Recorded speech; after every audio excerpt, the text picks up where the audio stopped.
Chapter 1. Wow. It's really you. All individuals mentioned in this text are over the age of 18, and there is no inappropriate guidance. Shinhee, please show some mercy. Brain is out of service. This must be included if it's broken. I have no brain to repay you because I possess none. Wait, why are you calling so early in the morning? Brother, you did it. Oh no, you got into Huaxia University. A girl's cheer echoed from the other end of the line. Gu Annian sprang out of bed. Is this for real? Let me see what's going on. As he opened the electronic page, bold letters caught his eye. The corner of the boy's mouth curled slightly. I suppose it's a reward for 2.5 years of studying, memorizing, and working. This is quite a joyous occasion. By the way, have you told Mom and Dad? Excited words lingered on the tip of his tongue, but were swallowed back down. Seemingly noticing his emotions, the girl expertly began to comfort him as usual. In their childhood, it seemed their parents had taken on a project, toiling away in distant lands for a living. Now, it was unfortunate not only could they not meet, but they were even unable to connect over the phone, leaving the two little ones to rely on each other. What was even more painful was that Gu Annian's health had deteriorated significantly with age, bringing considerable trouble to his life. I'm fine, everything will get better. Well then, there's been a bit of trouble at Grandpa's place. He'll come find you once I'm done. The holiday passed in a blur. On a bright morning, a beam of sunlight illuminated the boy's fair and handsome face, paired with a clean and tidy outfit, attracting the attention of many passersby. Hello, Junior. Are you a new student? How about I show you around the campus? Don't mind her, I'm your direct senior. With such a large suitcase, you must be tired, right? Why not come to my apartment for a bit? At that moment, a boy wearing glasses stepped forward, tugging at his red headband, hurriedly coming to his rescue. Junior, don't listen to them. They'll take you to the registration office. If you don't mind, you can rest at my place for a while. I have some great stuff too. At this moment, Gu Annian stood at the entrance of Huaxia University, feeling as if he were in a dream. He never expected to be so popular on his first day. Noticing the dozens of fervent gazes directed at him, he awkwardly declined their offers, lowering his head and striding forward. Sometimes he couldn't comprehend why, just because he was a tad handsome, it would cause such a fuss. Sigh. Upon reaching the corner, Gu Annian took out his acceptance letter and placed it on a wooden table. Hello, senior. I'm here to register. Gu Annian wiped his slightly flushed cheeks and smiled as he spoke. Before long, two slender, snow-white fingers slid a golden card towards him. Was she mistaken? Didn't this say Bay E number 1 senior apartment? Or was it the girls' dormitory? Senior, you haven't even asked me yet. I don't need to ask any questions. I know everything about you. A cool, slightly delicate voice floated to him as she removed her hat, revealing a head of slightly blue curls, complemented by a stunning doll-like face. Gazing at the exquisite visage before him, Gu Annian broke into a cold sweat. Wow, it's really you. Lun Lun Lun Lun. Here we meet again. You're calling me Lon Lon right from the start. It seems Gu Annian, you miss me a lot? With that, Lan Yuyin seized Gu Annian's wrist, pulling him abruptly closer, while her other hand pinched his face. You look much better, but you're still the same sickly boy as before. Gu Annian struggled fiercely, yet he was pinned to the table, feeling both angry and fearful. Lan Yuyin, let me go. How did you end up here? Didn't you not take the college entrance exam? I don't know how I got accepted. Maybe I donated a few buildings? Or perhaps the principal saw my exceptional talent, and now am helping to welcome new students. What's wrong with that? Realizing the teasing expression on Lan Yuyan's face, Gu Annian quickly understood who she was. She was the daughter of a Lan family, a family capable of achieving almost anything in the world. In truth, they had met in high school when Lan Yuyin transferred to his school, fortuitously landing in his class, and coincidentally becoming his desk mate. At that time, they were friends who motivated each other, but gradually, he discovered things were not as simple as they seemed. The girl's concern for him grew increasingly intense, sometimes even teasing him to the point of mild suffocation. After Lan Yuyin arrived, no one dared to bully him anymore in class.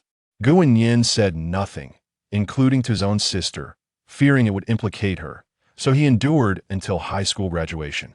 Just as he thought he could finally leave that memory behind in college life, he never expected it to resurface now. Desperately breaking free from Lan Yuyan's grip, Gu Annian glared at her in anger. Lan Yuyan, please give me the correct dormitory key card. at his defiance. A flicker of anger flashed in her eyes, unnoticed by anyone. I say it's correct, so it is. From today onwards, you will live with me. The #1 apartment has just been renovated. How about that? Exciting, right? Her frosty voice carried an air of authority that brooked no refusal. And what if I refuse? He'll go report this to the academy. The moment the words escaped his lips, Gu Annian regretted them. He realized how childish his statement was. This school can change surnames to Lan at any time. If you don't want to, you can leave. Gu Annian immediately softened. Despite knowing it was a blatant threat, he couldn't possibly give up the fruits of his hard work for so long. Now, facing Lan Yuyin, he sensed a strong desire for control and dominance from her. Regardless of her intentions, Gu Annian dared not get too close, yet he saw no way out. Fine, I'll agree, but you cannot do anything strange to me, nor force me. Swish! Before Gu Annian could finish his sentence, the key card was snatched back from his hand. You have no right to negotiate terms with me. If you can't comply, then leave. I am sorry, am willing to comply with the arrangements of your esteemed school. One who recognizes the times is a wise man. Gu Annian watched as a slight curve formed at the corners of her mouth, slowly retrieving the key card from her hand, turning to drag his suitcase away. A gentleman takes revenge, whether in 10 years, 20 years, or 50. Cough, cough, on the long road of life, what grievances cannot be resolved? With that, Gu Annian adjusted his mindset and strode toward the #1 apartment. The campus was vast, and after about 10 minutes of walking, Gu Annian finally arrived breathless at #1 apartment. Before he could lament his own frailty, a building appeared before his eyes. Lush trees lined both sides, with a small courtyard by the lake, and an apartment with a striking design. This was clearly a villa. Upon entering, Gu Annian couldn't help but marvel at the extravagance of the wealthy. Yet he understood this was ultimately someone else's, and he held no selfish thoughts. How is it? Do you like it? Unbeknownst to him, a soft voice came from behind, laced with a hint of disdain. Chapter 2. You wouldn't want to be expelled either. Gu Annian was startled by the sudden voice. Turning back with a helpless expression, there stood Lan Yuyin, dressed in a delicate light blue dress. Her knee-high white stockings accentuating her flawless silhouette. Gu Annian felt exposed under her gaze, as if he were prey under scrutiny that weren't you supposed to be registering. What are you doing here now? I am solely responsible for you as a student. Come, I shall escort you to your room. Before Gu Annian could react, Lan Yuyin took his hand and led him to a room on the 2nd floor. The wooden door creaked open, revealing a beautifully adorned large bed in a spacious room. Plush cushions were arranged beneath an exquisite chandelier, resembling a girl's sanctuary. The crisp sound of the door closing snapped Gu Annian back to reality. As he watched Lan Yuyin approach, he feigned calmness, meeting her gaze with determination. Don't tell me I have to share a room with you. That is simply out of the question. Before he could finish, Lan Yuyin lunged forward, her right foot tripping him, sending Gu Annian crashing onto the bed behind him, and she followed suit, pinning him down, and no matter how he struggled, it was futile when he could barely catch his breath. She taunted, Shaonin, you wouldn't want to be expelled from school, would you? Lan Yuyin, please stop this. Perhaps we can discuss it. Upon noticing Gu Annian's pale visage, Lan Yuyin momentarily froze, a flicker of heat igniting within her. How could someone be so fair? The more she saw his aggrieved expression, the more she felt compelled to tease him. So we communicate with our mouths. Do we? Without waiting for a response, she demonstrated her exceptional communication skills through action. 2 minutes later, Gu Annian's face was flushed, struggling to breathe, while Lan Yuyin slowly opened her eyes, seemingly savoring the moment. It tastes even better than before.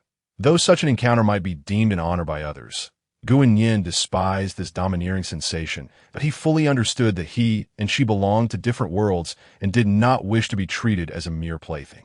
I will stay in the room next door. That is my final bottom line. Otherwise, I would rather leave. Seeing the anger and subtle threat in Gu Annian's words, Lan Yuyin did not wish to push him to the edge and decided to concede for the moment. As Gu Annian hurriedly packed his belongings and exited, a faint smile graced her lips. You are the first person to pique my interest like this. What I desire, I shall undoubtedly possess. Finally, a semblance of peace returned. Gu Annian pondered why she took pleasure in tormenting him. After assuring his sister of his safety, he began to contemplate his next steps. Gu Annian's thoughts were simple. As long as he graduated and secured a respectable job, he could alleviate some pressure, perhaps even bringing his parents back home. As he descended the stairs in the art department, he spotted a girl wearing a baseball cap and denim jeans approaching him. As she drew nearer, he could see her lustrous long hair, framing a face exuding a mature allure. Although she lacked Lan Yuyan's ethereal beauty, she was certainly among the top tier. Initially intending to wave and greet her, Gu Annian momentarily froze, feeling something prod against his chest. Realizing she had gotten too close, she removed the camera hanging from her neck and spoke. "Excuse me, Junior. My photographer had an emergency. Could you please assist me by taking a few pictures? But I don't know how." "That's quite all right. Our art department emphasizes spontaneity." With that, Gu Annian felt too embarrassed to refuse and cautiously accepted the camera.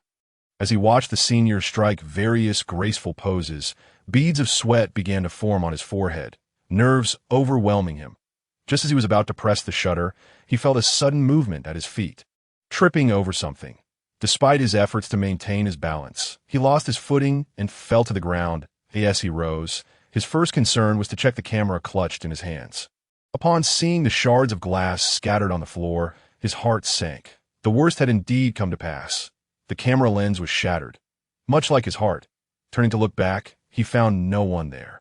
Gu Annian realized he could not blame anyone but himself. If only he had been more cautious. "Senior, I'm truly sorry. How much is it? I will certainly compensate you. But since we're both from the art department, could we negotiate the price?" At this moment, Gu Annian was drenched in sweat.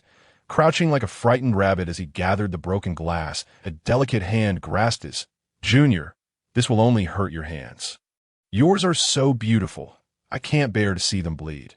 The more she spoke, the more anxious Gu Annian became. Having never encountered such a situation, he wondered how many years he would have to work to afford such a camera. "I'm sorry, Senior, it's really nothing. It's just a camera that if you genuinely feel bad, why not consider being my boyfriend?" Faced with her teasing remark, Gu Annian was momentarily a loss for words. "Haha, I was just joking. You're so adorable that if you give me this amount, I want to hold it against you." Gu Annian looked up, seeing her hold up 6 fingers. "6,000? I will do my utmost. 60,000. I'm giving you a discount. I feel we have a connection. 60,000. Gu Annian began contemplating where to sell a kidney. "All right, Senior, I will gather it as soon as possible. I sincerely apologize." While he thought this, he did not voice it aloud. She squeezed his shoulder and spoke slowly. "Take your time. Junior, if you truly lack the funds, there are other ways to settle this, no? Thank you, At this point, Gu Annian felt dizzy and hurriedly left the scene. Report. Mission successfully accomplished. Well done. Xiao Xu. Night fell. After finishing dinner at the cafeteria, Gu Annian returned, his mind preoccupied with how to cover the loss, before the previous emperor's business endeavors even began. I was already sighing. Previously, working tirelessly during his spare time, he could earn at most 2,000 a month. Without eating or drinking, it would take him 2.5 years to save that much. How could he repay 60,000? Before he knew it, Gu Annian arrived at the apartment, his thoughts racing as he noticed the lights illuminating the building. An idea sparked in his mind. Why not ask Lan Yuyan? She seems wealthy. He would surely repay her. As he contemplated, Gu Annian entered the apartment and stood before her door. He paced anxiously, rehearsing what he would say until he finally gathered the courage to knock. Just as he was about to, the door suddenly swung open. Startled, Gu Annian met her bright eyes, his heart racing as he beheld her breathtaking face. "Good evening," he stammered, preparing to leave. As he turned, a pair of delicate hands pulled him into the room. Gu Annian did not resist. He knew he needed her help. "What were you doing lurking at my door at this hour?" Ignoring her, Gu Annian lowered his head and whispered, "Lan Yuyan, could you do me a favor?" Chapter 3. "Help me press." Lan Yuyan regarded him coldly. "Speak up. Let me hear it. I would like to borrow some money." 600? That's manageable." Gu Annian awkwardly shook his head, his voice dwindling. 6,000?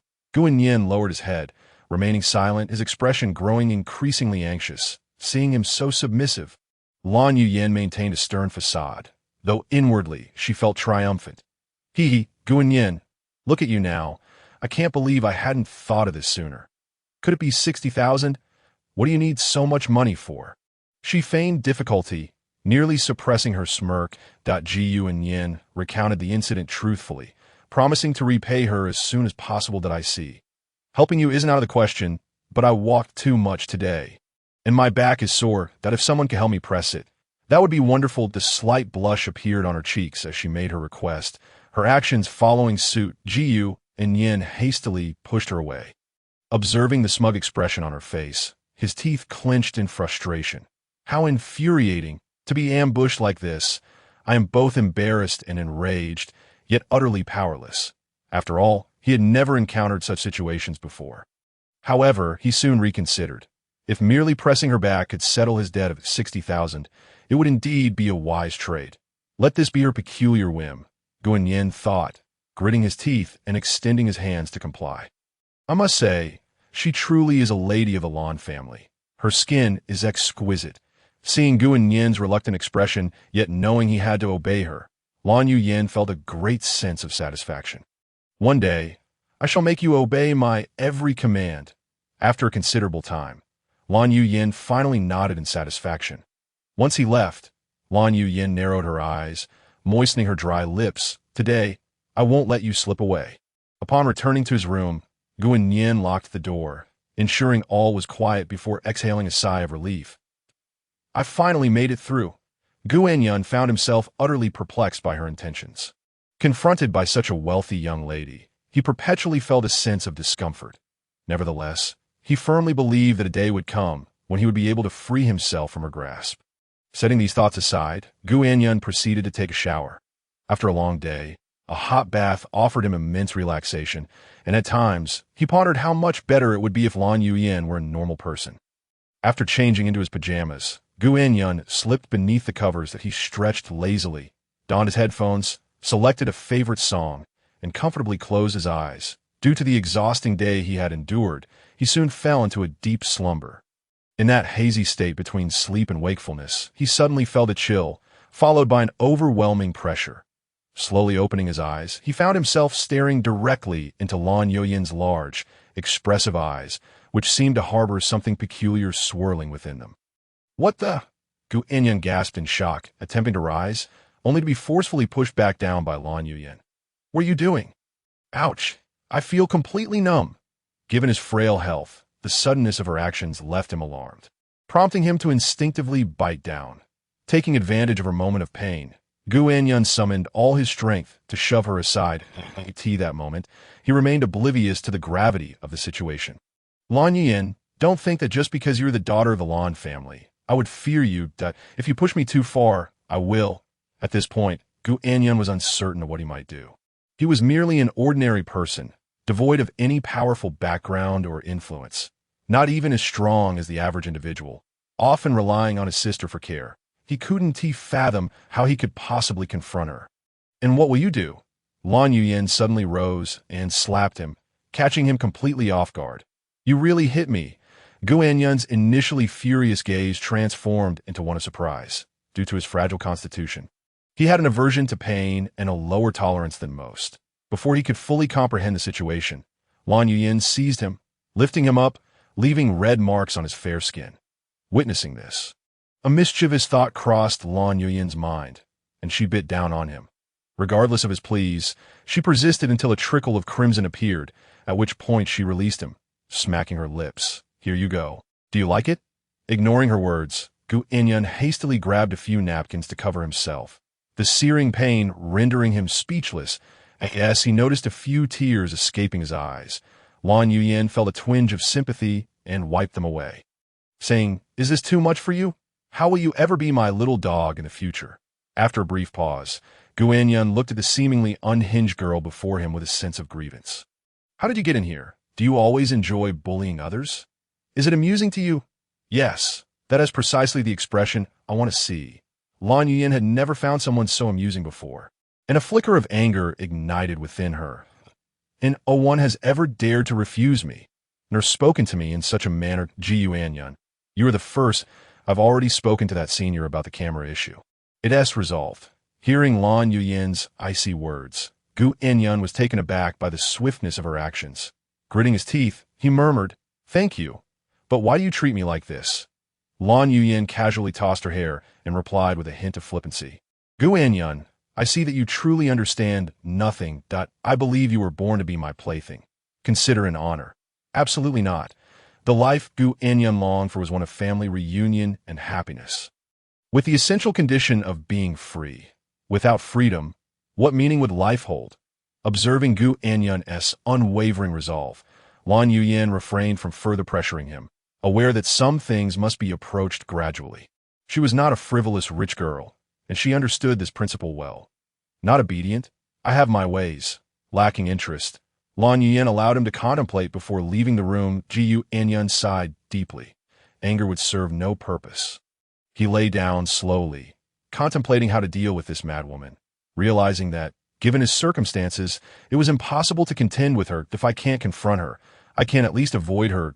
In truth, Gu Annian could achieve a life of prosperity through Lan Yuyin. But he refused to consider this option. On one hand, he was unwilling. On the other, and most importantly, he knew it would cost him his freedom. Besides, he had no idea what kind of torment awaited him should he fall into her hands. Amidst the chaos of his thoughts, Gu Annian gradually drifted off to sleep. Chapter 4. By at 7 in the morning, Gu Annian rose as scheduled. His sleep had not been particularly restful, as the wound on his shoulder throbbed persistently. Turning his head, he noticed the ointment on the table, alongside a steaming breakfast. Another round already? He mused, though he had to admit she displayed a hint of conscience. Gu Annian was not a rigid person. Free breakfast was an opportunity not to be squandered. As he ate while glancing at his phone, he discovered a message from Lan Yuyin. "Yesterday was my fault. Remember to apply the ointment and eat breakfast. Once I handle my affairs, I'll come find you. Next time, I'll be gentler." A shiver ran down his spine at her words. He wished to have nothing to do with such occurrences. Unbeknownst to him, he was the first to receive such treatment, and an apology from Lan Yuyin. At least she was out for now, which meant he could endure a bit less torment. He absolutely could not remain here indefinitely, but to graduate and await a suitable opportunity, he must find a way to escape her clutches. The enrollment date was on a Saturday, and with no classes today, Gu Annian decided to head to the playground to exercise his body. After all, health was the foundation of revolution, and he did not wish to be labeled as frail, reminiscing about how his sister used to prepare nourishing soups for him daily. Gu Annian felt a wave of nostalgia, longing for a reunion with his family. Upon arriving at the playground, he was pleasantly surprised to find a considerable number of people engaging in morning exercises. Observing the students sweating with youthful vigor, Gu Annian felt his spirits lift. He had spent his days either cooped up in his room studying or working at a convenience store, never truly experiencing the outside world. He sensed that his life was on the brink of a transformation. Following the warm-up exercises he observed, Gu Annian began jogging around the playground. Initially, he managed to keep pace, but soon enough he found himself lagging behind. Despite his earnest efforts to catch up, the distance between him and the others only widened. After a few laps, he could endure no longer and stumbled toward the resting area, just as he reached for the railing. His legs gave way beneath him as his vision blurred, and he felt himself collapsing. A surge of strength propped him up. He could faintly detect a pleasant scent, reminiscent of youthful vigor. Slowly opening his eyes, Gu Annian realized he had collapsed against the shoulder of a girl with a ponytail. After carefully placing him on a chair, he finally had a clear view of her features, dressed in white athletic wear. Her curvaceous figure was accentuated, and her well-toned legs radiated vitality. The critical moment came when he saw her face. He was momentarily taken aback. Her beauty rivaled that of Lan Yuyin, though they exuded different charms. If Lan Yuyin was akin to a delicately crafted porcelain doll, exuding an air of aloofness, the girl before him radiated warmth like an angel. She offered him a bottle of water. Gu Annian felt a wave of gratitude wash over him. Aside from his sister, it had been a long time since anyone had shown him such care. As for Lan Yuyin, Gu Annian perceived her actions as merely a means to satisfy her peculiar whims. Perhaps it had been too long since he had received kindness. He couldn't help but smile sincerely as he accepted the water from her hand and politely expressed his thanks. Observing the girl's blushing smile, Bai Yi's heart raced uncontrollably, nearly causing her to lose composure in his presence. Never before had anyone made her heart race so. She had noticed him earlier while he was running. The fair, flushed skin, the handsome face, and his slightly fragile demeanor, all combined with his determination to persevere, drove her to distraction that I never expected Summer University to have such a standout. Bai Yi was an exchange student from Huaxia, visiting Kyoto not merely for academic exchange, but also to assess and expand the Bai family's influence. It seemed she was already contemplating the possibility of transferring schools, seeing that he remained silent. Gu Annian worried he had caused her trouble and apologetically said, "I'm sorry, senior. I didn't mean to." Reacting quickly, Bai Yi pulled out a pack of tissues and gently wiped the sweat from his forehead, saying, "Don't overthink it, little brother. I just saw you sweating and wanted to help. We should support one another." Hearing her words filled Gu Annian with warmth, and he thanked her again. "Thank you very much. Senior, my name is Gu Annian, but I don't yet know your name." Eager to learn the identity of this caring older sister, Gu Annian awaited her response. "I'm Bai Yi," listening to the gentle words before him. Gu Annian was reminded of someone. It was needless to say that it was Lan Yu, yet he could not fathom why she came to mind. Perhaps it was due to the stark contrast that was too pronounced to ignore. Upon discerning Gu Annian's thoughts, Bai Yi took the initiative to suggest a run together, to which he happily acquiesced. This elicited a wave of jealousy from those around them. The boys envied Gu Annian, though not vastly more handsome than themselves, had the privilege of running alongside the esteemed senior Yi. The girls, on the other hand, were filled with regret, wondering why it wasn't them by his side. Yet the sight of the angelic Bai Yi quelled such thoughts. "Your physical fitness is quite lacking. From now on, I shall be your personal coach," Bai Yi teased with a smile. At that moment, having completed another 2 laps with Bai Yi's arm linked with his, Gu Annian felt a twinge of shyness, though her words rang true, unable to swallow his pride. He could only muster, "I'm just not at my best right now. With perseverance, I will surely improve," just like how his relentless studying had earned him a place at the prestigious Huaxia University. Observing his endearing demeanor, Bai Yi felt elated, as if she had stumbled upon a treasure, and resolved to return to Kyoto soon. Time swiftly passed until noon, and Gu Annian learned that Bai Yi was an exchange student, hailing from a rather distinguished family, and would soon be returning to Huaxia. Due to her busy schedule, she added him to her contacts and bid him farewell, playfully urging him to await her return. Gu Annian sighed, reflecting on how such a kind-hearted and beautiful senior, not only eager to help others but also striving for self-improvement, was a rarity. He shook his head, wondering why his thoughts drifted back to Lan Yu. After a brief respite, he decided to grab a meal and then head to the library. Yet sometimes, what one thinks of manifests all too swiftly. He finished his meal and walked along the path. Darkness suddenly engulfed him, and he fainted. When he regained consciousness, it was already night. To his astonishment, he found himself lying in the bathtub of his apartment, utterly unclad. Before he could process this, a cold voice pierced the silence. Awake, accompanied by the sound of footsteps, Gu Annian knew without thinking who it was. As Lan Yu approached, he felt an inexplicable surge of panic. She held a large medical kit in her hand, and her exquisite face bore no expression. Considering his predicament and the bewildering manner in which she had brought him back, he could not help but voice his outrage. Lan Yu's face remained unchanged. Those who knew her well could sense that she was not merely annoyed. Chapter 5. If you misbehave, I will turn you into a specimen. Before Gu Annian could utter a sound, his hair was seized and he was forced underwater. Like a puppy being yanked, shower gel was poured over his face before he was tossed back down. Each time he emerged for air, only gurgled sounds escaped his lips. "Why are you treating me like this?" Ignoring his resistance, she continued until he was scrubbed clean, and only then did Lan Yu pull him out and toss him onto a blanket. Without offering an explanation, she played a video for him. Footage from the morning of Bai Yi running with him. "You dare to spy on me?" Gu Annian exclaimed, horrified. Tianhai City. "By family S Bai Yi, too bad I can't kill her." Lan Yu ground out through clenched teeth. Gu Annian gasped in terror. "What? A killer? What else?" Her nonchalant reply further solidified her terrifying image in Gu Annian's mind. This woman was utterly frightening, almost insane. He pondered how many such things she had done in the past. Who told you to meddle with others? Her tone was calm, devoid of any emotion in that moment. Gu Annian felt as though he were being ensnared. Wait, why do I feel this way? I have done nothing wrong. Why can't I run with others? Anger surged within him. He was not one to be easily intimidated, and repeated bullying was intolerable. Summoning his courage, he shouted, "What I do is none of your business."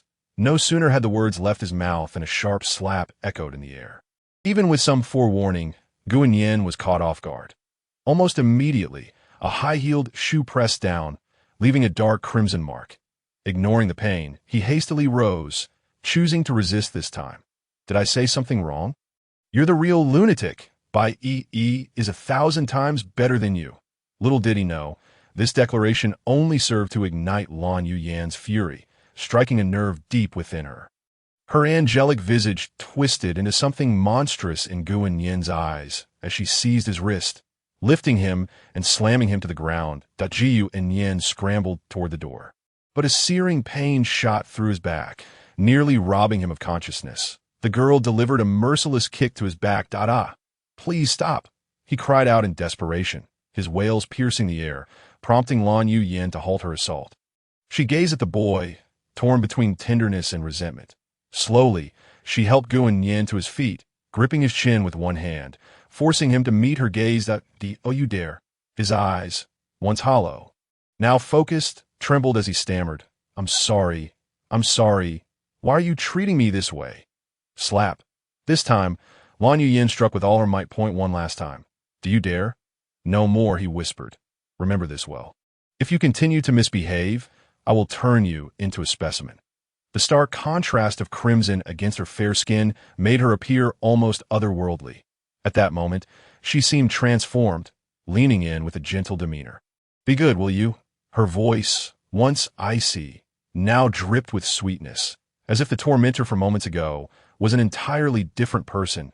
It was terrifying. Just moments ago, she had been filled with mirth. Were it not for Gu Annian's recent experience of her ferocity, he might have mistaken Lan Yuyan for a considerate, gentle girl. As she spoke, Lan Yuyan opened the medical kit, revealing ointments, gauze, iodine, anti-inflammatory medicine, and even anesthetics. Everything one could need. The fire in his back burned fiercely. She had clearly come prepared. Though she was as beautiful as by the two treated him entirely differently.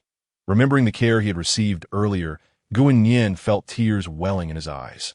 While tending to his wounds, she gently wiped away his tears, whispering sweetly in his ear, Don't cry. It breaks my heart. Gu Annian. It felt as though a demon was whispering in his ear. Now he was filled with dread for Lan Yuyan. She was no longer the spoiled girl who merely teased him in such a short span. Her transformation was staggering, or perhaps she had always been this way. Gu Annian realized one thing. To avoid physical suffering, he had no choice but to comply with her. There was simply no other recourse. After applying the ointment, he spoke through gritted teeth. Yuyan, I will be obedient. For reasons unknown, he instinctively used Yuyan, perhaps in an attempt to sound more intimate, hoping to dissuade her from further torment. The words fell on Lan Yuyan's ears, and seeing the pain, grievance, and reluctant submission on his handsome face ignited a spark of interest within her, a flame of desire. It was indeed effective to resort to violence. From today onward, you will share a room with me, she declared, her tone brisk and authoritative, akin to a command. Having witnessed her capabilities, Gu Annian dared not defy her, immediately nodding in compliance. All right. Seeing his readiness to obey brightened Lan Yuyan's mood. She softened her grip slightly as she pulled him into the room. Observing the multitude of bruises adorning his frail body and the innocent, somewhat pitiful expression on his face, Lan Yuyan could no longer contain herself. She appeared slightly impatient, tossing him onto the bed, leaving Gu Annian feeling dazed. Having just emerged from a shower, the searing pain from the beating made him oblivious to his own state.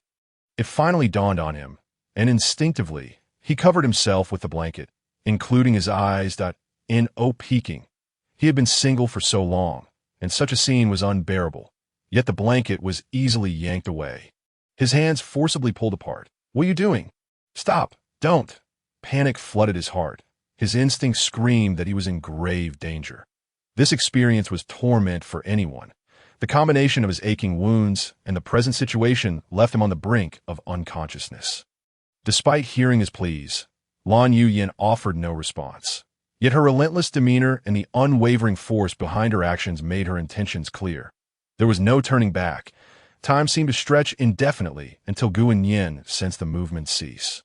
He cautiously shifted, only to find Lan Yuyan's cheeks slightly flushed as she stretched comfortably, seemingly savoring the moments that had just transpired. Glancing at the boy's face, she leaned in, embracing him gently, a smile gracing her lips as she drifted off to sleep. Meanwhile, Gu Annian remained expressionless, engulfed by an overwhelming sense of unreality. His eyelids grew heavy, and he succumbed to a deep slumber. Chapter 6. Once is not enough? Then let's do this a few more times. Just as dawn breaks outside, the apartment is filled with bustling sounds. Prepare all these dishes. Make sure he gets a good recovery. And once he wakes up, tidy the room. Don't throw away that bedsheet. Keep it for me. All right, miss. 7 or 8 servants immediately spring into action. That chilly voice can only belong to Lan Yuyan. However, today she appears particularly radiant, her complexion exceptionally rosy, with a hint of a gentle smile gracing her lips. I could see that moment. A figure slowly approaches and softly whispers in her ear, "Miss, if you continue like this, not only will he refuse you, but he will also likely suffer a mental breakdown." Lan Yuyan's expression dims involuntarily. She has pondered this issue before. If she keeps pressing, problems are bound to arise. Understood, Xiao Xue. Although she has tasted success once, she knows that patience is essential. She must exercise self-control. She has encountered numerous strategies and intrigues from various powerful families, and she has always managed to navigate them with ease. This time shall be no exception. It is time to allow him some respite. Increase the number of spies, and have the bodyguard disguise themselves as students. The moment Bai Yi is spotted, inform me immediately. I absolutely cannot allow anyone to take away my Annian. After issuing her orders, Lan Yuyan gently pushes open the door to the room. Upon seeing Gu Annian's sleeping face, she suppresses the rising heat within her and approaches to lightly pat him. His slumbering soul is gently roused, and Gu Annian slowly opens his eyes. Just as the morning greetings are about to be exchanged, he becomes acutely aware of his current predicament. You're awake. Good morning. He understands that even a slight act of defiance could lead to a painful consequence, and fear grips him. Observing Gu Annian's expression, Lan Yuyan is somewhat taken aback. Has she been too harsh on him? He seems too easy to tame. Gu Annian notices Lan Yuyan's unblinking gaze upon him. He feels a sense of impending doom, just as he is about to plead for mercy. He finds himself momentarily stunned. There, on Lan Yuyan's exquisite face, shines an incredible kindness and warmth, reminiscent of the Lan Yuyan from their high school days. Annian, I realize I've been too domineering. It was wrong of me to treat you that way. But do you know why? I simply wish for you to stay by my side because I love you. Every word she utters exudes profound sincerity. Her tone devoid of the usual coldness, as if she is genuinely acknowledging her mistakes. Am I dreaming? Or is this her alter ego? Gazing into her earnest eyes, and after enduring 2.5 minutes of emotional manipulation, Gu Annian reaches a conclusion. She must have had a change of heart out of guilt. This demeanor surely cannot be feigned, can it? Just as he is lost in thought, Lan Yuyan suddenly embraces him gently. Would you be willing to forgive me and gradually accept me? Taken aback by her unexpected tenderness, coupled with that soft tone, Gu Annian feels flattered. It's all right, I don't blame you. But faced with this sudden confession, Gu Annian finds himself at a loss. His intentions are clear. He has never considered entering into a romantic relationship. Yet if he outright refuses, he fears Lan Yuyan might revert to her previous demeanor. Perhaps we can take it slow, slowly get to know each other. I know you very well. Gu Annian is left speechless, but I still don't know you. Didn't you just get to know me yesterday? If you feel that wasn't enough, then let us get to know each other a few more times.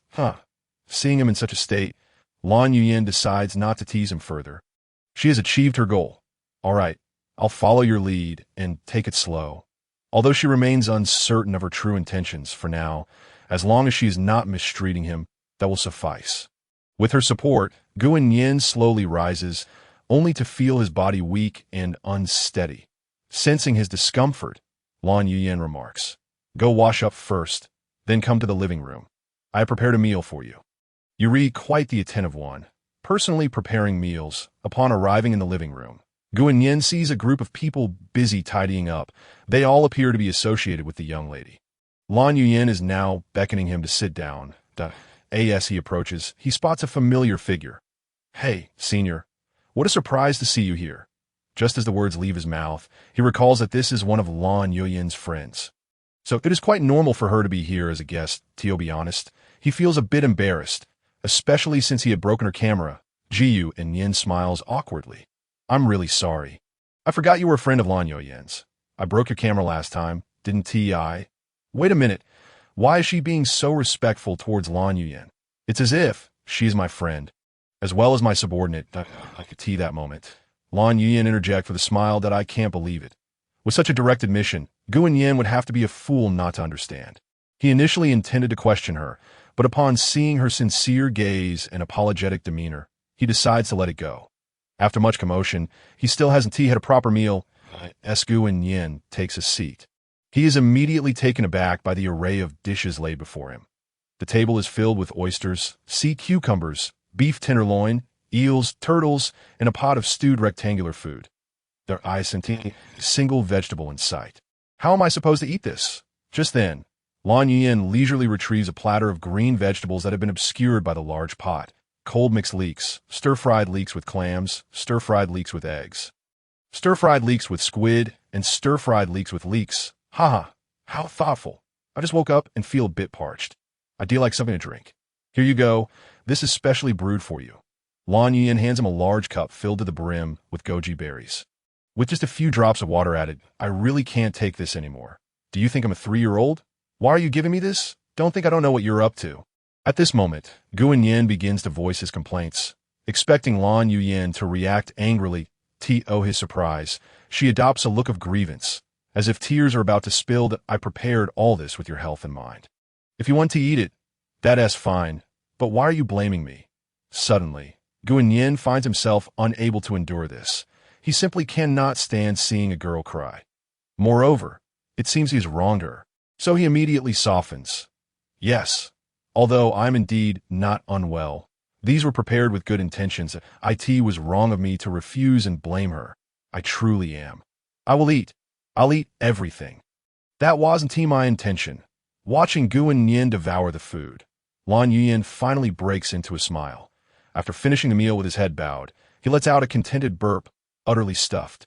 To be honest, it was quite delicious. Glancing at the untouched dishes before him, Gu Annian asks, "Why aren't you eating?" Seeing Gu Annian still concerned about her, Lan Yuyan feels a surge of joy. "I'm waiting for you to finish your leftovers." She almost reveals the truth. Upon hearing this, Gu Annian is utterly flabbergasted. A distinguished young lady like her is not someone he can afford to be with. He quickly gestures for her to join him next time. Just then, Lan Yuyan suddenly inquires, "Annian, do you want to live alone?" Chapter 7. I'll teach you. Place your hand here. Upon hearing this, Gu Annian's eyes widen in surprise. Of course. I want to live with you. He remains fearful, thinking she must be testing him. Lan Yuyan, upon hearing this, responds with warmth laced with guilt. You don't need to be afraid. I shouldn't force you. This is your freedom. However, if you are willing to live with me, that would be even better. Hearing the word freedom, Gu Annian's eyes light up. After much contemplation, he finally decides to put aside his doubts. Relaxing his body, he says, "Well, it wouldn't be right to stay here indefinitely. I should also experience the beauty of campus life." Lan Yuyan beams with a sweet smile. "You can come back anytime." Gu Annian responds affirmatively and steps out. "Miss, are you just going to let him leave?" "Don't worry. He will return. He has always been within my grasp. I merely wish to alleviate his concerns. Today, the air is exceptionally refreshing, and Gu Annian feels quite cheerful. He plans to find his advisor first, inquire about his dormitory, and then go to Lan Yuyan's place to collect his belongings and properly settle in. Truly, Huaxia University is magnificent. Every building is grand and unique. He arrives at the Boyi building and finds the advisor's office. Lightly knocking twice, a warm male voice immediately calls out, "Please come in." Upon opening the door, he sees a man wearing black-framed glasses sitting at the computer desk. Appearing cultured and refined, only slightly older than Gu Annian. Gu Annian had expected a receding hairline, as that had been the norm in his high school. "Hello, student. What can I do for you?" Gu Annian quickly explains his situation, indicating that due to special circumstances, he has no dormitory to stay in. "All right, student, I will help you with your application immediately. By the way, what is your name?" Gu Annian. Initially, he thought this advisor was quite amiable and hoped to converse with him frequently in the future. However, the man suddenly freezes, then begins to scrutinize the computer. After 2 or 3 minutes, the advisor apologizes. "I'm really sorry. All the dormitories are fully occupied." "What? Am I not on the list?" Gu Annian is somewhat bewildered. He's been accepted, yet he is not assigned a dormitory. "It is as follows, my fellow student. Previously, while residing in the apartment, the academy had assumed you would continue your stay there, and, consequently, your dormitory has been allocated to another student. Is such a thing possible? Where am I to reside then?" Lin Yu, with a sense of helplessness, adjusted his glasses and said, "Gu, I sincerely apologize. While I can assist you academically, I truly have no means to help in this matter. However, you may continue to stay at your previous location." After a brief exchange, realizing there was no feasible solution, Gu Annian left in a dejected manner. "What should I do? I have only just emerged, and now I must return." Frustrated, he spent the entire afternoon inquiring with classmates if anyone was willing to swap dorms. But each time he approached Gu Annian, a few explanations led to outright refusals. Some even chastised him. "As far as I know, that is the residence of the daughter of the Lan family. Are you aware of that? You are indeed fortunate, yet you do not recognize it." Rendered speechless by such rebuke, he returned home at dusk, realizing he had no other options but to the entrance. 2 bodyguards awaited him, seemingly there for Gu Annian. "Young master, welcome home." Upon opening the door, he beheld Lan Yin reclining on the sofa with her delicate feet propped up, her beautiful eyes fixated upon him. She inquired with curiosity, "Annian, what is the matter? Have you encountered difficulties? You have returned so soon. Tell me, and I shall certainly assist you." Observing her righteous demeanor, Gu Annian scratched his head in embarrassment and stammered, "The school has no accommodations available for me. Could you possibly help me?" Upon hearing this, Lan Yin pondered momentarily. "The arrangements from the academy are quite troublesome." "Troubling? Does not the principal heed your words?" "Ah, that may be an exaggeration. No matter how influential I am, I cannot disrupt the order of the school." "Very well. I resign myself to fate. After all, she is quite normal now, and living with a beautiful maiden is hardly a loss for him." Although it was because of her that he found himself in this predicament, he still felt somewhat uneasy and said, "I cannot stay without paying. I will pay rent each month." Lan Yin waved her hand dismissively. "No need. Consider this your home. That will not do. Even if I must sleep outside, I will not contravene my principles." "Then how about this? I shall reduce the rent to 10,000 per month." "What?" He found this statement familiar. Regrets surged within him. He wished he could slap himself for uttering that phrase. Truly a case of biting the hand that feeds. Lan Yin, seated on the sofa, was already laughing heartily, causing the surrounding maids to marvel, for it was the first time in many years of service at the Lan residence that they had witnessed her smile. The young lady never smiles, unless she is utterly unable to contain herself. So adorable.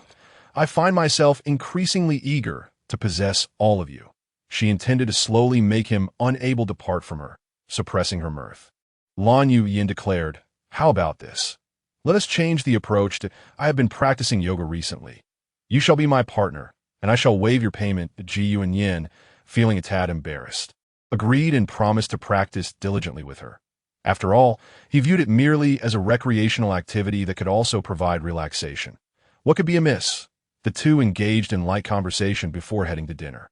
The dishes remained plentiful, and Lan Yin continually served him, but I say, "Can we not have something more conventional to eat in the future?" "That is out of the question. After all, you are so frail." She retorted, You fainted yesterday. Gu Annian was acutely aware of her implications. This matter could not be overlooked, and he had initially intended to avoid mentioning it. However, upon hearing her words, he retorted, "Who was it that treated me so? You seized my innocence without hesitation, and I have yet to settle the score." Nearby, Lu Shui smirked. Clearly the young lady had been far too lenient with him, allowing him to speak so boldly. "It is merely because I am fond of you. I could not restrain myself. And Yin, are you unwilling?" Witnessing the expression on Lan Yuyan's face, Gu Annian sighed in resignation. Who would approach a person in such a manner? Naturally, he was unwilling to raise an eyebrow, remaining silent as he continued to eat. After dinner, he sauntered back to his room in a leisurely manner, inexplicably pulling out his phone to search for ways to become stronger. While he was engrossed in a video, the door swung open unexpectedly. Upon seeing Gu Annian in such a state, Lan Yuyan chuckled lightly, disregarding his embarrassment as she pulled him into another room. Before he could voice a complaint, he was met with an array of equipment and various facilities, along with a spacious mat. "From now on, we shall practice yoga here. You must strive to adapt swiftly." Paying no heed to Lan Yuyan's teasing, he asked, "But I do not know how to do yoga. What should I do?" Lan Yuyan patted his shoulder and mischievously replied, "I shall teach you. You simply need to accompany me. Now lie down, spread your body, relax completely, and place your hands here." Chapter 8. Yoga. Gu Annian lay on the mat, following her instructions and adjusting his posture step by step. Knees together, Lan Yuyan smiled and skillfully leaned back. He was tempted to inquire how she managed to do that, but at that moment, he had no time to indulge such thoughts. They exchanged glances. Lan Yuyan's stunning face illuminated with ease, while beads of sweat formed on Gu Annian's forehead. "I am so light." "You won't." Before he could finish a sentence, a sudden crack echoed.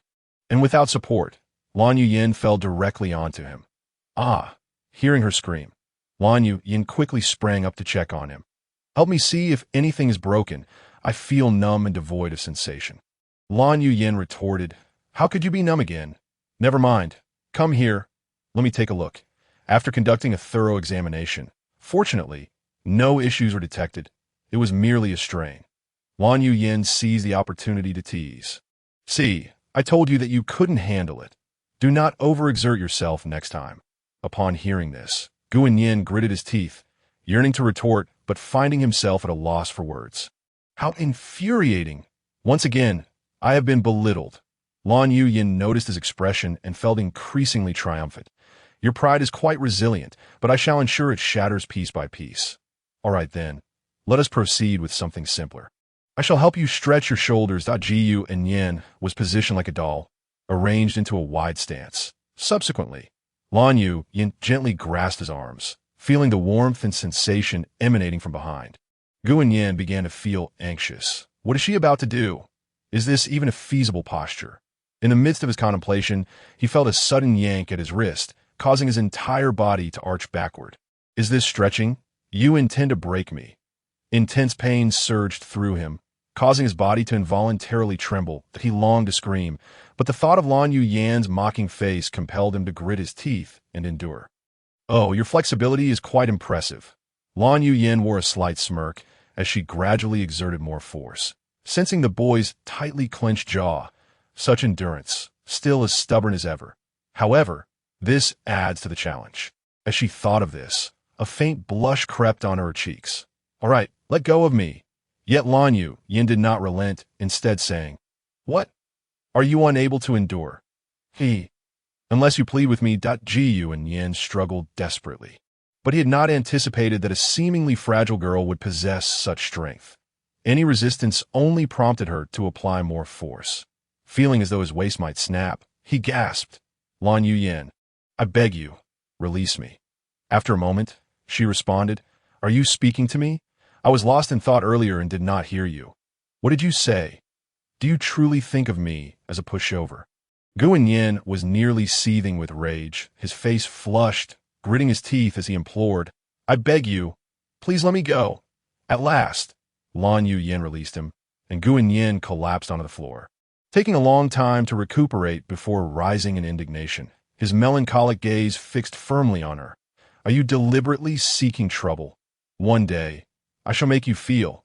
As he trailed off, Gu Annian's voice grew quieter, for he was not yet bold enough to threaten her with retaliation in kind. Hearing this, Lan Yuyan's interest was piqued. He was no longer resistant towards her, and playing with mine was always delightful. You need not wait. You can help me stretch my shoulders right now. Gu Annian was taken aback, but shook his head nonetheless. Forget it. I do not wish to quarrel with you. If you become unhappy, you will strike me. Lan Yuyan's beautiful visage bore a determined expression. I promise I will not strike you. I offer you the chance for revenge. Gu Annian still shook his head. And after several seconds of mutual gazing, he cautiously inquired, You truly will not hit me? Do you wish for a beating? You want me to strike you? Given the gravity of the situation, it was only natural to seek retribution. Moreover, this was a splendid opportunity. Very well. You shall not regret this. With that, Gu Annian stepped before Lan Yuyan, a glimmer of resolve shining in his eyes. What are you dawdling for? Be quick. Upon hearing her provocative words, Gu Annian could no longer endure. He would no longer show her any tenderness. Gritting his teeth, the young man seized her wrist with both hands and forcefully pulled it back. The girl emitted a faint hissing sound, yet it did not deter him from exerting all his strength. And you possess quite a bit of strength. I can actually feel the pain. It was uncertain whether her remark was meant as mockery. Just as Gu Annian intended to apply more force, he was suddenly freed by a tremendous force that flung him aside. Subsequently, Lan Yuyan rose and approached Gu Annian, stating coolly, It hurts, sitting on the ground. Gu Annian gazed up at Lan Yuyan, revealing a hint of a victorious smile. Humph, I thought you were formidable. If you can't handle it, then don't play. Upon finishing his words, Lan Yuyan lunged forward and pinned him down. Ah, you promised not to hit me, Gu Annian exclaimed in a fluster, realizing he should not have engaged with this madwoman. Observing the expression on his face, Lan Yuyan tightened her embrace. I only said I wouldn't strike. Before Gu Annian could react, a warm sensation had already enveloped him. Feeling a hint of sweetness, he attempted to break free, but was tightly restrained, just as he began to feel a bit dizzy and weak. The girl finally released him. Gu Annian gasped for breath, angrily pointing at Lan Yuyan. What do you want? After pondering, Gu Annian found himself at a loss for words, seeing that she indeed had not struck him. He felt a mix of anger and helplessness. It's getting late. Let's rest. Your performance today was satisfactory. We shall continue next time. After these words, Lan Yuyan walked away, unusually refraining from making things difficult for him. What do you take me for? Your plaything? Gu Annian tidied himself up and returned to his room. After 3 years of being bullied in high school, he still felt powerless to escape, pushing those thoughts aside. He completed his nightly routine and went to bed, feeling a flicker of anticipation for the first class the following day. Chapter 9. Having the class monitor is enough. As dawn broke, Gu Annian awoke naturally. Looking around, he noticed that Lan Yuyan had unusually not barged into his room. After a quick tidying up, he donned a comfortable outfit and stepped outside in the spacious living room. Only the butler and a few servants were present, along with a table laden with steaming breakfast. How does she manage to wake up so early every day? Gu Annian mused. Having scarcely seen her in the mornings, she truly was a disciplined woman.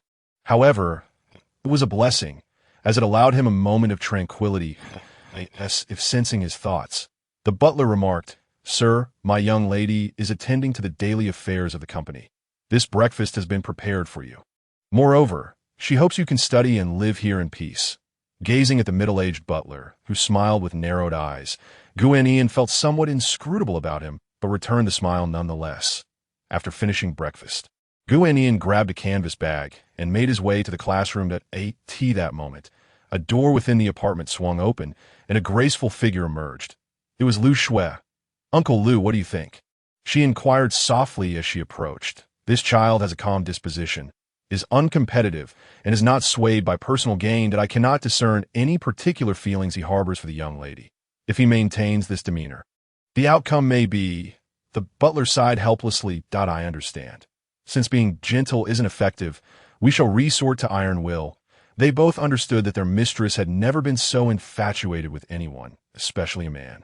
If he could bring her joy, then he should remain close, regardless of the means employed. This was also the head of the family's intention. Meanwhile, Gu Annian, breathing heavily, climbed to the 6th floor. This must be it. Room 603. Pushing open the door, he found the seats filled with students, their eyes fixed upon him, filled with surprise, admiration, and jealousy. Noticing the teacher at the podium casting a disapproving glance, Gu Annian stammered, this isn't right. Isn't class supposed to start at 8? Classmate, I emphasized in the group chat yesterday 3 times that today's class begins an hour earlier. And what about your textbook? You overslept on the very first day of school. This is unacceptable. What group? What book? Gu Annian felt utterly befuddled at that moment. Attempting to evade the glaring light above the teacher's head, he weakly replied, Sorry, teacher, as it was the first class. The Mediterranean-haired teacher scolded him for a mere 10 minutes before allowing him to sit down. Looking around, he found only one empty seat, and he hurriedly made his way to it. Just as he sat down, he felt a gaze upon him. Turning slightly, he saw a girl with slightly curly hair resting her chin on her hand. Her large eyes fixed intently on him. The atmosphere grew awkward. After being stared at for a while, Gu Annian could no longer bear it and asked classmate, Do you need something? She fell silent for a few seconds, then pulled out a photograph, comparing it before suddenly slapping the desk. So you're Gu Annian. Teacher Lin said you were unaware of the class news and asked me to explain it to the subject teacher later. Gu Annian stared blankly at her. Then why are you only telling me this now? I forgot. Actually, you didn't forget. You were just watching me. You look quite good when you're being scolded. Gu Annian shot her a glare and ignored her. Thinking to himself, there are always oddballs, but this batch seems particularly abundant. Here are your books. I'm Fong Lulu, your class monitor. If you encounter any difficulties in the future, feel free to seek my assistance. Though her tone was casual, it was well-intentioned. Gu Annian smiled. Thank you, but let us share them together. With that, she slowly pulled a book from beneath the desk. I have it. This is yours, and I meant to give it to you a few days ago, but forgot. All right, fine. Goodness, what kind of person is this? A class monitor who feels utterly unreliable. During class, Gu Annian diligently took notes, while Fong Lulu yawned, exuding an air of laziness. The 2 periods concluded swiftly as the bell rang. Fong Lulu stood up and declared, Hey, accompany me to fetch some practice books. Without waiting for Gu Annian's response, she draped her arm around his. Hey, why me? Fong Lulu retorted, Stop with the nonsense. If I say go, then go to the materials room entrance. Gu Annian saw piles of practice books stacked before the door. Thinking of contributing to the class, he bent down to grasp a whole stack. However, straining his back, he struggled to lift them and nearly toppled over. Reluctantly, he had to take fewer books, but the outcome remained the same. Ultimately, under Fong Lulu's scrutinizing gaze, he managed to carry a small pile with great effort. Are you kidding me? You're weaker than a girl, Fong Lulu remarked, lifting the remaining books and proceeding forward with a smirk. Class monitor, you just said I could seek your help with any difficulties. Right? Fong Lulu was about to turn around to scold him, but paused upon seeing his flushed face and pleading expression. All right, fine. Hand them over. She took the items from Gu Annian's hands and gently nudged him with her knee. Make sure to exercise. Otherwise, you won't be able to keep up later. Watching Fong Lulu's mischievous grin, Gu Annian suddenly thought of Lan Yuyan. Don't wait until later. I can't keep up now. After a moment of contemplation, Gu Annian remarked, The future is the future, but the present is the present. For now, having the class monitor is enough. You little rascal. Indeed, his emotional intelligence had improved considerably. Upon returning to class and distributing the materials, the teacher announced the afternoon's activities. Groups of students would create the school's art wall. Gu Annian instinctively glanced at the class monitor, only to find her casting a look of disdain in his direction. Just as he contemplated making a snide remark, a message popped up on his phone. It was from Lan Yuyan. Come back in the afternoon. Those 4 brief words sent a jolt of alarm through Gu Annian's heart. What could have happened? Hastily returning to the apartment, he opened the door to find Lan Yuyan, Butler Liu, and Lu Shui all present. That moment, Gu Annian felt a wave of anxiety wash over him. What was this all about? Were they about to hold a public shaming session? Come here and sit down, Lan Yuyan said coldly. He dared not disobey, lowering his head and slowly moving to the table, awkwardly taking a seat. Gu Annian, I ask you, do you like me? Clearly caught off guard by her unexpected question, Gu Annian hesitated for a long while before deciding against deceiving them. Well, It's not that it can't be done, but you understand what I mean, right? If we wait until later, it might just be the case. Slap. The sharp sound echoed in the room that it's over. She reverted to her former self. My good days are coming to an end. Speak plainly, I like you. Gu Annian's expression shifted instantly, employing the 36 stratagems, retreating as the best tactic. Slap. Slap. Chapter 10. I am voluntary. You're lying. Lan Yoyin's face darkened ominously as she fixed her piercing gaze on Gu Annian, who was covering his face. I'm done for. He desperately wished to voice his thoughts about how to respond without incurring her wrath. If you want to hit me, just say so directly. There's no need to beat around the bush. Honesty was the best policy. Lan Yuyan leaned closer and asked, how long have I given you? Nearly 2 or 3 days, right? What exactly is it about me that you find unworthy of your affection? Gu Annian was taken aback, uncertain whether to believe that it had been merely 2 or 3 years. Nevertheless, as long as it was something the young lady desired, it must be obtained immediately. For she possessed little patience and cared not for one's demeanor. Before he could utter a word, Lan Yuyan softened her tone slightly. Let us forecast our votes. Those in favor of Gu Annian unconditionally obeying any command of mine, please raise your hands. And no sooner had she finished speaking than Lu Shui and Butler Lu promptly raised their hands, and Lan Yuyan, her gaze fixed fervently upon Gu Annian, slowly lifted her own. He looked incredulously at the three of them, bewildered. What on earth? Was this not a form of bullying against the innocent? Weakly, he ventured, surely there should be a veto, right? He barely completed his thought before swallowing his words, as a glinting knife now rested ominously against his neck, the origin of which he could only attribute to Lan Yuyan's swift actions. His feeble hand finally rose slowly, with unanimous approval. Splendid, Uncle Lu, have him sign it. In an instant, a sheet of paper appeared before Gu Annian, as Lu Shui hastily applied ink to his fingertip, while Butler Lu firmly pressed it down. At that moment, Gu Annian caught sight of the content on the paper. I voluntarily pledge to forever obey any command of my master, Lan Yuyan, to never leave her side, to fulfill all her wishes, and to love her eternally. 10,000 words. This, he swore, was a sincere commitment. Should he defy it, he would face consequences. Just as he reached for the paper, Lan Yuyan swiftly snatched it back, pressing it against his chest as she enunciated each word. You are doing this of your own free will. You know we all heard you, and should you have a change of heart, you must be aware of the repercussions, she added with a hint of menace. An indignant voice interjected. This is utterly unfair. At that moment, Lu Shui remarked, Miss, I have conducted an investigation. His parents have long been away, and he has a foster sister residing in his home, though they are currently apart. Upon hearing of his non-biological sister, Lan Yuyan initially frowned, then smiled faintly. Did you hear that? Before you resist me, consider your parents and sister. Life offers no absolute fairness. Am I to use these threats against him? Indeed, they strike true. Listening to his feeble protestations, Lan Yuyan could not help but tremble with laughter. Indeed. Haha, life is devoid of absolute fairness, just as I have not seen you these past few days. Truly, that is most unfair. With that, Lan Yuyan suddenly seized Gu Annian's frail wrist, pulling him towards the room. Aware of her intentions, Gu Annian quickly pleaded for mercy. He did not relish this, nor did he appreciate the young lady's overwhelming fervor that a wave of dread washed over him. He was about to endure yet another ordeal. Once inside, Lan Yuyan locked the door, advancing with a firm push against the wall. After a significant pause, she bit down hard, releasing Gu Annian, whose face had turned crimson. What are you doing? He exclaimed. Do not resist. This is but a minor punishment for you. I shall take a shower now. Gu Annian swiftly turned away, lowering his gaze. Only when he heard the bathroom door click shut did he slowly turn back. At that moment, a soft voice emerged from the bathroom. Annian, could you bring me a towel?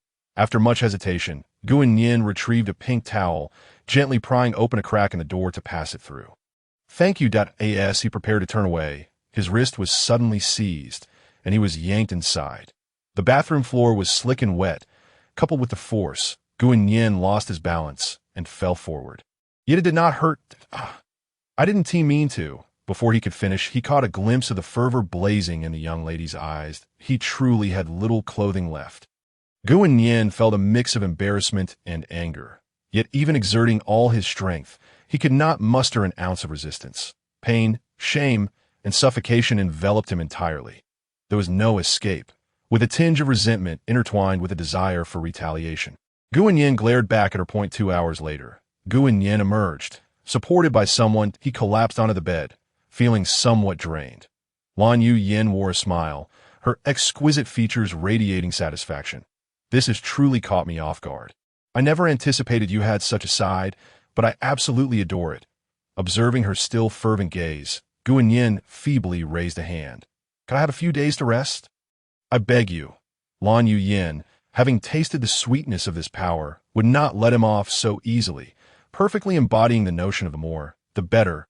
Time flew by, and soon it was evening. Lan Yu dragged Gu Annian out of the room. Butler Liu, who was arranging dinner, quickly approached, inquiring, "Miss, what has happened to the young master?" A casual tone responded, "I do not know. He is probably just hungry at a tea that moment." The seemingly exhausted Gu Annian spoke weakly. "No, it's nothing. I'm just a bit too hungry, and now is the perfect time to eat before heading to evening classes." Seeing this, the butler could only smile helplessly, realizing that his young mistress truly disregarded the well-being of others. After hastily consuming a few dishes and a bowl of nourishing soup, Gu Annian fled the apartment, as if escaping a trap. At this rate, he would surely be tormented to the point of despair.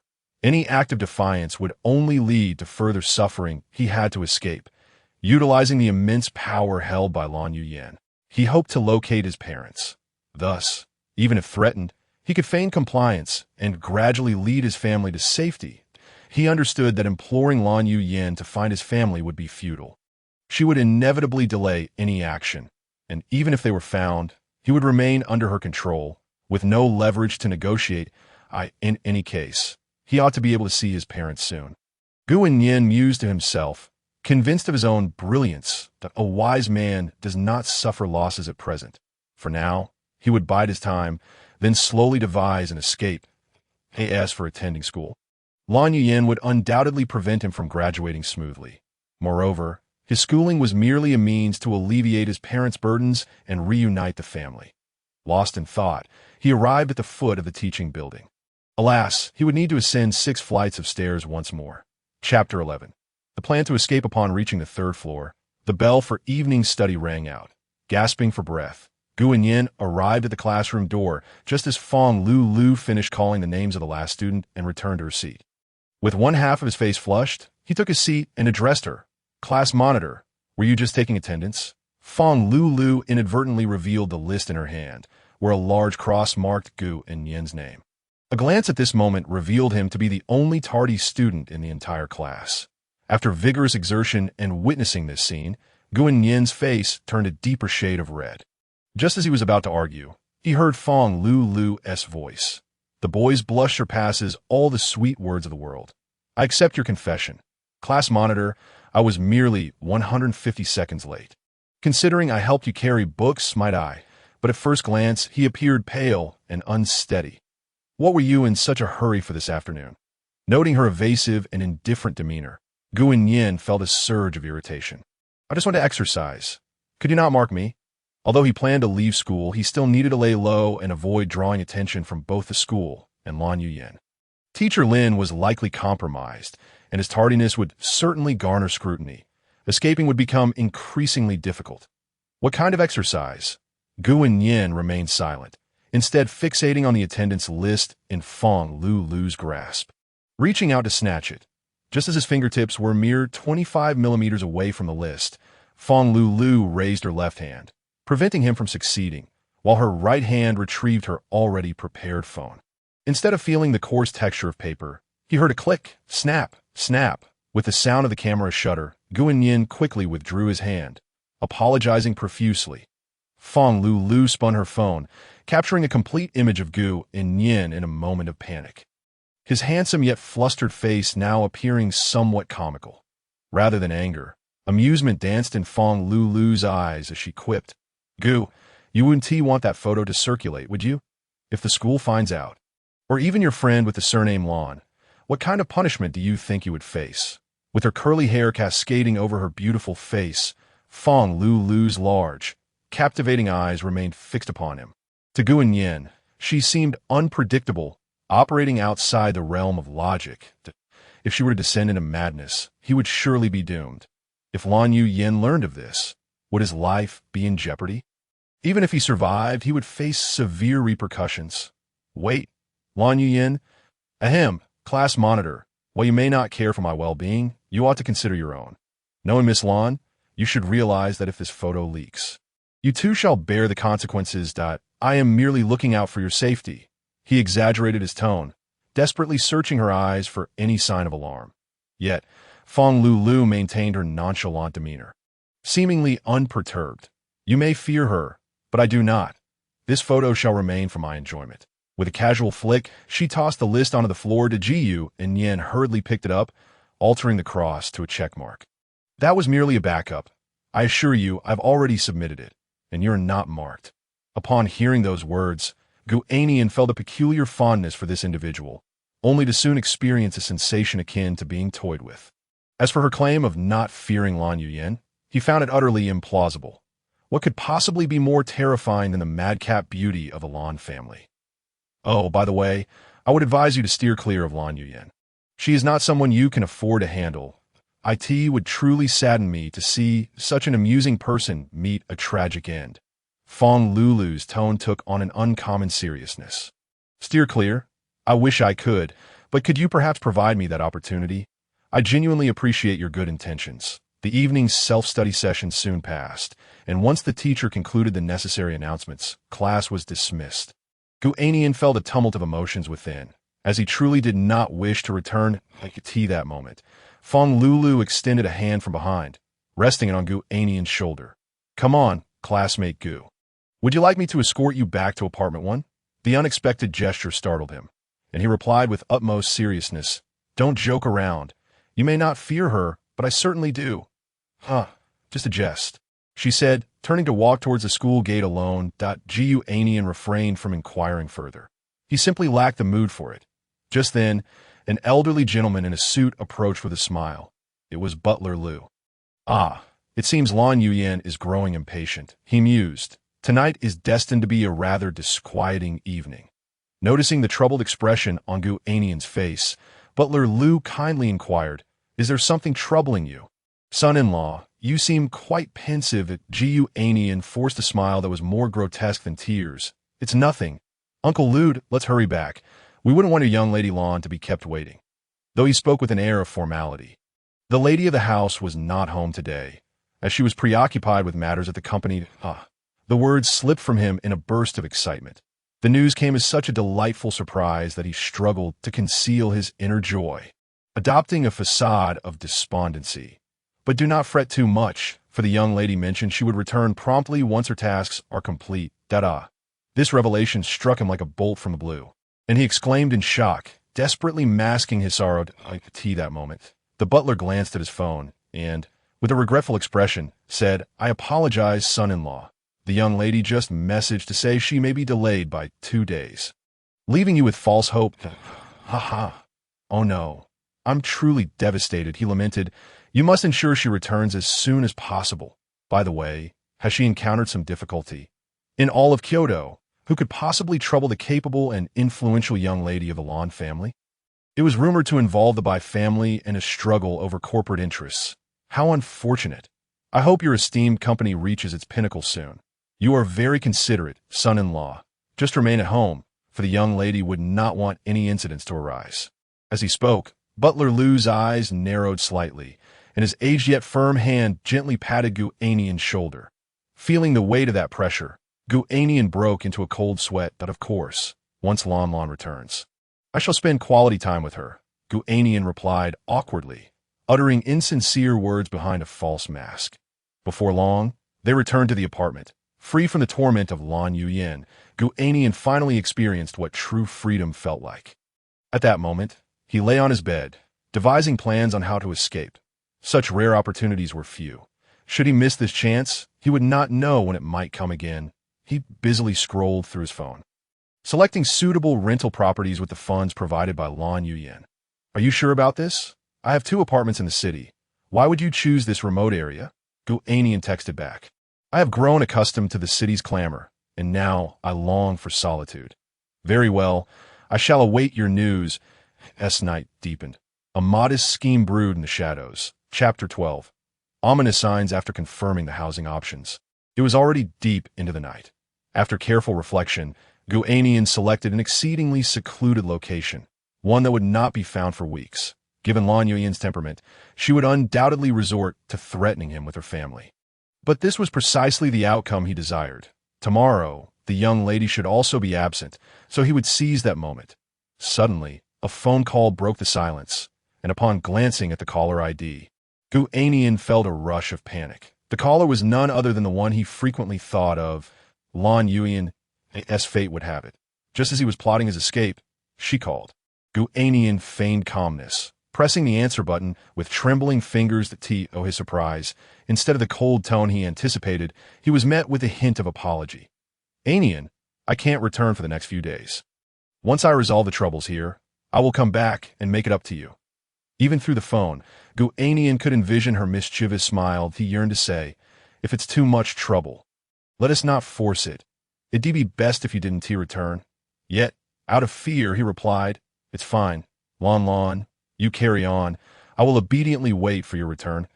As he uttered those words, Gu Annian involuntarily blinked, for he seldom told lies. After exchanging a few pleasantries, he hastily terminated the call, citing the late hour. His mind raced with thoughts of which school exit to use tomorrow and how to avoid arousing suspicion. It must be executed swiftly. Lingering here felt increasingly precarious. The following morning, Gu Annian maintained his routine, having breakfast before setting off. The school day proceeded as usual, with Gu Annian displaying no other emotions. However, during lunch, someone unexpectedly tapped his shoulder. Turning around, he found Fong Lulu grinning at him. Let us have lunch together. You seem a bit different today. Gu Annian was taken aback. He had not anticipated such a comment. What did she mean? Was he acting more naturally than usual? Could it be that she sensed his grand scheme? While he pondered, Fong Lulu, with a hint of nervousness, remarked, actually, classmate Gu, I have a bit of insight into fate. Just now, I observed your expression and noticed a strand of murky energy entwined in your brows. This is an ominous sign. Gu Annian nearly choked on his food, for her words held an uncanny resemblance to the real thing. With a scoff, he brushed her hand away and said irritably, Class Monitor Fong, if you're so adept, kindly help me dispel this misfortune. Otherwise, you may never see me again. With that, he took his tray and walked away. Watching Gu Annian's indifferent retreat, Fong Lulu smiled to herself. Whether or not she would see him again was uncertain, but whether he would witness the sunrise tomorrow remained to be seen. Within the Tianyu group, a young girl sat before a large screen, her exquisite features shadowed by a frown. She scrutinized the data before her, and the documents arriving from Huaxia. Each matter ignited a murderous impulse within her. Just you wait. With gritted teeth, she swiftly organized the materials and adjusted the plans to distribute to everyone. As for herself, she had far more pressing matters to attend to. The rivalry between the Lan and Bai families was not a particular concern to her, nor would it evoke such fury. What truly mattered was that Bai had set her sights on Gu Annian, and the canary she had nurtured was now harboring thoughts of escape. It was her own fault for being too lenient. It was time to clip those wings. As time passed, Gu Annian grew increasingly restless. Finally, after the first evening's self-study session concluded, he hastily exited, rushing to the most secluded entrance. At that moment, 2 burly men wearing sunglasses were engaged in a jovial conversation with the security guard. Brother, that classmate is truly fortunate to have caught the eye of a young lady. I can only imagine how many fewer detours I've taken in my role as a security guard. However, you all are quite cautious. Worrying about him escaping seems rather foolish, one of the guards replied with a laugh. I wouldn't know. All I know is that the young lady said if she sees him escape, she'll break his legs. Gu Annian had just approached when he overheard their conversation. Those few short sentences struck him with tremendous impact, and his clever mind began racing. This woman's methods were indeed ruthless. If the roles were reversed, Gu Annian would ensure she learned the meaning of cruelty, Suddenly, an idea struck him. He pulled out his phone and called Lan Yuyan. The call connected within 2.5 rings, and her playful greeting came through to, "What's up, Annian? Why are you calling me so late?" At that moment, Gu Annian turned the volume to maximum and, with his head down, walked briskly into the view of the three individuals that, of course. "I was thinking of you, my Lan," he replied, followed by a tender exchange that rendered the listeners somewhat bashful. Then, Gu Annian looked up to see the three staring at him, feigning modesty as he pretended to lower the volume. But in reality, he had hung up the call. "Okay, got it. It's not convenient to talk here. I'm on my way to find you. Bye." After setting down his phone, feigning the act of hanging up, and slipping it into his pocket in one fluid motion, Gu Annian gazed at the three individuals before him and, with a pretense of shyness, inquired, "You didn't hear anything just now, did you?" The trio promptly shook their heads. The two bodyguards in black had heard everything quite clearly. That was the voice of their young mistress. Though never had it sounded so gentle. They dared not disrupt the budding romance between their lady and her suitor, hastily escorting Gu Annian out, even offering to drive him short distance, which he declined with a wave of his hand. One of the security guards mumbled to himself, "I say, he's an idiot. Surely he didn't hear anything, right?" The bodyguard in sunglasses replied, "No, I don't think so." As Gu Annian stepped outside, he quickly composed a message, then dialed a number. Within 2.5 minutes, a black Audi arrived. Upon entering, he asked the driver, "Even if the odds are unchanging, what comes next?" A deep voice responded, "Symbols denote quadrants, and no problem. Will we arrive in an hour? I have something urgent. Consider it done to that moment." Lan Yuyan, glancing at the message she received, couldn't help but chuckle in frustration. Lan, I have class now. I'll call you back later." Accompanied by a cute cat emoji, she sat alone on the sofa, surveying her surroundings, her tone chillingly cold as she uttered, "It's about that time." Chapter 13. Captured on the spot as dusk fell. A vehicle slowly entered the residential complex. The community appeared modest, yet its architectural style was innovative, albeit slightly worn, with some parts overtaken by vines. This place had been constructed for entertainment purposes many years ago, but due to its remote location, it had lost its former luster. Yet it was precisely for this reason that Gu Annian chose this area as his temporary refuge. After exiting the vehicle, he studied the location sent by the landlord, cautiously searching alone. His intent was to minimize his presence, for even the slightest movement could be detected by Lan Yuyan, cloaked in moonlight. He arrived before a rather unassuming house, confirming the details multiple times before entering the password into the smart lock. Beep. Password accepted. Gu Annian gently pushed the door open. A faint, familiar fragrance wafted through. Yet he paid it little mind. Just as the landlord had described, it featured a living room, a bedroom, and a bathroom. Although the space was not expansive, it was clean and tidy, equipped with all necessities, and appeared to be brand new. Wow, what a golden legend! This little nest is quite cozy. Gu Annian sighed to himself, swiftly stowing his luggage before settling onto the sofa, ready to call Lan Yuyan. Having hung up on her earlier, she would undoubtedly be concerned. All he needed to do was pretend he was out of class and update her. Just as he dialed her number, pondering his words, he suddenly felt a vibration behind him, followed by the unmistakable ringtone coming from behind. Ah, what on earth is that? Though startled, he maintained his composure, turning to locate the source of the sound to his astonishment. Nestled between the cushions of the sofa lay a mobile phone. Lan Yuyan's, no less. Shock, confusion, and an overwhelming sense of dread flickered in his bright eyes. This doesn't make sense. Perhaps the landlord stole her phone or was blown here by the wind. Amidst his chaotic speculations, the door creaked open, revealing a petite, graceful figure stepping out. A familiar, icy voice broke the silence. What a coincidence. Gu Annian was perplexed as to why she was here or how she had found him. All he could think was, "Please, let me off the hook. I know you have many questions, but hold them for now." Lan Yuyan's cold voice rang out again, her footsteps growing closer. Bam! A loud crash echoed as Gu Annian's hair was yanked, slamming his head against the wooden table. "Does it hurt?" Gu Annian remained silent, shielding himself with his hands, his teary eyes fixed on Lan Yuyan as he slowly shook his head. Thud! Another jarring impact followed. This time he was kicked to the ground, sharp pain radiating from his bones. The same question echoed, but tears betrayed him, streaming down his cheeks as he cautiously nodded, gazing at Lan Yuyan's expressionless face. So you feel pain, yet you still dared to come out. A cacophony of furniture colliding filled the air, rhythmically punctuating the chaos. Finally, after Lan Yuyan had vented her frustrations, Gu Annian, battered and bruised, sat on the floor. Weakly looking up at her, you realize that what you're doing is illegal. Even if you're a lady, I will report you. He uttered these words with the last of his strength, his voice trembling and laced with suppressed sobs. Lan Yuyan observed his plight, and as she looked at him, a mix of anger and pain surged within her, accompanied by an inexplicable thrill. Holding Gu Annian's phone, she spoke softly, "Go ahead, but just a reminder. I know everything on your phone." Her words. Gu Annian suddenly comprehended his folly. How could he have forgotten such a crucial electronic device? Reluctantly, he picked up his phone, preparing to call for help, intent on exposing her misdeeds to ensure his safety. Just then, a series of knocks interrupted his thoughts. Lan Yuyan went to answer the door.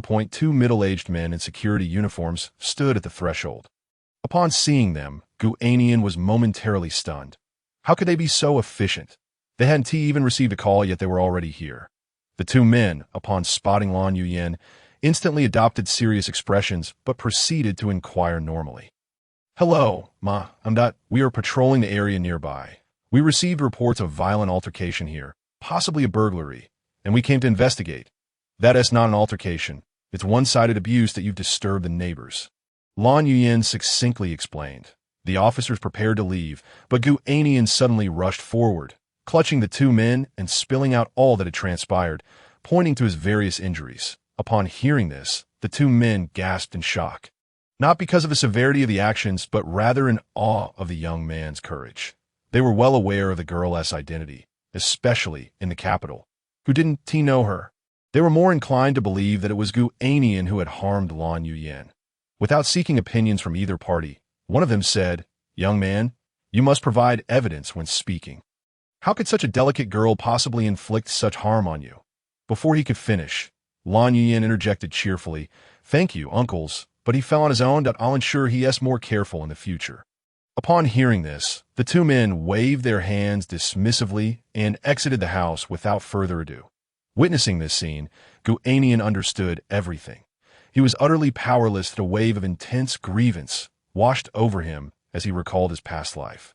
Once filled with joy in his little home, tears streamed down his face, plopping onto the floor. As he looked at Lan Yuyan, his expression shifted from anger to resignation and sorrow.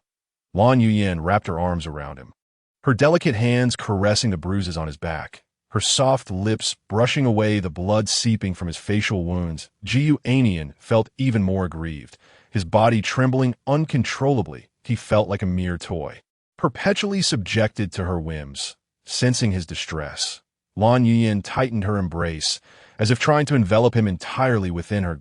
Until Gu Annian could bear no more pain that he struggled to push her away.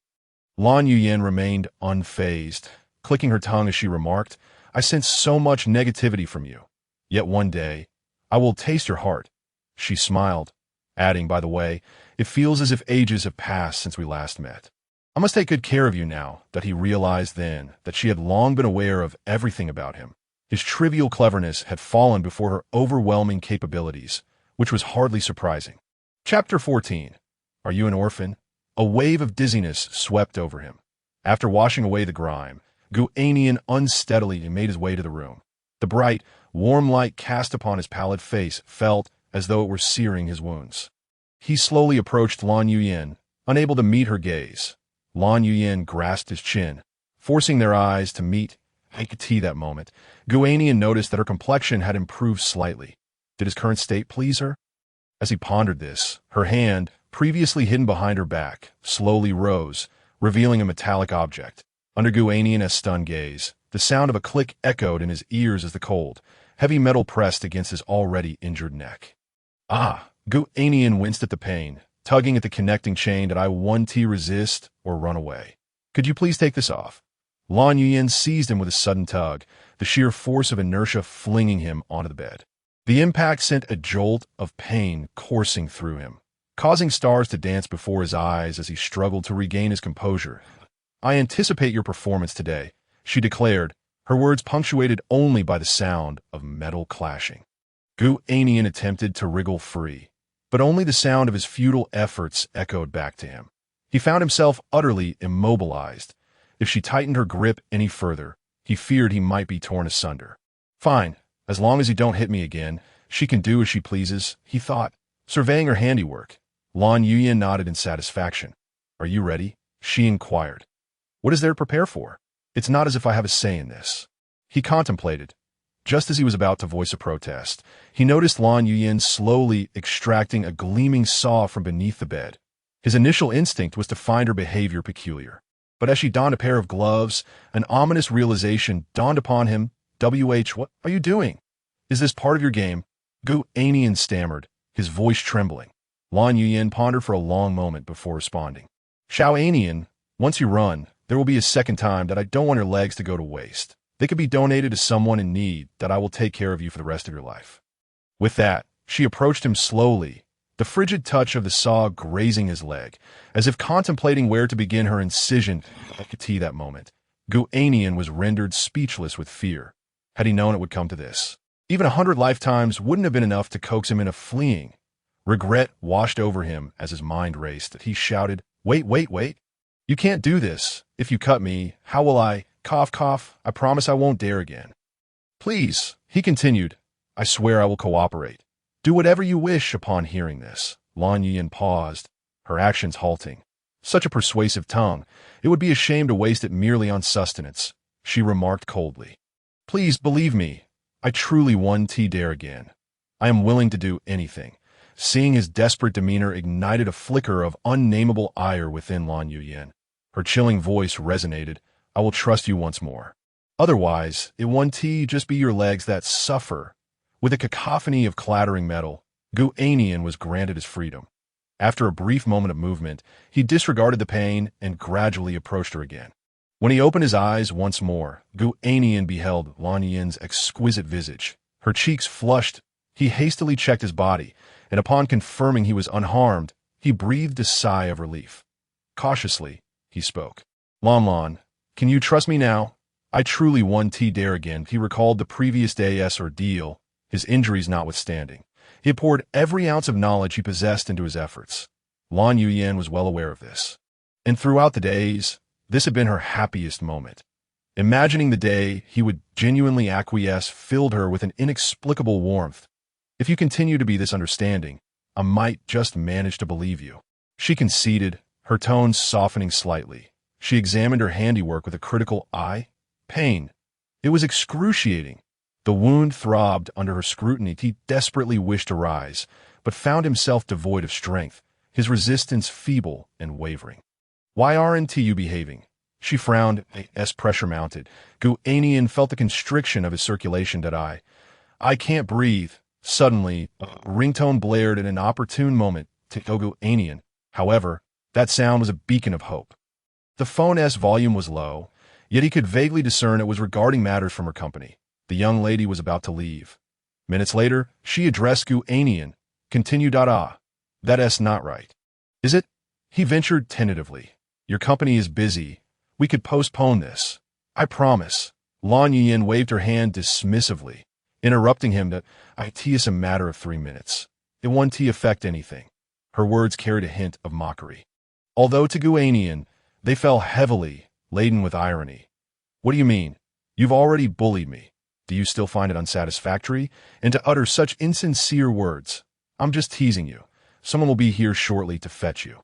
With that, Lan Yuyan shrugged on a coat and exited, leaving Gu Annian looking woeful, clutching a blanket around himself. Oh dear, she truly lacks compassion. Contemplating the prospect of his future life being so bleak sent him into a dizzying spiral. Memories of his parents grew increasingly hazy, that if he performed exceptionally well, would she use her influence to assist him? Perhaps he simply wasn't worthy. Despite this, he still held onto a glimmer of hope. Sending a message to Lan Yuyan. Lan, could you please help me find my biological parents?" After sending the message, Gu Annian assumed he would wait an eternity, Yet the notification of her typing appeared almost immediately. His heart raced with excitement. Perhaps she still possessed a modicum of conscience. Nevertheless, anxiety gripped him. If Lan Yuyan were unwilling to assist or offered a mere token gesture, he would have no recourse. After a brief interval, a voice message chimed in. Lasting 2 seconds, Gu Annian's pulse quickened as he opened it. Lan Yuyan's tone was calm, tinged with curiosity. That you're an orphan, aren't you? The weight on his heart finally lifted. Chapter 15. You are art itself. Not you, he retorted. How dare you speak of my parents in such a manner? His face flushed with anger as he sent the message. If she wouldn't help, she needn't resort to such cruel taunts. Lan Yuyan called him directly, and he pressed the phone to his ear, shouting, Lan Yuyan, you are the orphan. Your entire family is comprised of orphans. After venting his frustration, he felt a slight relief, though he acknowledged it was an odd way to express himself. On the other end, Lan Yuyan maintained a stoic demeanor, replying blandly, It's not as you perceive. I have exhausted every connection available to the Lan family, including top-tier hackers. From the moment I transferred schools in high school to now, there have been very few leads. After an elaborate explanation, Gu Annian finally grasped the situation. It was that she was unwilling to search. There was simply nothing to find. Yet, if even a family as powerful as the Lands could not locate 2 ordinary individuals, then surely something unfortunate had transpired, and there would be some news. Through careful deliberation, he arrived at a troubling conclusion, speaking into the phone. Could it be that they were kidnapped? That possibility cannot be dismissed. The time, I didn't give it much thought, but now I realize that to erase all traces of 2 people's existence would require a conspiracy. Gu Annian was taken aback. His parents were merely ordinary workers, having never wronged anyone. Could they have stumbled upon a secret that posed a threat, or had something more sinister already occurred? The mere thought sent shivers down his spine. Lan Yuyan's voice broke through his reverie. Don't be overly concerned.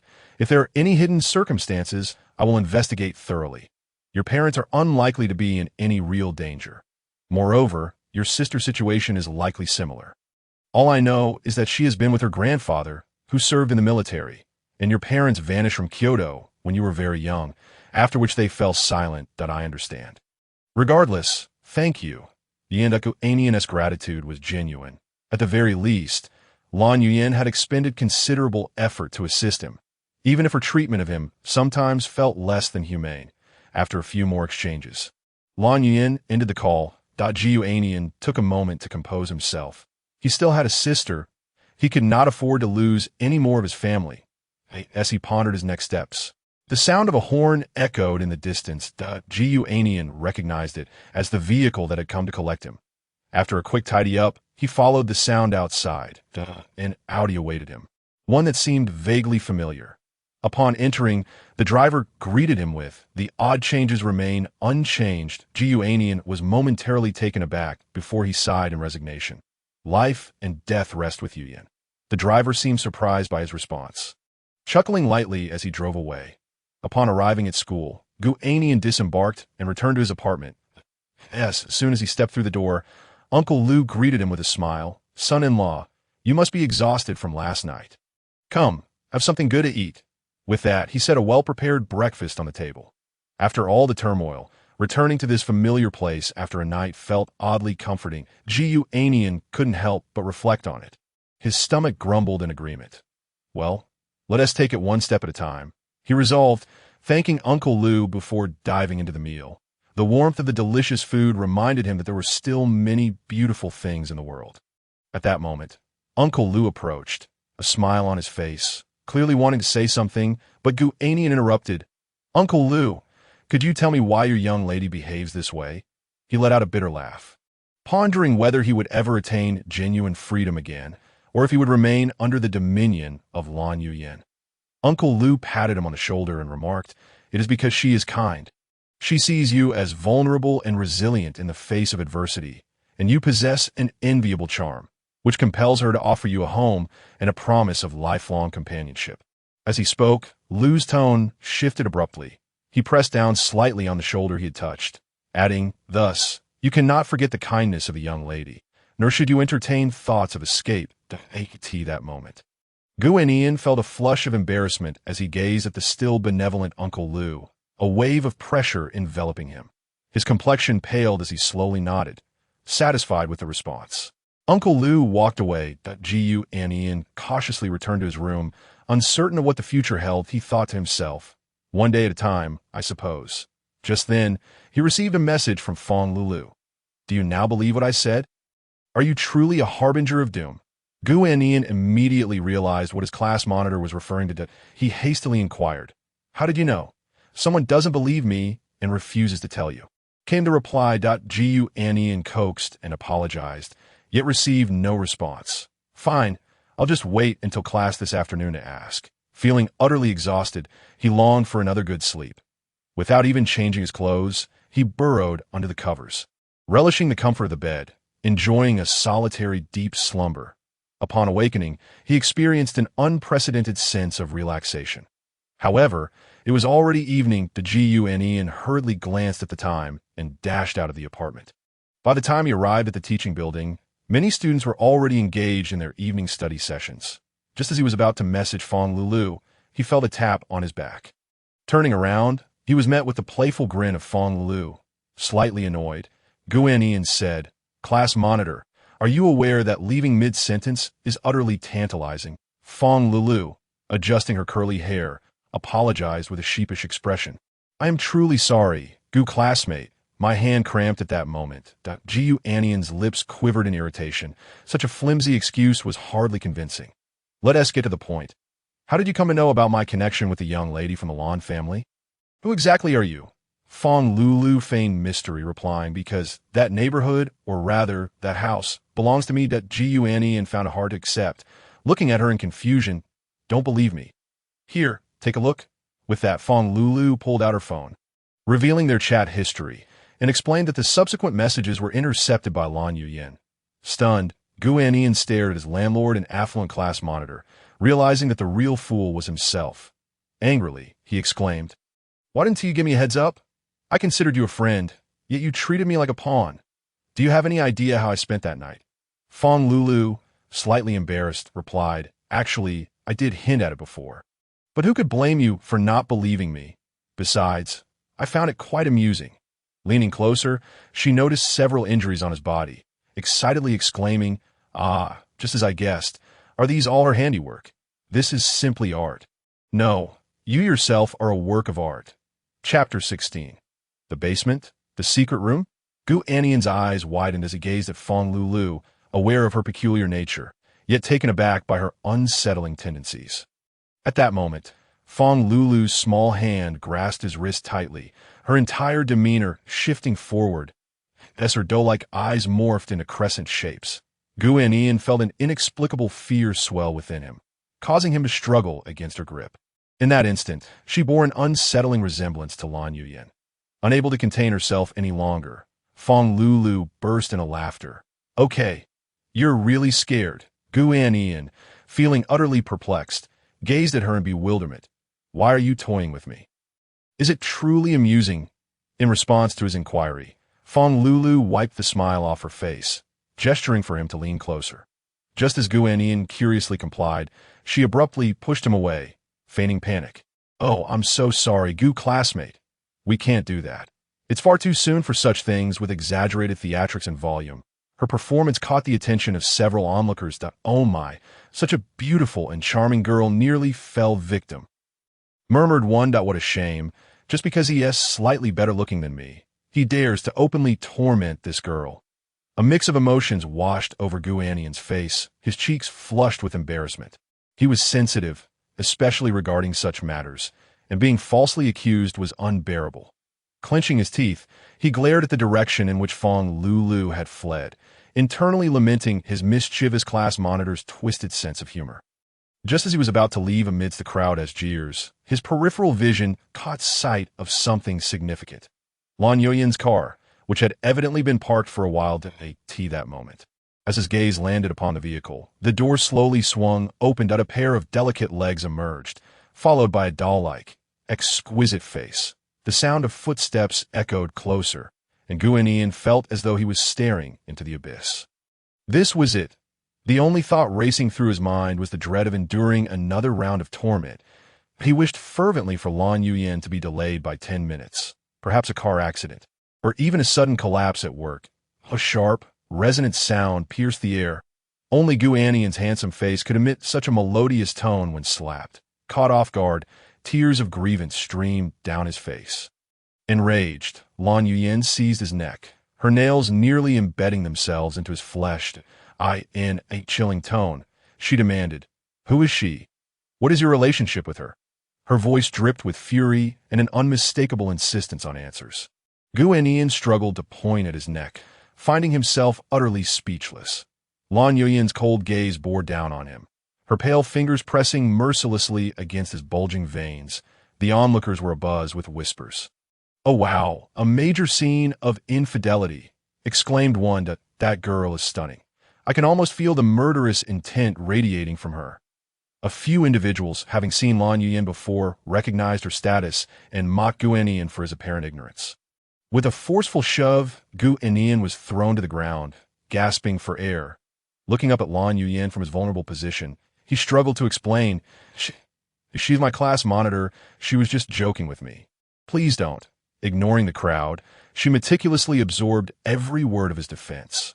"Are you finished?" When Gu Annian instinctively opened his mouth to respond, her menacing demeanor silenced him, and he simply closed his eyes.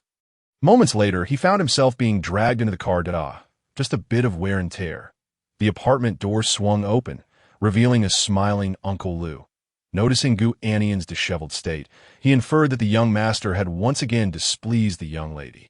Meanwhile, Lan Yuyan furrowed her brow, contemplating her position as the esteemed heiress of the Lan family, admired for both her beauty and prowess. Yet Gu Annian, either fleeing from her or gallivanting elsewhere, stirred a profound sense of discontent within her, birthing a dark, twisted thought in the depths of her mind. Observing her flushed face, Uncle Lu anxiously approached. "Miss, what troubles you?" Lan Yuyan dismissed him, her gaze fixed on Gu Annian, who was still cowering in a corner. Fear evident in his demeanor, a fleeting glimmer of madness flickered in her icy stare. Addressing Uncle Lu, she spoke slowly. "Uncle Lu, hand me the key to that room." The middle-aged man before her momentarily froze. Yet he still retrieved a delicate little key. "Miss," he said. Lan Yuyan waved her hand dismissively, a hint of a smile playing at the corners of her mouth as she turned to gaze at Gu Annian. Inside the car, Gu Annian had been contemplating how to escape this predicament when he unexpectedly locked eyes with Lan Yuyan. After spending several days together, he swiftly sensed something amiss. Her slightly flushed cheeks revealed a peculiar smile. Instinctively, he reached for the door handle, but she yanked him out from the opposite side. At times, he truly wondered whether the girl before him possessed extraordinary strength or if he was simply too feeble. He struggled to maintain his balance. Yet Lan Yuyan showed no signs of halting as she dragged him toward the apartment. Her delicate fingers clutched his wrist like shackles, the friction between his exposed skin and the ground leaving behind cruel streaks of blood. Lan Yuyan, ahead of him, wore a carefree expression. She had come to a realization. The stubborn little puppy would not behave without experiencing some hardship. Throughout their journey, Gu Annian pleaded for mercy, the pain and burning sensation radiating through his entire body until they arrived at a door. This was a room located on the first floor, near the corner, typically used for storing miscellaneous items, a place Gu Annian had seldom entered. Once inside, Lan Yuyan tossed him aside and produced the key. To Gu Annian's astonishment, she unlocked a concealed walled. It was only after being dragged inside that he comprehended it was a hidden door, entirely inconspicuous at first glance. Beyond the door lay a dark staircase.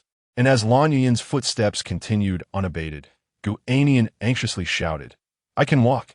Just let me go." However, Lan Yuyan seemed oblivious to his pleas, her grip unwavering. Gu Annian could only do his utmost to steady himself. Stumbling down the stairs, once his wrist was released, he exhaled, acutely aware of the pain emanating from his various wounds. Slowly rising, he surveyed the interior layout. The spacious area was exquisitely arranged, resembling a room complete with a bed and a table. Despite being underground, it lacked any dampness, exuding a surprisingly comfortable atmosphere. What is this madness? Does the young lady prefer residing underground? Just as Gu Annian pondered this, his peripheral vision caught a glimmer of metallic luster in the corner.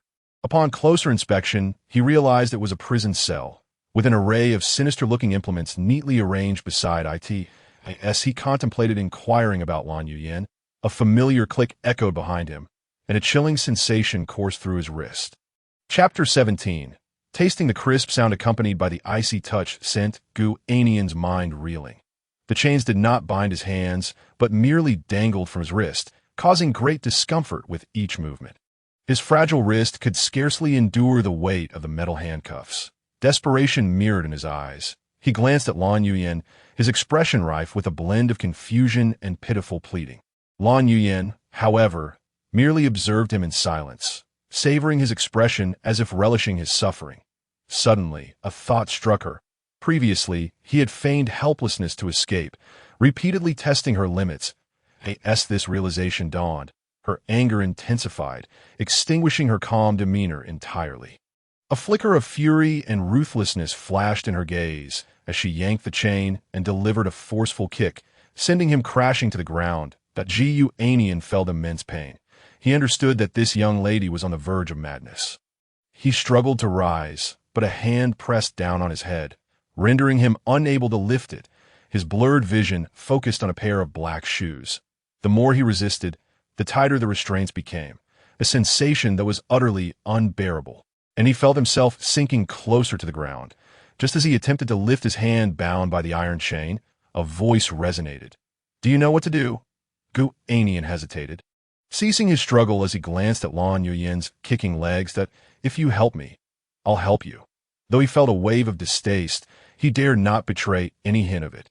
Obediently complying, after a prolonged moment, the boy ceased his actions, only to be enveloped in an icy chill. Gu Annian grasped her intention, sighing as he continued.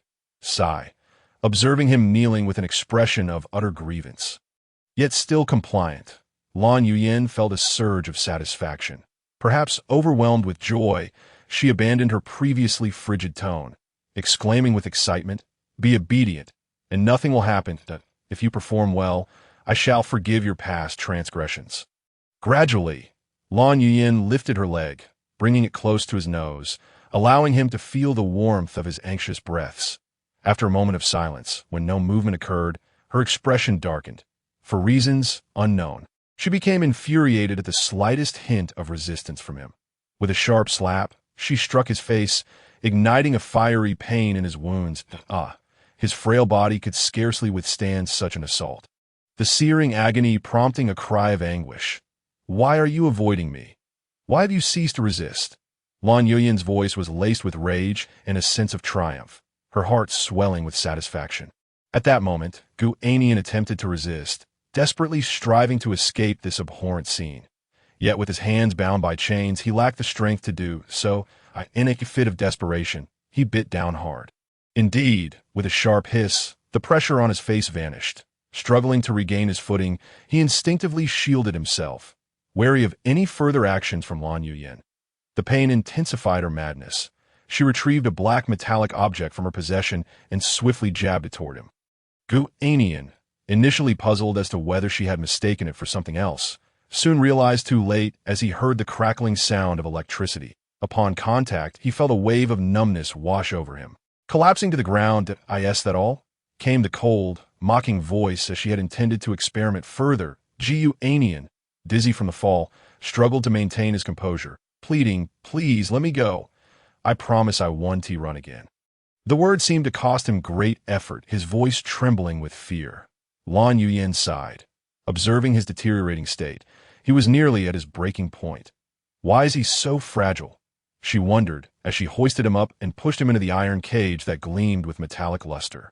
Gu Annian stumbled and fell inside, grappling to escape, but finding himself unable to rise, as if burdened by an immense weight. He was terrified of being confined in such a place, having suffered from claustrophobia since childhood. He found the darkness utterly unbearable. He exerted his last ounce of strength to rattle the cold bars, watching as Lan Yuyan slowly crouched down, his attention fixated on the key in her hand. "Be obedient, or you'll spend a lifetime in here. The choice is yours. Upon hearing that he might be trapped within those confines for eternity, he scarcely hesitated, submitting to her command. With feeble arms, he reached for the icy key. "Let me out! Let me out!" Just as he was about to grasp it, his consciousness began to fade, his vision darkening, and he collapsed, half of his hand still extended outward. Lan Yuyan regarded the scene before her, her brow furrowing slightly. This body was indeed fragile. If anything went awry, she would be at a loss for how to proceed. Sigh, perhaps I should be a tad gentler with him in the future. Miss, for the moment, we have firmly established ourselves in Kyoto, yet the Lan family need not be overly forceful. My primary objective is not the heart of the city. The woman in the car revealed a knowing smile. Soon, very soon, we shall meet again. Gu Annian awoke to gentle pecking. The warm breath was all too familiar. After revealing her true nature, she had returned to this. She truly did not regard him as a person. He offered no resistance, quietly observing her amidst the blue-pink decor. This must be her room. His wounds had been tended to, yet they still throbbed faintly. He wished to avoid enduring such torment once more. The sensation was unbearable.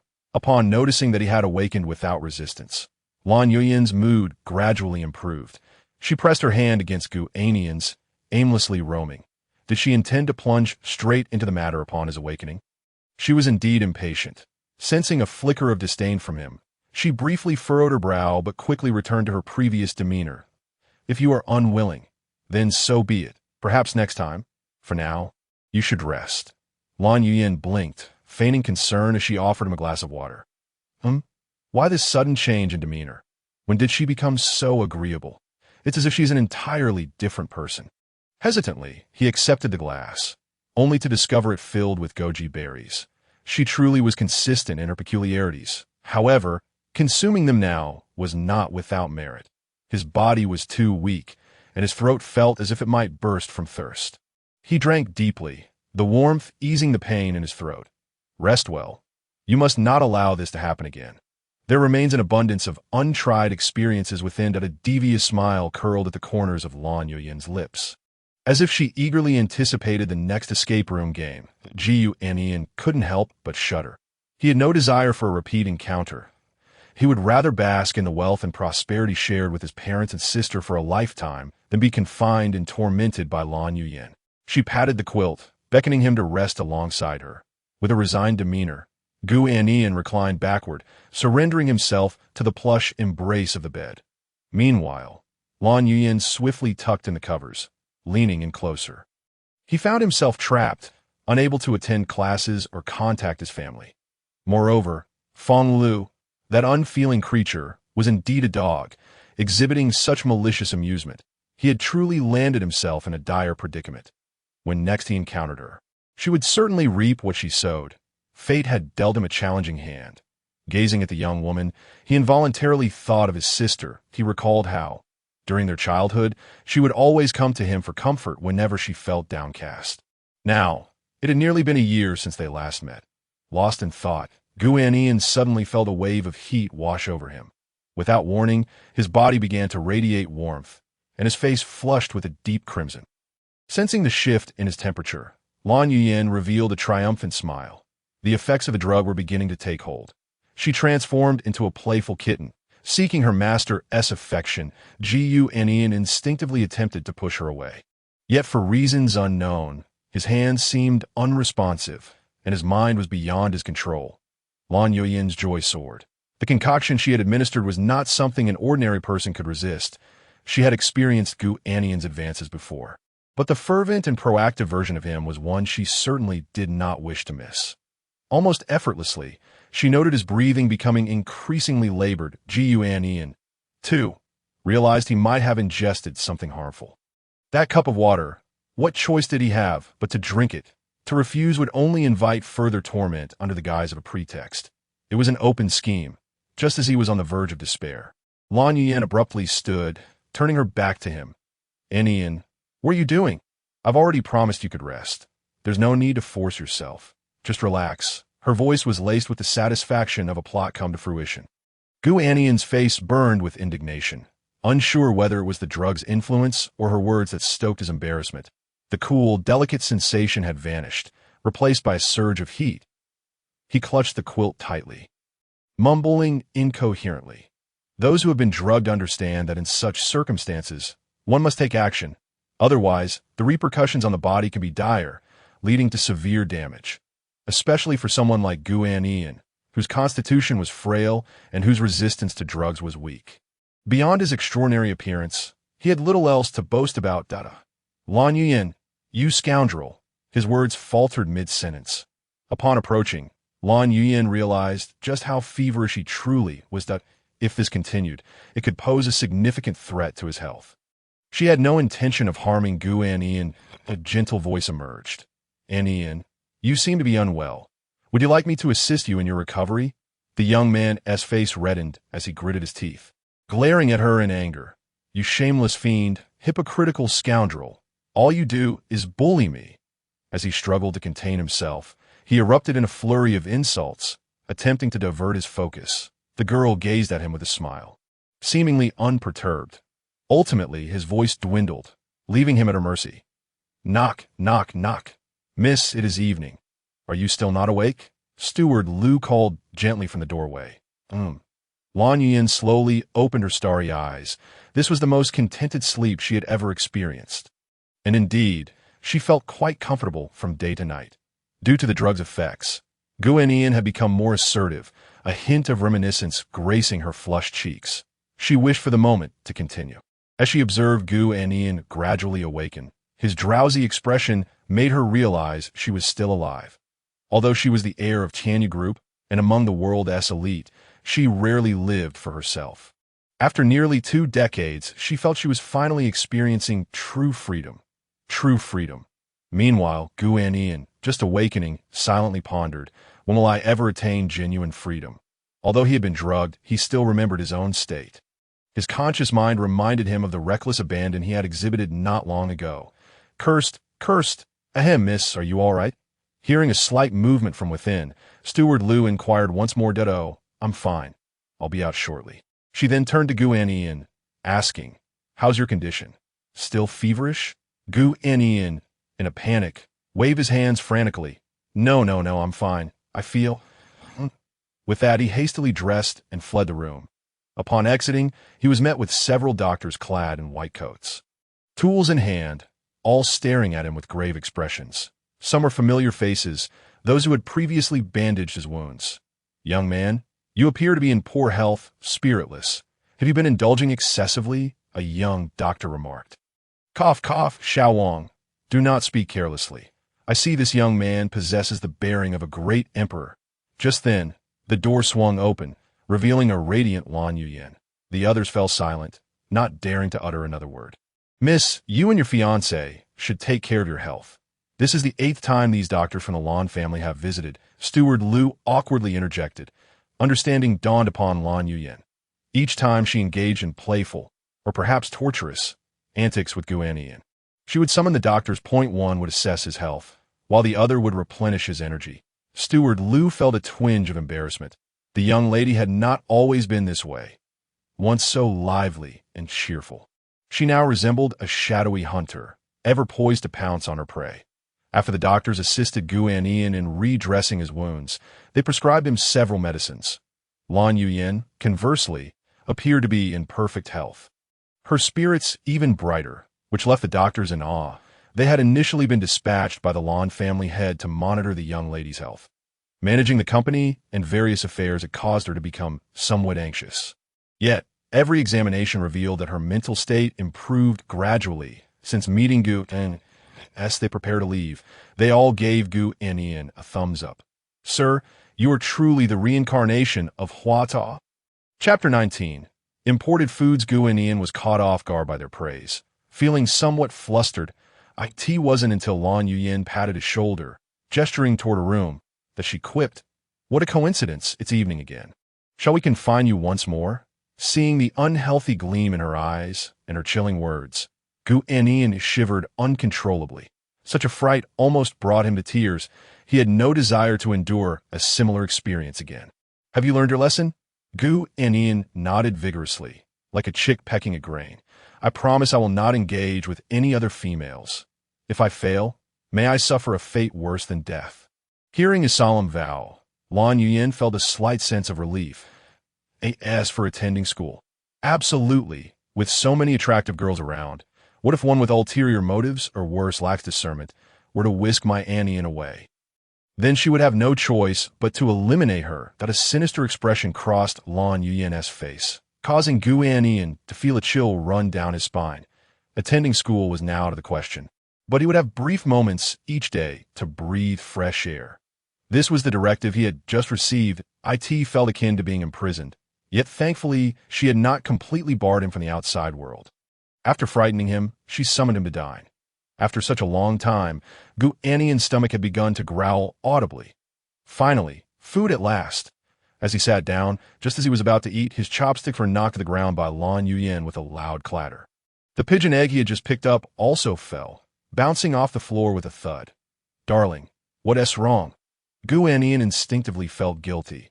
Had he offended her again? The pigeon had only laid eggs for less than 2.5 years. Rendering the eggs less nutritious, he hastily picked up a piece of braised pork and placed it in his mouth. Was there really a growth period involved? Was food truly unpalatable if it was less than 2.5 years old? While he contemplated, a pair of striking eyes appeared before him. Then, a delightful aroma of meat mixed with a hint of sweetness wafted into his mouth. The IT was fed to him so enticingly. Dare to spit out? Her severe tone carried a hint of playful annoyance. Imported food? Waste it, and I'll turn you into braised pork? Ugh, chewing sounds, gurgle, swallowing. As she watched him eat, a glimmer of amusement flickered in Lan Yuyin's eyes. Everything you eat today must be fed to you by me, a meek voice piped up. I have my own mouth, so there's no need to trouble you. Bang, a sudden dull thud echoed. And Gu Annian felt a sharp kick to his knee. Hiss, you have legs of your own. Why not escape? He had but one life, and it was clearly insufficient for Lan Yuyin's whims if he attempted to run again. He might very well become a specimen. Responding swiftly, Gu Annian scrambled to his feet. Lan, my dear, I was merely being polite earlier. That was the most exquisite imported food I have ever tasted. And I crave more. Is that so? She inquired. Absolutely. More genuine than your pearl-like eyes, Gu Annian asserted, raising 3 fingers with an earnest expression.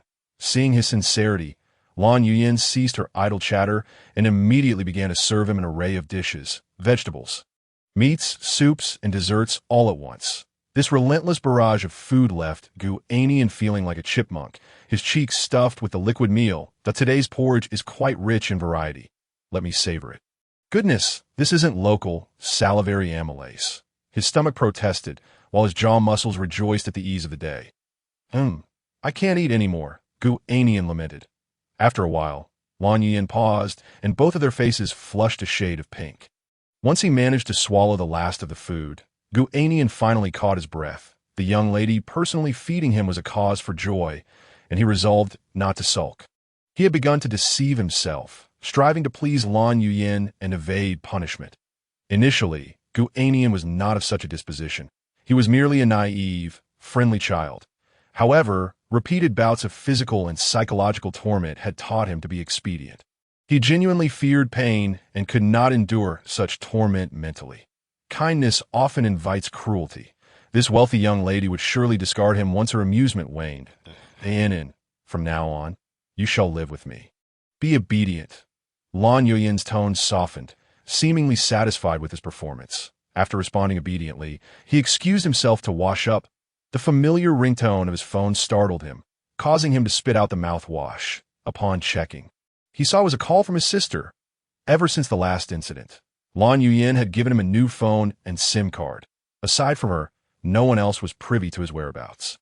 Without hesitation, Gu Annian answered the call. The familiar voice rang through. Brother, is that really you? Xiao Qian? He exclaimed. What? Before he could finish, he was interrupted, a strange tone lacing her words. Brother, have you been studying well?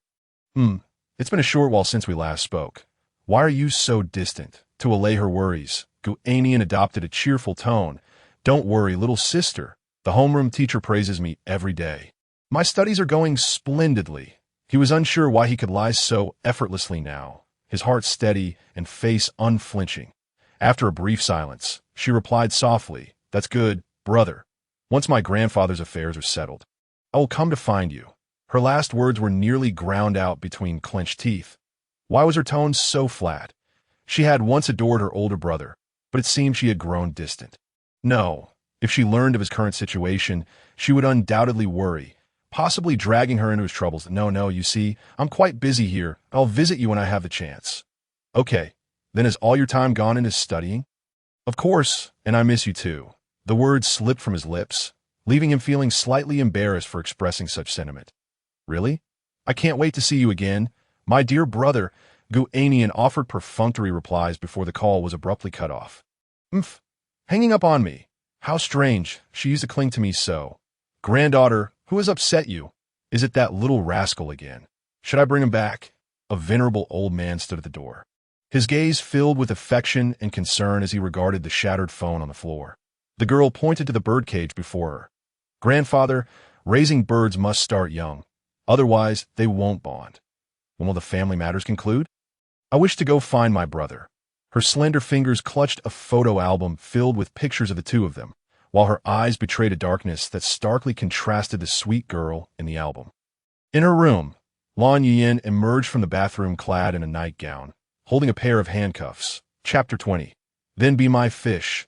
Awakening from his drowsiness, Gu Annian immediately perked up at the sight of her, springing to his feet in alarm. What have I done wrong this time? Am I to be confined in the secret room again? You're bringing the medicinal concoction, right? Noticing his panic, Lan Yuyan's lips parted slightly. Calm down. I was going to lock you up for the night, but now I'm merely securing you. For what reason? Because you do not provide me with enough sense of security. Though he had fled, she had countless methods to recapture him, yet she still felt uneasy. Only by confining him to the bed could she find peace. Please, I beg you. I'll do anything. I am willing to make amends. Just don't lock me up. Gu Annian pleaded, glancing at his swollen wrists as he implored Lan Yuyan. Anything, you say? Taken aback by her unexpected response, Gu Annian stared at her slightly flushed face, a wave of discomfort shooting through his waist. Was there any option besides becoming a reluctant pawn? Last time had been particularly enjoyable, and he hoped she would take the initiative this time. Lan Yuyan disregarded Gu Annian's crimson cheeks and recounted his behavior after taking the medicine, leaving not a single detail unexamined. She even threatened to document it in a notebook, compelling him to read it aloud every night. Did I truly behave that way?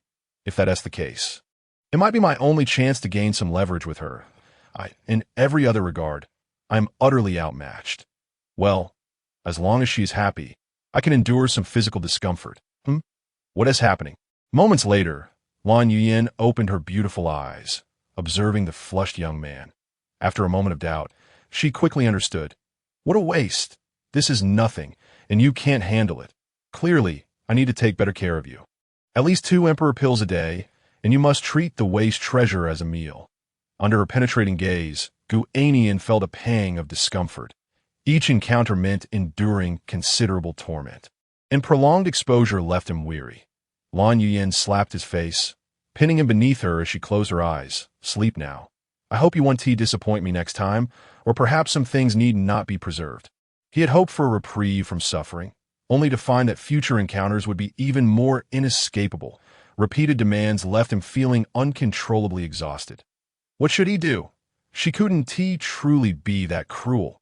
How could this be happening at such a young age? He gently patted the seemingly sleeping Lan Yuyan. How about just twice a week?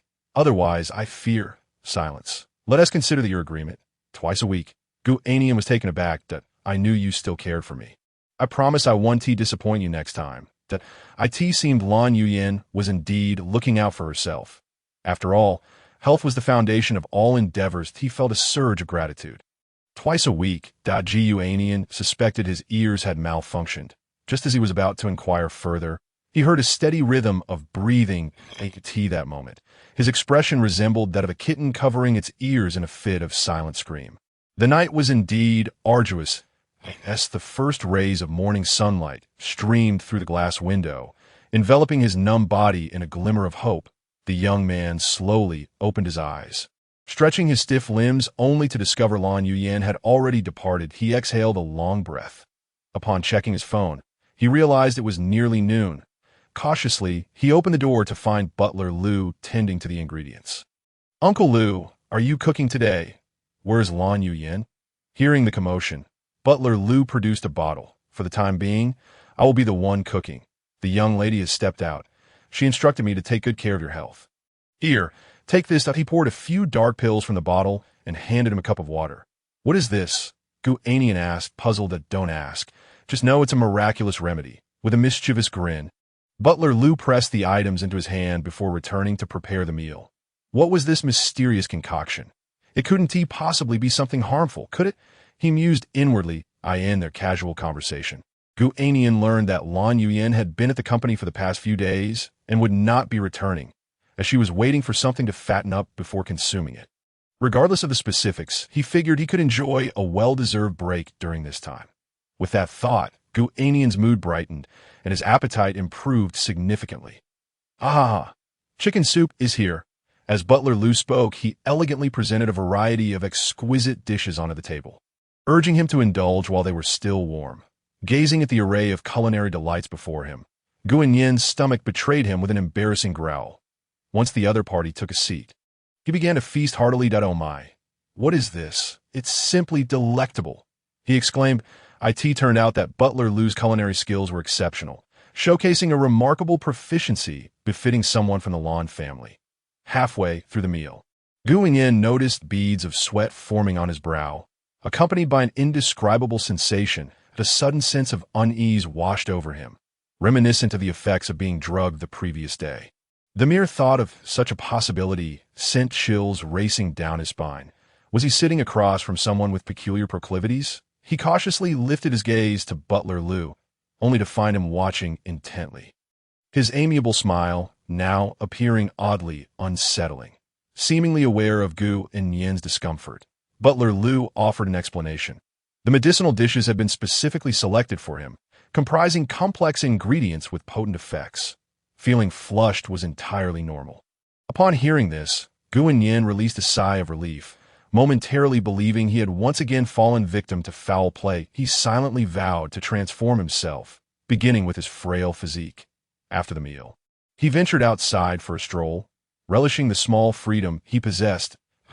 As a university student not burdened by classes and supported by a beautiful soul, it was indeed a life many would envy.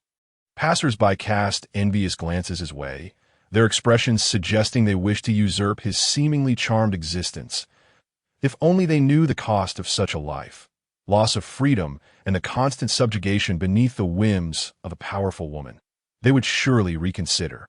He found himself alone by the lake, quietly contemplating the tranquil surface of the water. He often found solace in gazing at the lake, its mirror-like surface offering a reflection that soothed his soul.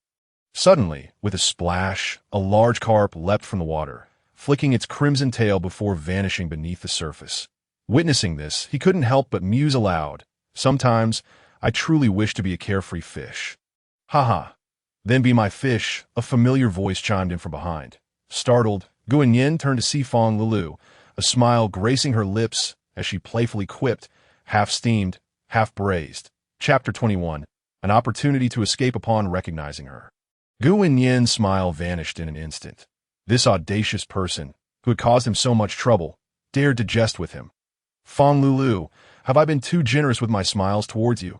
he replied, adopting a rare seriousness that he hoped conveyed a semblance of menace. Fong Lulu blinked, then nonchalantly responded, "Oh, hasn't your esteemed young lady trained you to be more obedient?"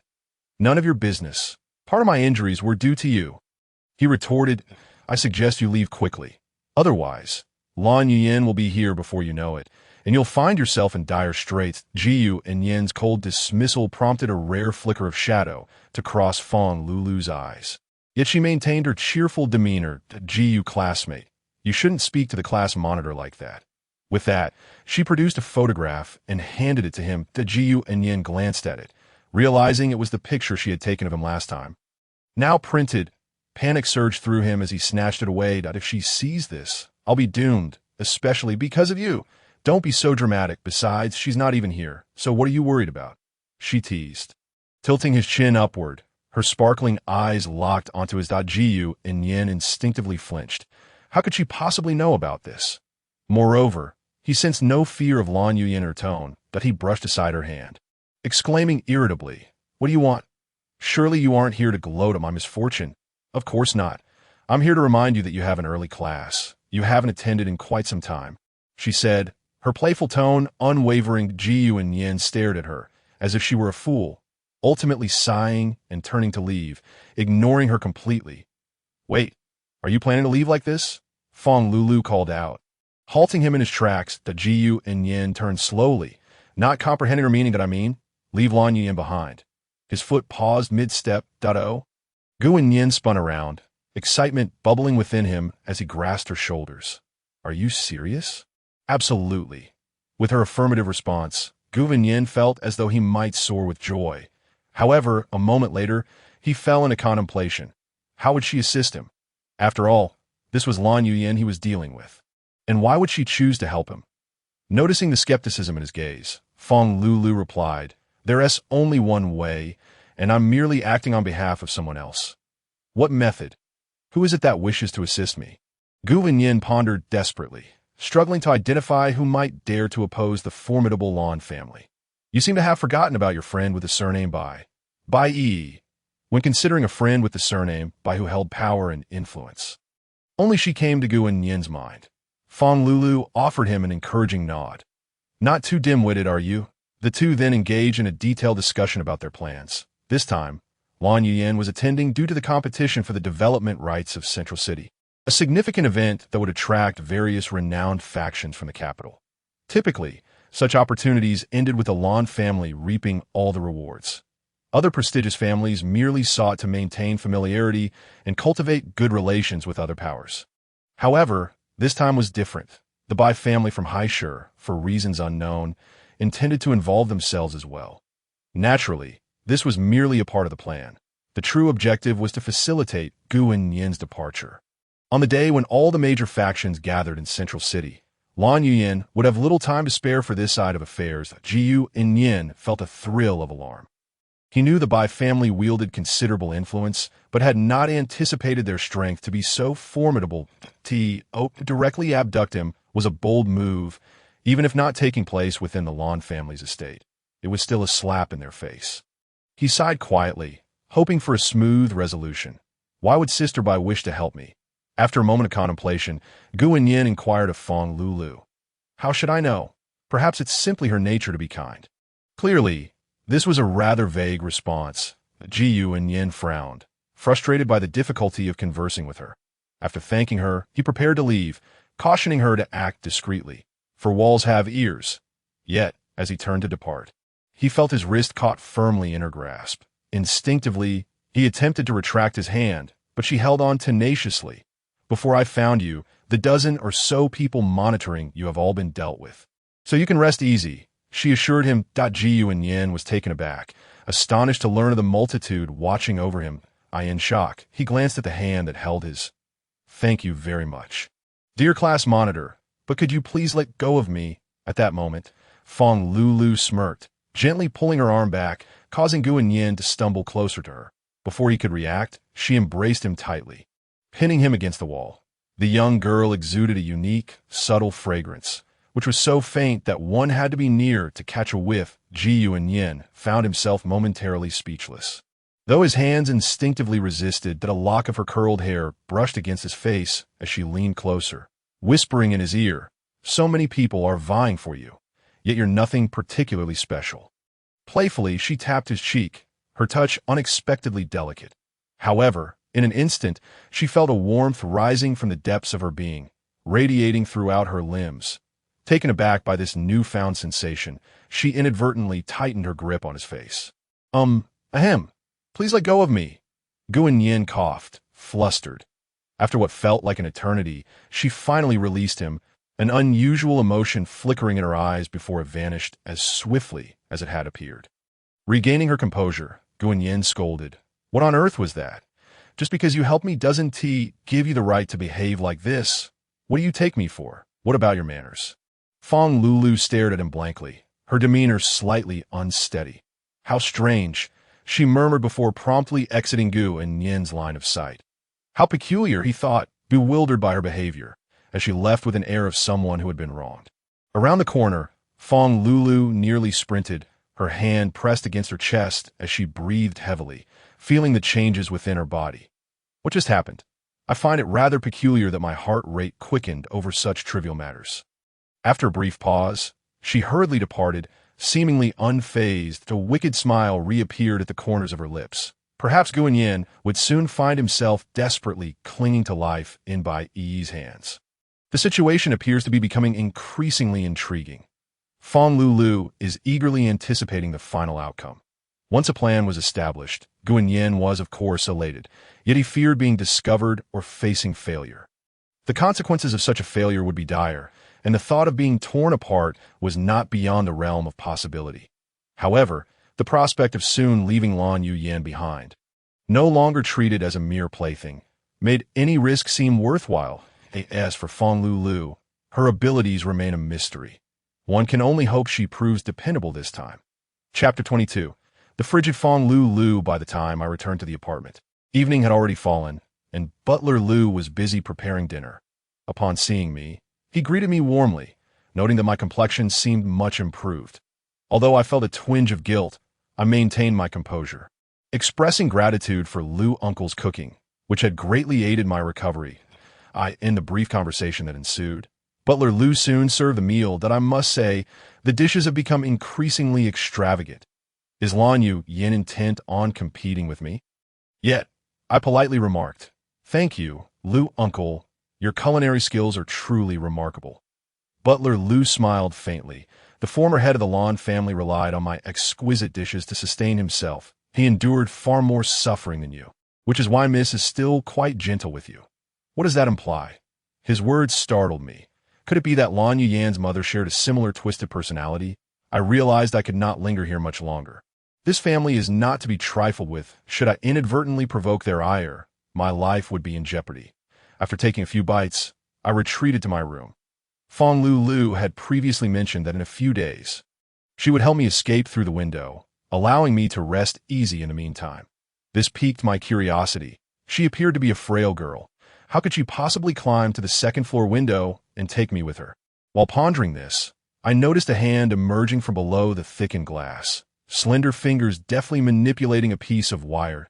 To my astonishment, the window's lock disengaged effortlessly. I approached in disbelief as the window swung open, and a graceful figure leaped inside, landing squarely on top of me. What on earth? Upon closer inspection, I realized it was indeed Fong Lulu. "What are you doing here?" Fong Lulu shrugged off her outerwear, scrutinizing the interior of the room. "Just simulating the escape plan. Is that too much to ask?" I stood up and peered out the window, finding nothing to climb. "How on earth did you manage to get up here?" "You certainly have some hidden talents." Fong Lulu scoffed lightly, mocking my naive expression. "Keep your voice down. We can't let that butler overhear us. He's not easy to deal with." With that, she began to arrange several bottles and jars around the room with a practiced ease, which left me in silent admiration. "Gu, there are many enforcers outside the apartment. Once they get in, it will be difficult to escape. Hence, I plan to stay here for the night." Ignoring my concerns, Fong Lulu headed towards the bathroom. "Wait, are you insane? What if you get caught?" I exclaimed, grabbing her arm in an attempt to pull her back outside, but was swiftly overpowered by her strength. "Let's just stick together, so we won't raise suspicion." Panic surged within me. I truly could not bring myself to do this. Sensing my trepidation, Fong Lulu's mischievous side surfaced. She had always held back in public, but now she could finally have some fun at my expense. Seizing my collar, she yanked me closer, and I noticed a glimpse of pale skin and some still healing wounds. Wow, that woman sure knows how to play. Such a perfect physique, I could hardly bear to leave a mark.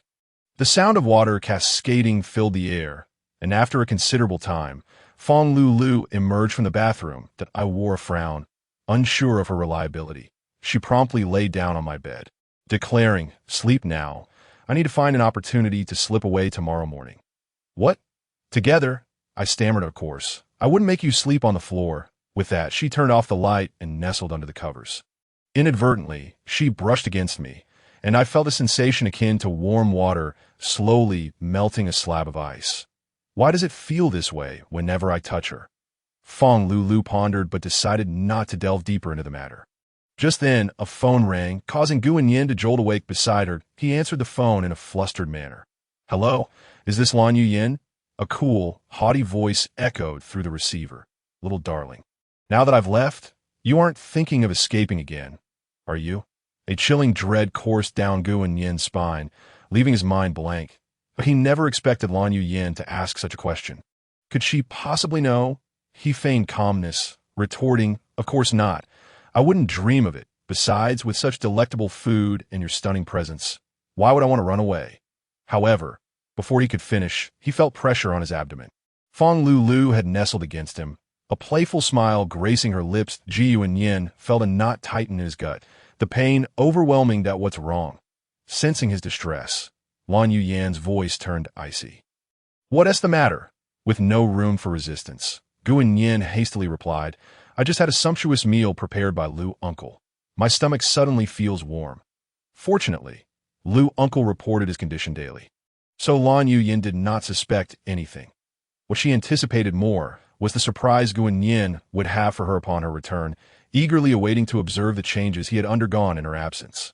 "All right, be a good boy and wait for me to return. Don't even think about escaping." Gu Annian, unable to take any chances, quickly agreed and ended the call under the guise of going to sleep. He felt a sense of guilt akin to being caught in an affair, his heart racing uncontrollably. It was strangely exhilarating.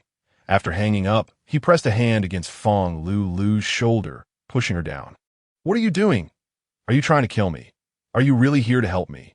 Yet upon closer inspection, he noticed a faint blush on her cheeks, and her eyes closed in slumber. "What's wrong? Don't scare me. I can't afford to compensate you if you're pretending." Silence enveloped the room as her steady breathing assured him she was merely asleep. Gu Annian gently adjusted her onto the pillow, feeling a chill radiate from her body. "Why is she so cold? This girl must be under considerable stress to help me, and despite her quirky demeanor, I realize I might not know her at all." He quietly draped a blanket over her, hoping to restore her warmth, while he turned to his side, covering only a small portion of himself. Fong Lulu murmured softly before sinking into a deep, restful sleep, perhaps the most peaceful slumber she had ever experienced. Chapter 23. The assault. Gu Annian awoke with bleary eyes, noticing the sky had just begun to lighten. Fong Lulu had already departed, yet he felt a dampness on his face. The following days passed in an eerie calmness, almost surreal, with not a single phone call from Lan Yuyin. As time drifted by, the languid lifestyle became quite pleasurable. My battered body was gradually healing, and I wished it could remain this way indefinitely. The Central City Sunshine Convention Hall. Miss Lan is indeed a paragon for our generation. Under your stewardship, Tianyu Group has soared to new heights. Indeed, who does not know that the Lan family is the true power in this capital? At the banquet, nearly everyone present was there to flatter Lan Yuyin. And indeed, the Grand Mountain was worthy of such adulation. Yet, Lan Yuyin felt a wave of irritation wash over her, accompanied by a lingering sense of unease. Just then, the sound of an engine roared to life as a Maybach came to a stop at the entrance of the venue. A woman emerged from the back seat, clad in a sleek black outfit, followed by a throng of people who surged into the hall. Upon seeing the newcomer, Lan Yuyin could not help but display a scornful smile. Her gaze fixated on the woman's face, filled with disdain, as the woman entered the venue. Her unique aura became apparent, exuding a pressure that rivaled Lan Yuyin's own. Many in attendance recognized her immediately as the heiress of the Bai family from Tianhai. Sensing an underlying tension, Bai Yi removed her sunglasses and turned her gaze toward Lan Yuyin, their eyes locking in a fierce exchange that seemed to harbor a hint of murderous intent. The atmosphere in the hall fell silent, as the seasoned attendees quickly picked up on the palpable hostility. Bai Yi turned her head away, striding toward a middle-aged man. "Boss Xia, you are quite generous. This prime location seems almost a gift to the Lan family, does it not?" Her seemingly casual remark sent a chill down the man's spine, the veiled threat evident to all, despite being in Kyoto. The Bai family of Tianhai was not to be trifled with. No amount of flattery from him could compel Lan Yuyin to confront the Bai family over a mere minor player. Just as he found himself in a predicament, Lan Yuyin spoke up, her voice cold and clear. Boss Xia is one of us. Regardless of the circumstances, the Lan family will not stand idly by. Furthermore, a stray dog from the outside has no right to snatch food from my hands. Her tone grew increasingly frigid, prompting a collective gasp from those present. The confrontation between these two titans had escalated. However, what they did not realize was that the central location in Kyoto alone was not enough to provoke such hostility. Lan Yuyan's true ire stemmed from her feelings towards Gu Annian. The slap to her face today was a declaration of her stance. Her man was not to be touched by anyone. Hearing her words, Xiao's confidence swelled, and he responded to Bai Yi. Miss Bai. The central city has long been claimed by the Lan family. We must adhere to the rules of business. Bai Yi's expression turned icy, but she quickly regained her composure. Mr. Xia, your integrity is commendable. I look forward to our next collaboration. With that, she departed from the banquet. Lan Yuyan watched her leave, a sense of satisfaction blooming within her. The Bai family was merely an insignificant presence, as the banquet drew to a close. Attendees began to take their leave in the days leading up to this. Lan Yuyan had meticulously planned the company's expansion and the development of the central city, and the weariness of her labor weighed heavily upon her. Now, finally able to return home, she pondered how Gu Annian had fared in her absence. She was eager to assess his performance. The thought of seeing Gu Annian soon filled her with excitement. And as a reward for her monotonous days, she intended to fully appreciate the value of youth. Seated in the car on her way back, she was immersed in her daydreams when suddenly, chaos erupted. She felt a violent jolt, followed by a terrifying impact. The driver swerved desperately, but could not evade the oncoming van. After the collision, he immediately inquired about her condition. I'm fine, she replied, rubbing her head, then glanced outside to see a multitude of vehicles converging from all directions, encircling the Lan family's car. How outrageous! The Bai family has gone completely mad. Doesn't that old man care about me at all? Regaining her composure, she quickly dialed for reinforcements. Hurry! Ensure the young lady's safety. Several bodyguards from the Lan family surrounded the vehicle, weapons drawn, ready for battle. Inside a nearby building, Bai Yi watched the unfolding scene on a screen. A smirk playing on her lips as she made a phone call. She called for help. It's all SET in apartment 1. Gu Annian lay on a balcony, soaking up the sun, enjoying the gentle warmth that felt far from blinding. The pleasant sounds of birds chirping and cicadas buzzing filled the air. Suddenly, a realization struck him. Wait, something's off. Is Lan Yuyan back? He sprang to his feet. Hastily pulling back the window to assess the situation, Gu Annian did not recognize the vehicles. But he was certain Lan Yuyan would never ride in such a van that a convoy of large vans screeched onto the apartment's lawn, coming to a sudden halt. What astonished Gu Annian was the sight of burly men pouring out of the vehicles, one after another. Can those vans even hold that many people? He wondered as soon as they disembarked. Their leader barked, "Attack! Is it warm today? Or is my hand just freezing?" Gu Annian mused until he noticed a handful of figures rushing toward the apartment from all directions. Realization dawned on him. Someone was coming to rescue him. He felt a mix of excitement and anxiety as he anxiously peered out to observe the unfolding chaos that a group of individuals charged into the apartment. But as soon as they stepped inside, they were sent reeling back out. Steward Liu emerged slowly, surveying the damaged door with a hint of sorrow. That door cost several tens of thousands. His displeasure was evident as he addressed the intruders with a deep voice. "What brings you esteemed guests here today?" Before he could finish, a number of muscular henchmen appeared behind him. The intruders seemed taken aback. While the smaller thugs may not pose much of a threat, this steward was not to be underestimated. The leader, undeterred, launched an attack, a blade glinting as it aimed for Liu's neck, a lethal strike from the outset. Liu remained unfazed. His aged yet powerful hand shot out, seizing the assailant's wrist like a vice, followed by a swift punch that sent the attacker crashing to the ground, blood staining the floor. Liu noticed the blood on his own clothing, the fabric now torn. He took a moment to stretch his limbs, his eyes sharpening with intensity. Just a scratch. I haven't had a good workout in quite some time. Chapter 24. The escaped man sprawled on the ground, coughed up blood, but managed to rise to his feet. He realized the formidable nature of his opponent and was astonished by the challenge. He had lost the upper hand after just one exchange. Wiping the blood from his mouth, he urged his comrades. Quickly eliminate the others, then we'll deal with this old man. At his command, the remaining thugs surged toward Lu, converging from all directions. Thud! Thud! The sounds of impact echoed as Lu deftly countered, sending his attackers flying with a flurry of strikes, skillfully dodging blows aimed at him. However, his attire was rapidly becoming tattered, slashed by the knives of his assailants. The leader produced a long knife from within the van, fixating his gaze on Lu as he prepared to strike. Meanwhile, Gu Annian, observing from above, was utterly captivated by the scene unfolding before him. He had only ever witnessed such action in movies. The skirmish had transpired in mere moments, and Lu, unarmed, faced a throng of armed men with an air of calm, as if this were merely an everyday occurrence. Previously, Gu Annian had contemplated abducting Lu to make his escape, thinking an old man would be easy to overpower. Now, however, he felt a chill run down his spine. As he remained entranced by the clash below, he failed to notice a figure looming behind him. The slender hand suddenly covered his eyes, and a cool voice whispered, "Guess who I am, ah?" Gu Annian yelped, startled not only by the sudden scare but also by the familiarity of the voice.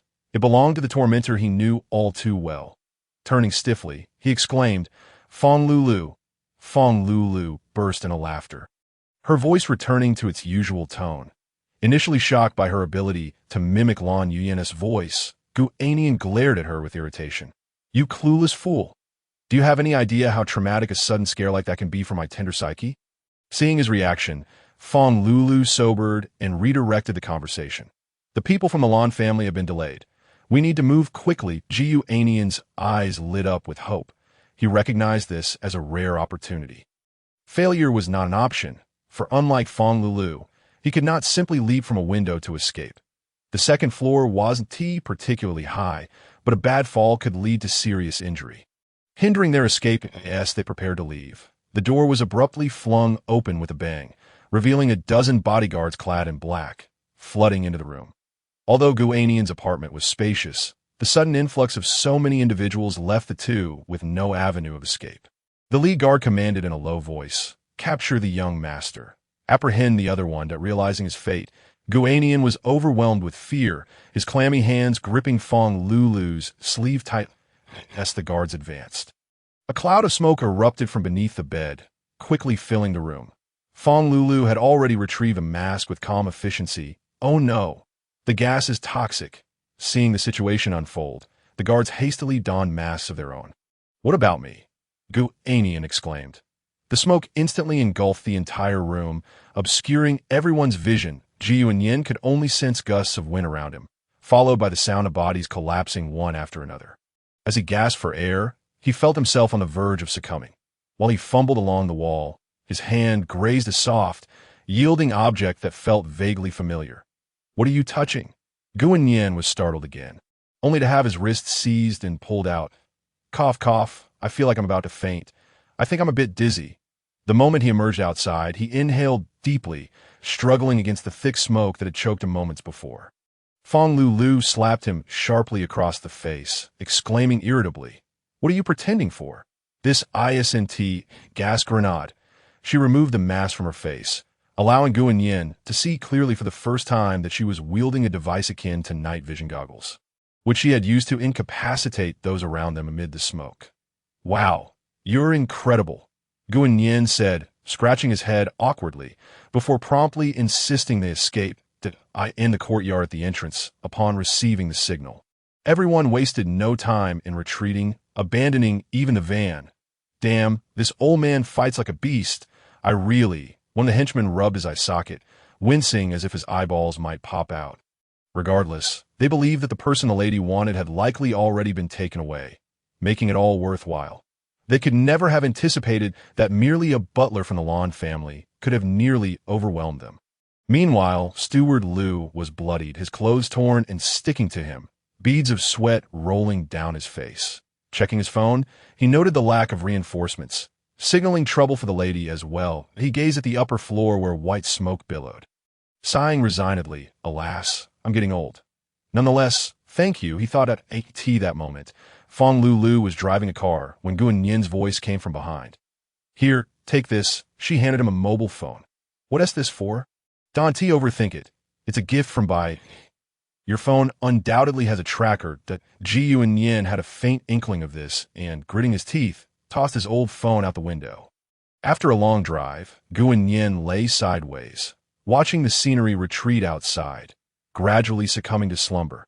Fong Lu glanced at his peaceful face through the rearview mirror, a peculiar thought surfacing in her mind only to be swiftly suppressed. With an exasperated expression, she remarked, "Gu Annian, you really are quite popular." Time passed, and Gu Annian awoke to a sudden break, glancing up at the sky, now shrouded in darkness.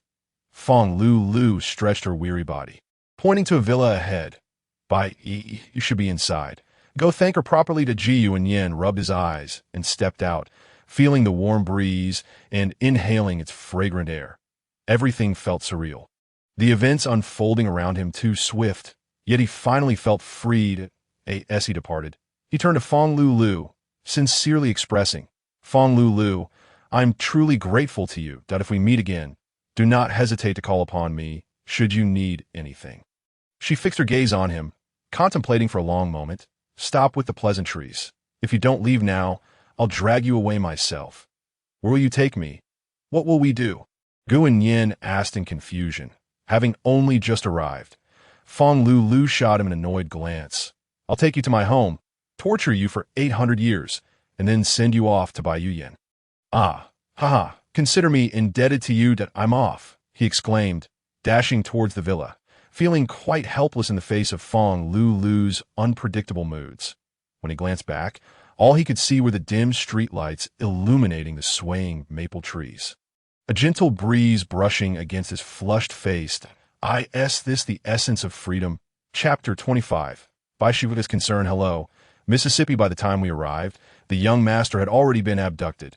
Lan Yuyin sat in the car, surveying the wrecked vehicles around, and the moaning henchman sprawled on the ground, her face clouded with despair. "The Bai family truly dares to. Bai I want you to suffer a fate worse than death." After summoning the bodyguards, Lan Yuyin received a message from Steward Liu. Once the ruffians were dealt with, she immediately ordered them to rush to the school, but they were still a step too late. Even under intense questioning, the assailants showed no inclination to divulge any information. One bodyguard cautiously inquired, "Miss, what shall we do with these people?" Pointing to the groaning figures on the ground. Lan Yuyin shot him a fierce glare, stepping out and grabbing one. "Tell me, where is that wretched Bai? You will tell me your entire plan?" The man opened his eyes, instinctively fearing Lan Yuyin, but then his brow relaxed. "Behind you. In a flash." A cold gleam flickered, and a spray of crimson erupted from his neck as he peacefully closed his eyes. Lan Yuyin carelessly tossed him aside, gesturing to the fallen, "Take them back for interrogation. Then send them off to reunite, and ensure it's done cleanly." The bodyguard trembled, breaking out in a cold sweat, and replied quietly, before they all began to clean up the scene, creating such a commotion.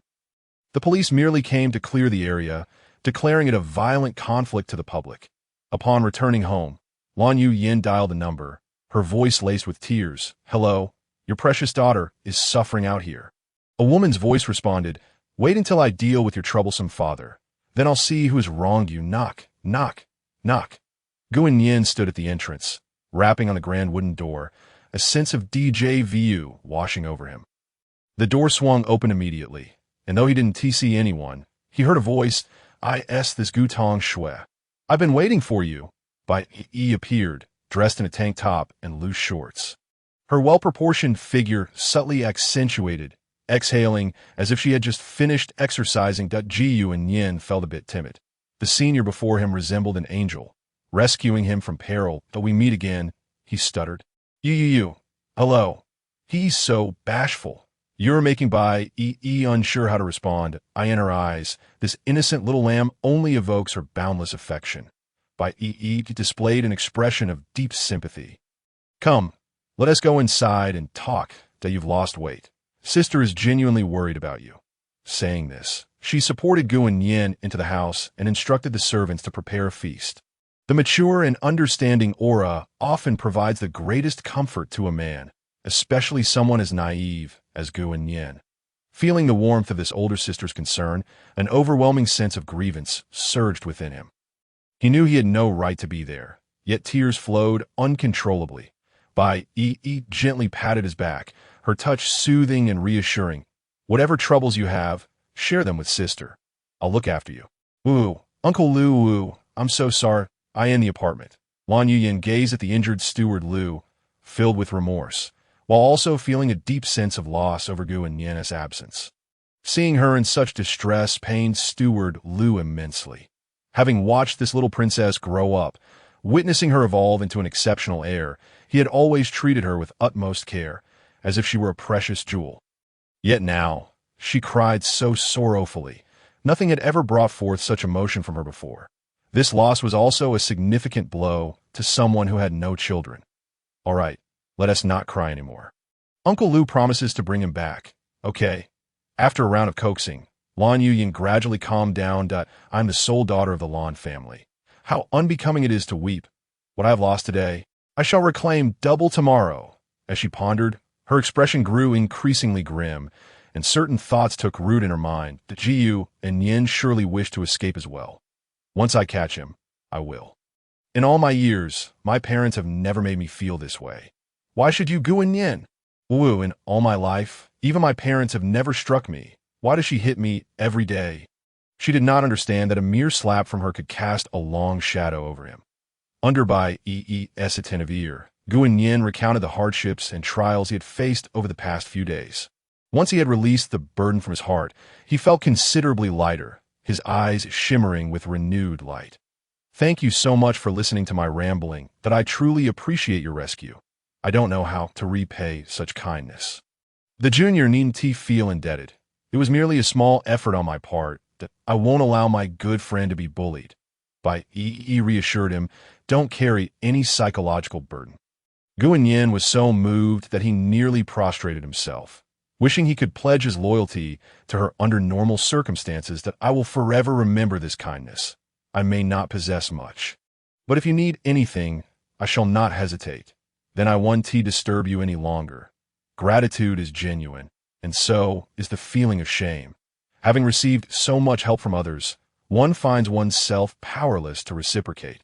Not wishing to cause further trouble, he turned to leave, only to have his wrist grasped, a flicker of displeasure crossed by Yi's eyes, bordering on a lapse of composure. Realizing her own actions, she quickly released him, saying, Junior, no matter where you go, Lan Yuyan will undoubtedly exert every effort to find you. Can you truly escape her? Gu Annian, halted by her words, was taken aback. He had not considered such a possibility. I have a suggestion that I happen to need an extra pair of hands here, if you don't mind. You could stay temporarily. My home is quite spacious. Would you care to contemplate it? Upon hearing this, Gu Annian recognized it as the best solution, yet his fragile pride made it difficult for him to accept. Seemingly discerning his thoughts, Bai Yi chuckled lightly. Oh, you're not unhelpful. You'll certainly have your share of work when the time comes. At her words, Gu Annian had no choice but to acquiesce, silently vowing to himself, I must strive diligently to prove my worth. By the way, Junior, may I ask, has Lan Yuyan merely struck you? Or has there been something else? Gu Annian pondered for a moment. Does that count? Which one? The one you're thinking of. Although she had anticipated it, Bai Yi still trembled slightly upon hearing him say it. That insufferable Lan Yuyan. Why must I always play second fiddle? Why? If that is the case, I shall gradually mold him into the person I desire. Gu Annian gazed into Bai Yi's profound eyes, oblivious to the impending storm. Chapter 26, If it is Gu, the Junior. Why? The moment I'm not by your side. Sure, Qianqian stared at the video on her phone, her fury beyond description. My dear granddaughter, I have no choice. That group has suddenly started targeting the Sure family. I cannot allow you to go out and cause trouble. It's far too dangerous. Once those individuals are dealt with, I shall not interfere with you, if it comes to it. I will help you bring him back. The elderly man reclined in his rocking chair, shaking his head with a sigh as he held a report. Sure, Qianqian understood his concerns, yet witnessing her brother reduced to someone else's plaything filled her with anxiety, almost to the point of losing herself. Had I known it would come to this, I would have dealt with you sooner. Listening to the young girl's murmurs, The old man could only respond with helplessness. Sure, Qian had been raised by her grandfather, as her parents had little time to spend with her. Over the years, this had shaped her somewhat reclusive and, one could say, dark personality. But what could be done? She was his only cherished granddaughter. As long as she was happy, he would do anything for her. I'll do it. Inside the villa, Gu Annian was eager to help, dragging items across the floor while keeping an eye on the stove. The surrounding servants were taken aback. They all knew how much effort the young lady had expended to bring him back and could not let him tire himself out. Therefore, whenever Gu Annian attempted to work, they would discreetly step back, fearing he might get covered in dust. Gu Annian was quite anxious himself. With a slight frame, he could hardly manage anything. Staying here for food and drink made him genuinely fear that Bai Yi might come to despise him. Just then, Bai Yi descended the stairs and caught sight of Gu Annian's restless demeanor. In her usually gentle eyes, a hint of confusion appeared, soon replaced by a flicker of concern. Was little Gu not comfortable here? Or was someone bullying him? If anyone dared to speak ill of him, they would see what I'm capable of. With this thought, a glimmer of fierceness appeared in Bai Yi's gaze that Gu Annian was taken aback. Sensing this change, his heart raced as he thought, "Oh no, she must think I'm doing nothing, but I truly can't find work to do." At that moment, a nearby maid noticed the awkward situation and glanced at Bai Yi before addressing Gu Annian. "Young Master Gu, the young lady has been exercising lately, but after working out, she seems unable to unwind. Since we are unfamiliar with the proper methods, why not lend her a hand? But I don't know how. What if I accidentally hurt her?" The maid waved her hand dismissively, encouraging him to try. "You're young. We have a generational gap with the young lady." After a brief moment of contemplation, Gu Annian perceived this as an opportunity to prove himself. Thus he frowned and agreed. In truth, he understood quite well. When he had helped Lan Yuyan with a massage before, she had been delighted for quite some time. If he could assist this benefactor, he would give it his all. He awkwardly approached, seeking her response. Upon hearing this, Bai Yi was overjoyed yet feigned calmness, saying, "If it's Junior Gu, then it might not be a bad idea." Typically, she seldom employed filler words, which was enough to signal her emotions. Then she turned to the maid who had just spoken, smiling as she said, "There's one more thing. Shadow, I don't think chores like laundry and cooking suit you. How about trying your hand as my personal assistant instead?" The maid, who had been working, suddenly froze, then burst into delight. "Thank you for your trust, miss. I will not let you down." Following this, Xiaodu arranged for them to be in a room together and quietly retreated. Once inside, Bai Yi immediately reclined, eagerly anticipating the care of her long-admired junior. Good at this moment, Gu Annian caught a faint fragrance in the air and looked at his senior's damp hair, unsure if it was the scent of shampoo or the lingering aroma of her recent workout. He cautiously grasped her arm, noting its firm yet supple nature. Her regular exercise had bestowed her with a perfect physique. Gu Annian's face flushed.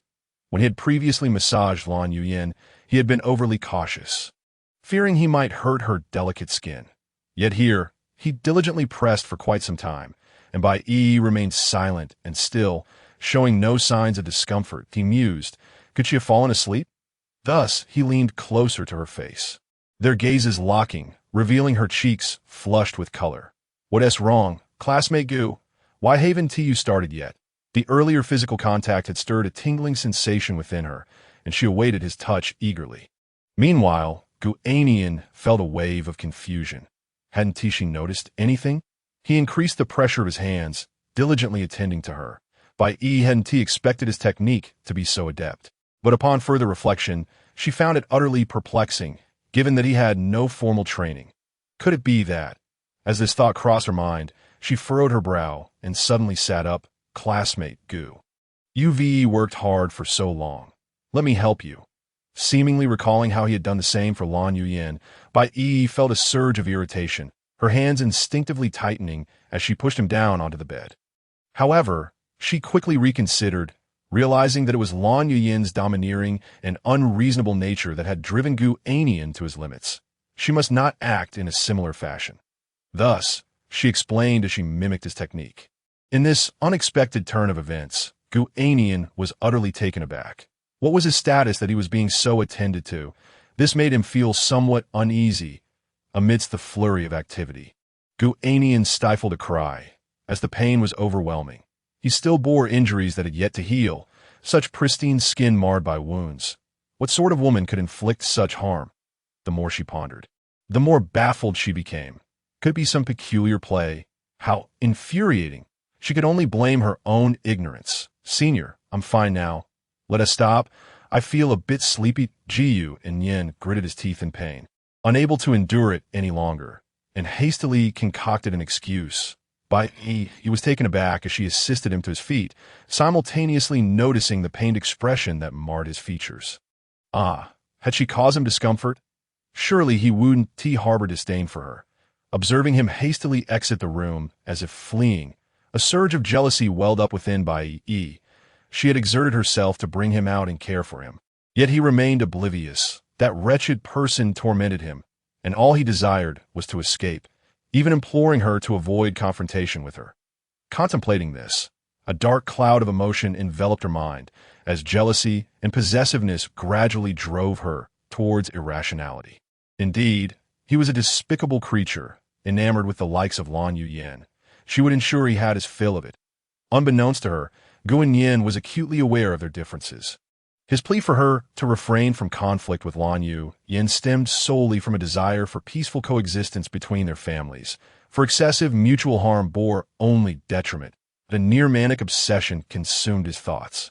Yet he could not immediately attain her, thus transforming the ever-rational into a whirlwind of madness. Chapter 27. The senior's friend Gu Annian returned to the room assigned to him, surveying the opulent decor and high-end furnishings. Yet he found no joy in it present. He was besieged not only by feelings of shame, but also by a profound sense of unease. After much deliberation, he gradually unearthed a troubling realization. He had yet to achieve what he truly desired. Remaining here not only amplified his embarrassment, but also left him unsettled after his earlier encounter with which felt somewhat amiss. This notion did not arise from thin air. Through his brief acquaintance with Lan Yuyan during high school, he had begun to perceive such changes that he noted that whom he revered, had taken on a peculiar demeanor, as if she were becoming a shade reminiscent of Lan Yuyan after merely a day's interaction. He shook his head vigorously, attempting to convince himself that such a notion was impossible. The world was vast, and surely he could not encounter another lunatic. Yet he longed to leave, not only due to the free lodging, but also because of the discomfort he had just experienced. After freshening up, he resolved to depart without a word upon awakening the next day. If he remained cautious and sought a secluded path, Lan Yuyan ought not to discover his whereabouts. Correct? As dawn broke, his pale fingers traced the final strokes, and the heavy door creaked open. The youth's hair tousled slightly, perhaps due to the early hour, as the morning breeze brought with it a hint of chill. And the ground was strewn with fallen leaves. At T4 in the morning, Gu Annian ultimately found himself unable to sleep. Having lain awake throughout the night, he decided to leave at first light. The road stretched long ahead. He had arrived late the previous day and failed to appreciate the accompanying landscape. It appeared to be in a state. How was he to navigate his way out? With a resigned sigh, he continued on his journey. That a few leaves fell upon the spacious path as he walked, his gaze downcast. Stepping on each leaf as he passed, he relished the crisp sound. But it did not include the sound of Lan Yuyan's slap across his face. After walking for a while, he heard a distant rumble. Raising his head, he saw a pink Lamborghini gradually coming to a halt before him. "Hey, handsome, you don't look like a local. How did you end up here?"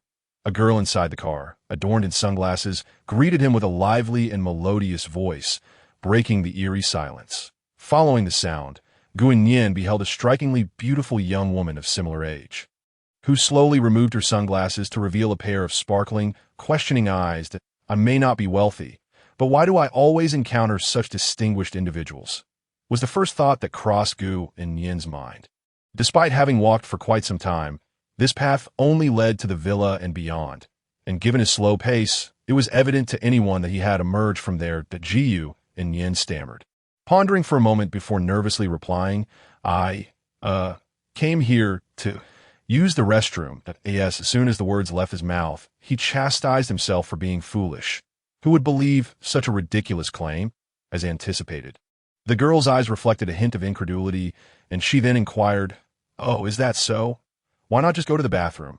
Because I couldn't hold it anymore," he stammered. "Anyway, there's a villa up ahead. I happen to know someone inside. Would you like me to take you there?" Having momentarily relaxed, Gu Annian instantly grew tense again. "No, thank you. I prefer to stay outside." The girl, momentarily a loss for words, nevertheless extended a pack of tissues with her warm-hearted nature. Gu Annian, seeing her outstretched hand, accepted it with a smile to avoid arousing suspicion. Just as he reached for it, she spread her fingers wide, revealing that there were no tissues at all, and he suddenly felt himself being pulled toward her with force. "Gotcha!" the girl exclaimed triumphantly, abruptly opening the door and yanking him into the car. "Hey, you sneaky little one! Surely you don't think I would believe your nonsense. Do you? Speak. This early morning, stepping out from that villa. You're either a thief or a thief of a much lower caliber." Gu Annian, taken aback by the sudden onslaught, struggled, thinking to himself how terribly unfortunate he was to encounter yet another obstacle just as he was attempting to leave. "Let me go. You're infringing on my personal freedom. This is illegal. Do you think I want to report you?" The girl, evidently not expecting such a retort, stood momentarily stunned. Fighting to suppress her amusement, she altered her tone, softening her demeanor, and pleaded, "If I let you go, will you promise not to report me? Okay? Please, big brother." Hearing this, Gu Annian felt a swell of pride. Did people truly believe they could intimidate him so easily? Did they think he was a mere soft persimmon to be squeezed at will? He had become quite adept at utilizing legal knowledge and would not be bullied. Seeing him exit the car with a composed demeanor, the girl was left in disbelief. Whoa! Before his feet could touch the ground, he was yanked back inside, the girl firmly pressing him into the back seat. "You actually believe me? I was lying." Gu Annian was taken aback, astonished by her wickedness. How could there be such a vile person aside from Lan Yuyan? The girl appeared delighted, as though she had discovered a captivating new toy, and stepped on the gas. Speeding towards the villa that moment, the villa was surrounded by several bodyguards, seemingly searching for something. The familiar pink Lamborghini came into view, and the guards greeted it with enthusiasm. Soon after, they spotted Gu Annian seated within the car. Initially, he had planned to make a run for it while the girl was distracted, but given his unfamiliarity with driving and the multitude of guards surrounding him, he found himself unable to escape, resigned to sit quietly in the car, as docile as a capybara. Once inside, the girl spotted by anxiously seated at the dining table. How vexing! Why are you awake so early? I was hoping to surprise you in your room." The girl clearly expressed her dissatisfaction as she approached and embraced her. He was momentarily taken aback. "Tang Luo Yu, why have you suddenly come? Were you hoping to cling to your sister again?" Call me Tang Tang. One to you." The girl feigned ignorance, snuggling deeper into Bai Yi's embrace. "All right, but you must let go for now. I have something to attend to. Once I'm done, I'll spend time with you," Bai Yi stated firmly. However, Tang Luo Yu seemed unfazed, continuing to cling to Bai. Moments later, two bodyguards escorted Gu Annian into the room. Upon seeing him, Bai Yi's eyes lit up, yet a fleeting shadow of darkness flickered across her gaze. Gu Annian, witnessing the scene, was left bewildered. The girl who had just captured him was now nestled in Bai Yi's arms. "What are you staring at? Never seen sisters before?" "This is a toy I caught on my way. It seems quite amusing." "Oh, you know him?" Bai Yi paused for a moment before whispering to her. "Don T speak recklessly. He the one I took from the Lan family yesterday. He your future brother-in-law." The girl stared, wide-eyed and incredulous, at Bai Yi. "Have you abandoned me?" Gu Annian could no longer bear to witness the scene. Clearing his throat to speak, "Bai Shuejia, I sincerely apologize for leaving without saying anything that I contemplated throughout the night and have decided not to trouble you further. Thank you, but I wish to be alone." Chapter 28. You really eat it. His voice was flat. Yet, in that moment, Bai Yi trembled with rage. Even Tang Luo Yu in her arms sensed the shift, slowly pulling away. She recognized that this was genuine anger. Unaware of the gravity of the situation, Gu Annian merely assumed she was contemplating his safety. "That's senior. You needn't trouble yourself. I can manage alone." Bang. The table shook. "Ouch, that hurts too much. It was the first time Gu Annian witnessed by Yi's fury. Her visage contorted uncontrollably, and the hatred in her eyes seemed poised to engulf him. You have two choices. First, stay here obediently. Second, I'll send you to meet Lan Yuyan right now. Gu Annian's eyes widened in terror, overwhelmed by the realization that this woman had paid an exorbitant price to extricate herself. And yet, she persisted in this manner. He could not comprehend it, but an intense fear gripped him, a fear that penetrated to his very bones. All right, Senior, I promise you anything. Please, just don't make me go back. His heart sank, teetering on the brink of despair, as he observed Bai Shuija, who usually treated him with kindness and gentleness, now exuding an ominous rage for reasons unknown. Her transformation was startling. Could she possibly turn as ferocious as Lan Yuyan? The mere thought sent his heart racing, compelling him to comply without hesitation. Bai Yi, who had been seething with fury, began to regain her composure upon hearing his promise to agree to anything. Well, the facade is already torn. I shall no longer pretend, she declared coldly to Gu Annian. Are you truly so pathetic that you seek a scolding? Do you enjoy being mistreated? Lan Yuyan can treat you however she wishes. But the moment I offer help you shy away as she spoke. She instinctively glanced around, adjusting her demeanor and instructing her servants to attend to other matters. Senior, it's not what you think. Silence. You just said you would do anything, didn't you? Gu Annian was thoroughly frightened, hastily responding, yes.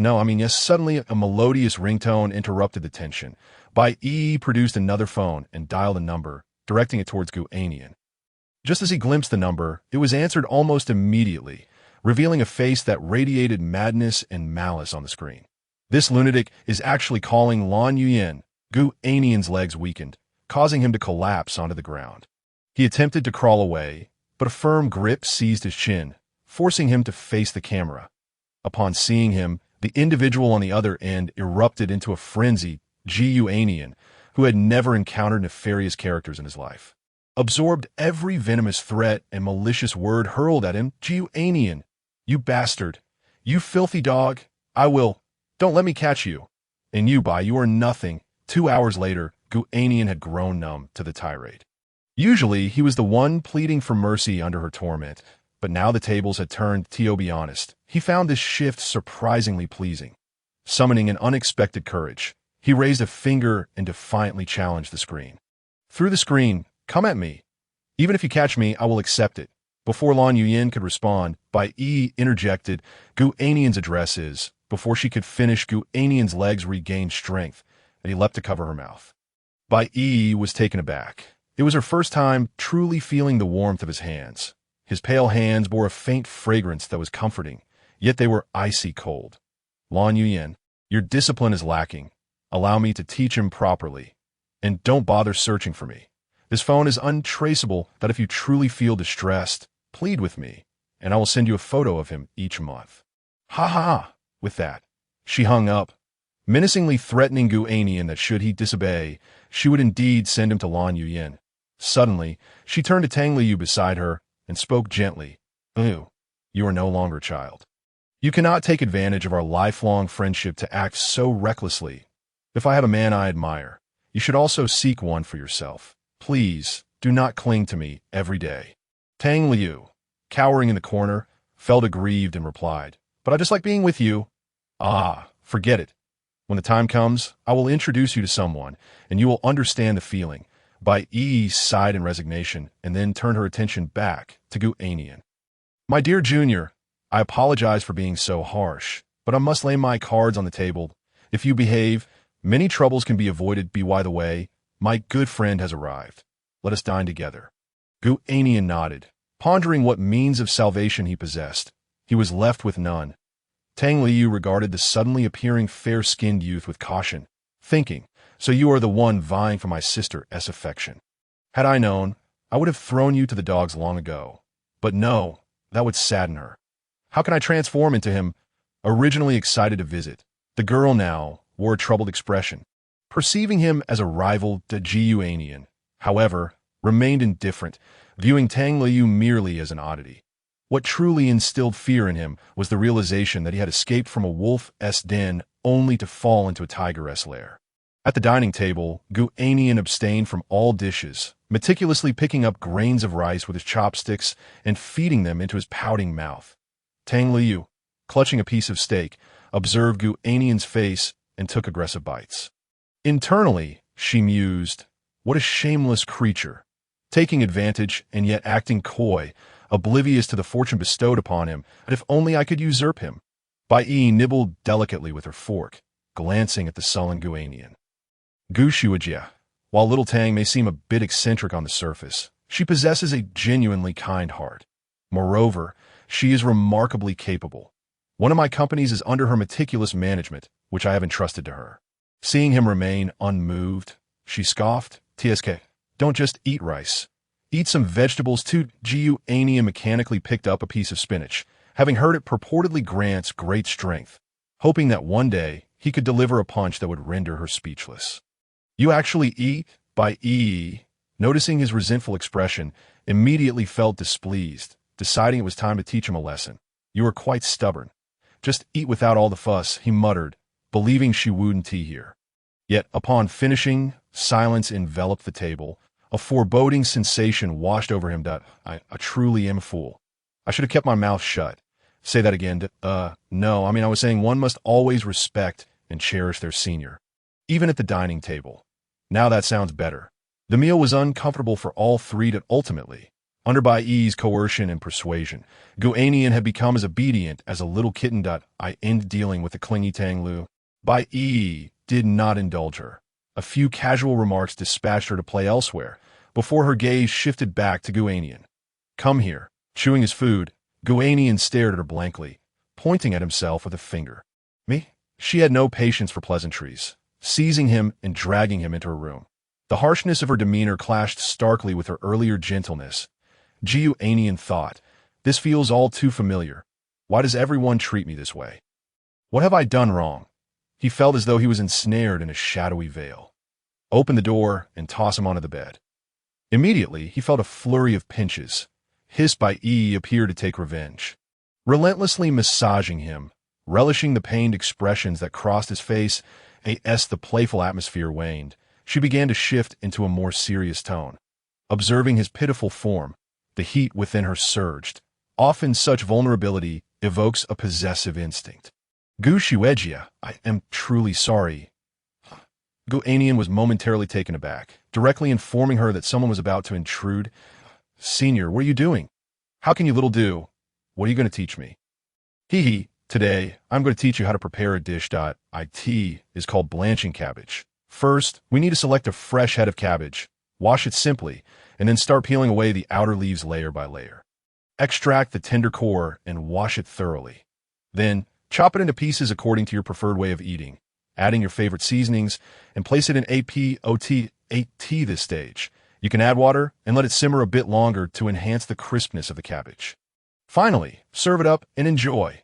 Tang Liu blinked her large eyes. Having never cooked before, she began to follow Sister Du's instructions to process the ingredients. It's not that difficult. I really am a genius." Just then, Bai Yi emerged. Spotting her, Tang Liu excitedly rushed over. "Sister Yi, come taste what I made. Why is your face so flushed? And why are you sweating so much?" "I worked out today, full body workout. The intensity was a bit much. Now let me taste your cooking." Bai Yi swiftly picked up a piece and popped it in her mouth, savoring it carefully. "Ugh, it's not that it's bad. It's just too good. I can't bear to eat it. I might just spit it out. Really. Sister, eat as much as you like. I'll make more. Little Do, stop her. By the way, where's that troublesome boy? Why isn't he helping out?" Bai Yi chuckled. "Oh, he has a poor constitution. So he is resting."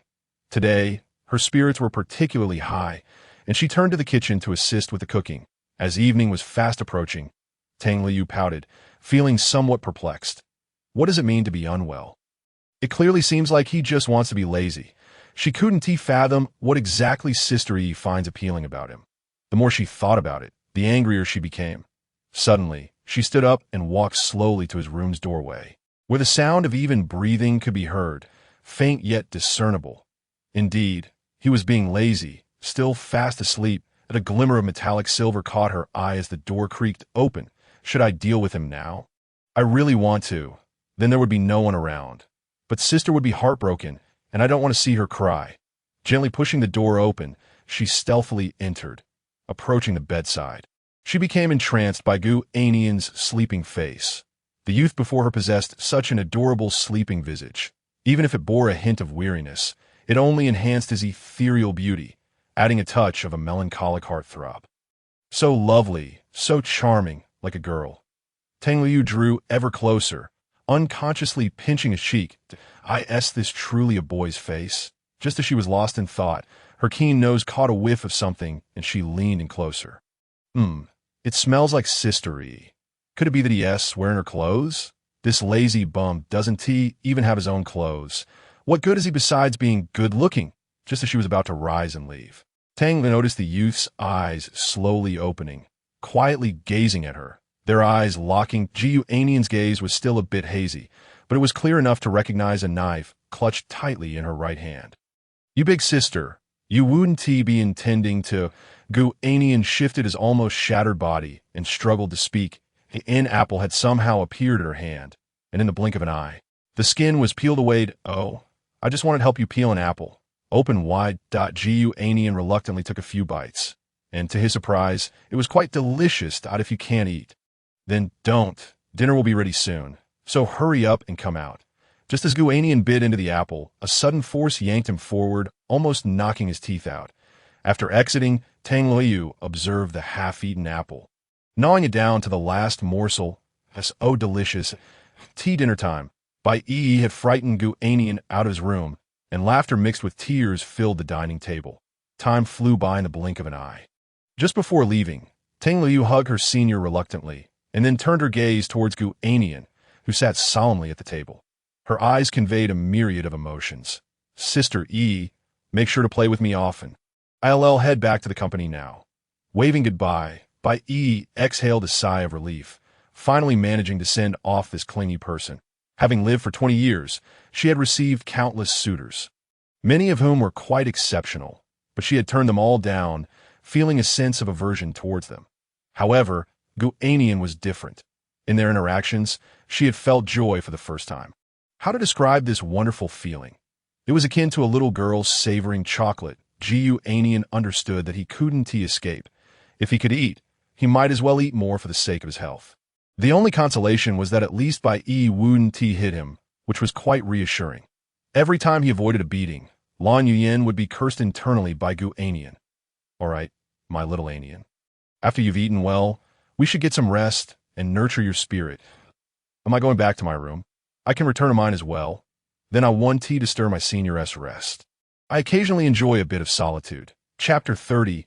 You're quite brave. The past few days have been remarkably tranquil. What brought Gu Annian joy was that Bai allowed him to rest, which deeply moved him. Her display of dominance was not as unreasonable as Lan Yuyan's. She treated him with respect, understanding, and care, making him feel the sweetness of a romantic relationship. Yet, not everything went as he wished.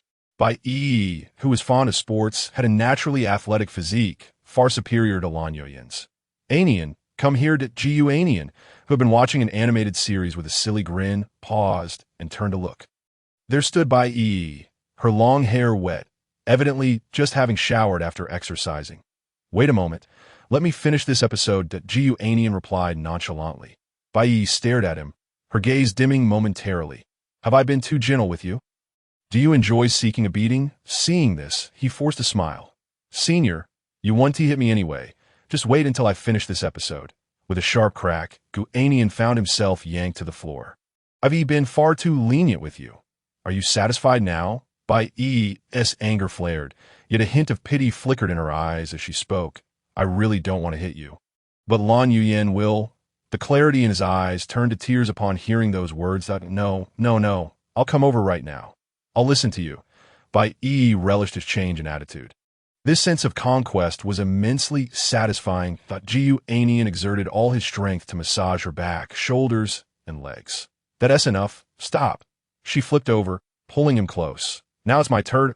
In Tianhai City, the influence of the Lan family permeated every corner, and Mu Ruhan was thoroughly concerned for her daughter's happiness. Mom, haven't you found him yet? Beside her, Lan Yuyan impatiently urged. She had utilized every connection available over these past few days, aside from a few special places. Tianhai City had been turned upside down, yet still no trace of Gu Annian. Just shouting 1T help. Yes, just a man. Aren't you going to search for him? Then you have the ability to not look for Dad. The mother-daughter duo exchanged sharp retorts. Lan Fu, Lan Xiaoyu, could only watch helplessly, unsure of whom to support. Today's weather was particularly cold, causing Gu Annian to shiver. Bai Yi needed to return to Tianhai for a while. If she delayed in taking over the company, serious issues would arise.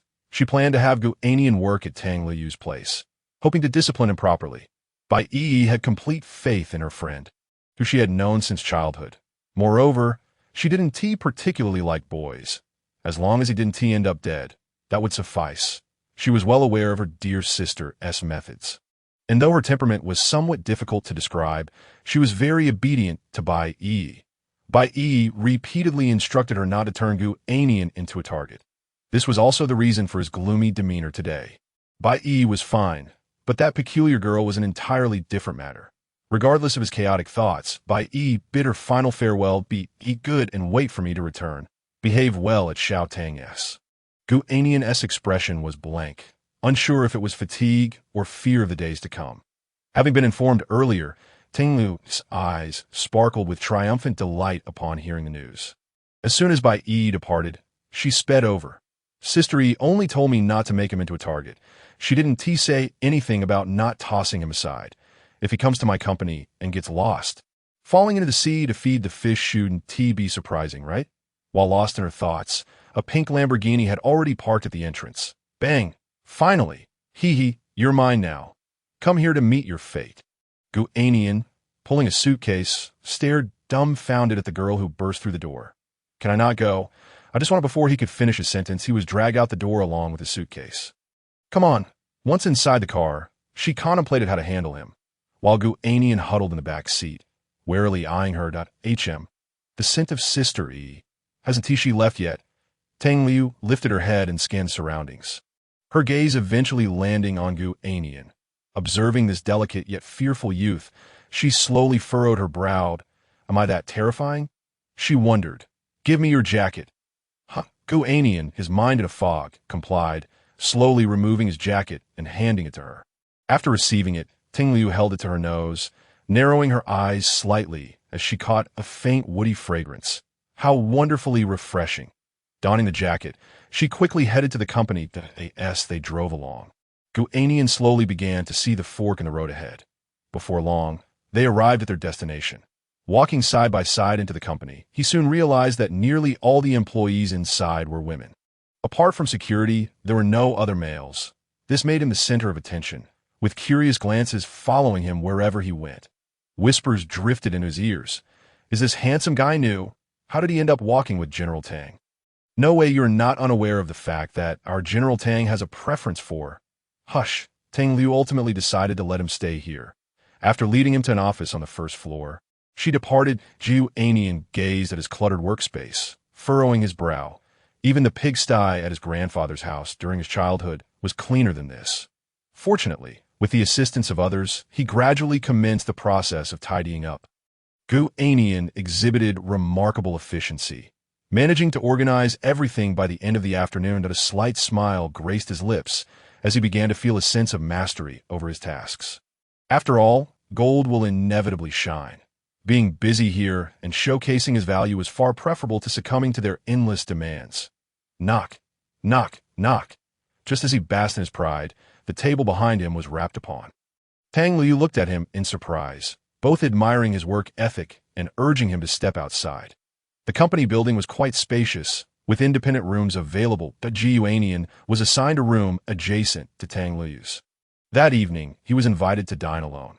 Tiske, it seems you are not merely a slothful being after all. You surpass many others, she remarked without embellishment. In her eyes, this young man indeed demonstrated meticulousness and high work efficiency. This was the first time someone had acknowledged him in such a manner. He seemed to have discovered his worth. Upon hearing her praise, Gu Annian couldn't help but feel a surge of pride. Of course, they're just inferior. A glimmer of mischief flickered in Tang Liyu's gaze as she approached and patted his shoulder, saying, "From what you say, you must be quite courageous." Chapter 31. Why don't you become a girl? With such words, I must be exceptional. Gu Annian smiled at her, seemingly expressing gratitude for her affirmation. Suddenly, Tang Liyu grasped his neck. Caught off guard, Gu Annian's smile remained on his face. "What are you doing?" He stammered, attempting to break free, but finding himself utterly powerless.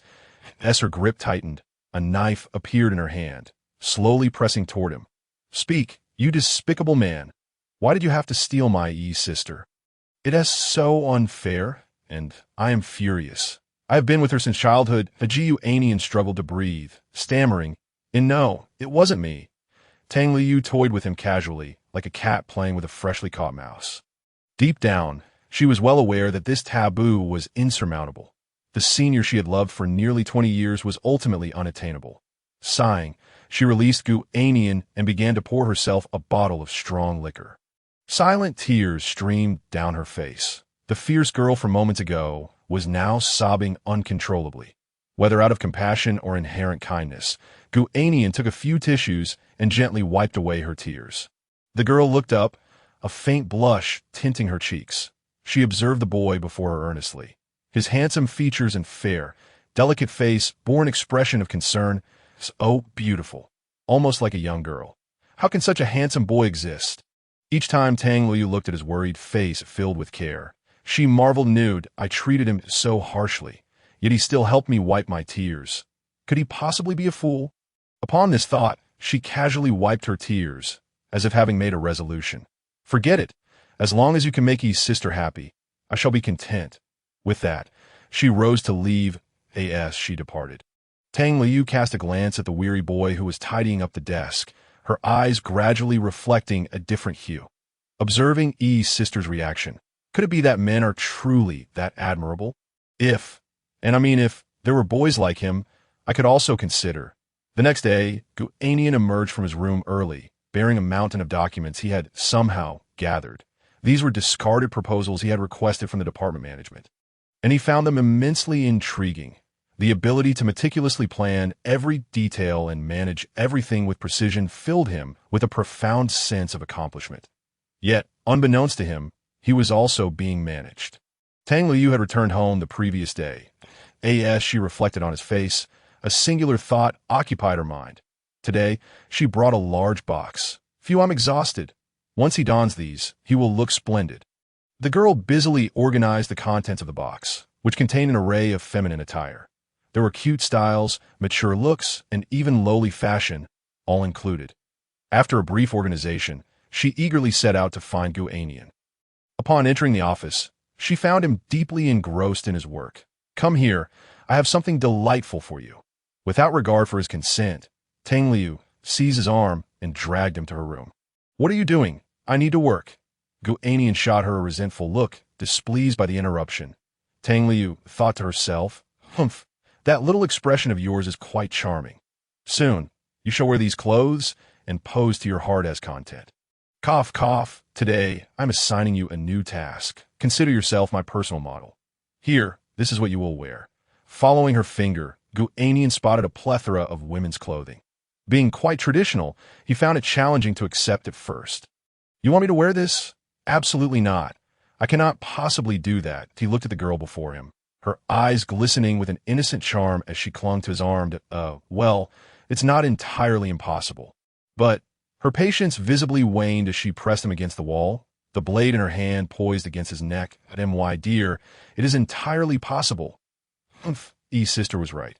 You simply crave a challenge, don't you?" Without caring for Gu Annian's feelings, she reached out to help him change. Wait. I can do it myself. I've already said I would handle it." Gu Annian protested, but Tang Liu appeared deaf to his pleas. Continuing her actions, whether out of curiosity or for some other reason, 10 minutes later, Gu Annian reluctantly donned the first outfit. Tang Liu's face flushed with embarrassment as she gazed at him.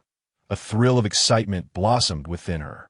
Despite his naturally handsome appearance, dressed in women's clothing, he could easily be mistaken for a charming young girl. It was as if Tang Liu had opened the door to a new world, holding cosmetics in her hands to apply makeup on him. Soon, she found herself astonished by her own creation. Tang Liu was quite beautiful herself, often adorned with makeup and elegant attire. Yet this girl before her was equally captivating. One exuded playfulness, while the other evoked pity in the beholder. Gu Annian was compelled to change into numerous outfits, posing for countless delightful photographs, as if he were a doll being arranged for display. Though he felt a sense of absurdity and boredom, seeing the girl's enthusiasm inspired him to cooperate. After all, this was infinitely better than dealing with someone like Lan Yuyan. All right, we've finished all the shots. Brother, I really like you. I wish we could always do this. Why don't you become a girl? Then the three of us could play together as good sisters. As she spoke, the knife in Tang Liu's hand began to glimmer with intent. Her gaze akin to that of a predator eyeing its prey. Gu Annian shouted in alarm. You wouldn't dare. If you go that far, I'll take my own life. I refuse to live. When it came to a man's dignity, he could not allow her to continue her antics. This statement proved effective. The girl hesitated, and upon hearing his words, she quickly softened like a tea that moment. She regarded him as exceedingly precious. What are you planning now? Tang Liu inched closer, his pitiful demeanor only fueling her impulses. You smell so good. Gu Annian allowed the girl to embrace him, as long as she harbored no dangerous intentions. Everything would be manageable. The girl quietly nestled against him, seemingly lost in memories that I know I am peculiar, and perhaps not normal in your eyes, but I have my reasons. Tang Liu's face bore a bitter expression as she suddenly spoke. Since her encounter with Bai Yi, she had never exchanged more than 3 words with any male. Yet this young man before her instilled in her a refreshing sense of comfort akin to a gentle spring breeze. Gu Annian patiently listened to the girl's heartfelt confessions, guiding her through her turmoil. Chapter 32. I don't like Bai Yi. To deceive you would be unthinkable. She had endured a tragic childhood. Her father was a scoundrel, idling away his days in gambling, plunging their family into despair. Eventually, he succumbed to drug addiction, shattering their already fragile home. His temperament grew increasingly volatile, erupting in violence against her mother, which ultimately drove her to a harrowing end. She was sold off, forced into servitude, cooking and cleaning, leading her to harbor an intense hatred for By chance. She was discovered by Bai Yi's father, and at Bai Yi's insistence, she was rescued and taken in by the Bai family. It was Bai Yi who saved her, gradually illuminating her once darkened heart. The girl vowed never to touch gambling, drugs, or men in her lifetime. That it was during this tumultuous time that she found herself drawn to Bai Yi. The fault did not lie with you, but rather with your father, Gu Annian gently reassured her. However, Gu Annian, upon first seeing you, I did not harbor any disdain. Moreover, I have never contemplated causing you harm. He believes me to be immature, but you are different. Would you be willing to be my second best friend, to continue playing with me? Gu Annian gazed at the pitiable girl, unable to refuse her request. Very well. A smile blossomed on the girl's face as she grasped Gu Annian's hand. From now on, your job is to play with me. For the next few days, Gu Annian experienced a remarkable sense of ease. Doing nothing but eating, drinking, and indulging in the whims of a playful girl. Gu Annian, why is your skin so fair? Bai Annian, is that your natural scent? May I take a whiff? Sighing Annian, your face is truly lovely. While it was somewhat bothersome, it was certainly preferable to serving Bai Yi. Creak, the door swung open, and upon Bai Yi's entrance, she was taken aback. She had been pondering Gu Annian's whereabouts, only to find him hiding here. Little Tang, did you do this to his clothes and makeup? Yes, see, would you like to try it as well? Bai Yi, caught between laughter and tears, noticed a strange glint in her eyes, as if this were quite a novelty. Gu Annian, I need to speak with you. Holding a sailor suit, he was momentarily stunned by her fervent gaze. Should I change into something else to prepare? No need to change. Tang Liu watched the 2 figures depart her room, a wave of melancholy washing over her. Yi is playing with him and not with me. When he returns, I shall teach him a lesson. In the days that followed, Bai Yi would occasionally return to inspect the branch office, often taking Gu Annian with her. Tang Liu keenly observed that each time he returned, he bore an expression of fatigue, as if he had endured great torment, resembling someone drained of vitality. One day, she stopped Gu Annian, Her curiosity piqued. What do you and E do when she takes you away? Do you always make her unhappy? Have you been hit? Gu Annian sighed, confirming her suspicion. You could say that. I have indeed been beaten. We went to her company to discuss a project. Tang Liu burst into laughter. You? What could you possibly discuss with her? Stop boasting.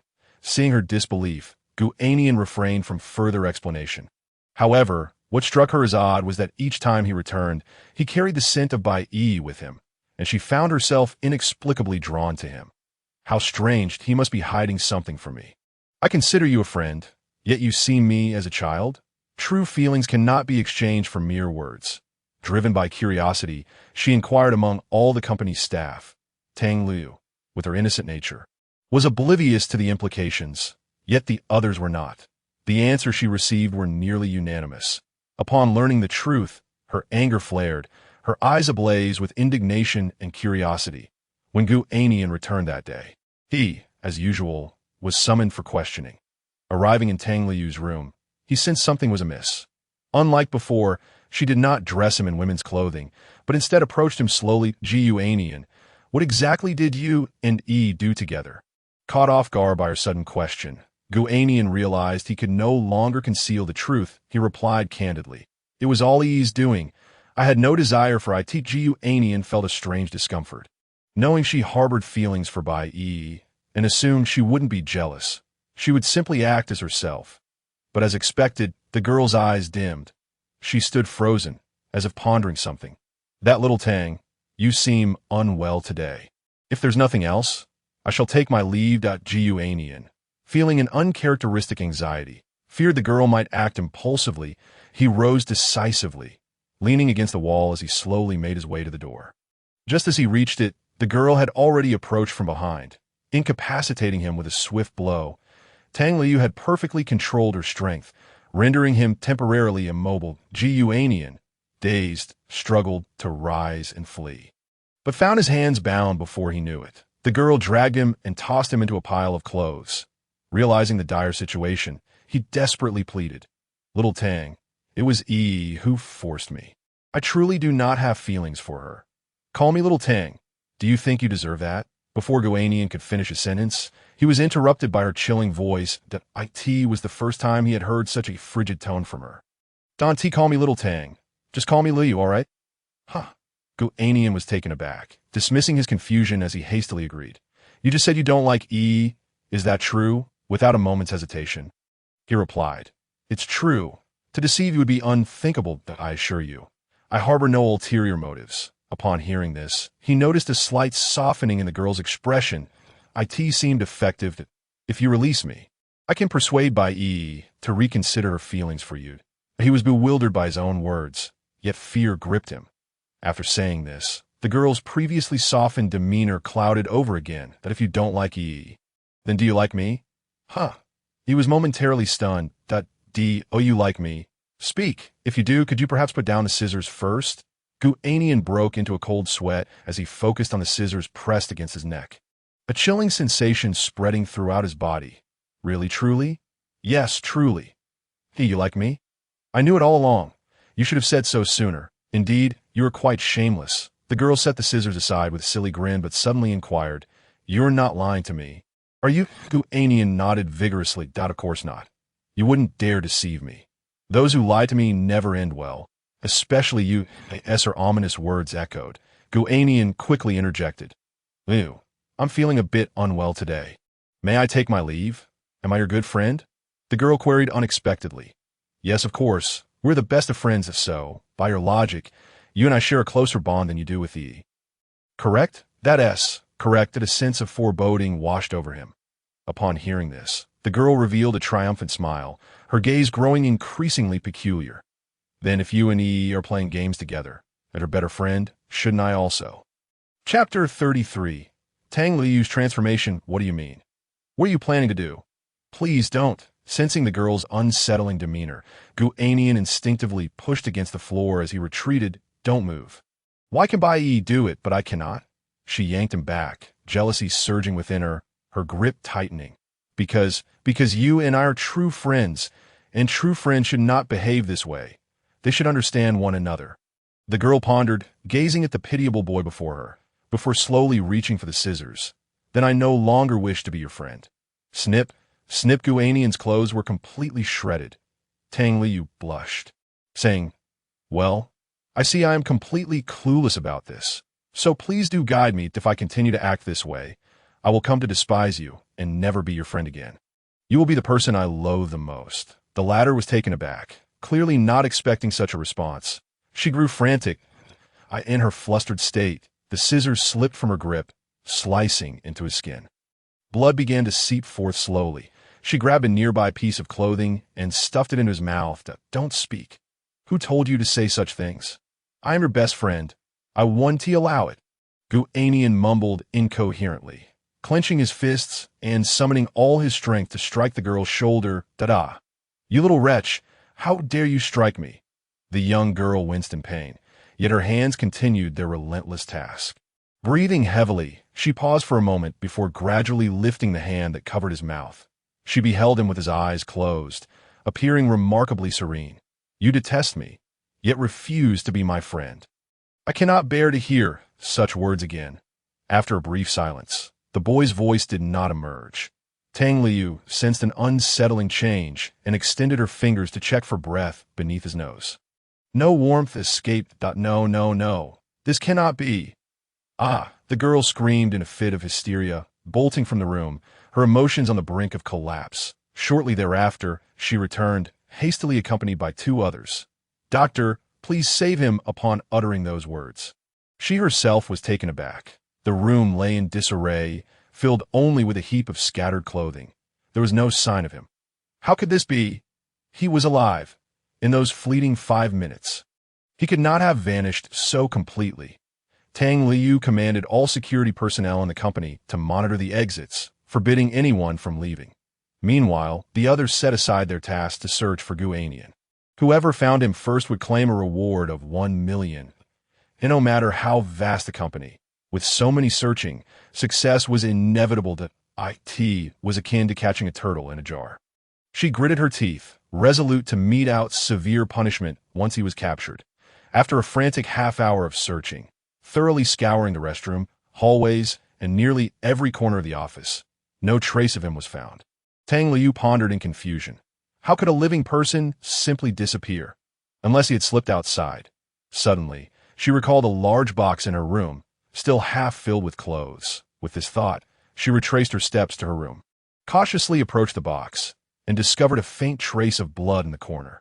Humph! Sighing, she mused over his whereabouts, deciding to search elsewhere. A hint of sorrow tinged her voice as she walked towards the door and slammed it shut. Indeed, approximately 150 seconds later, the box emitted a rustling sound. Gu Annian emerged, exhaling a long breath. "You little scoundrel, daring to play tricks on me. Just wait until I make you pay," as he poked his head out. He was met by Tang Liu, standing guard at the door. She yanked him out and flung him onto the bed. "Ouch, my back." "Stop whining. You deserve tea." That moment, Tang Liu was furious enough to devour him whole. After delivering a sharp slap to his face, she pinned him down. 2 years later, this moment, a brilliant expression illuminated Tang Liu's face, as if she had unlocked a new realm of understanding. "Gu Annian, I shall ask you once more. Are you my good friend?" He could barely muster the strength to respond. The glimmer of darkness flickered in the girl's eyes as she retrieved a massive pair of scissors from the bedside cabinet. Not merely a good friend, but the best of friends. Only then did she put away the scissors, nodding in satisfaction. "Honesty is the hallmark of a good child, by the way. Do you prefer me, or he?" Gu Annian felt a surge of despair. In a bid to safeguard his own well-being, he opted for Tang Liu. "Marvelous! I shall boast to E about this," he gasped in shock, exclaiming, "What the hell? You dim-witted fool, you'll get me killed. I've given you everything. What more do you want?" Tang Liu, undeterred by his outburst, pondered for a moment and felt that perhaps his reaction was not entirely unwarranted. Observing the sickly man before her, she offered, "Don't be upset. Seeing you like this makes me sad as well." That Gu Annian weakly retorted, "I treated you as a good friend, yet how do you regard me? With the way you've treated me, I cannot help but feel heartbroken. Our pure friendship has soured. Yet, I find such treatment quite delightful. In essence, The happier she was, the more sorrowful he became. Or rather, it was a bittersweet existence. You are utterly incomprehensible. Surely, I can now enjoy some peace and quiet. Given the circumstances, he felt anxious. What would happen if Bai Yi found out? Tang Liu was her beloved friend, like a sister, and would not take any action against her. But he was not in the same position. He would face Bai Yi's wrath, intensified beyond measure. He pleaded, "Please, don't tell Bai Yi." The girl rolled her eyes mischievously and said with a grin, "That can be arranged, but only if you comply." Tang Liu spent nearly every day intertwined with him, entering and exiting the company as a duo. This naturally led to speculation among the staff. Could it be that the boss had developed romantic feelings for him? After all, this handsome young man was undeniably charming, and her sudden shift in attitude was not entirely unfathomable. Tang Liu remained indifferent to the gossip, her sole focus being on caring for Gu Annian. After several days of this routine, Bai Yi arrived, as usual. Her formidable presence made everyone avert their gazes, and she strode directly toward the office. "Xiao Tang, where is Gu Annian? You haven't harmed him, have you?" As Tang Liu processed documents, she flinched. "No, I've been taking excellent care of him.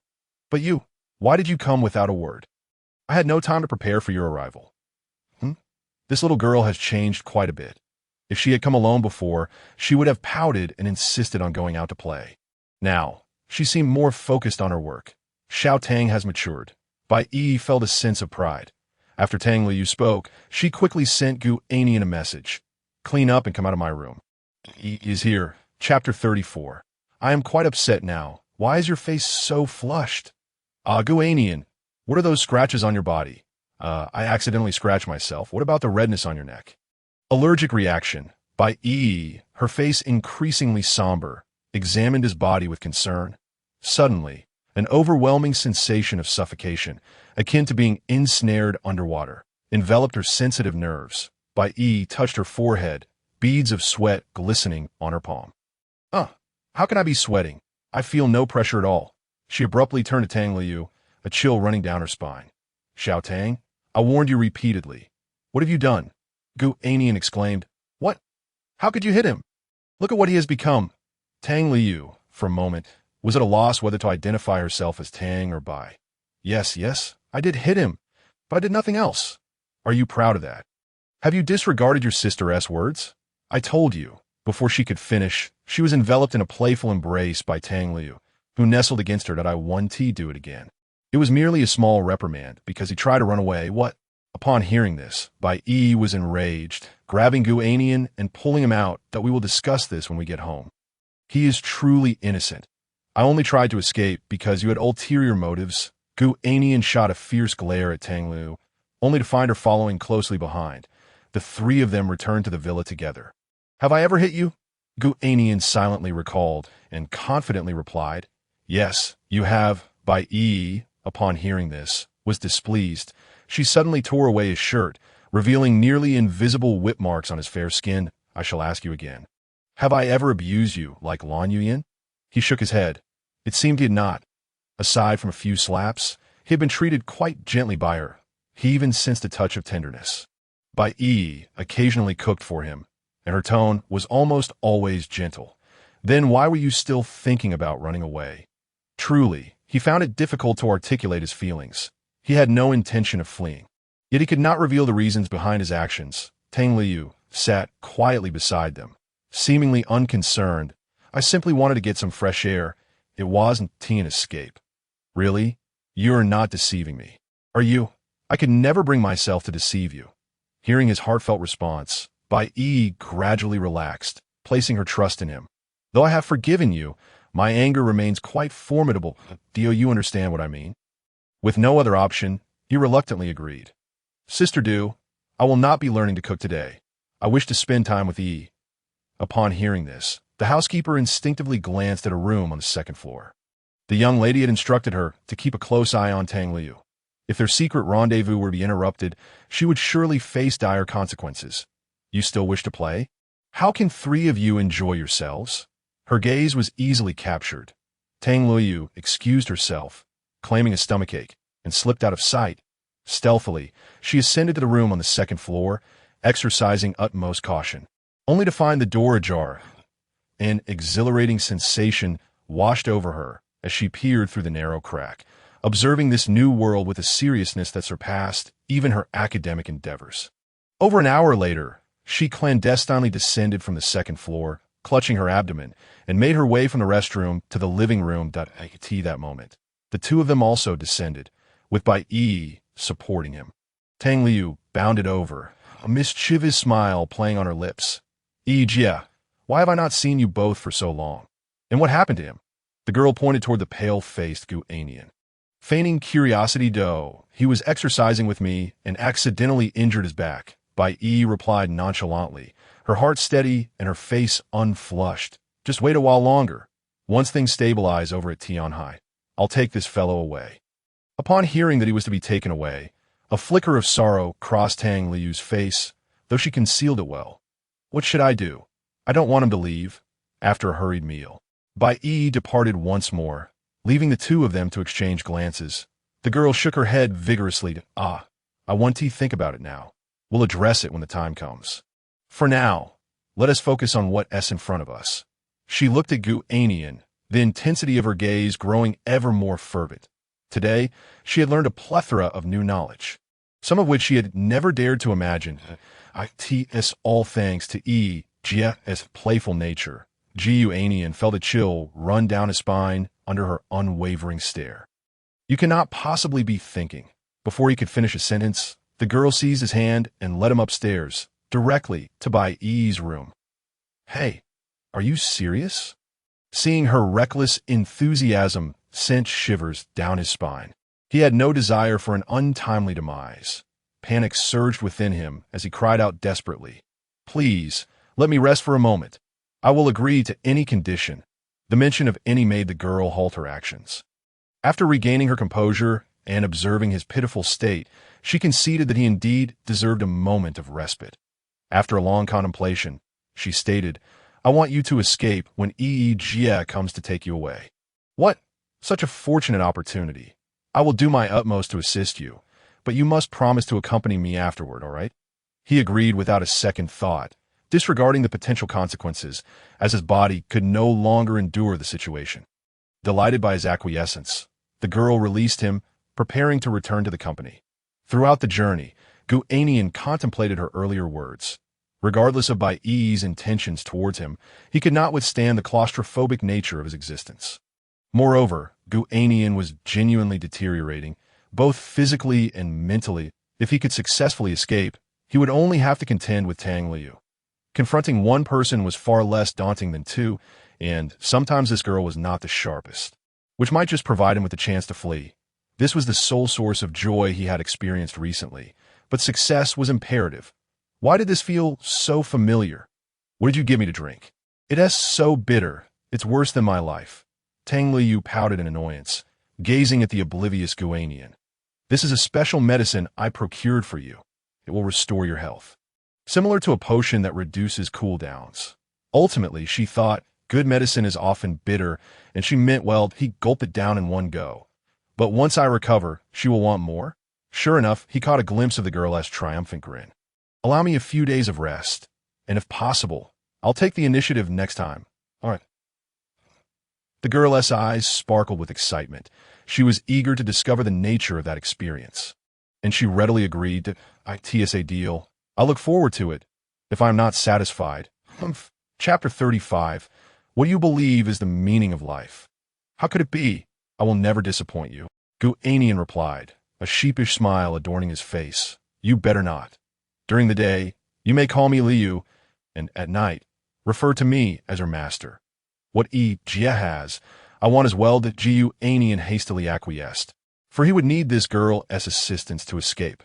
For several consecutive days, Tang Liu did not compel him to do anything and showered him with gifts. Hairpins, bags, bracelets, glancing at the mechanical watch on his wrist. He noted it was the only item of any real utility. The rest were superfluous. Is she treating herself like a girl?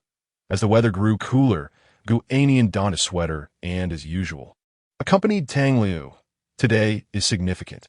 I must share my plan with you." He paused, then listened intently. This girl, despite her peculiarities, possessed a sharp mind and trusted him sufficiently. Through the window of the building, she observed a black van approaching. It time. Soon after, several burly men in black entered, ascended the stairs, and headed directly toward Gu Annian. Go on, Tang Liu said indifferently. Watching his departing figure, she steeled herself and plunged the scissors into her shoulder with force. Subsequently, amidst the astonished gazes of the company's staff, Gu Annian was dragged out by the men in black. "What are you doing?" "Let me go." Gu Annian's face was a mask of terror as his slight frame struggled futilely against their grip. Most of the company staff were women, too intimidated to intervene. The security guards merely offered a token resistance, but upon seeing the men's imposing muscles, they stepped back, although their salaries were not astronomical. It certainly was not worth risking their lives over. In a fit of rage, Tang Liu rushed down from upstairs, clutching her shoulder, blood continuing to seep from the wound. This scene horrified the employees, many of whom had already pulled out their phones to call the police and summon an ambulance. Bai Yi was scheduled to come to the company that day, and she arrived promptly. Bursting through the door, she found Tang Liu collapsed on the floor, her complexion ashen. "Jia, I'm sorry." He was taken away. Bai Yi said nothing, her heart aching as she gathered Tang Liu in her arms and rushed her to the hospital. Gazing at the blood on her clothes and the video of her man being dragged away, she felt a mix of heartbreak and fury. If only she had been more cautious, or if he had been by her side. Little Tang would not have been hurt, and he would not have been taken. Upon inspecting her shoulder, a gaping wound met her eyes.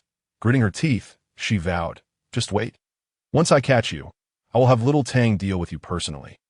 Tang Liu, barely conscious, broke into a cold sweat upon hearing those words. After switching cars 8 times and enduring 2.5 hours of travel, Gu Annian was brought to an inconspicuous little house in the neighborhood. He surveyed his surroundings and addressed the men in black. "All right, I need some peace and quiet. You may leave." The men shook their heads in resignation, indicating they would not depart until Tang Liu returned. It seemed she had not completely placed her trust in him. And no matter, a little more time wouldn't hurt. After all this effort, he was one step closer to freedom. This girl, he believed he could escape from her grasp. For now, it was essential to earn her trust that he instructed someone to fetch some ingredients, planning to cook for her. "Yeah, I'm fine." Looking at Tang Liu in the hospital bed, Bai Yi replied irritably. "You usually speak so softly. Why are you so stubborn now? We've been good sisters for years. I've long considered you family. How can you say such things without it hurting my heart?" Upon hearing these words, Tang Liu remained silent, her eyes closed. She felt guilty towards Bai Yi and seeing her in pain toward her heart. Yet, she was utterly infatuated with Gu Annian. Inexplicably, he had begun to occupy a place in her heart that surpassed even Bai Yi. "Take care of yourself and heal properly. Don't worry about the company right now. Give yourself a break." After saying this, Bai Yi turned and left. The disappearance of Gu Annian weighed heavily on her mind. Her first suspicion fell on Lan Yuyin, but after inquiring, she learned that Lan had not found Gu Annian. This only fueled her ridicule. "Bai Yi, you little wretch, it's your turn now? I sent it? You brought this upon yourself.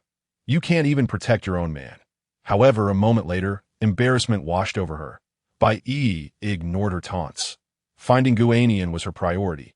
Once Tang Liu departed, she painstakingly maneuvered her way out of bed and completed her discharge paperwork. Faster, faster, faster. She could hardly contain her eagerness to reach Gu Annian. The pain in her shoulder paled in comparison to the fervor in her heart. Upon arriving, she dismissed the thugs as soon as she entered. She was greeted by a delightful aroma and found Gu Annian, drenched in sweat, busily preparing food. An uncontainable joy surged within her as she leaped into his arms. Ouch! The sudden movement reopened her shoulder wound. Gu Annian stared in astonishment at her injury, not realizing how much thought she had put into avoiding suspicion.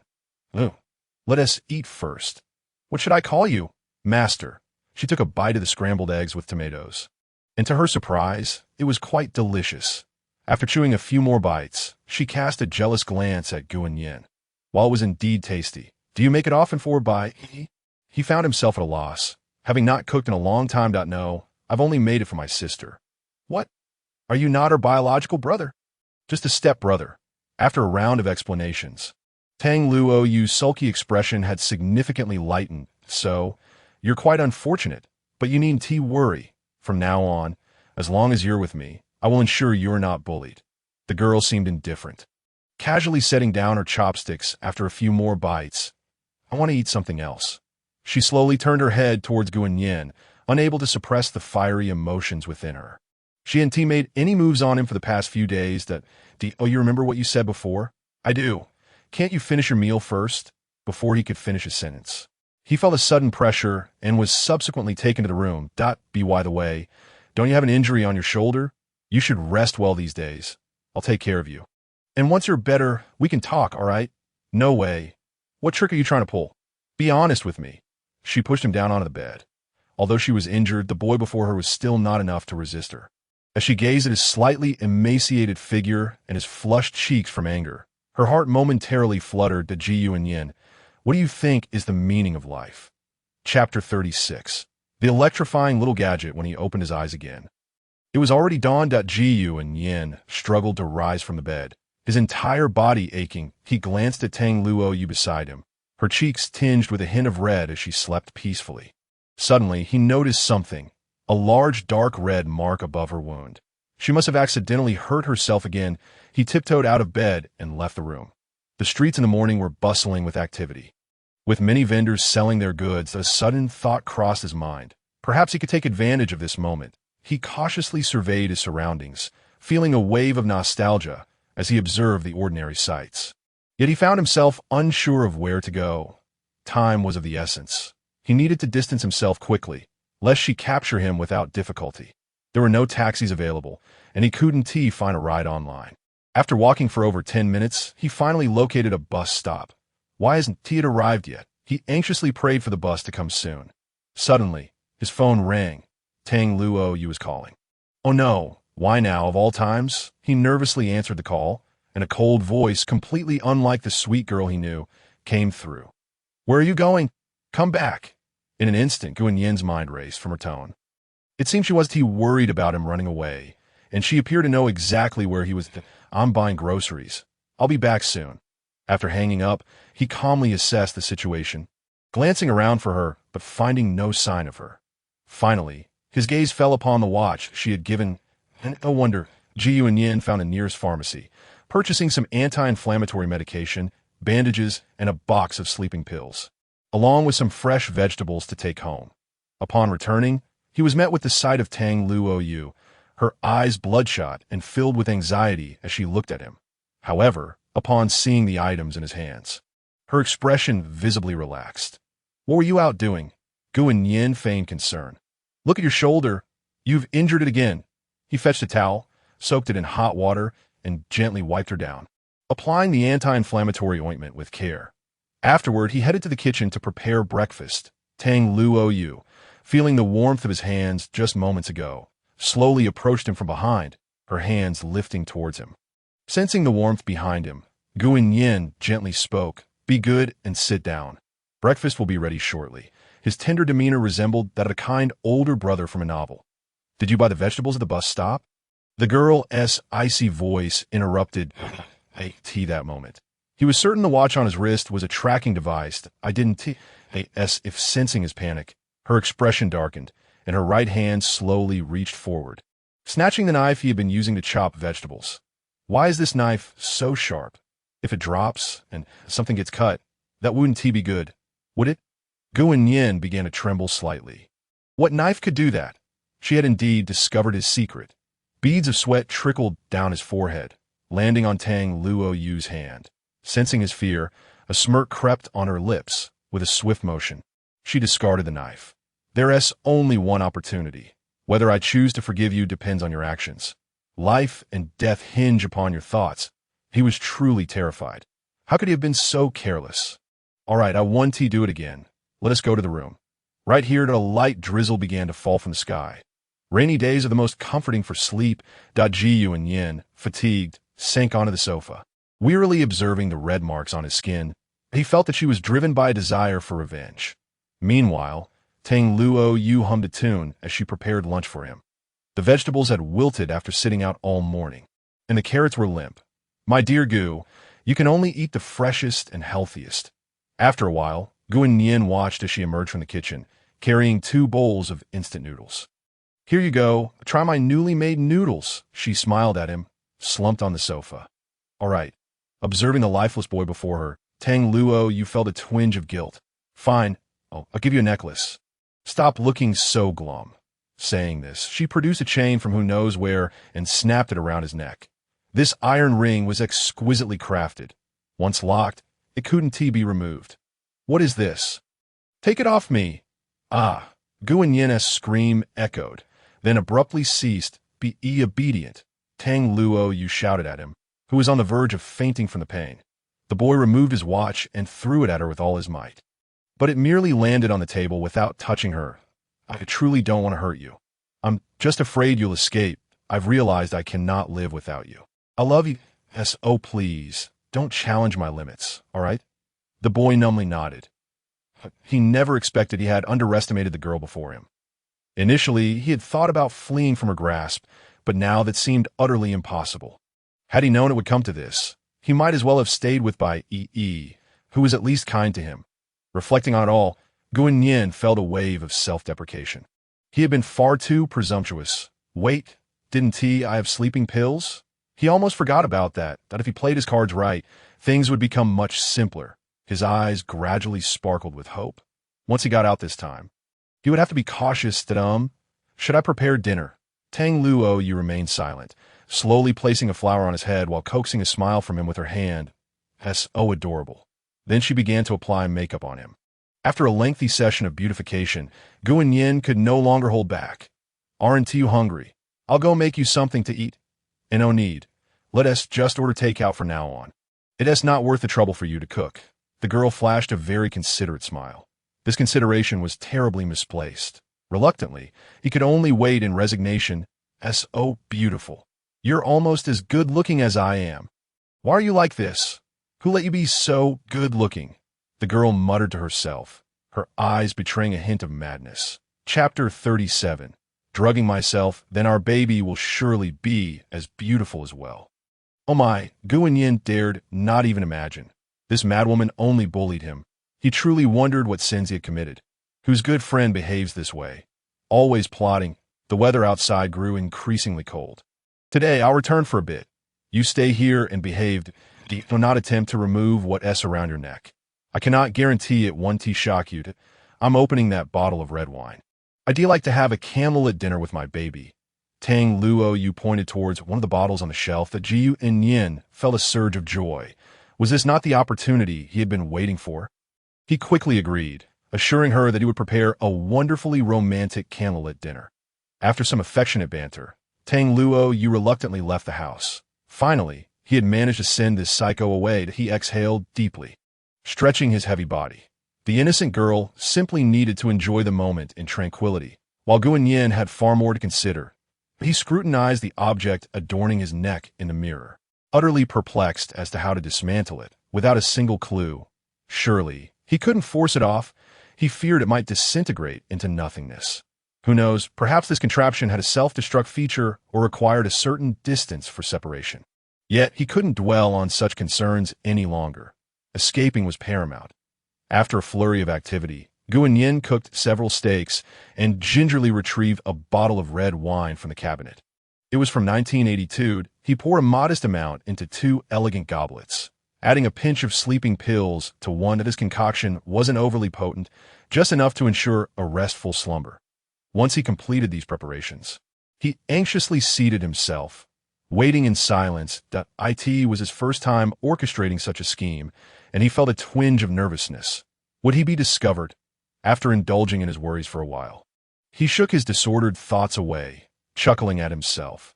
With such a meticulously crafted plan, how could it possibly be uncovered? Gu Annian was quite clever, after all. Having reassured himself, he settled into a calm anticipation. Shortly after, the door swung open, and the girl entered, her face aglow with a radiant smile. Gu Annian, ever the gentleman, assisted her in changing her shoes, elegantly tied a silk scarf around her neck, and gently pulled out a chair. My lady, please enjoy this Western feast. The young man presented her with the utmost respect. Very well. You shall be duly rewarded later. The candles flickered to life, gradually creating an inviting ambience. Tang Luo Yu gazed at him with a tender look, showing no intention of starting the meal. Gu Annian felt a chill run down his spine under her gaze, fixating on the goblet of red wine. Drink. Why aren't you drinking? He felt a surge of impatience. Suddenly, the girl leaned in and kissed him. Caught off guard, he found himself momentarily speechless. After a long pause, she raised her glass. Cheers! The crisp clinking of their glasses echoed. And they shared a toast. Yet, after just one cup, he sensed something was amiss. He felt slightly tipsy. Was his tolerance truly this low? Although Gu Annian had never been much of a drinker, he didn't think he would be affected so quickly. Indeed, this is a romantic candlelit dinner. You've packaged yourself as a gift, and I am quite satisfied. The realization dawned on him, yet the dizziness was intensifying.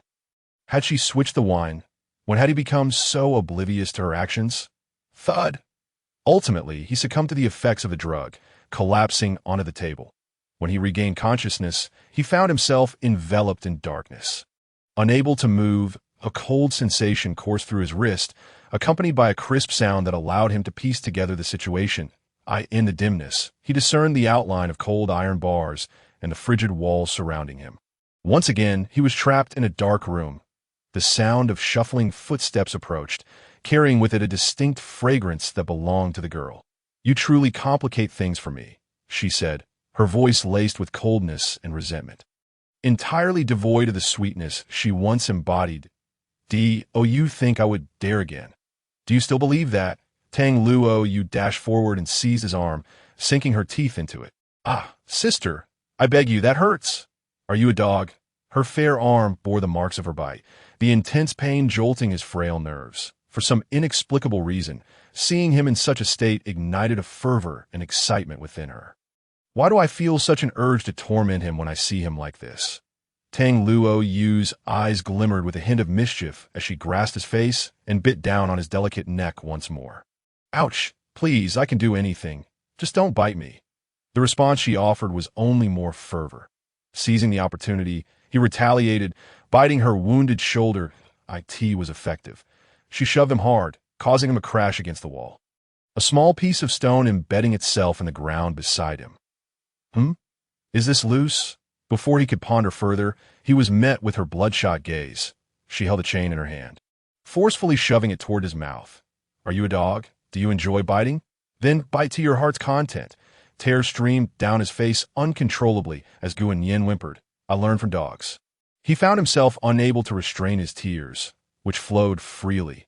The girl, a mix of embarrassment and anger, softened as she witnessed his tears, gradually regaining her composure.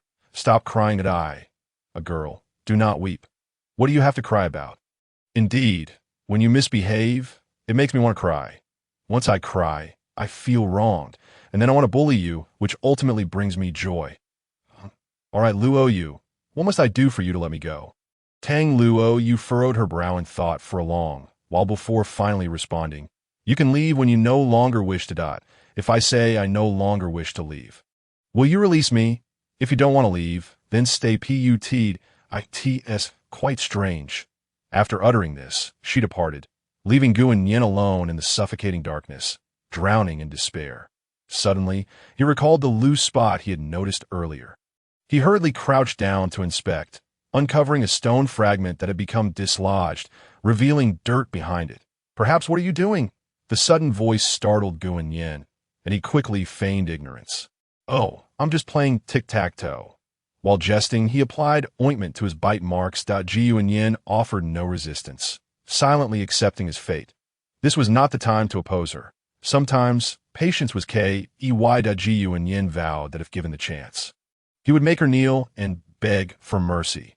You'll remain here for a few days as punishment for your second attempt at escape. For the next several days, Tang Luo Yu took care of all his basic needs, leaving him in a rather filthy state. But fortunately, she did not force him to endure further hardships.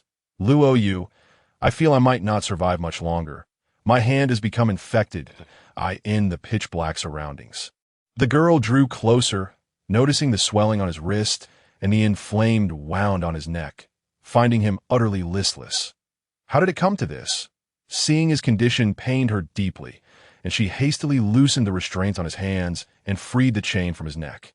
Still planning to run? Her voice was cold, laced with concerned, "I dare not anymore." Chapter 38. Is this still the homeland? Think carefully and refrain from making foolish decisions. You cannot escape. Behave well, and I will let you out tomorrow. With a face devoid of emotion, Tang Luo Yu departed. It wasn't out of compassion. Rather, Gu Annian's current state left little room for her to feel affection. Watching her retreating figure, a faint smile crept onto his parched lips. He moved to a damp, shadowy corner, clearing away the mud that concealed a small hole. The opening was narrow, yet he could barely squeeze through. The following morning, Tang Luo Yu arrived with breakfast, eager to see him. "Today, I am in a good mood, and once I let you out, you must treat me well." Before she could finish her thought, her eyes widened in shock. The cell was empty, with no signs of tampering at the door, save for a cold chain lying in place. After pondering for a while, she could conceive no possible means of escape. Searching the room thoroughly, she finally discovered the small hole in a corner. "Damn it, this wretched place!" she exclaimed, rushing to the warehouse, where the wooden door had been forcefully broken open, revealing that some food had been taken. And on the wall, someone had scrawled in charcoal, "I tricked you. I am unworthy of being your friend." Once again, he found himself all alone. The autumn wind howled, and the young man appeared disheveled, clad only in a short-sleeved shirt.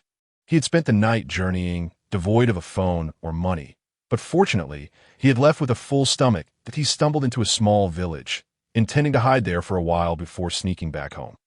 His disheveled appearance quickly caught the attention of those around him. With many eyes sizing him up with ill intent, one middle-aged man approached, stating, "Young man, by your attire, you must not be from around here." Gu Annian nodded vacantly. "I have a lucrative job abroad, earning 100,000 a month, and I particularly need young intellectuals like you." Gu Annian couldn't help but laugh at the absurdity of it all. Was he foolish, or was it the man who was deluded? "What are you laughing at?" The man's tone grew icy, and his smile vanished. "Oh, I just remembered something amusing. Did I ask you to laugh?" "Get him!" With that, the villagers who had gathered eagerly rushed forward, swiftly binding him. "This is bad. What kind of people are in this village? Hit him! This brat doesn't appreciate a good opportunity." "Wait, please don't hit me. I want to. Is that not permissible?" Upon hearing these words, Gu Annian immediately begged for mercy, thus avoiding a severe beating. "You few escort him to Captain Huang, along that same route, and do ensure his safety. I apologize. You may punish me however you wish, but please, do retrieve him." Ooh. Ting Liu searched high and low around her, yet found no trace of him. Desperation set in, and ultimately, she decided to confide in Bai Yi. "Sister Yi, I am sorry. It is all my fault. I do not understand why, but I like him so much. You may as well kill me." Bai Yi remained silent, her hovering hand eventually descending gently upon Tang Liu's head. One was her beloved, the other her dearest friend. She found herself in a truly difficult predicament. Enough, do not weep. The priority now is to locate him. To the south lies a border region. If he ventures that way, danger may befall him. This is no time for jest. Tang Liu recognized the gravity of the situation, wiping her tears as they began to devise a plan. For several days, searches in the vicinity yielded no results. Bai Yi reached out to Fong Lulu, informing her of the matter. Previously, they had merely collaborated, thus she did not know Fong Lulu particularly well. Upon learning of Gu Annian's disappearance, Fong Lulu responded with a vague, "I'll try," and then fell silent. Bai Yi merely sought to test the waters, harboring little expectation, as neither the Lan family nor the Bai family could find him. She was but one person, powerless in her efforts.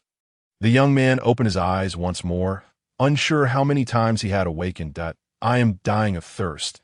Someone, anyone, please save me. Lan Yuyan, I cannot run anymore. This is truly dire."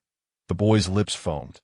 Words escaping him, only faint sounds emerged. He felt a relentless jostling, his eyes shrouded, lying upon a hard iron surface, unaware of how much time had elapsed. Bang. The trunk was flung open, a beam of light accompanied by a rough hand reaching towards him. Upon exiting the vehicle, he was doused with a bucket of cold water, his head spinning. Around him were others in a similar plight, Yet their bodies bore wounds that a closer look revealed dense woods on either side. And the individuals ahead wielded firearms. He recognized the name of one weapon. It seemed to be called AK-47, and behind them loomed a tall wall, the faint sound of electricity crackling through barbed wire barely audible. Where have I been brought? Is this still within the country? Could this be Gu Annian murmured, his voice tinged with despair. Over the past few days, he had been in a haze, mostly spending his time in darkness. The sight of those mutilated before him stirred the utmost fear in his heart. Gu, light up that a man approached with a sheepish grin, offering a cigarette to a burly fellow with a face like a slab of meat. How is this batch? Is it sufficient for your viewing pleasure? Gu said nothing, his expression apathetic, even somewhat disappointed, his piercing gaze scanning the crowd with malevolence, until it landed upon Gu Annian, his chubby face breaking into a grin. All collected, he tossed out a few bills. The men behind him, elated, bowed in gratitude. They were then led to a grim place resembling a factory. Huang Chong, weapon in hand and cigarette dangling from his mouth, stood at the forefront, announcing, "I trust you all have learned your lesson. There is no need for me to elaborate on the purpose of this place. Perform well, and you shall be rewarded. Fail to grasp the rules, and you will all be sent to the banana grove." With a motion of his eyes, several underlings began to lead everyone away. "Wait, take him to my room." The man wore a lewd smile, his jowls quivering as the gun's muzzle pointed at the last standing Gu Annian. Upon hearing this, Gu Annian's body tensed, a realization dawning upon him. His stomach churned violently, instinctively retreating, just as he was about to be taken away. A deep, authoritative voice echoed from the entrance. "Huang Dog, you better wait right there. Your lackeys are all about to be broken." Huang Chong, startled, nearly dropped his gun, terror-stricken. He turned to face the person at the door. "Brother Yuan, why have you suddenly?" Before he could finish his sentence, a metal barrel was hurled at his face. The man leaned in to inspect the despair evident on Gu Annian's face, nodding in satisfaction, before berating Huang Chong. "Remember this, from now on, such offerings are to be delivered to Miss Na." Chapter 39. "Can you please, women?" Yes, I am sorry, Brother Yuan. I deserve to die." Huang Chong knelt trembling in fear. He never anticipated that the new batch he had acquired would catch the attention of the boss. Get lost. Brother Yuan kicked him over, showing no regard for his feelings. "Little brother, do you wish to survive?" Upon meeting his gaze, Gu Annian paused for a moment before nodding vigorously, unable to utter a word. The man led him out of the factory, bringing him to a relatively decent room. Shortly thereafter, several underlings delivered food and water. Gu Annian eyed the offerings warily. Though hunger and thirst gnawed at him, he dared not take a bite. "If you wish to live, eat quickly. We took you because you are useful." The man before him spoke each word calmly. With that, Gu Annian set aside his reservations and began to devour the meal voraciously. "Woo-woo, what sin have I committed? Foolish mouth. Eat quickly. Had I known, I would not have fled." After a while, he wiped his mouth and expressed his gratitude to the man before him. "Little brat, can you please, women?" "What?" He momentarily froze while drinking, his mind racing to ponder this question, if he could. Perhaps he wouldn't have to endure beatings? Maybe so. The man's expression darkened, his tone becoming increasingly impatient. "You must learn." "Ah, all right, I must learn. I will definitely learn." In these past few days, he had been well fed and watered, his complexion improving slightly. Just as he breathed a sigh of relief, he was taken away once more.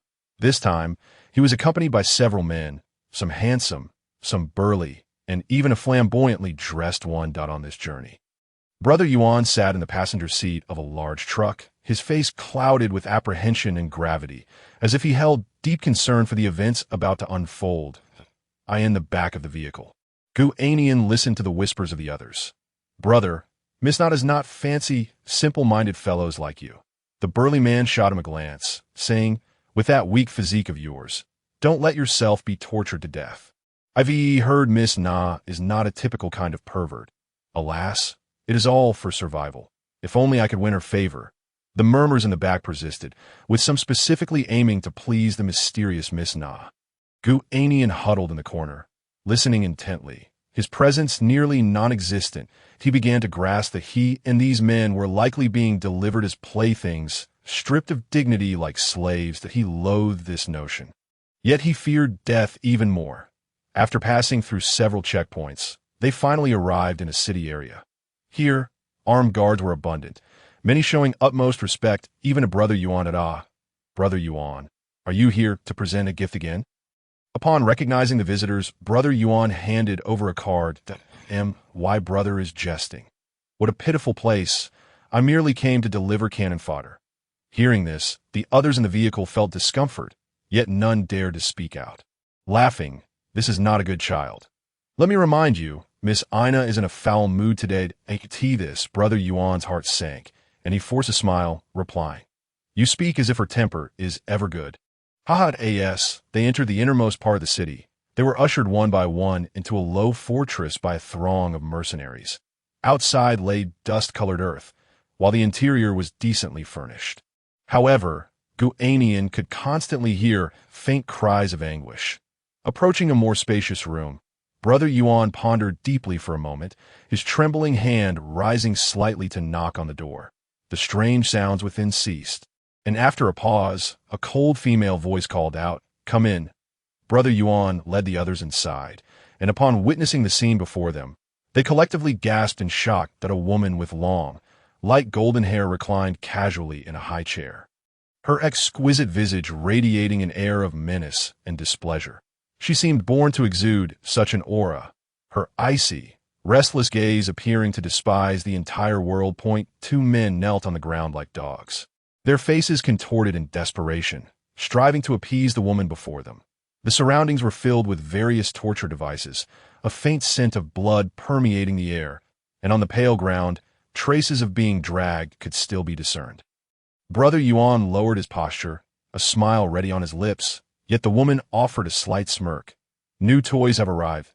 As she uttered this phrase, gunfire echoed in the room. Like a signal, several individuals entered from outside, dragging them away and cleaning the floor. The woman's cold expression shifted, seemingly pleased by the spectacle. Just as Brother Yuan opened his mouth to speak, witnessing such a scene sent shivers down his spine, causing him to stutter. I detest slow-talking individuals. The dark muzzle of a gun slowly rose, aimed at him, still emitting wisps of smoke. Thud, without the slightest hesitation and devoid of any pretense, Wang Yuan immediately fell to his knees. My lady, I apologize for interrupting your elegance. That I am Wang Yuan, the head of Area 3, and I have brought you a few entertaining offerings. As he spoke, the woman had already scrutinized everyone present. When her gaze fell upon Gu Annian, who lay helpless on the ground, her eyes became fixated, a glimmer of unprecedented amusement escaping her lips. From Area 3, Is it? Your gift this time appears rather intriguing, she remarked, her words laden with significance. It seems it's time to address the standing of your Area 3. Not many formidable figures left, I presume. Upon hearing her words, Wang Yuan trembled with excitement. My lady, we have no formidable figures left. Oh, I shall arrange for someone to deliver it later. Now, begone. Of course. Thank you very much, my lady. With that, he bowed once more and hastily fled, as lingering even a moment longer felt unbearable. Once he departed, Gu Annian's expression darkened considerably. The woman before him was a veritable harbinger of death, known far and wide as the ruthless arms dealer, a notorious figure in the underworld. Yet, she harbored a disturbingly twisted penchant for deriving pleasure from tormenting others. The remaining individuals were equally frightened, but when they heard the lady proclaim that the gift was intriguing, a flicker of hope ignited within them. One individual mustered the courage to adopt a self-assured demeanor and declared, Lady Ina, you are the most captivating queen I have ever encountered. I would willingly serve you as a slave or a dog. Bam! A bullet pierced through his forehead, exploding against the wall beside Gu Annian. Did you believe I was listening? You arrogant fool. The crowd fell silent. Speak up. Are you all mute? Observing her demeanor, another person ventured to speak. Unlike him, I am willing to do anything for you, my lady. Would you be willing to die for me? The man was visibly taken aback, his face paling as he widened his eyes in disbelief. Bam! Another gunshot echoed. Damn it. Do you enjoy lying? She waved her hand dismissively. her gaze inadvertently drifting towards the trembling Gu Annian leaning against the wall. Noticing his lack of response, the woman grew increasingly agitated. Chapter 40. Is this a firewood stick? Sensing her impatience, the remaining two were filled with dread. Did you not claim to have something interesting to offer? Why such hostility? The guards at the entrance sighed, realizing this batch was destined to become Lady Ina's targets. One individual feigned calmness, determination flickering in his eyes. My lady, I have admired you for a long time. For you, I would do anything, even die. His words were blunt and to the point. The woman smirked coldly. Then eliminate him. The tip of her stiletto pointed at another individual. Instantly, he was overwhelmed with terror, but before he could utter a word, he complied. In a flash, he lunged forward, employing treacherous tactics. The other individual, caught off guard, failed to evade, his nasal bone shattering under the impact of a right hook. The room erupted with the sounds of scuffle and anguished cries. The scent of iron filled the air as one person, drenched in liquid, looked around with a triumphant gleam in his eyes, as if he had emerged victorious. Suddenly, he seemed to notice something. Veins bulged on his already bruised face, his expression contorted with rage. Perhaps it was Gu Annian's pale complexion that instilled a sense of threat within him. There's still one left. If I kill him, I shall be the only one. He charged forward with a frenzied expression, his fist aimed at Gu Annian's abdomen, just as the fist was about to connect. Another gunshot rang out. Gu Annian witnessed the man's eyes widen in disbelief before he fell, defeated that at some point, Ina had risen, her right hand clutching the gun, trembling slightly. I cannot believe I am feeling anxious. Gu Annian, however, was oblivious, his mind consumed with thoughts of despair. If only I could reverse this situation. Tap, tap, tap. The sound of stiletto heels striking the ground echoed evenly. He slowly lifted his head. The boy's eyes reflected a mixture of terror, despair, and a flicker of defiance. Upon seeing his reddened eyes, filled with anguish yet unable to articulate his plight, Ina's interest was piqued. Perhaps it was his endearing appearance that captivated her, evoking a peculiar desire to destroy him. Yes, to destroy. She relished watching something beautiful wither away in her grasp. Speak that he remained motionless. Ina removed her black mesh gloves, her icy hand brushing against his cheek. Instantly, Gu Annian shivered. Is it about to begin? I haven't done anything. Will she make my demise a spectacle? I am only 19. I do not wish to die. He gradually closed his eyes. I will not kill you, provided you heed my every word from this moment forth. This is the second and final warning. Upon hearing that she would spare him, Gu Annian felt an immense wave of relief wash over him. His pallid lips trembled as he struggled to steady his voice. Hello, my name is Gu Annian, my identification card is. Before he could finish, his chin was seized and lifted, meeting the glare of two furious eyes. Sister, allow me to speak.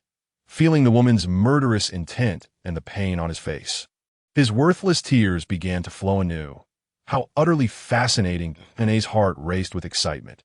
She beckoned Gu Annian with her slender fingers, signaling him to follow her. The guards at the entrance awaited the final gunshot, only to witness Ina emerging with the young man. Wow, oh my God, he murmured quietly to himself. Trailing behind the woman, Gu Annian caught a faint whiff of gunpowder, reminiscent of the firecrackers he once lit. They entered a room adorned in an antiquated style, with a fireplace radiating warmth, exuding the unique charm of a bygone era. He merely hesitated for a moment before being forcefully pushed to the ground. She could hardly contain herself, yanking him by the collar and compelling him to kneel before her, relishing the sensation of having subdued the youth. Let's play a game. With that, she picked up an unknown piece of fabric and blindfolded him. Once his vision was obscured, he felt a tickling sensation on his face, as if something were scratching him. Guess what this is? If you guess wrong, there will be consequences. And if I guess correctly? The girl's face darkened, for no one had ever dared to negotiate with her. Guess correctly, and I will let you ask me something. Her tone turned frigid, causing Gu Annian to shudder. That I'm sorry. I am sorry. He fought to maintain composure, striving to focus on the tickling sensation. The girl's voice seemed to whisper in his ear, and he caught a hint of fragrance, even feeling the breath of her words. This indicated she was quite close. In that case, it must be hair. Ina snorted disdainfully, remaining silent as she rose. Then he felt a weight pressing upon his head, accompanied by a hint of warmth. He instantly realized what it was. After all, this was not the first time he had been subjected to such treatment. With a tinge of embarrassment, he mumbled, "Your leg." Witnessing his flushed visage, Ina experienced an inexplicable surge of impulse, a nameless fire igniting within her. When she heard no response, after a brief wait, a chilling sensation met his forehead. What is this? He need not cover his eyes to sense the dark muzzle of a gun aimed at him, ready to unleash its fury. Please. His speech was interrupted. Guess. Yes, as long as you guess correctly, that will suffice. To the gun. The icy touch lingered, and his vision gradually returned. Phew! He exhaled in relief. You guessed wrong. Ina's voice, cold and tinged with triumph, reverberated in his mind with a thunderous echo. Only then did he discern what she held. It was not a gun at all, but a mere iron rod. That I shall punish you severely. The girl uttered ominously, her words laced with ambiguous intent. Delete. That Gu Annian had no authority to refuse. Delete 10,000 words. Chapter 41. Miss Ina's wicked amusement. Delete.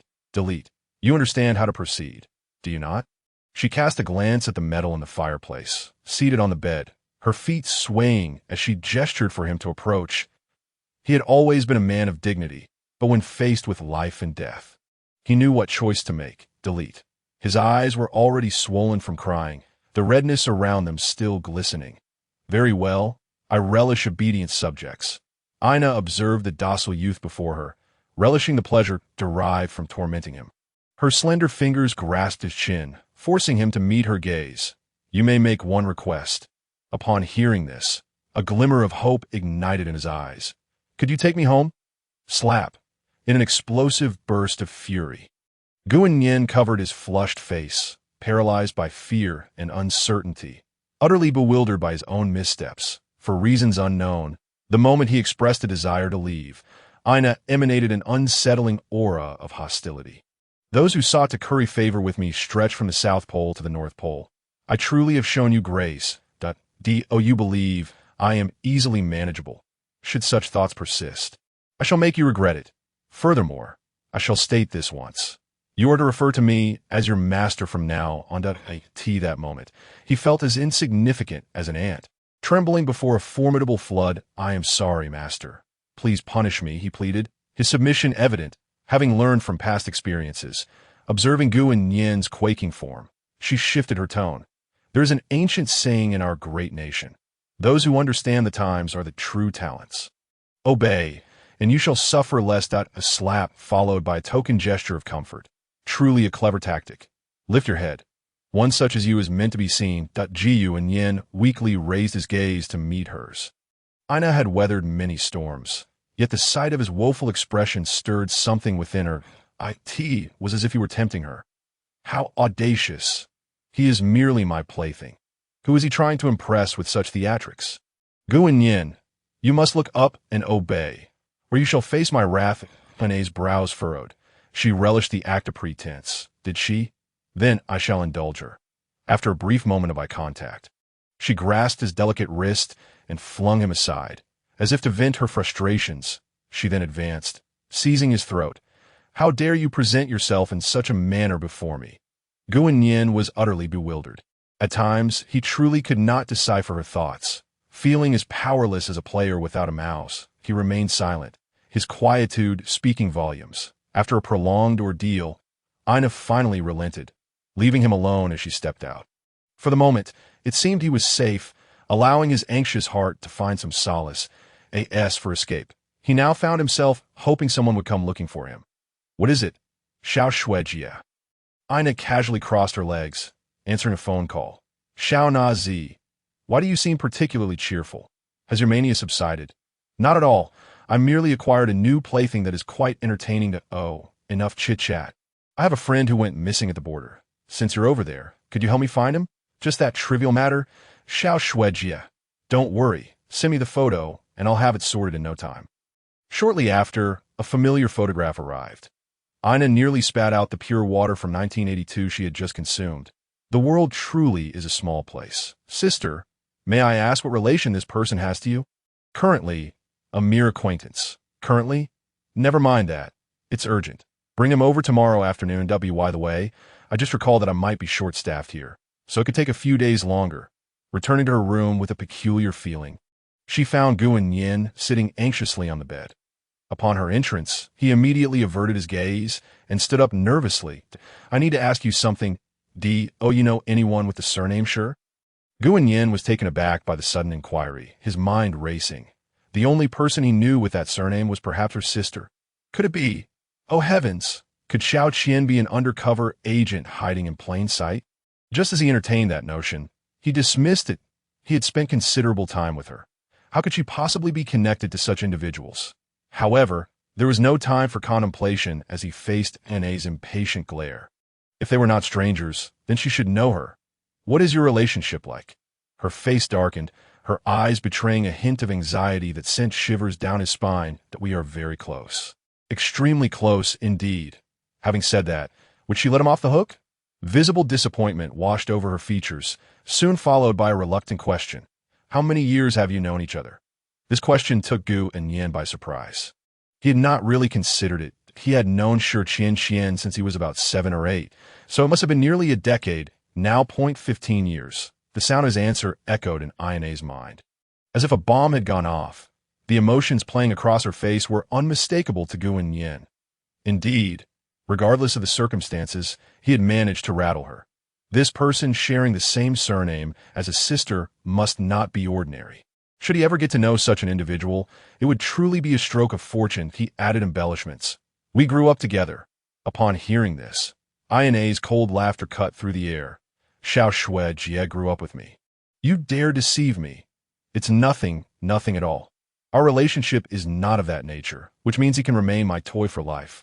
How fortunate I am not to have met you sooner. In an effort to alleviate the fright she had just experienced, Aina sought to unwind. But for Gu Annian, the situation was dire. He watched the woman before him grin ominously, a deep sense of unease enveloping him. Chapter 42. Voluntary service awakening to the afternoon sun. He found himself alone. Each time he awoke to find her absence beside him, he was reminded of the tears he had shed the previous night. Tears of joy. Ah, Minua is truly living well. Gu Annian stretched lazily, reflecting on the vibrant experiences of the past few months, feeling as though he could pen a novel. Though he had trembled with fear just yesterday, today, it seemed, was not as daunting. His mindset was gradually strengthening. He believed that as long as he catered to the whims of this capricious lady, he would surely preserve his own life. The door swung open with a resounding bang, revealing Aina. Her brow furrowed and her fierce gaze locked onto him. The scent of rust wafted through the air, and Gu Annian recognized the heaviness of her aura, thick with hostility. She strode purposefully towards him, her hands descending upon his head in a frenzy of affection. Gu Annian was taken aback by the suddenness of her touch, feeling akin to a small kitten, while Aina played the role of the affectionate petter. After some time, he managed to lift his head. Master, I just woke up. Please don't. Sensing his helplessness and the sensations brought on by his slight resistance, Aina felt herself gradually soothed, without realizing it. She reached out to brush aside a stray lock of hair that clung to his cheek. As they locked eyes, an awkward silence enveloped them. Aina, feeling a hint of shyness, firmly grasped his chin to mask her earlier actions. Yet the fluttering of her heart was unmistakable.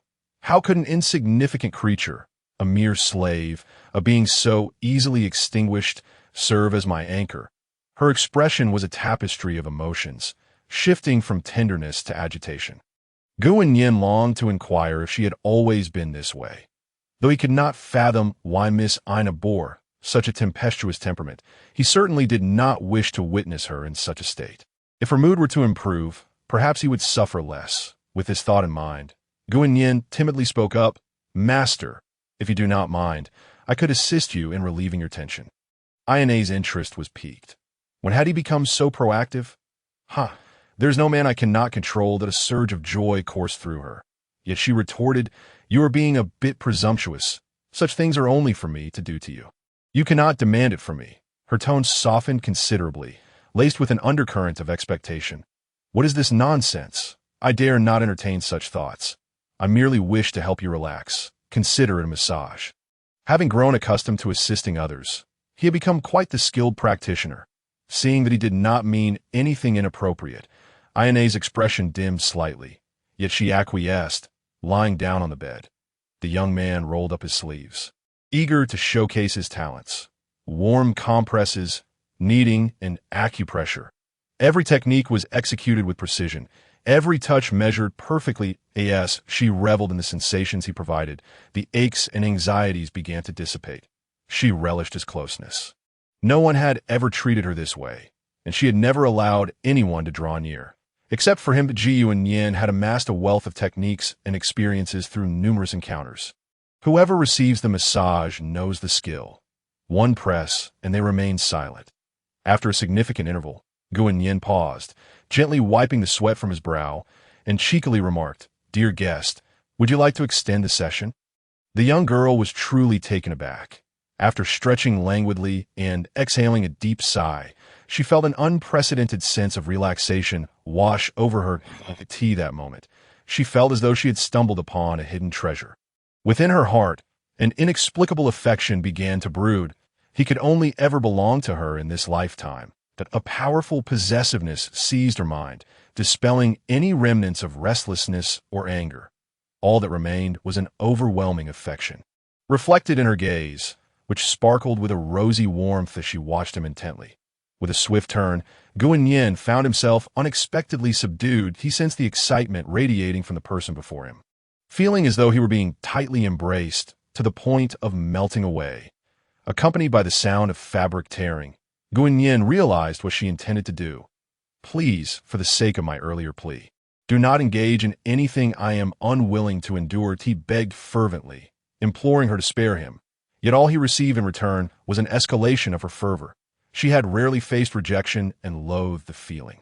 It was this very boy who had dared to negotiate with her multiple times, and she found herself reluctant to eliminate him. With a sudden increase in her grip, Gu Annian felt as though she might crush him. Why? Why do you refuse me? You could have simply closed your eyes and enjoyed it. Now, look at the discontent you've caused." With a resounding clap, Ayane's frustration intensified, her eyes burning with an unquenchable fire. Gu Annian could only submit to her whims, utterly devoid of any capacity to resist. After enduring a beating, he ultimately acquiesced to her demands. He regretted uttering that remark, wishing he had kept it to himself. As evening descended, Ina rose and gazed at the sleeping visage of the boy beneath her. Her breath quickened anew. Suppressing the rekindled warmth within her, she gently patted his face. "You, awaken," when he showed no response. She decided to let him continue dreaming. Upon exiting the room, she pondered for a moment before summoning several maids. "Ahem, I had a friend who asked me to inquire how to make a boy happy. Does anyone have any suggestions? There will be generous rewards." The maids, after a brief moment of surprise, responded with an air of gossip. "Maid A, milady, your friend could gift him a horse, or perhaps a car or a house. Who wouldn't appreciate such things? Maid B, I believe a light machine gun or a mortar would suffice. I've heard that every boy is enamored with such items, and it aligns perfectly with your interests. Maid C, I think I saw online that to love a boy, one should gift him 10 gold bars." Listening to their chatter, Ina felt that none of their suggestions were particularly reliable. She waved her hand dismissively. My friend also asked how to discern whether he has feelings for her. At this point, she faltered, a hint of embarrassment coloring her cheeks. The others quickly filled the silence.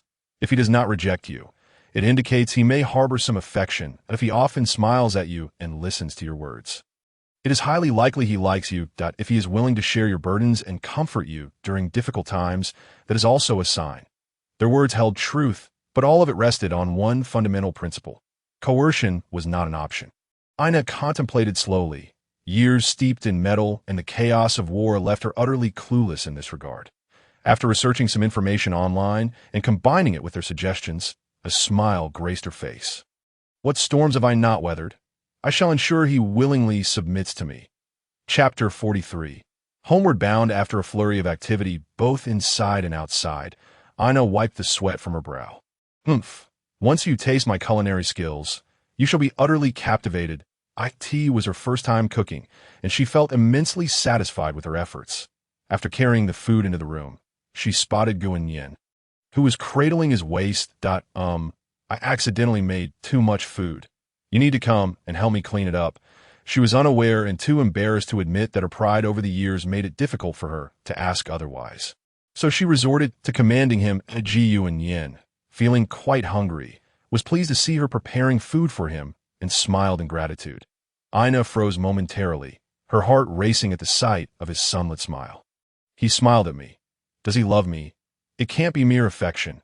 After all, I have prepared my first meal for him. How a flutter of emotions stirred within her to Gu Annian, unaccustomed to using a fork. Switched to chopsticks and discovered a plate filled with crabs, a striking blend of red and black. This how you all eat? He mumbled to himself, perhaps suspecting that these dishes were crafted by the girl herself. Unable to refuse, he grasped the chopsticks. Just as he extended the chopsticks toward one of the crabs, it clamped down on them, shattering Gu Annian's hopes that I should have known. This young lady only knows how to wield knives and guns, and has no clue how to cook. Perhaps it was merely this dish that was poorly prepared. The others might be better. Suddenly, a fish in a large bowl flopped wildly, splashing water all over him. Ah ha ha! Sashimi, is it? Twisting the chopsticks, he turned toward the vegetables. Just as he was about to pick some up, he spotted something wriggling. This should be a harmonious mix of meat and vegetables. Right, I've heard this thing has protein levels 6 times that of beef. How considerate of my master! As he scooped a spoonful of rice, bringing it to his lips, he fell silent. The uncooked rice was still raw. He wasn't a zombie, after all. His assessment could only be described as a lump. Yet he certainly did not dare to voice it. Master, I truly appreciate your consideration, but I feel unworthy to eat food prepared by you. Perhaps I should order takeout instead? He thought again, realizing there was no takeout available here. Seeing his troubled expression, Ina also recognized a slight flaw in her culinary skills. She lowered her head, feeling a sense of disappointment. I genuinely wanted him to sample my cooking. Why did it turn out this way? Just then, Gu Annian stepped closer and gently leaned against her. Master, do not be disheartened. I know you mean well. His tender tone and gentle gesture left Ina momentarily stunned. This is his way of comforting me. He must like me, right? Or is he merely pretending? Gu Annian was oblivious to her thoughts. He was solely focused on surviving. After a brief adjustment, they ventured out for a simple meal. The incessant gunfire and the hurried footsteps, along with cries, left him feeling anything but secure. Am I destined to be trapped here for all eternity? At that moment, Ina appeared quite displeased. Letting out a deep sigh, he was about to inquire about her troubles when she spoke first. Gu Annian, right? Don't you wish to return? I will accompany you back tomorrow. Her tone bore a hint of reluctance and displeasure. How infuriating. I haven't even enjoyed myself here for a few days, and now they're rushing me. Gu Annian could hardly believe his ears. Life indeed brimmed with surprises. After confirming her words multiple times, a smile finally illuminated his face. When he asked why she was letting him go, she merely shook her head and asserted that even after his return, he would still belong to her. That night, Gu Annian exerted himself thoroughly. He found himself contemplating the possibility of opening a massage parlor in the future. He discovered that regardless of who it was, as long as he provided service, their spirits soared. Gradually, he comprehended that the path to redemption lay within this very approach. Unbeknownst to her, Ina had already drifted off to sleep. Upon hearing her steady breathing, Gu Annian halted his movements, cautiously laying down beside her. Should he awaken her, she would surely demand a massage in return. She was even more domineering than Lan Yuyan. Lan Yuyan had somehow become a unit of measurement in his self-deprecating thoughts. He dreamt of a magical world filled with wondrous and diverse phenomena, where he seemed to possess an extraordinary constitution that rendered him immune to the authority of Lan Yuyan and others. When he awoke, a smile graced his lips, and he noticed Ina still deeply asleep, seemingly lost in thought. Regardless of the reason, the mere prospect of returning home today ignited a wave of excitement within him. Having inexplicably arrived in this terrifying place, he was finally on the verge of returning to his homeland. Gazing upward, he could not see the bright moon, yet he constantly yearned for home in a moment of youthful exuberance. He raised his fist in a victorious gesture. However, in doing so, he inadvertently elbowed Ina, who was peacefully slumbering beside him. Right in her soft waist, in an instant, she sprang awake, swiftly countering Gu Annian's movement, her hands gripping his neck with remarkable speed. The motion appeared to be second nature to her, a product of muscle memory forged through years of training, a killer's instinct, her eyes still heavy with sleep. Bore into Gu Annian's, "You seem quite pleased. Do you dare to believe I won't send you to a far more dreadful place?" Sensing no imminent danger, she feigned indifference as she spoke coldly. How rude, Gu Annian thought, wishing he could slap himself for the blunder. "I apologize. Could you please let me go?" Initially intending to teach him a lesson, Ina suddenly found herself intrigued, a playful smirk curling at the corners of her lips. "Perhaps you should not return, unless you can provide a remedy." "Unless what?" "If you wish to go back, should we not leave something behind in this place?" As a memento, she patted the bed beneath her. The implication in her gaze, unmistakable, Gu Annian felt a subtle sense of difficulty that was easily perceptible to others, yet barely registered by him. In a flash, Ana's expression turned icy. The opportunity was singular. "You know what I desire, and I expect you to take the initiative." With this thought, Gu Annian ceased to deliberate further, fearing that he might never return. Gritting his teeth, he smiled and said, "Master, I am here to serve you." After a while, noon arrived, and they were preparing to return. Ina regarded him with ill intentions, contemplating how to keep him under her control.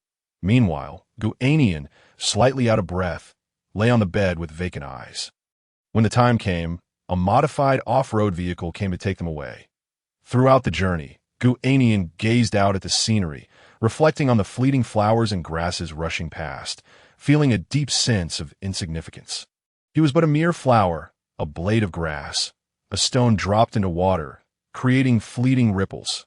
Where would he go from here, and how would his life transform? After transferring between several modes of transport, they finally arrived in the Great Xia. Chapter 44. Eavesdropping at the door in the grand hall of the Lan family villa, the atmosphere was exceptionally lively today. The 3 members of the Lan family and the 3 members of the Bai family settled in. This scene would undoubtedly be a hot topic, as all present were individuals of considerable influence. The show was about to begin. Lan Yuyin spotted her nemesis, her eyes burning with resentment, as if she could breathe fire. Bai Yi was not much better off, reluctantly attending. Yet collaboration was their only means to swiftly locate the person they longed for day and night. I was the first to meet Annian, unlike some who are inherently despicable. Merely acting like a cat sneaking around, Lan Yuyin couldn't restrain herself and spoke first. "I recall that Gu Shiwudi complained to me once, saying you were a disgraceful being with a terrible reputation. And besides, you couldn't even defend the tower." Bai Yi did not exhibit such aggression, yet her words dripped with sarcasm. "Puffed, you make it sound as if you managed to defend it, yet your dear friend stole the crystal from you. I wish you a lifetime of such fortune." "How did you know?" Bai Yi was taken aback. She had never disclosed this to anyone. She straightened her posture, glanced at her opponent, and regained her confidence. Shiwudi mentioned that when you let your hair down at night, he couldn't distinguish your front from your back. Lan Yuyin was momentarily stunned, but soon her realization turned to fury as she pounded her fist heavily on the coffee table. "Damn, Bai Yi, you are truly desperate." In the midst of their banter, Bai Shana slapped the man's rear, reminiscing, "Tianyu, back in the day, we were just 2 little rascals, and now we are both fathers of 2 children." His voice trembled slightly, tinged with nostalgia. Indeed, always busy with business matters, came the response, "But today we can seize this opportunity to catch up." "Huh. This time, you cannot outdrink me. Back when I took 3 hits for you in class. I shall repay that today." You beyond, praising his youth, "You're as thick-skinned as a dog. Another 30 lashes wouldn't faze you." Goddess scene. "Yujia, your skin still looks as flawless as it did back in the day." Lan Yuyan's mother, Mu Ruhan, beamed at her. Jiang Yu appeared somewhat melancholic, as if burdened by unspoken worries. Don't mention it.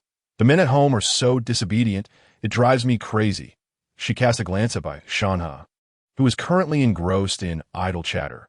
Upon hearing this, Mu Ruhanfong Lulu burst into the room, her complexion flushed, only to find her close friend seated on the bed, her legs immersed in a medicinal barrel. Gu Annian knelt on the carpet, his expression earnest as he diligently attended to her. "What's the matter, Lulu Jia?" Ina, lost in this delightful scenario, was suddenly startled, her mood dampened. Fong Lulu struggled to articulate her feelings. Feeling an inexplicable discomfort at the sight of him with her friend, a peculiar unease gnawing at her heart. I could see that moment. Ina chimed in with a smile. Xiao Gu is simply crafted for my needs. I suspect he was sent by the heavens to serve me. Ha! Lulu Jia, would you like to experience this? I can lend him to you. Casting a disapproving glance at Ina's frivolous demeanor, Fong Lulu couldn't shake off the thought that if she were the one sitting on the bed, how would it feel for Gu Tongxue to assist her willingly? Noticing her rare moment of distraction, a hint of daydreaming crossing her mind, Ina grew anxious. Could it be that she knew? It was impossible. She had never shown kindness to anyone, let alone Gu Annian was solely hers. This is fantastic. The creation of Gu Annian is nothing short of genius. I must craft a world solely for him. Gu Annian, bewildered, watched as the typically haughty Ina now wore a foolish grin, nearly drooling into the basin. Had he caught the contagion? Fong Lulu, already peculiar, now wondered if Ina had lost her sanity as well. With that thought, he mustered the resolve to give a light squeeze, causing the girl to gasp in surprise, jolting her back to reality. With a hint of playful ire, she scolded, "Could you be a bit more serious?" "This is utterly disappointing," he nodded vigorously, now unable to resist anyone. Witnessing this scene, Fong Lulu felt a profound discontent, retreating from a room in a cloud of gloom. After closing the door, a wave of sadness washed over her, soon followed by anger. "I took such care of you at school, even rescuing you. Yet now you shower another woman with your affections. Why did you not consider my feelings?" She was astonished by the intensity of her emotional upheaval. The following morning, Fong Lulu rose early, her mind racing with ideas to conceal the events of the previous day. Initially, she had planned to wait for his return to present a certain young lady with a spectacle. But now she inexplicably desired to keep him for herself. Both Ina and he emerged from the room simultaneously. Upon seeing his slightly listless demeanor, Fong Lulu immediately understood what had transpired. Anger bubbled within her. Why did she care so much? Had she known earlier, she would have claimed him as her own, declaring him her servant. Today, Gu Annian felt an unusual urge to cook for himself, observing Ina in the kitchen as he tossed a live fish into the pot. Damn, why isn't it turning white? It's still swimming. Is it white yet? Is it white yet? Ina's temper flared as she cursed while ending the fish's life. Oh my, what a troublesome girl. Just as she was about to wreak havoc in the kitchen, Fong Lulu approached and playfully smacked her head. "After all these years, you haven't changed. Look at that temper." Ina chuckled and bounded over to the sofa. Gu Annian scratched his head, noticing how, in Fong Lulu's presence, the tortured girl resembled a little kitten. Without further thought, he joined her in the kitchen, keenly observing the long-unseen Fong Lulu. "Let me help you," he offered, cautiously taking the bowl from her hands. It felt as if a chasm of time had passed, rendering their interaction slightly unfamiliar, yet oddly pleasant. The gradual re-establishment of their rapport was a curious sensation that tugged at her heartstrings. The two worked in harmonious sync, Gu Annian attentively assisting her while exchanging those peculiar glances. Gu Annian perceived it simply as mutual aid between old classmates, while Fong Lulu's thoughts ran deeper. Why does he keep looking at me? Oh, he touched me again. His hands are still delicate like a girl's. I can feel his breath. That simple meal of 4 dishes and a soup was prepared. Gu Annian showcased his best dish, scrambled eggs with tomatoes. Though modest, none complained.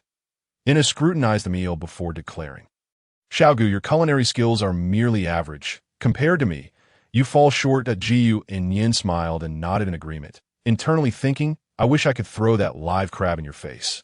After a few bites, both girls were astonished. They had never realized that this young man, besides being charming, was also a talented cook. The tomatoes were exceptional. However, as they ate, Fong Lulu felt something nudging her, that a strange sensation seemed to slowly creep up on her. After a moment, she caught sight of Ina, who wore a mischievous grin, and understood what was happening, yet maintained her composure. Moments later, Ina, observing the nearly empty bowl in front of the young man, furrowed her brow.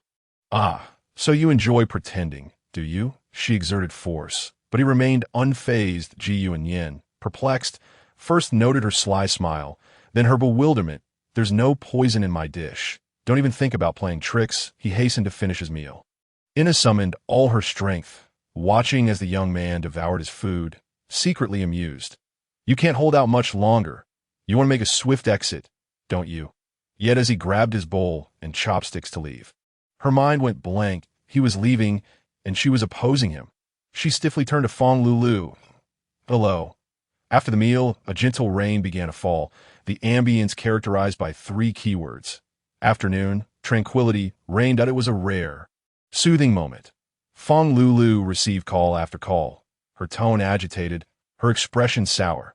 Having witnessed her distress, Gu Annian's thoughts grew increasingly nuanced.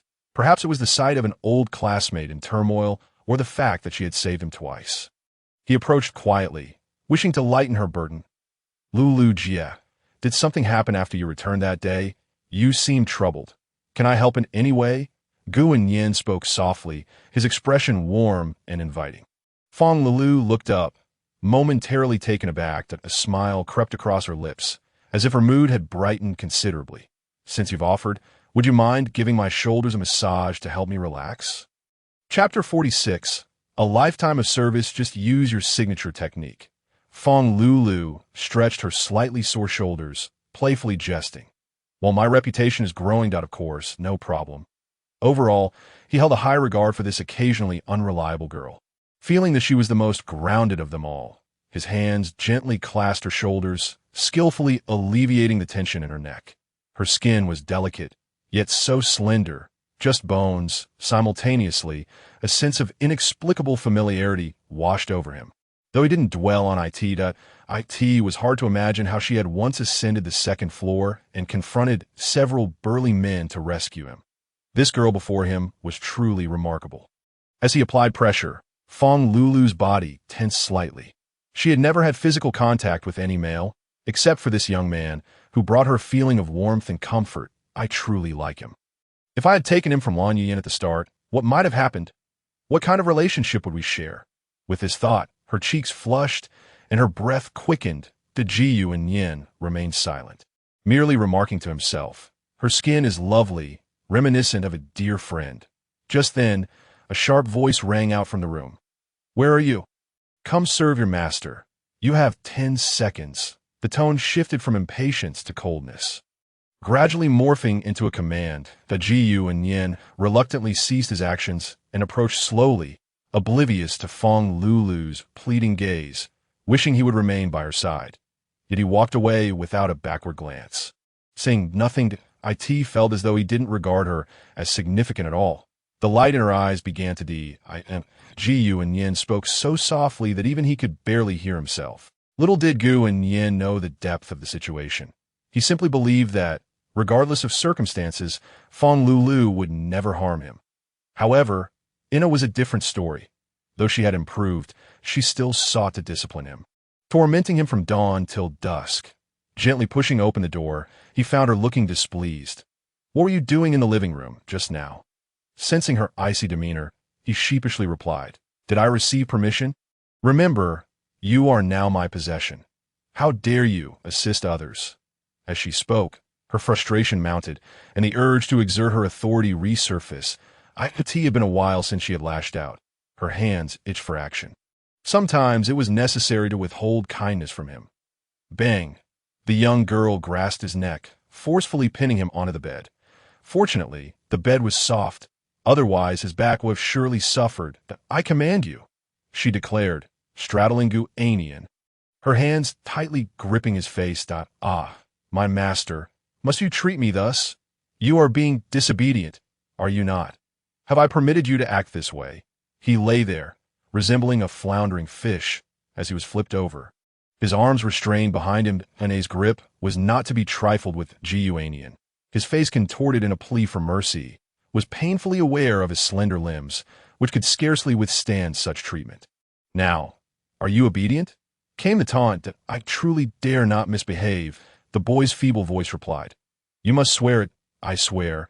I shall never betray my master. If I do, may I suffer a fate worse than death. Pleased by his acquiescence, the girl nodded, feeling a pang of discomfort as she observed his disheveled state. She gently reassured him, Be good. and nothing will happen to you. That way, we can remain together." The girl enveloped the sobbing Gu Annian in her embrace. This was hardly comfort. The following morning, Ina received a call from her father. Damn it! Why must it be at this moment? Why? Gu Annian, terrified, did not dare to move. Awakened by the commotion, he curled up beneath the covers, watching the young lady in a frenzy. Today, she had to return. A rebellion in their district demanded her attention. With bloodshot eyes, she gazed at him, shivering in fear. "Honey, come back with me. I cannot bear to be without you." With that, her demeanor shifted to one of unwavering determination as she dragged him along, his desperate resistance proving futile. Marks were left on the floor from his dragging, his skin marred and bloodied. At that moment, Fong Lulu appeared at the door, speaking with a serious and earnest tone. "Nana, there are matters at home that require your attention. I have use for this person."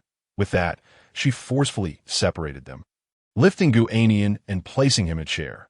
Ina longed to scream in frustration, but she knew she would always be overshadowed by Sister Schwer. There was little she could do. After forcing herself to calm down, she apologized and bid farewell, assuring him she would return swiftly as she left. Fong Lulu cast a glance at her retreating figure, a hint of an enigmatic smile gracing her lips. Then, turning to the pained Gu Annian, she remarked, "Now, it is just the two of us that you can rest well now." Gu Annian offered her a faint smile, expressing his gratitude. Before long, Fong Lulu returned with some iodine and antiseptic. "Gu, you are always getting hurt. But thankfully, I am here to help you." He failed to notice the peculiar glint in her eyes as he quietly allowed her to apply the medicine. His body was marked with bruises and abrasions. For reasons unknown, he sensed that she deliberately slowed her movements while tending to his wounds, her gaze fixed on him as if she reveled in his discomfort. Gu Annian shook his head vigorously. No, no, no. While Lulu may have a peculiar sense of humor, her heart was undoubtedly kind, I can be certain of that. Observing her demeanor, a thought struck him, causing him to momentarily freeze. "Sister," he unconsciously uttered. The moment those words reached Fong Lulu's ears, her body jolted, and the medicine bottle fell to the ground. "Sister Lulu, are you all right?" He hurriedly picked up the fallen bottle, looking at her with a tinge of guilt, oblivious to the fleeting shadow in her gaze. "Sister Lulu, if you are tired, perhaps you should take a moment to rest." "I will be fine, Gu, I'm fine. It's just that holding my arm up for so long to tend to you has made my shoulder ache a bit." She lowered her head, falling silent. Overwhelmed with guilt, Gu Annian resolutely stated, "I shall take care of you. You are my benefactor, and as long as you do not mind, I will attend to you for a lifetime. You have saved me from peril on multiple occasions. How could I not assist you in this minor difficulty?" This was the thought in the boy's heart. However, to her, those words took on a different meaning. For a lifetime, Fong Lulu's face flushed crimson, her gaze betraying a trace of unhealthy affection.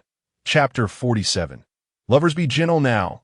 "Oh, I beg your pardon." He resembled a dutiful housewife, meticulously kneading Fong Lulu's shoulders.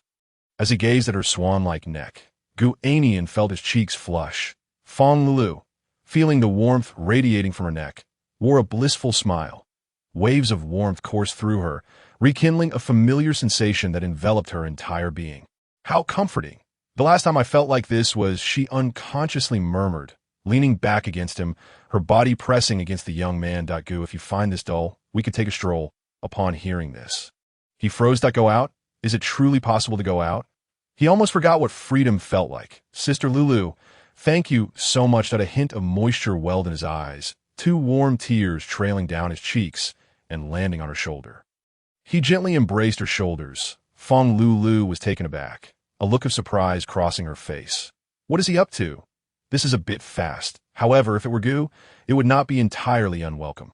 She turned and leaned back, but only embraced the rigid wooden backrest. Upon glancing back, she found him beaming, eager to change clothes. Once he emerged in new attire, perhaps due to his elation, he appeared far more spirited. "Let us go," he said, flashing a sweet smile at Fong Lulu. She stood frozen for a moment, witnessing his happiness for the first time. The vehicle awaited them at the entrance, and, as they boarded, they set off for the city. As the scenery changed, vibrant hues gradually filled their vision. "Miss, we have arrived." She grasped his hand, gently leading him down in an instant.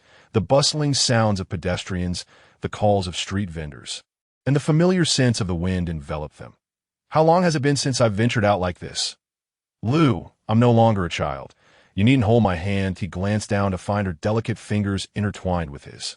No. What if one of her people sees us? I cannot save you then. Gu Annian did not break free, thinking to himself that she could keep pretending. Who could rival her? Hand in hand, they savored the evening breeze for a long while. Gulp. Gu Annian awkwardly covered his stomach, glancing over at Fong Lulu. Just then, they passed a restaurant where someone was energetically advertising. Couple game challenge, with a chance to win a free meal. The announcement immediately piqued Fong Lulu's interest, particularly due to the mention of couple. Come, let us eat here. She firmly grasped Gu Annian and led him inside. Welcome. To participate in the challenge, you must first prove your relationship. He pointed to a nearby couple engaged in a passionate kiss. Fong Lulu, brimming with excitement, was about to respond when Gu Annian hastily waved his hand. No, we are. As he attempted to define their relationship, his words faltered. We should probably just be ordinary friends, right? Before he could contemplate further. Two fair arms wrapped around him. Facing his astonished gaze, she spoke with a hint of disappointment. I forgot to bring my phone. If you don't want to wash dishes. Upon hearing this, he reluctantly acquiesced. After all, it was a rare opportunity to be out, and she had done him a great favor. Under the gaze of the onlookers, he leaned in and pressed his lips against her soft ones. 10 seconds passed. He anxiously patted Fong Lulu's waist, as if signaling that it was enough. However, the girl showed no signs of stopping, drawing the attention and murmurs of the crowd. Wow, that's so sweet. When will I have such a beautiful girlfriend? Oh yeah. After 2.5 minutes, she reluctantly halted. This sensation, she felt her entire being flush with heat, her head spinning as if under a spell. The young man, too, blushed, not for any other reason but because he was breathless. All right, you two. Next, we have a little game for you. The server led them to a panel where a toy gun and several buttons awaited them. The game required cooperation. One person would press buttons while the other shot, aiming to achieve the highest score in the shortest time. That IT appeared similar to the shooting games outside. Yet the targets would appear randomly, testing both reflexes and teamwork. That a nearby couple had just completed the game, with the girl casting a dissatisfied glance at the score on the wall. 62, and they only got an 8% discount. You shot so inaccurately. I usually see you being quite precise. The boy awkwardly laughed, promising to do better next time. Gu Annian's eyes sparkled as he approached the platform, grasping the black gun. Wow, what quality! Before he could even touch it, it was snatched away. You just keep pressing, and I'll take care of the hitting. Otherwise, we're bound to lose today. He wanted to retort.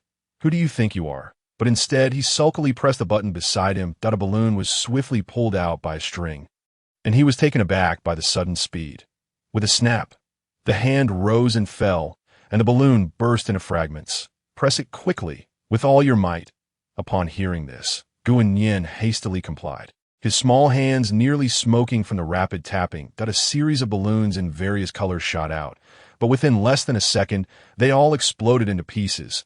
The sound of explosions echoed, and Fong Lulu merely aimed with the corner of her EY. Gu Annian watched in astonishment. As the 60-second countdown ended, the stunned crowd turned their gaze to the scoreboard. 999. This was the limit for both the scoreboard and Gu Annian. Not for her, Fong Lulu. A few reverent glances were cast her way. Wow, miss, your aim is impeccable. You've struck my heart. Just average, third in the world. You all get a free meal. The highest record was only 268. Gu Annian was equally astonished. He knew she might be formidable, but he never expected her to be this exceptional. Sister, what did you do before? Of course, I shot people with a gun. How else would I have such marksmanship? She smiled sweetly, taking hold of his arm. Ready to head for a meal? IT should be a game, right? After whispering these words, they set off for dinner. As they stepped outside, a cool breeze brushed against their faces. The weather is turning chilly. Let me take you shopping for clothes. Fong Lulu seemed quite pleased, wrapping her arms around his, resting her head on his shoulder. We're going home. Where's the money coming from? She pulled out her phone, revealing a few digits of her balance. Wait, didn't you say you didn't have a phone? I just found tea that Gu Annian was pulled into a clothing store that appeared quite traditional, reminiscent of styles from over a decade ago. Upon entering, he suddenly felt a wave of familiarity wash over him, causing his eyes to well up. Fong Lulu noticed his unusual demeanor and inquired about the reason. It's nothing. I just recalled some past events. Chapter 48. My bed is quite spacious, cheer up. After all, you have me by your side now. Gu Annian looked up in surprise. How did she know? Have you heard my story? Fong Lulu chuckled. After all, she was a young lady of some status, and likely knew a bit about his family affairs. Gazing at the girl's smile, he found himself lost in memories. As a child, he had gone shopping for clothes with his parents, and those moments had brought him immense joy. The girl sensed his emotions and gently embraced him. Gu Annian paused for a moment. Back then, I met a little girl who looked quite a bit like you. Thud. His words struck the girl's mind like a heavy stone. Isn't it a coincidence? She insisted on buying out the entire store for me when she saw a dress I liked. The boy continued to speak animatedly, oblivious to the girl's shifting emotions. Let us head home. The boy's expression froze upon hearing this. Observing her impassive demeanor, unease began to creep into his heart. Had he said something wrong again? There are many people who resemble each other. Didn't you say I look quite like your sister? The girl replied with a slight smile, casually remarking. Indeed, just like everyone watching from the screen resembles Yu Yin and Yin Zhu. It seemed his sister bore some resemblance to the little girl as well. Faded memories resurfaced, but he didn't wish to dwell on them. After standing in the wind for a while, the butler's car arrived to take them back. Inside a coffee shop, a girl frowned as she bit her straw. Oh, Luo, how could you let a scoundrel trip you up? You weren't like this before. A girl across from her complained, playfully pouting. Just take a look at me. Maybe you'll let it go. The girl squeezed her hand, lifting her drooping head. With just that glance, the lifeless expression in her eyes sparkled with light. Through the glass behind the girl, she spotted a familiar silhouette accompanied by another girl.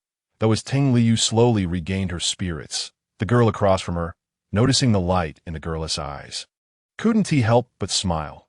That's right, my good Luo, what is so great about men? Upon returning to the villa, Gu Annian rubbed his sore legs, eager to head to his room for a rest. Cough, cough.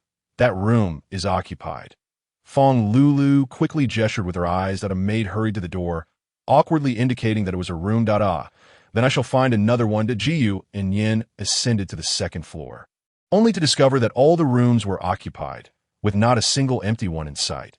Wasn't this area always vacant? He muttered to himself, his gaze drifting slowly to the living room sofa. To his surprise, the spot where the sofa had been was completely empty, as if it had vanished in an instant. The sofa was chewed up by mice and has been thrown out. Fong Lulu explained, observing the boy's dazed expression. That reasonable. So where will I sleep tonight? He dragged his weary body toward the only male butler. Uncle, can we share a room? The butler broke into a cold sweat upon hearing this. That is not permissible.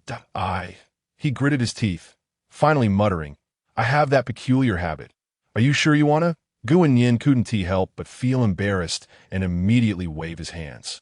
He certainly didn't want to be subjected to daily torment by a caregiver in his old age. How about you share a room with me? My bed is quite spacious, even if you do something. It can't be helped. Gu Annian stared wide-eyed at her, sensing an odd glimmer in her gaze. Yet, with no other options available, he felt it was truly an unfortunate situation. Then thank you, he shrugged helplessly before heading upstairs to wash up. Her room was indeed quite large, accommodating both of them comfortably. As he glanced at the pink pillows in the room, he initially sighed before feeling a sense of familiarity. This pink dolphin seems familiar. I feel like I've seen it somewhere. There were plenty of similar toys. He shook his head, dismissing the thoughts. Just then, the door swung open, and Fong Lulu entered wearing pajamas and a bunny-eared sleep hat. Walking in leisurely, she looked just like an adorable little girl. It was difficult for him to reconcile this girl with the cold and capable persona he had seen before. Why are you looking at me? Haven't you seen someone like this before? Fong Lulu chuckled, her tone teasingly playful. Upon hearing this, he quickly laughed and waved his hands that not that I haven't seen flowers, but you. Fong Lulu are truly a bit too much of a contrast. He cautiously laid down on one side of the bed, gently pulling a corner of the blanket over himself. As he noticed her delicate white arm peeking out from the blanket. A wave of warmth surged within her. Gu Annian buried his head in the covers, feeling a bit shy. Although he had been subjected to countless humiliations in the past, his spirit remained pure. And he felt somewhat uneasy in this situation. Just then, he felt a chilling touch on his waist. It's too cold. Let us huddle together for warmth. Gu Annian smirked. You just need to turn off the air conditioning. It's set to 16 degrees. I can't turn it off. The remote was bitten by a mouse. The girl's voice grew softer, almost like a gentle whisper, her fingers playfully tracing his sleepwear. Gu Annian felt a surge of exasperation, thinking how many mice did this household have, but he didn't dwell on it. He shifted into a more comfortable position and soon drifted into a deep slumber. Unbeknownst to him, the girl behind him, her cheeks flushed, pressed against his back, breathing heavily. The ice seemed to have melted. Within a tall building, an elderly man with white hair let out a long breath and dialed a phone number. The son, those people have been dealt with, but most of them aren't from Xia country. And no worries, I'll bring him back tomorrow. Her voice betrayed no emotion, her body trembling slightly. The boy yawned, turning over to continue sleeping when he felt someone poke him, urging him to wake up for breakfast. Hey, little sister, it's early in the morning. Realization struck him, and he suddenly shot up to look. There stood Fong Lulu in her pajamas, her eyes inexplicably glowing red, her delicate fingers tightly gripping her own arm. Haha, do you take me for your sister? The boy winced in pain, unable to pry her grip loose. Well, I've gotten used to it. I'm sorry, but could you please let go first? He was bewildered by the immense strength of the other party, feeling as though his arm might be severed. How fortunate it is that I have a sister too. Yet she is anything but obedient. After uttering these words, she forcefully flung the boy's arm aside and, leaving him with a terse remark regarding dinner, turned and descended the stairs, and one noticed the seething jealousy and possessiveness flickering within her crimson eyes. He stared at the 5 claw marks on his arm, bewildered by the girl's actions. Every family has its own struggles. Your sister's disobedience is not my concern. Chapter 49. The Battle of 3 Parties. Just as he lamented the terror of that dragon-like grip and prepared to rise from his bed, he sensed a chill creeping along his back. Reaching behind him, he felt a faint dampness on his shirt. This a result of sweating profusely. Upon removing it, he discovered that the first 2 buttons of his pajamas had inexplicably come undone. After much contemplation, he concluded that the quality of Fong Lulu's pajamas was appallingly poor. It could not have been his own doing. Without further thought, he freshened up and prepared to dine. Upon descending the stairs, he encountered Fong Lulu, her expression dark and heavy. Are you all right? He inquired, feeling a pang of guilt, pondering how a mere piece of sleepwear could cause such turmoil. The girl lifted her gaze to him, her face a portrait of dread. Gu classmate, they have come for you. Not the pajamas, then that's a relief. What? You said it was discreet. How could they arrive so swiftly? Struck by a bolt of thunder, he felt as though he could scarcely breathe. Beside him, the girl's fingers flew across the screen of her device, gradually advancing towards him. It's fine. We shall go abroad where no one can find us. In that time, it will just be the 2 of us together. What do you say?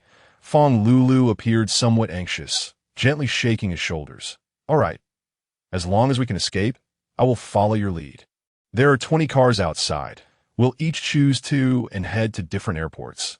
The chances of being discovered are minimal. After stating this, she donned a cap and began to gather her belongings. Brilliant! You truly are clever.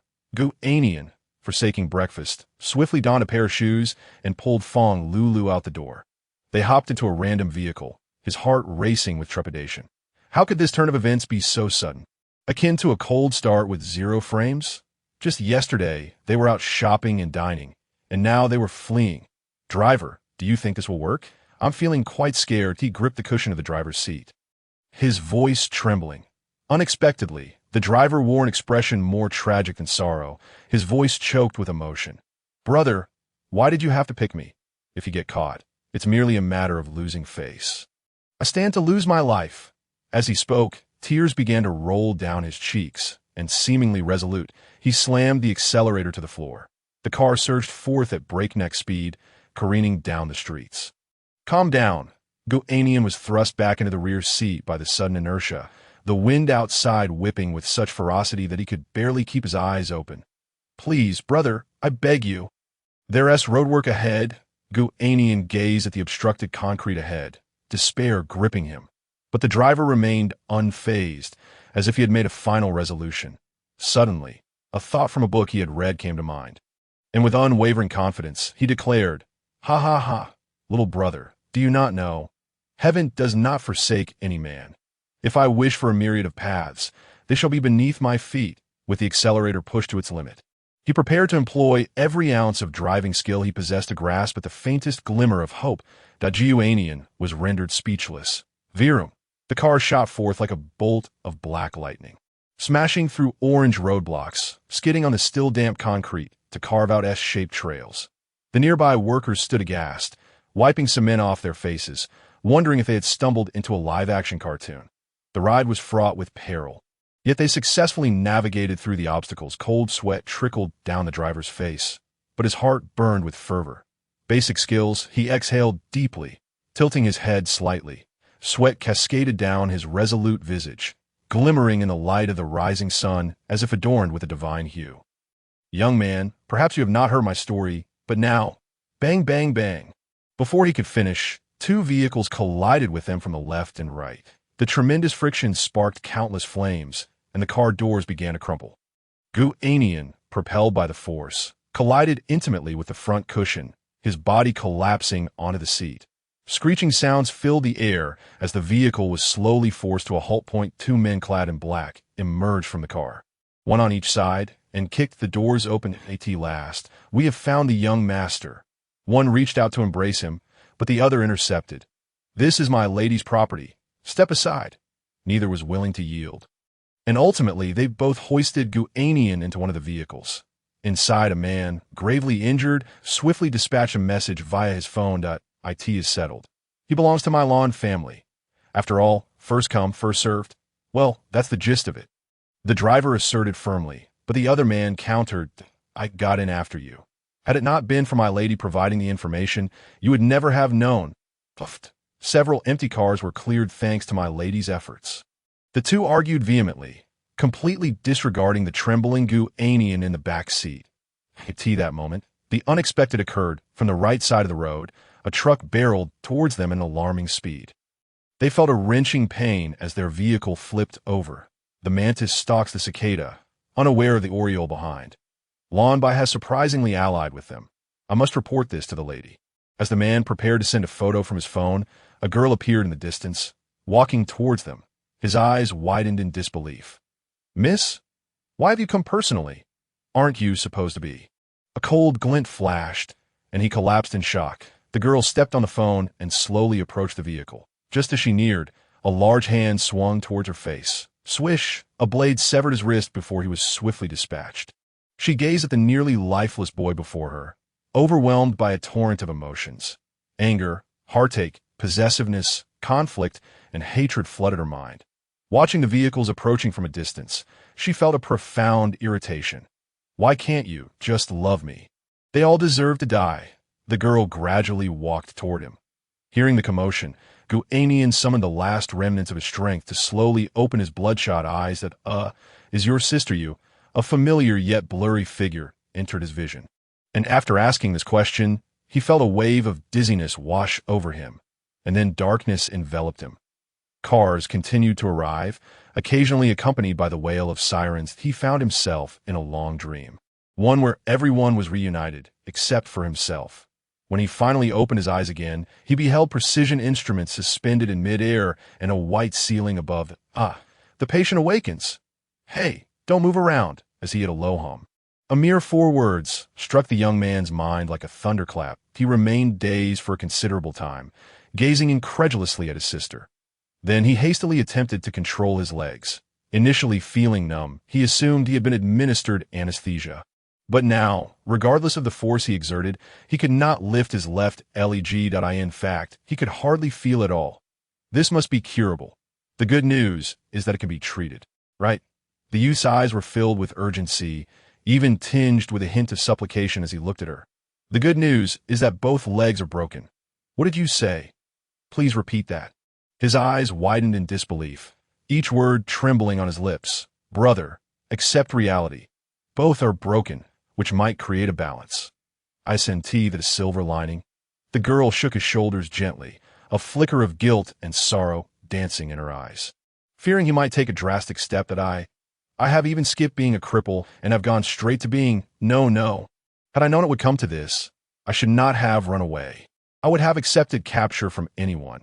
After enduring prolonged anguish, a thought suddenly struck him, and he turned to the doctor beside him, asking, Doctor, do you think I still have a chance? His face darkened. Seemingly unable to accept the current predicament, an elderly man with white hair sighed and said, Young man, don't despair. Normally, a common car accident would seldom result in such catastrophic leg fractures. Yet, it has happened to you. Witnessing Gu Annian's crumbling expression, he shifted his tone, stating that if recovery goes well, combined with top-tier treatment, the likelihood of your legs healing could reach, well, perhaps 10%. Initially filled with hope upon hearing such stringent conditions, with only a meager possibility, he resignedly lay back on the bed. Try to see the brighter side, young man. You still have a long life ahead. Even if your legs are no longer functional, your hands remain intact, allowing you to pursue many meaningful endeavors. At this juncture, he begrudgingly accepted the present circumstances, though he felt immense dissatisfaction with fate's unfairness. Brother, it's all right. I will take care of you for a lifetime. Seeing him in such a state, Shi Qianqian felt a pang of sorrow and gently embraced him. Where do we get the money? I might as well just end it all. The youth was engulfed in despair. No, brother, my grandfather has several properties in the capital, and suddenly they were redeveloped, yielding several billion, although it's not a lot. It's enough for us to grow old together comfortably. Please don't lose hope. All right. Upon hearing him despair, Shi Qianqian spoke urgently. Gasp. Gu Annian and those around him drew in a sharp breath. What do you mean it's not a lot? So, our family is quite wealthy. After deep contemplation, he gradually came to terms with the situation. Perhaps it's not so bad. I am truly free now, liberated from those few people, and unexpectedly receiving a windfall. But something feels profoundly amiss, although he didn't comprehend it fully. The facts lay before him. Never mind. Living in the present is what truly matters, sister. During my coma, did anyone come to see me? Before she could respond, a nurse interjected, No, aside from your sister visiting 8 times a day. No one else has been here. In that case, it is quite good. He took a deep breath. By the way, what about our parents? At the mention of those words, the girl's expression fell. Alas, don't ask. There is still no news. Gu Annian nodded slightly, harboring little expectation. When can I be discharged? Brother, don't worry. I will always be by your side. Once you're discharged, we will return home and live well. Ensuring nothing else occurs, Shi Qianqian offered a warm smile, gently caressing his cheek. All right, he slowly uttered the word before closing his eyes. Having not seen his sister for so long, he felt an odd sensation. Gazing into her smiling eyes, a sense of unease gradually crept into Gu Annian's heart, yet he chose not to dwell on it. Over the ocean, a private jet soared towards its destination. The girl, adjusting her hair, looked at the person across from her. Dr. T, are you saying that as long as I touch him, it can alleviate my cold illness? Though incredulous, it seemed to be the truth. Perhaps it was due to her constitution. She pondered deeply, a hint of reluctance flickering across her face, and oh wonder each time, there was a warm sensation. Just wait. When I return, you will undoubtedly belong to me. I can no longer be without you. What? There are experts. In the villa, Lan Yuyin slapped by Yi on the chest, observing the astonished expression of the investigators before her. Hey, you can listen, but why slap me? A scrawny camel is still larger than a horse. Bai Yi glared at her, visibly displeased. After Tang Liu hastily informed her of the news, their two families banded together to investigate, ultimately discovering Gu Annian's whereabouts. Yet, reality was harsh. Their respective bodyguards reported that he had been intercepted by another group. This left both of them in deep thought. Lan Tianyu tactfully remarked, How foolish. Think carefully. Who else could possibly snatch him from both our families? The chaos was immense, and the authorities merely sealed it off. Who else possesses such capability? The two were instantly enlightened by this revelation. Indeed, Numerous military forces had arrived to suppress the situation, and it seemed only someone from the Sher family had the authority to do so. Chapter 51. I will care for my brother. Open your mouth. I'll feed you. I can manage myself. After all, my hands aren't broken. After several days of recuperation, he began to slowly adapt to his current condition. Notably, even though his legs could not support him in walking, he still retained a slight sense of touch. Brother, rest assured, I will hire the best doctors in the world to treat your legs.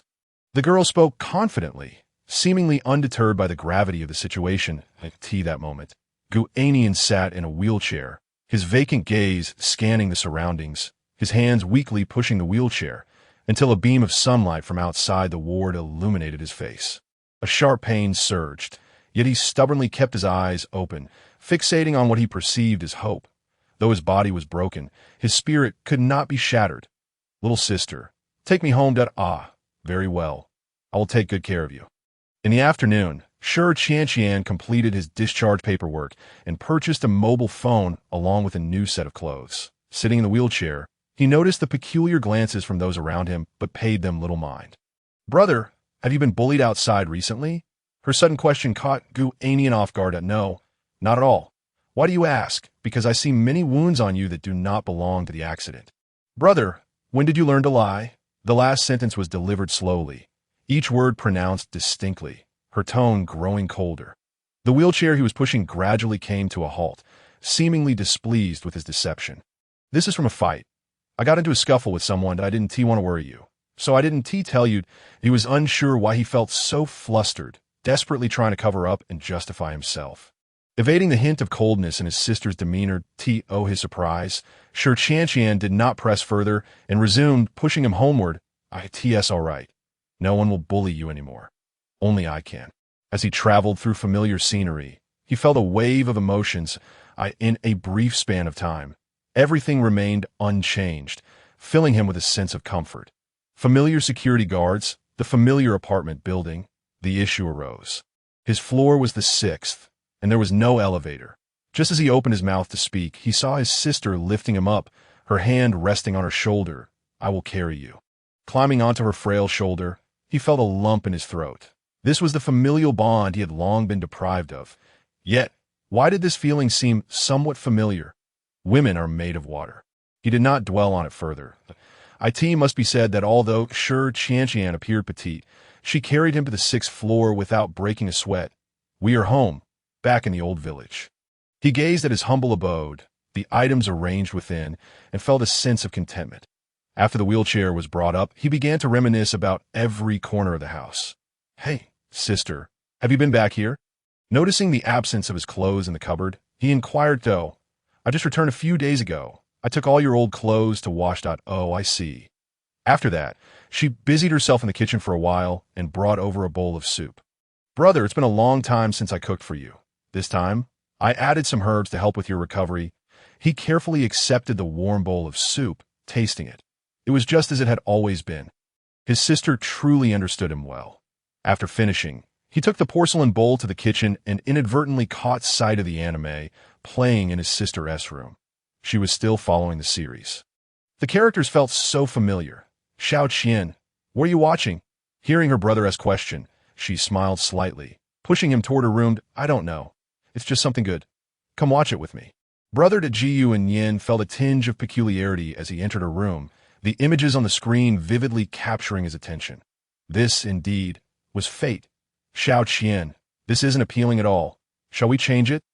However, the young girl paid him no heed, her delicate hands gently gliding across his shoulder. Gu Annian felt a flush of embarrassment. If his memory served him correctly, this anime was not meant for viewing. He maneuvered his wheelchair, attempting to slip out of the room, but it seemed the chair was stuck. Just then, the girl casually remarked, Brother, don't be afraid. Your legs are already broken. Let us just head to Germany. What are you saying, little sister? He covered his knees with both hands, incredulously staring at his sister. Ha, just teasing you. Silly brother, still the same as before. With that, she pushed him out. Gu Annian was momentarily taken aback, pondering why she would play tricks on him again. They hastily prepared a simple meal, casually eating a few bites. After the meal, Gu Annian expressed a desire to go for a stroll. But his sister firmly opposed. "I'll stay with you at home. It's dangerous outside." Although he longed to push his wheelchair outdoors, his sister's reluctance compelled him to relent that he opened the window. Enjoying the evening breeze for a while before being called to take a shower, he had little fondness for such routines, yet Shi Qian always insisted on health, leaving him with no choice. "All right, how am I supposed to wash like this?" As he turned his head, a serious question emerged in his mind. "It's simple. I can help you." Upon hearing her say this, Gu Annian quickly waved his hands in refusal. On one hand, he felt he shouldn't depend on her for everything. On the other, they were both adults and should respect each other's privacy. "Oh, you're still pretending. Weren't you like this when we were kids? Besides, if it's your brother..." "Wait, stop right there. What happened in the past is in the past." He grabbed a mop, managing to stand, then shut the bathroom door, sitting in the bathtub to wash. Observing all this, the girl's gaze gradually dimmed, lost in thought. That accident had inadvertently cost him his legs, yet despite this transformation, he remained so stubborn. "Darn brother, when will you fully rely on me?" A phone call interrupted her thoughts, and she answered impatiently. "Miss, his legs can be treated." Upon hearing this news, she twitched her lips. "No treatment." The other end fell silent for a moment, then spoke with a hint of confusion. "Ah, miss, didn't you tell me to hold off on treatment?" "Fine." Thud. "Ouch." Hearing the noise, Shi Qian rushed in the bathroom, finding Gu Annian sprawled on the floor. "Brother, you didn't Ignoring his struggles, she scooped him up in her arms and hurried to her room. Gu Annian's face flushed with embarrassment as he endured the pain while covering himself. "Hey, don't do this. I can handle this myself." "No way, you're injured, and it must be dealt with quickly, or I'll worry about you." Chapter 52. Something's off with my sister. Ouch. Gu Annian was unceremoniously tossed onto the pink bed, where he could still catch a whiff of a faint fragrance. She found a blanket to wrap around him and used a towel to dry his damp hair. Feeling somewhat awkward, he said, "All right, I can manage on my own." With that, he reached for the towel. "Don't move. I'll do it." Shi Qian continued her ministrations, resolutely combing through his hair. "From now on, I only need Qian." Observing her smiling demeanor, Gu Annian felt a chill run down his spine. His sister was acting strangely. "Xiao Qian, that's enough." After she ceased her movements, Gu Annian tightened the blanket, propping himself up to leave. However, just as he began to rise, he was pulled back down, gently but firmly pressed onto the bed. "Brother, the doctor told me to apply medicine, so don't move." Her tone was neither cold nor warm. Her icy little hand encircled his neck as she perched on his back. Reaching for the ointment with her other hand, a slight discomfort made him squirm. But it was futile. The moment the ointment touched his skin, he gasped. "This ointment is rather cold." Yet, as it seeped into the wound, its medicinal properties began to take effect. A burning sensation gradually emerged, making him feel as though his shoulder and back were being pressed by a hot iron. "That I feel a bit fiery." 2 hours later. "Hey, little sister, are you done?" "I'm fine elsewhere. You don't need to apply it." Only after a strong protest did Shi Qian reluctantly stop. The ointment was already applied. Gu Annian trembled as he sat up, having maintained the same position for so long that his body had gone numb.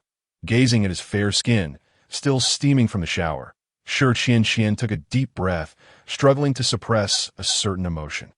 "Qian, where are my clothes?" Upon hearing him speak, the girl quickly fetched a set of her own clothes for him. "They're washed. Just wear mine for now." Gu Annian responded with an "oh," took the clothes, and retreated to his room. After he left, Shi Qian cautiously searched under the pillow, retrieving his previous clothes, then opened the wardrobe to put them away. Perhaps it was the familiarity of home. But Gu Annian lay on his cozy little bed, feeling drowsy and sleeping deeply in the middle of the night. He vaguely sensed a weight pressing down on him, the blanket rustling against his skin as if something had crept in. A wave of drowsiness and fatigue engulfed him. He wanted to open his eyes, but could not, his consciousness gradually fading. Suddenly, his body jolted awake, and he sat up, gasping for air. "What's wrong with me? Did I have a nightmare?" He stretched his numb body, realizing it was already dawn. Just then, the door swung open, and Shi Qian walked in with something in hand. Seeing him clutching his chest and panting, she rushed over to embrace him. Brother, are you all right? You seem to have a nightmare last night. Mumbling something about not coming closer. Talk to me. What did you dream about? She held his head tightly against her neck. It's nothing, probably just sleep paralysis. He waved his hand, noticing the item she had brought on the bedside table. A heart-shaped egg, a bowl of porridge, and steaming medicinal soup. I really appreciate this. After expressing his gratitude, he gently pushed her small hand aside and wheeled himself to wash up. However, Qian pouted, displaying her dissatisfaction. After helping him back to his room, she took the bowl of porridge, scooped up a spoonful, and slowly brought it to his lips. Don't move. I'll feed you. Her voice was soft yet carried an undeniable insistence. With one spoonful after another, the entire bowl was soon consumed, followed by the medicinal soup. Watching him finish the last bit, Qian finally smiled. Brother is so good. This way you can recover quickly. She then leaned closer and gently tapped his forehead. Gu Annian was taken aback by this gesture, quickly retreating and staring wide-eyed at her with a hint of unease in her smile. Qian, don't do that. We're not kids anymore. Upon uttering these words, he noticed her smile fade, replaced by a shadow of displeasure and gloom. She sniffled softly. Brother, has our bond grown distant? You weren't like this before. Have you forgotten the days we worked together and looked out for each other? A few tears had already spilled from her reddened eyes as she bit her lip, gazing at him with longing. Gu Annian could hardly withstand such a test. His heart trembled with guilt and remorse. Gently wiping away her tears, he caressed her small head, assuring her that he would never forget, but such matters should be expressed to the one you will love in the future. You've grown up now. Qian fell silent. After a moment of quiet, she embraced him. I don't want that. Her eyes were chillingly cold, filled with darkness. Don't you know who my beloved is? Meanwhile, in the conference room, Lan Yuyan and others examined the documents on the table. Lost in contemplation. 10 years ago, the eldest daughter of the Shi family had already appeared beside Gu Annian. This was the earliest information they could uncover. So little one was targeted so early. He held a report, scrutinizing it closely. Crack. Lan Yuyan tore the document to shreds, slamming it onto the table, her eyes blazing with fury. Damn it. I didn't notice for 3 months in high school. No wonder I couldn't find any information about his family. This Qian is quite extraordinary. The two women engaged in a fervent discussion, fully aware that Gu Annian was currently in dire straits. The issue, however, was that they had no inkling of his whereabouts. Following the series of unfortunate events that transpired that day, information had been tightly sealed, leaving them without any leads. It seemed they would have to explore other avenues. Lan Yuyan's face was devoid of expression, betraying not a hint of emotion. Since losing Gu Annian, her days had been filled with restlessness and sleepless nights. Yet this ordeal had also forged her mental resilience. Is there any hope of finding him? At that moment, Tang Luoyu, who had been resting her head on the table, spoke weakly. Her words, though soft, seemed to send a chill through the air. Xiao Tang, hold your tongue. We haven't settled the score with you yet. Lan Yuyan shot a mocking look at Bai Yi, propping her chin up with a disdainful demeanor. I originally thought Bai Yi, this treacherous feline, was invincible, but it appears there are still formidable opponents. After a bout of laughter, her smile faltered as she recalled that Tang Luoyu was also one of Gu Annian's adversaries, instantly adopting a fierce demeanor as if she were ready to tear her apart. You two are no good either. Chapter 53, Seeking Rewards in M Country. The weather today was exceptionally bright, with sunlight cascading over a coastal villa. I could see this moment. A young girl lounged with her fair legs crossed, gazing out at the waves crashing rhythmically against the shore. She turned her gaze to the side, inquiring, Are our people still over there? A respectful middle-aged man promptly replied, Miss, the situation is quite dire. It has essentially been cleared out. The man's voice trembled slightly as he stole glances at her expression. Do not fear. I am in good spirits at present. Instruct them to continue extensive infiltration, and I shall make my move subsequently. Understood. It will be executed without fail. Upon hearing this, the young girl revealed a hint of a smile, murmuring to herself, My dear sister, do you fancy this gift? I truly wish to see the expression on your face when you discover he's been rendered disabled. Her resentment towards the Shi family ran deep, almost to the marrow of her bones. After regaining her composure, she summoned soon. An elderly doctor with snowy hair was brought before her. "Miss, you called for me." His voice bore a slight weariness. "Dr.T, is there a better way to manage my condition?" Her tone grew increasingly impatient. Ever since her interaction with Gu Annian, that peculiar sensation had lingered, yet she could not see him at present. Due to the excessive coldness within her, she had tried countless remedies since childhood, but none could eradicate the affliction, only providing slight relief. Even the medical community had no explanation for her ailment. It was only after encountering that youth that she felt her icy heart begin to beat, and her body's meridians gradually unfurl. "I possess only 2 vials of the antidote. You may utilize them as you see fit. I believe your emotional fluctuations are causing the disorder within you, which is why you are experiencing this addictive sensation." That Dr. Tarue responded with utmost respect. He had dedicated years to aiding this young girl in combating her illness. It was not a lack of desire to cure her, nor was it a matter of technique. The rarity of her condition posed the greatest challenge. She accepted the 2 sealed vials, letting out a deep sigh. "Alas, regardless of everything, I did not intend to harm you."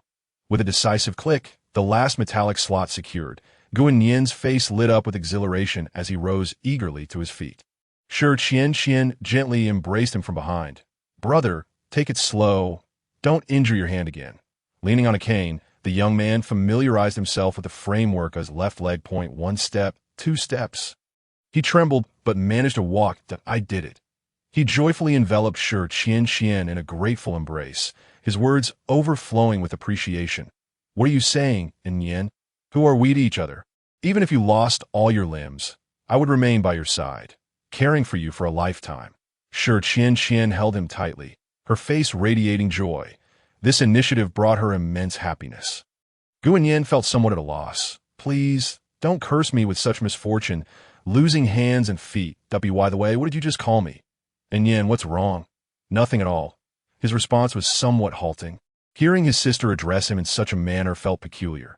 Yet he brushed it off. At least for now, he could stand. This was largely thanks to Shi Qianxian's efforts in procuring the alloy leg frame.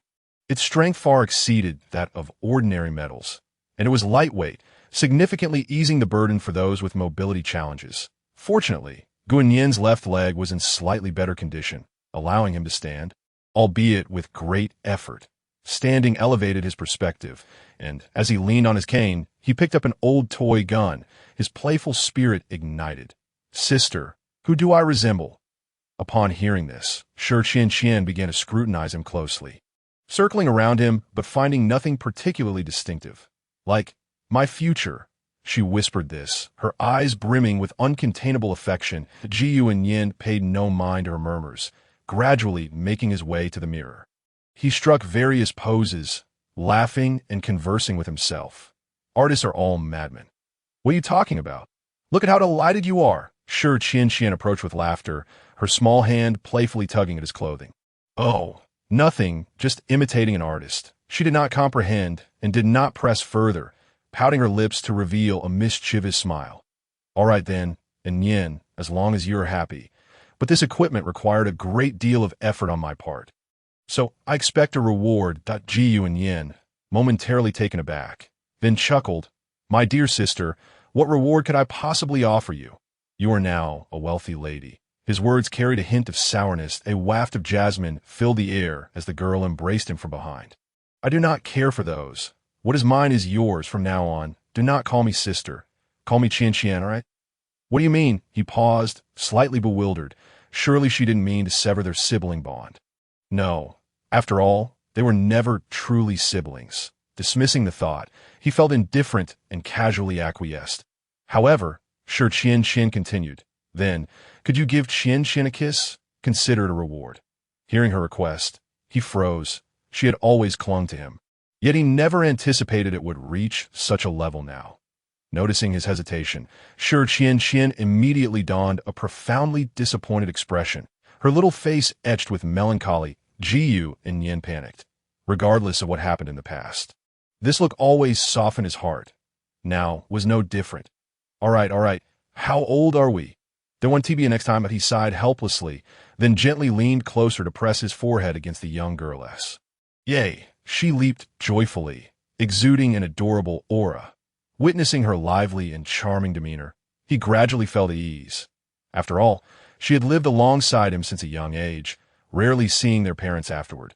Such a life could be quite the ordeal for a little girl, and it was only natural for her to yearn for affection from the one person by her side, even if they shared no blood relation. He shook his head gently, realizing he was perhaps being overly sensitive. Turning away, sure, Qian had her back to him, her big watery eyes sparkling with excitement. I'm so happy. With such a magnificent aid, he just needed a bit more time to adapt, and he would be able to venture out independently, no longer burdening others. Oh, I haven't taken my medicine yet today.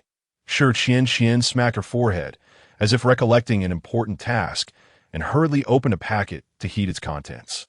Gu Annian slowly sat down. Qian, you won't need to take medicine anymore, right? I can't keep becoming a medicine cabinet. This herbal concoction was something Qian had often prepared for herself as a child. But after years of consumption, he felt its effectiveness was negligible. The ailments he suffered would still afflict him, and he often found himself fatigued and restless. Every medicine has its poison, he mused inwardly. Little did he know, upon hearing this, sure Qian raised her voice significantly. No, you must drink it. Chapter 54. The weight of the world. The young man was taken aback by her tone. After saying this, sure Qian froze, realizing she had perhaps overreacted. No, what I meant was, if you do not take your medicine properly, your health will deteriorate further, and one day, I might find myself all alone. Sure Qian grasped his hand with palpable concern, her determination unyielding. Qian, it's not that serious, is it? I'll drink it. He felt a flush of embarrassment. His sister always spoke so dramatically. Couldn't she wish for something more positive for him?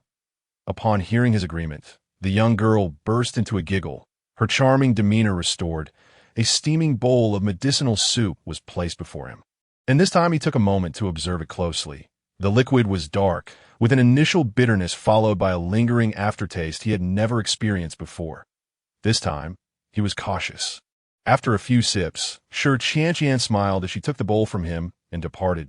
He turned away to find a discreet spot, quietly expelling the large mouthful he had not swallowed. How unpleasant! He had always downed it in one go, but now it felt increasingly bitter on his tongue, accompanied by an odd flavor. Was this something a person could truly drink? Surely, wasn't he attempting to concoct something sinister? Gazing at his adorable and cheerful sister, he quickly dismissed such thoughts. Time reveals a person's true character. After living alongside her for so long, how could he still harbor doubts? His sister would never wish him harm. Shaking his dizzy head, he leaned on his cane and limped toward the kitchen. Qian, let me cook tonight. It's been ages since you've had my tomato and egg stir-fried. He moved slowly, finally releasing the cane and trembling as he grasped the spatula hanging on the wall. Annian, please don't do this. I worry you might collapse in the kitchen. Humph. If you have the strength to cook, you should do more of your share. With that, sure Qian snatched the spatula from his hands, effortlessly lifting him in a princess carry and placing him on the sofa. Oh, my dear sister has blossomed into a formidable presence. He thought, all right, I merely wish to help you out a bit. Sighing, he mused, am I truly so useless? Even if I can walk slowly, my limitations are significant and inconvenient. The thought of lying around at home like a burden, relying on his sister for everything, was unbearable. Yet upon hearing him, the girl's expression turned serious as she leaned in, speaking softly into his ear. Annian, please don't feel pressured, as long as you are alive. I will never leave your side. I will always take care of you. Even if you were to pass away young, I would. No, you won't die. You cannot die. Having such a companion by his side brought Gu Annian comfort. But did she really intend to preserve him as a specimen? It reminded him of someone who had once said something similar. After soothing him with sweet words, she began to prepare dinner. Chicken soup is ready. Time to nourish you. It's something I learned recently. This is authentic black-boned chicken, raised on a farm for 2.5 years. Look at those black feet. It's delicious. Come and taste my cooking. Sure Qian's eyes sparkled with anticipation as she awaited his feedback. Exquisite. Truly delightful. Gu Annian savored each dish she presented, noting her evident improvement in culinary skills since he last saw her. However, two of the dishes tasted oddly familiar, reminiscent of meals he had enjoyed at Fong Lulu's home. Impressive. They both possess culinary talent. Brother, you should stop attending school and stay home with me, she suggested, her eyes holding a deeper meaning as she scrutinized his expression. School? He had completely forgotten about that. There was no way he could return, lest he suffer the consequences that, oh yes, I've taken an extended leave to rest my leg at home. He spoke nonchalantly, oblivious to the intense gaze Shi Qianqian directed at him. I won't take any exams either.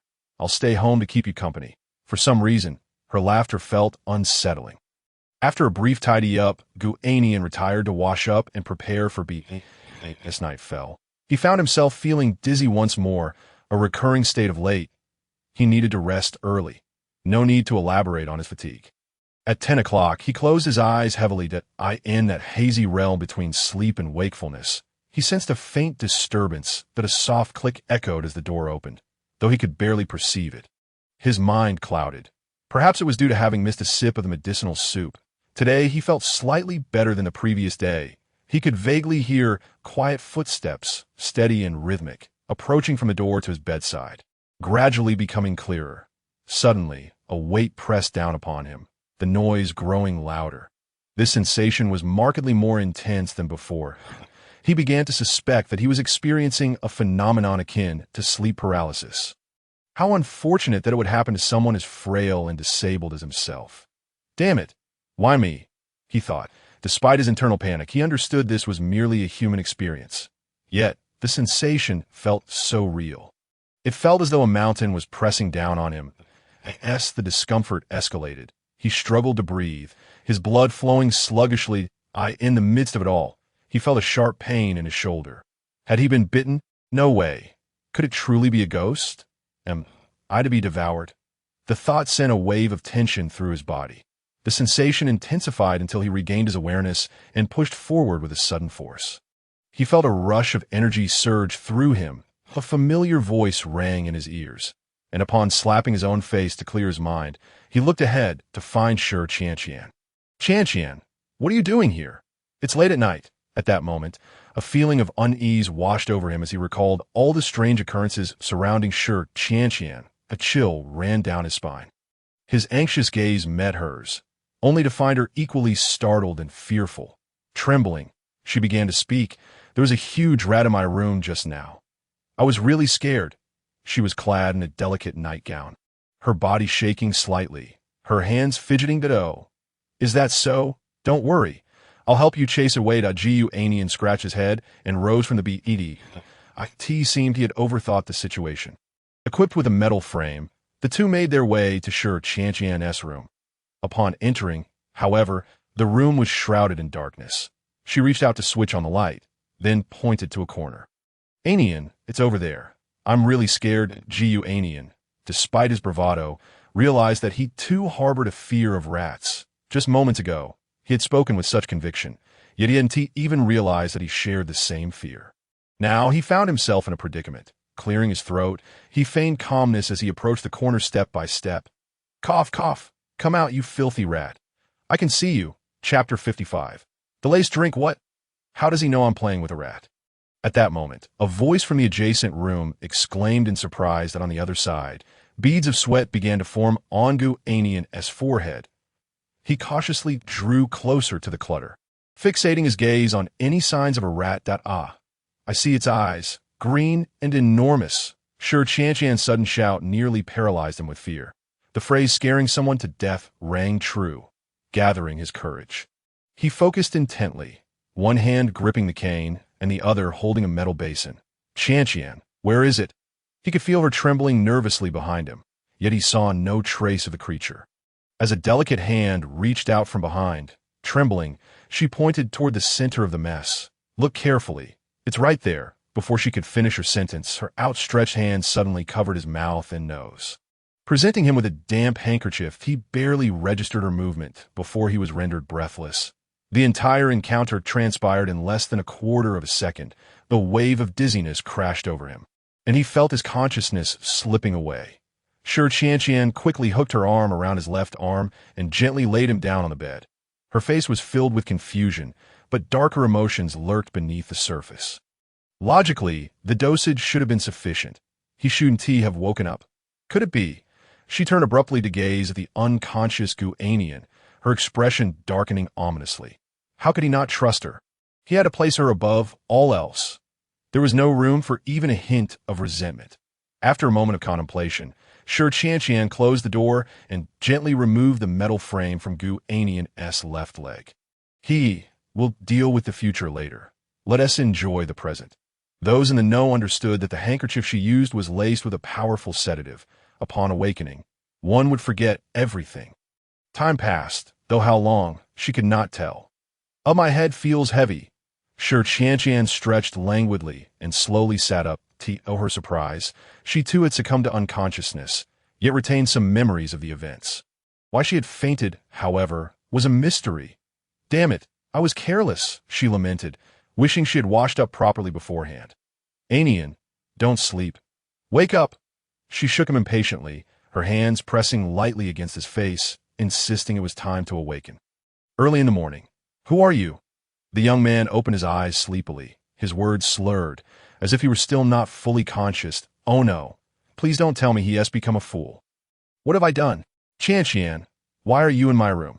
He shook his dizzy head and looked at her with an expression of disbelief. Isn't this blanket yours? The words struck him like a sudden revelation, as he noticed the soft pink quilt draped in front of him. After a brief moment of shock and hesitation, memories of yesterday eluded him. How come I can't remember anything? What happened yesterday?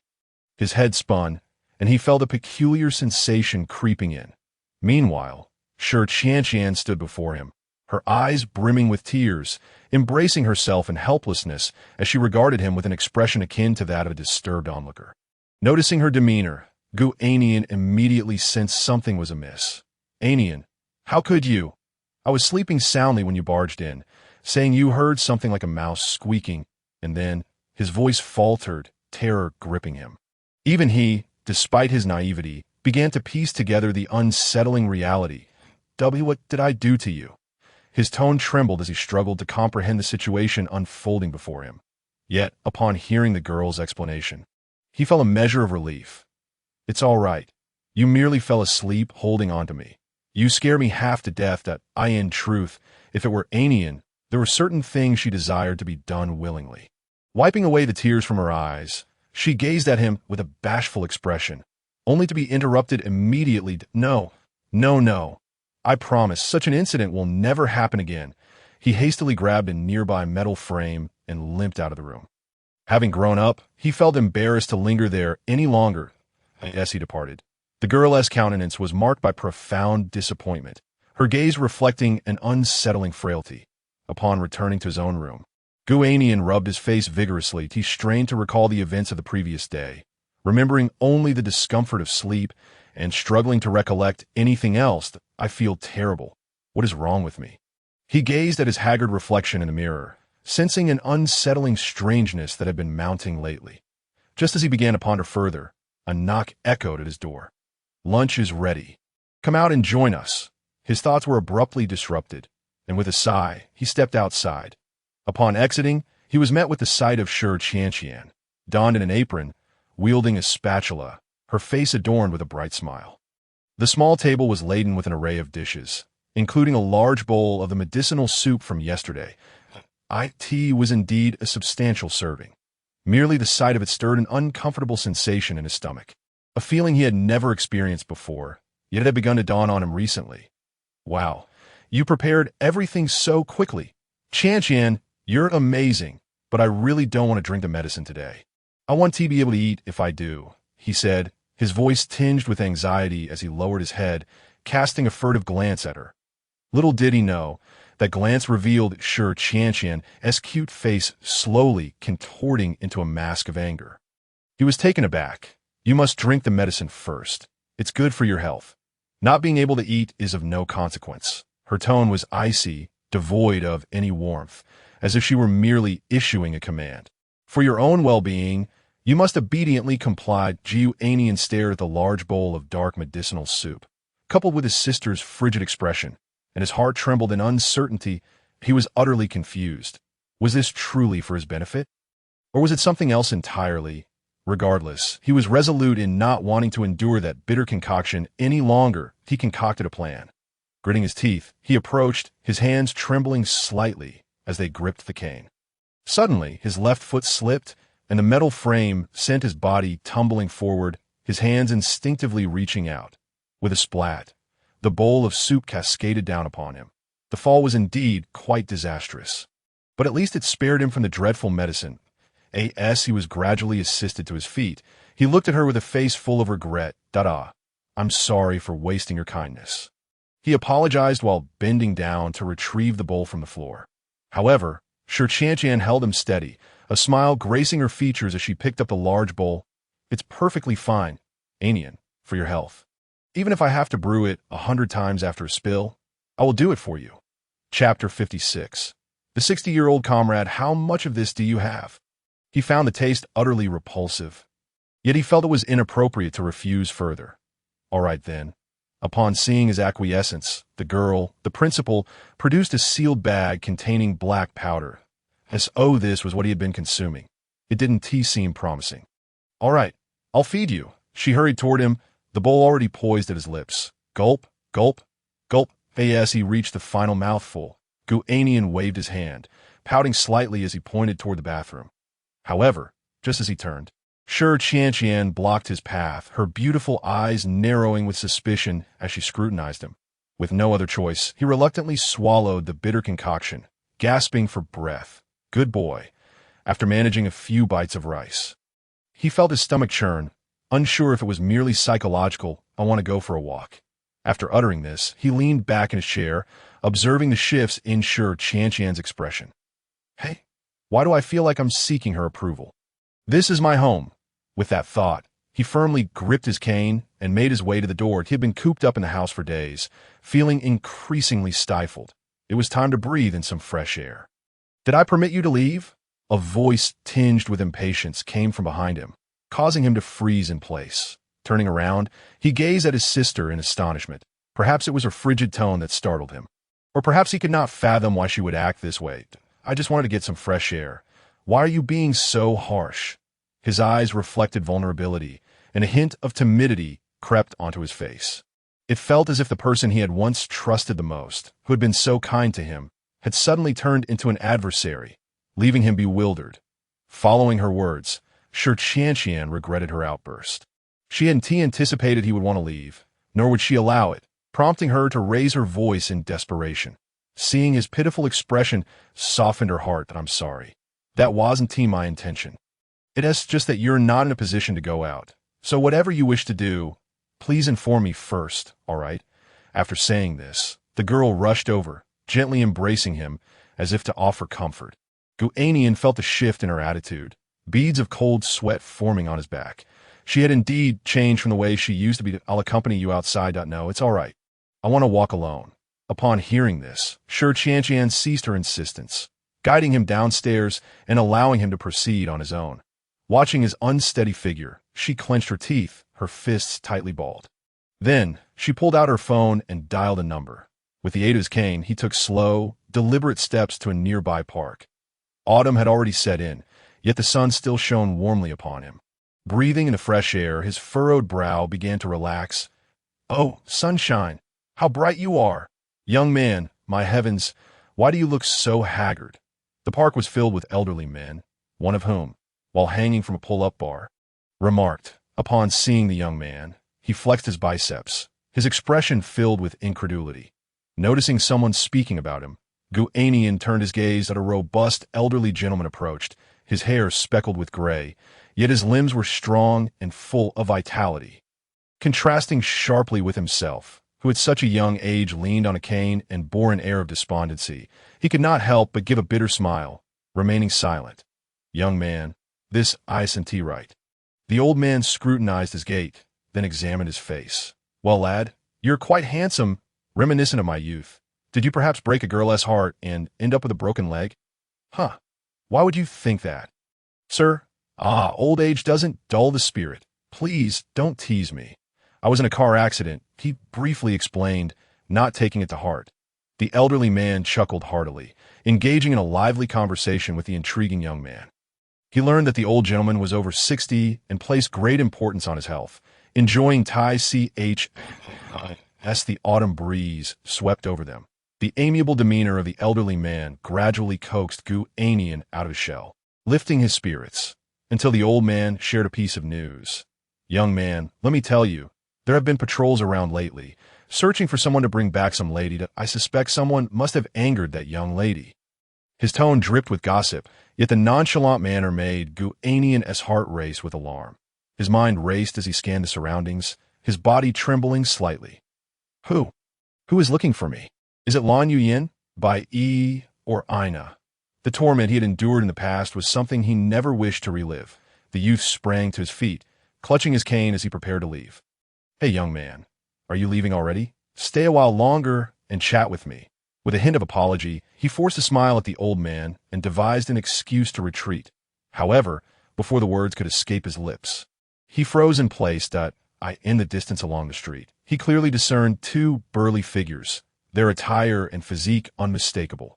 Could it be mere coincidence? The old man, astute as ever, noticed the change in the youth's expression and immediately turned to glance behind him.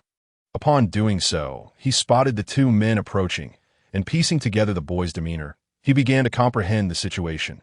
Surely, it couldn't be a mere coincidence. They couldn't be after you, could they?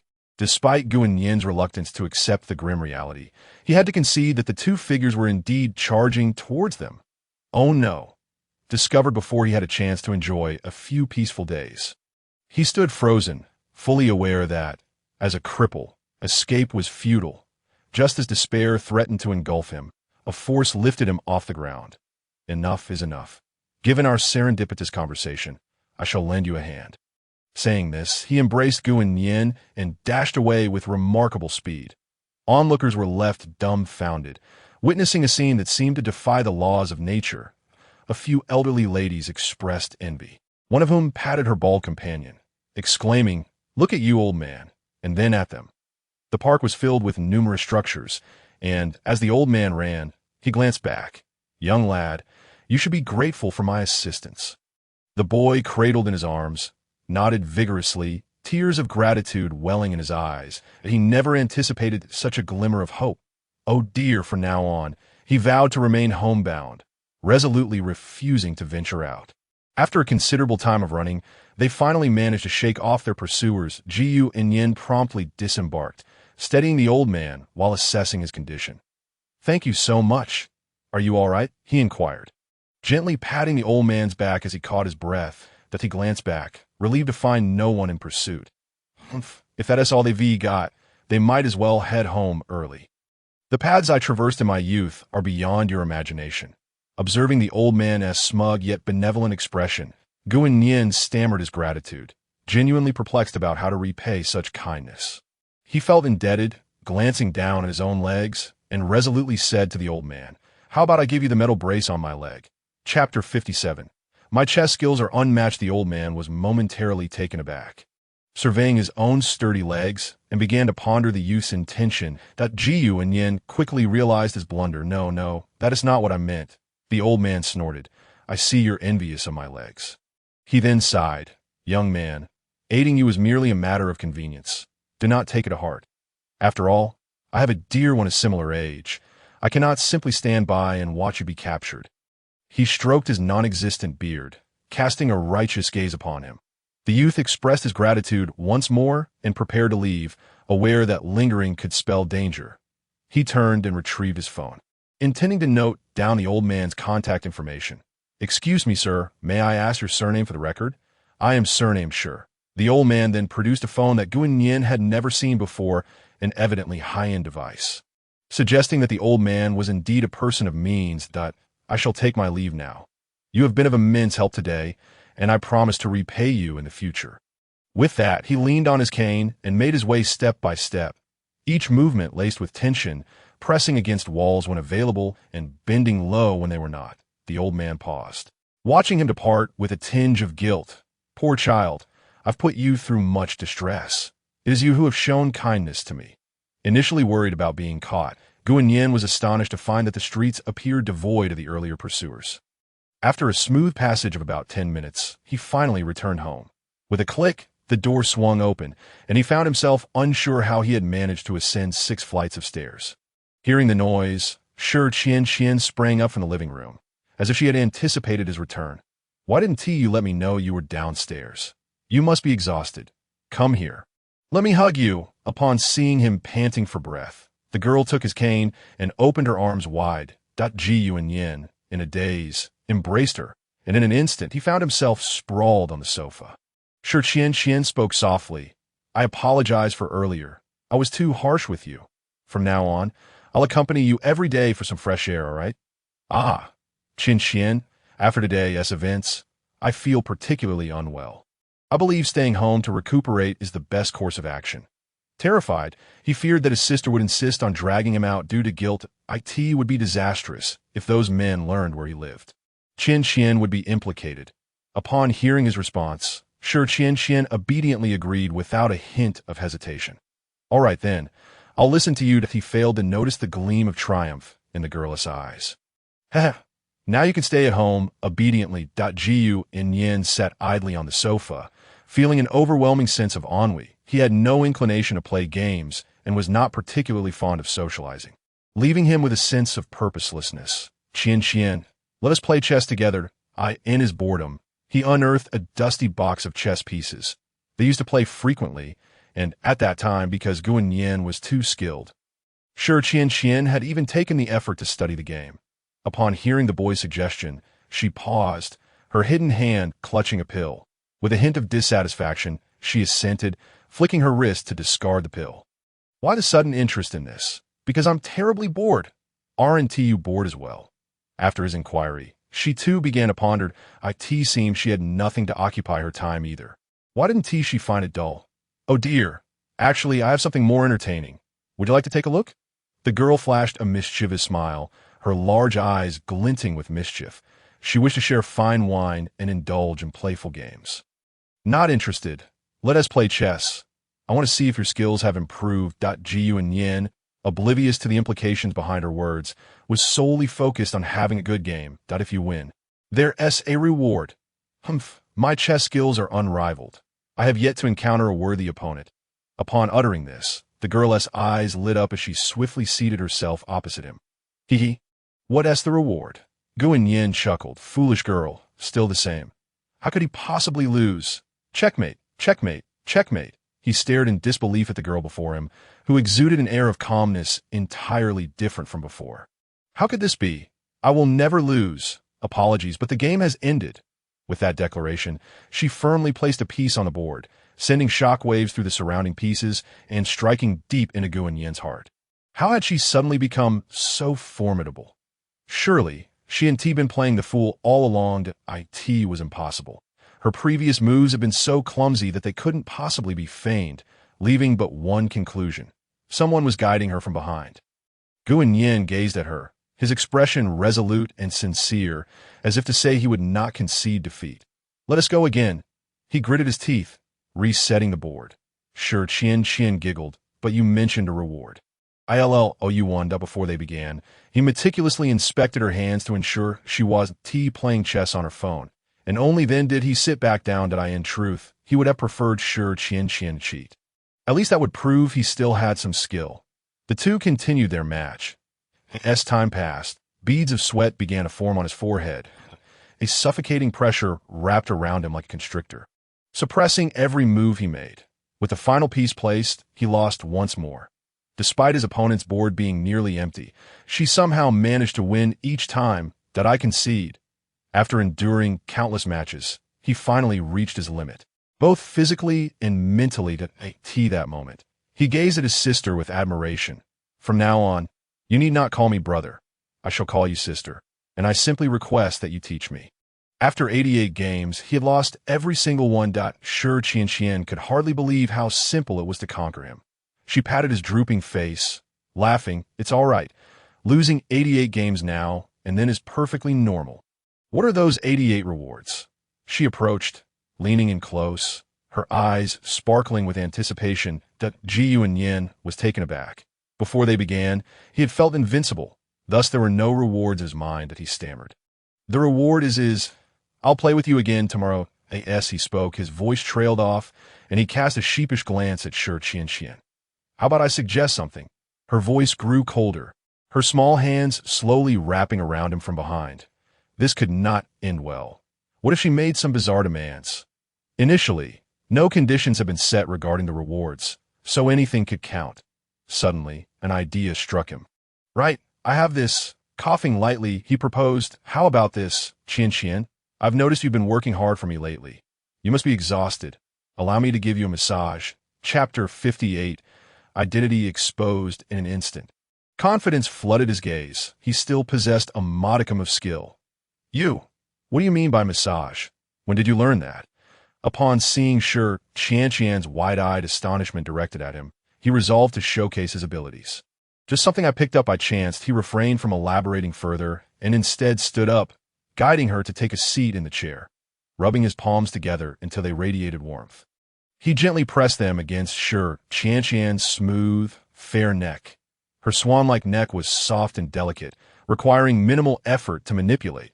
His hands, warm and jade-like, applied just the right amount of pressure with a skillful technique, providing her with immense comfort. A light sigh escaped her lips, and her cheeks flushed, feeling an involuntary warmth spread through her body. Annian, my dear Annian, how did you become so adept? You truly make me so happy. She became enraptured, a smile unconsciously gracing her lips. However, suddenly, a thought crossed her mind, and her expression shifted to one of suspicion.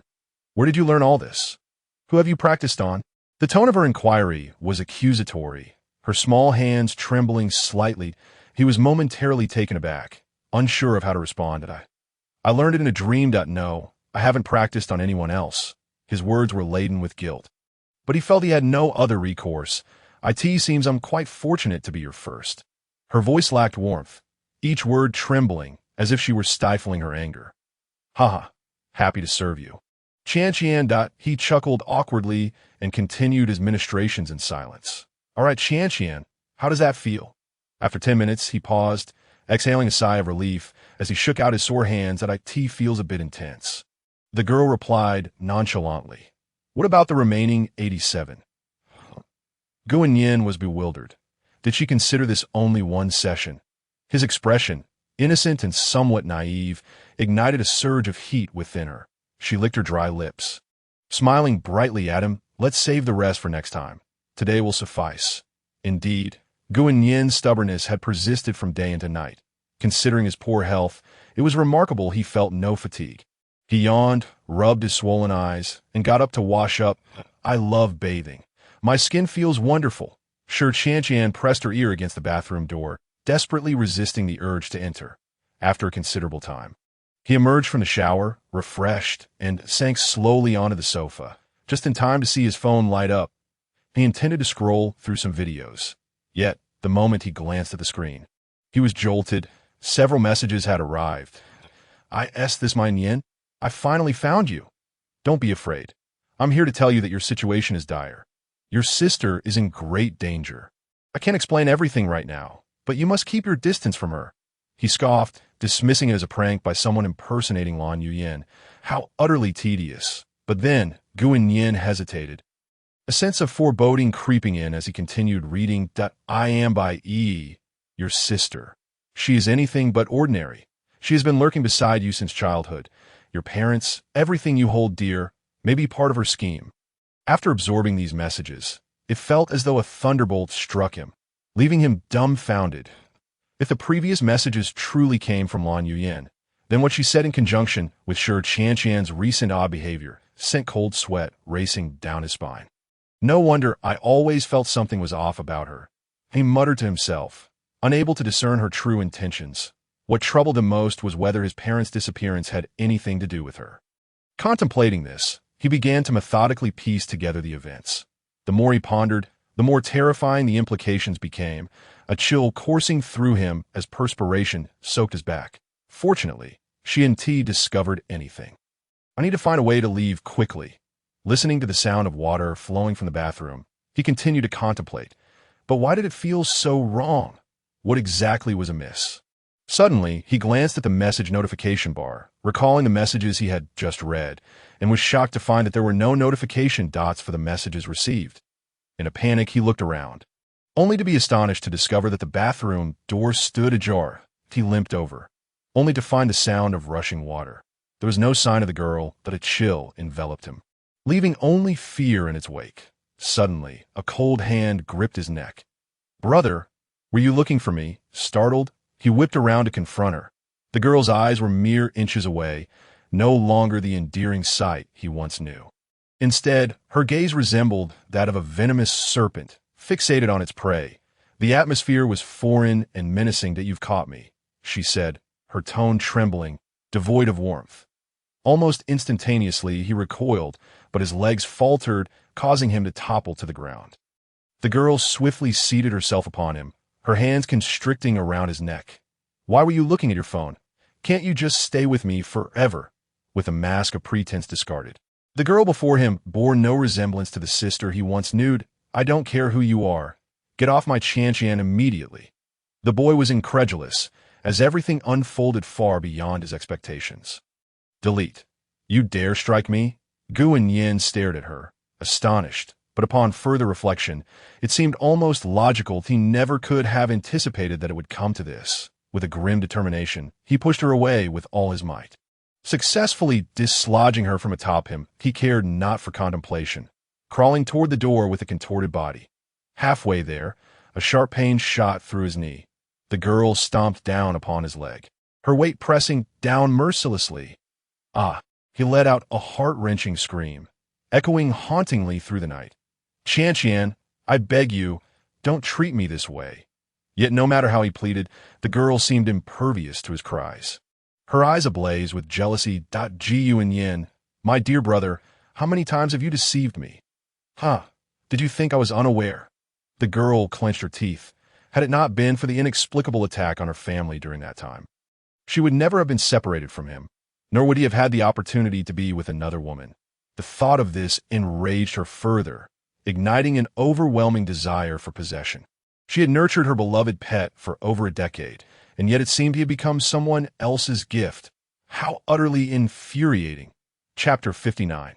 "I have a condition, Wu. I beg you." He still refused to accept reality, clinging desperately to the edge of the table. Yet, despite his efforts, it was futile.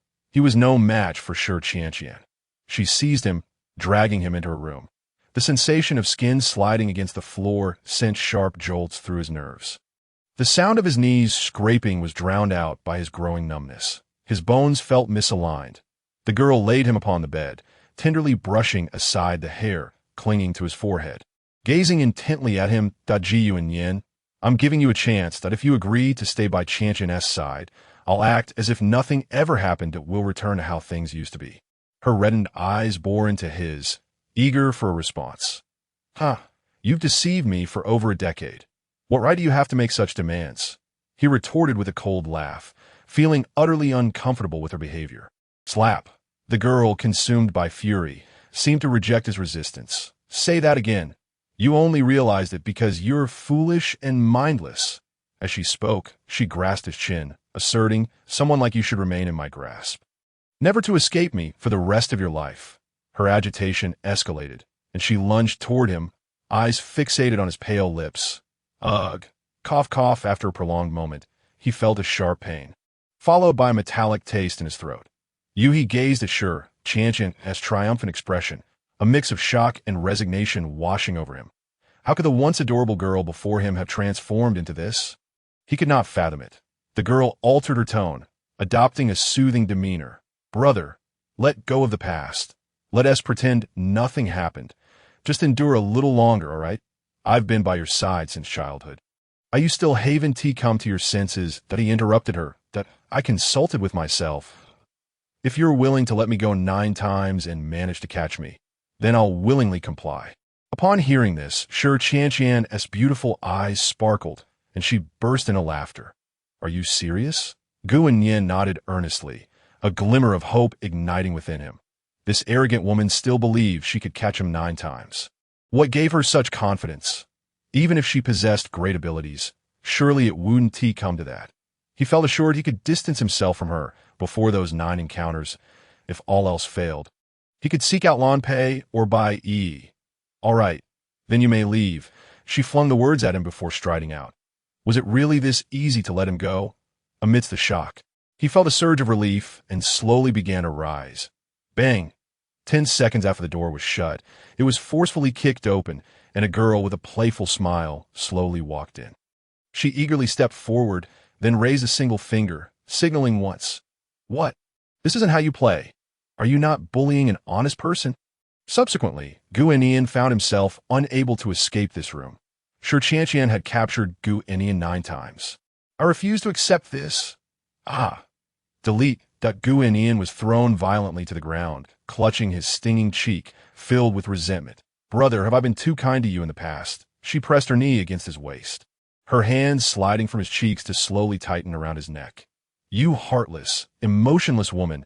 I will never, cough cough, I will never forgive you. With the last remnants of his strength, he struggled to utter these words.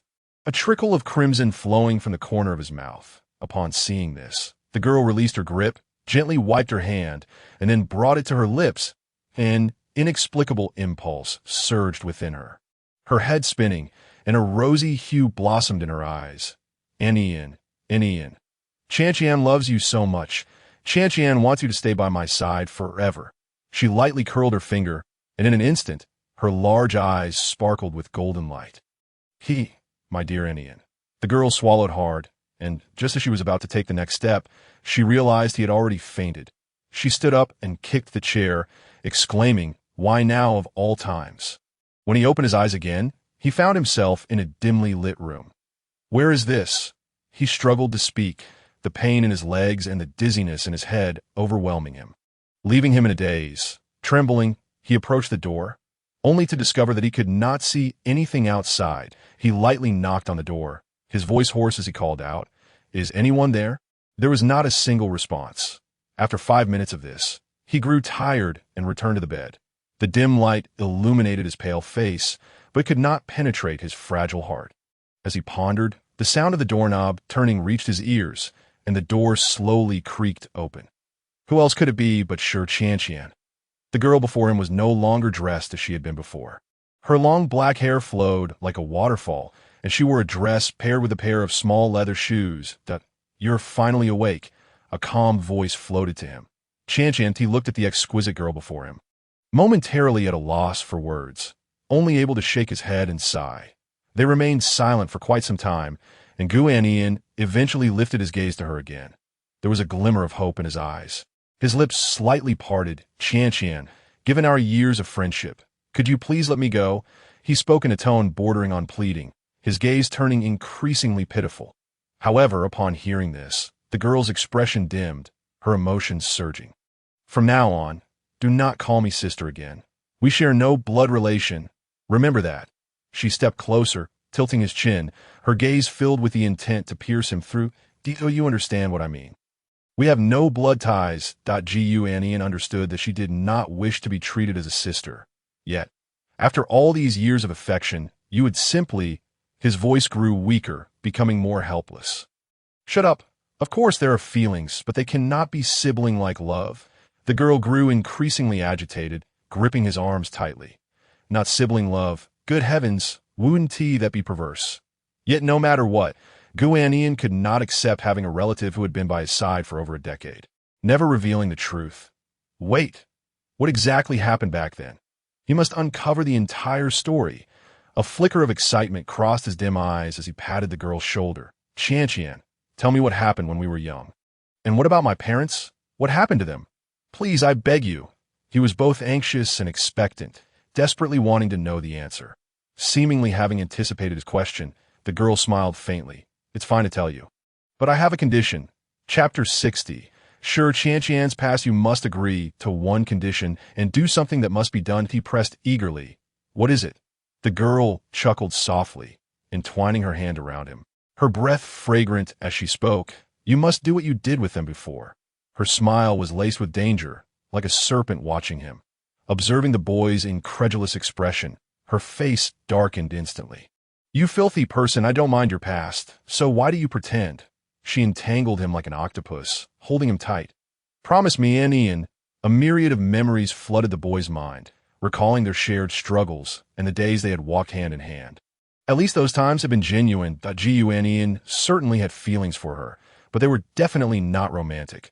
Faced with the gradually deranged girl before him, he truly did not know how to respond, let alone engage in such acts. Qian, the boy's voice resembled that of someone cornered, akin to a whimper, pleading for mercy. But what good would that do?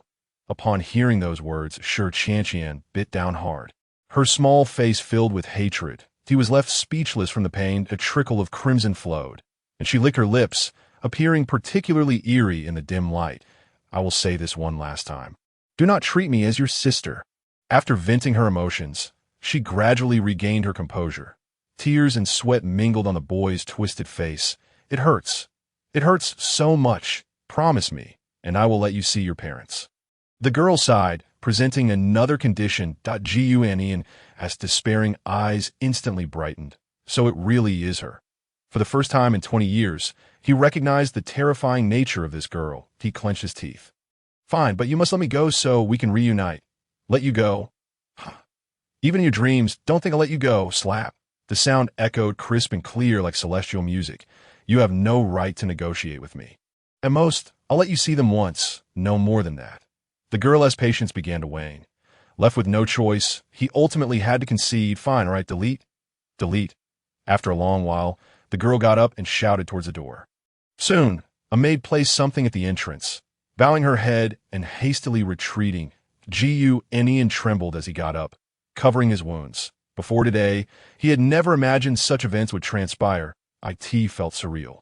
Yet the stark reality of the sheets reminded him that this was not a dream. The girl had changed into new clothes, quietly tending to his wounds. She said little, merely lowering her head. Her cheeks flushed. All right, can you tell me now? His tone revealed a hint of anticipation. After a pause of 2.5 seconds, she finally spoke. Do you remember that winter when you and your parents went shopping for clothes? That day was filled with the boys' joyful cheers. Oh yeah, Mom and Dad. We're going to buy new clothes. His voice was youthful and innocent, brimming with vitality. As they walked, laughter filled the air. The three of them hand in hand as they arrived at a clothing store. Wow, so beautiful, so lovely. The little boy's eyes sparkled with wonder at the array of fresh, new styles, rendering him momentarily speechless. Mom, I want this one. He pointed to a new hoodie high up on the shelf. No problem, my good child. Mother smiled kindly. And this one, that one with the little dolphins too, watching his mother break into a slight sweat. The boy's father stepped in. Whoosh, he swiftly pulled off his belt, squatting down to look at his child. Yin, do you want a piece of clothing? Or do you want a leather, uncle? Hearing the sound of the belt whipping through the air, he broke into a cold sweat. Just one, please. His father smiled, tucking the belt away. He was merely teasing and had never truly intended to punish him. After all, his child was quite sensible and had made a wise choice. The three laughed together, the atmosphere radiating happiness. Yet in a corner, a little girl watched this scene, tears streaming down her face. Oh. Her parents were involved in secret research and had little time to spend with her. All she had was endless wealth. She glanced at the black card in her hand, recalling what her grandfather had said. Qian, your grandpa and parents cannot be with you. Take this card. It can buy you anything you desire. The cold card could not compare to the warmth before her. She wiped her tears and ran over to the boy's family. Waving the black card. Hello. If you want clothes, I can buy them for you. Can you talk to me for a bit? The little boy was initially excited but turned to look at his parents. They exchanged glances, noticing the little girl's luxurious attire and the bodyguards following her. Yin, we cannot take things from others. Saying this, they shared an awkward smile and pulled the little boy away. But Mom, what about my clothes? As he was about to depart, he glanced back, and those eyes, pure as the stars, became indelibly etched in the little girl's heart. She raised the card in her hand and asked the two bodyguards beside her, Can we truly purchase anything? This incident eventually reached the ears of her grandfather. Perhaps out of guilt for his granddaughter, or perhaps due to his indulgence, he indeed intervened, but only to arrange for the two children to live together. At that time, Gu Annian's parents had yielded to the other party's influence. primarily due to their pressing life circumstances. To them, there was nothing amiss. They believed that both they and their child could lead better lives, albeit with reduced encounters, which they deemed worthwhile. After some time, Gu Annian's parents informed him that they would be going out of town with the little girl's parents. Thus, a new chapter began with Shi Qianqian's arrival. The young boy did not recognize her, but complied with his parents' instructions to live with her. Nian, take good care of her and wait for your mom and dad to visit you. This waiting stretched on for over a decade. Yet, you know how I spent these years. I never saw you making my life any better. After hearing the entire story, Gu Annian was utterly bewildered. It turned out she was that little girl. And Nian, as long as you promise to be with me for a lifetime, I will ensure you never have to come down from that high place. I promise you a lifetime of wealth and splendor. Think it over carefully. After all, you still have your parents. The girl looked at him, her eyes betraying an uncontrollable obsession. Chapter 61. Nurtured parents, a wounded him, Qian. Please don't hurt them. Gu Annian bit his lip, feeling a wave of dread wash over him. Promise me. I've even thought of the name for our future child. Gu Qian. He. The girl gazed at him, her eyes brimming with affection. No.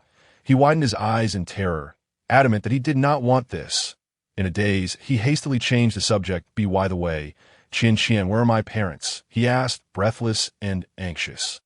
Looking at the cold, emotionless woman before him, he could scarcely imagine what fate might have befallen his parents. The only possible silver lining was that they were well-fed and clothed, but what about their spirits? Or were they, like himself, perpetually tormented? The thought pained him. He could not bear to envision the tears that would flow upon seeing them again. Here, answer it yourself. Shi Qian handed him a phone, and the sound of a video call echoed. It was soon connected. He hurriedly wiped his face and aimed the camera at himself. The image quickly materialized. What is it, little Qian? A magnetic male voice inquired from the other end. However, the person remained silent for a long time, as Gu Annian was spellbound. How could this be so different from what he had imagined? In the frame, seagulls soared in the azure sky, and a man donned sunglasses, reclining on a beach chair, a cigarette dangling from his lips, looking utterly content. Dad. Even after a significant passage of time, the moment he laid eyes on him, Gu Annian recognized him immediately, his nose tingling with emotion. The middle-aged man removed his sunglasses, revealing an incredulous expression. He appeared far younger and more handsome than anticipated. Nian, it's really you? Yeah, come see our child.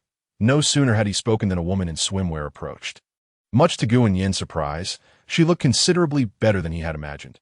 Although time had passed, there were scarcely any wrinkles on her face, adding to her allure. Upon seeing the youth, both parents were momentarily stunned. The mischievous little rascal they once knew had grown up so much. Gazing at his somewhat pale and emaciated face, their hearts tightened. Child, are you doing well? Gu Annian wiped away the tears that flowed uncontrollably. Dad, Mom, I'm doing especially well here. Look, I've gained weight. He forced a smile, pointing to his swollen cheek. Witnessing his parents' flourishing life, a tremendous weight lifted from his heart. It seemed sure Qian indeed possessed a conscience. The three of them reminisced across the screen for a while, until Shi Qian seized the phone. Mom and Dad, you don't need to worry, and Nian is living quite happily with me. She flashed a kind, radiant smile, adding, if you ever run low on money, remember to let me know. She then ended the call. Busy, it's all good to be busy. He reflected on his parents' prosperous life and compared it to his own, which, although rather meager, still brought him a sense of contentment. To the very least, his parents were safe and sound, in good health. The young man slowly moved forward and gently embraced her. This lasted a full 25 seconds. Expressing his gratitude to the girl, his heartbeat gradually quickened, and her face flushed in response. Just as he was about to release her, she suddenly pulled him close and pushed him onto the bed behind them. Why, you mustn't be reckless. We just arrived. Yet she paid no heed, her previous softness replaced by an unsettling heat. Your parents are doing well, right? Then you must repay that kindness. He struggled against her grip. But to no avail. Let go of me. You can't treat me like this. Have you forgotten our childhood promise to face difficulties together? How can you bully me now? What was in the past is past. The present is different. The girl was relentless, her actions growing increasingly frantic, devoid of the tenderness she once had. Are we about to embark on round two? Just at that precarious moment, her phone rang, the jarring ringtone shattering the mood. Angrily, she flung herself onto the bed, right beside Gu Annian, and he could even feel the gust of wind from her movement. "Who the hell is calling me now?" she exclaimed, exasperated as she answered. "Hello? Who is it?" Her tone was laden with impatience. "That I am your grandfather, and I'm your grandmother."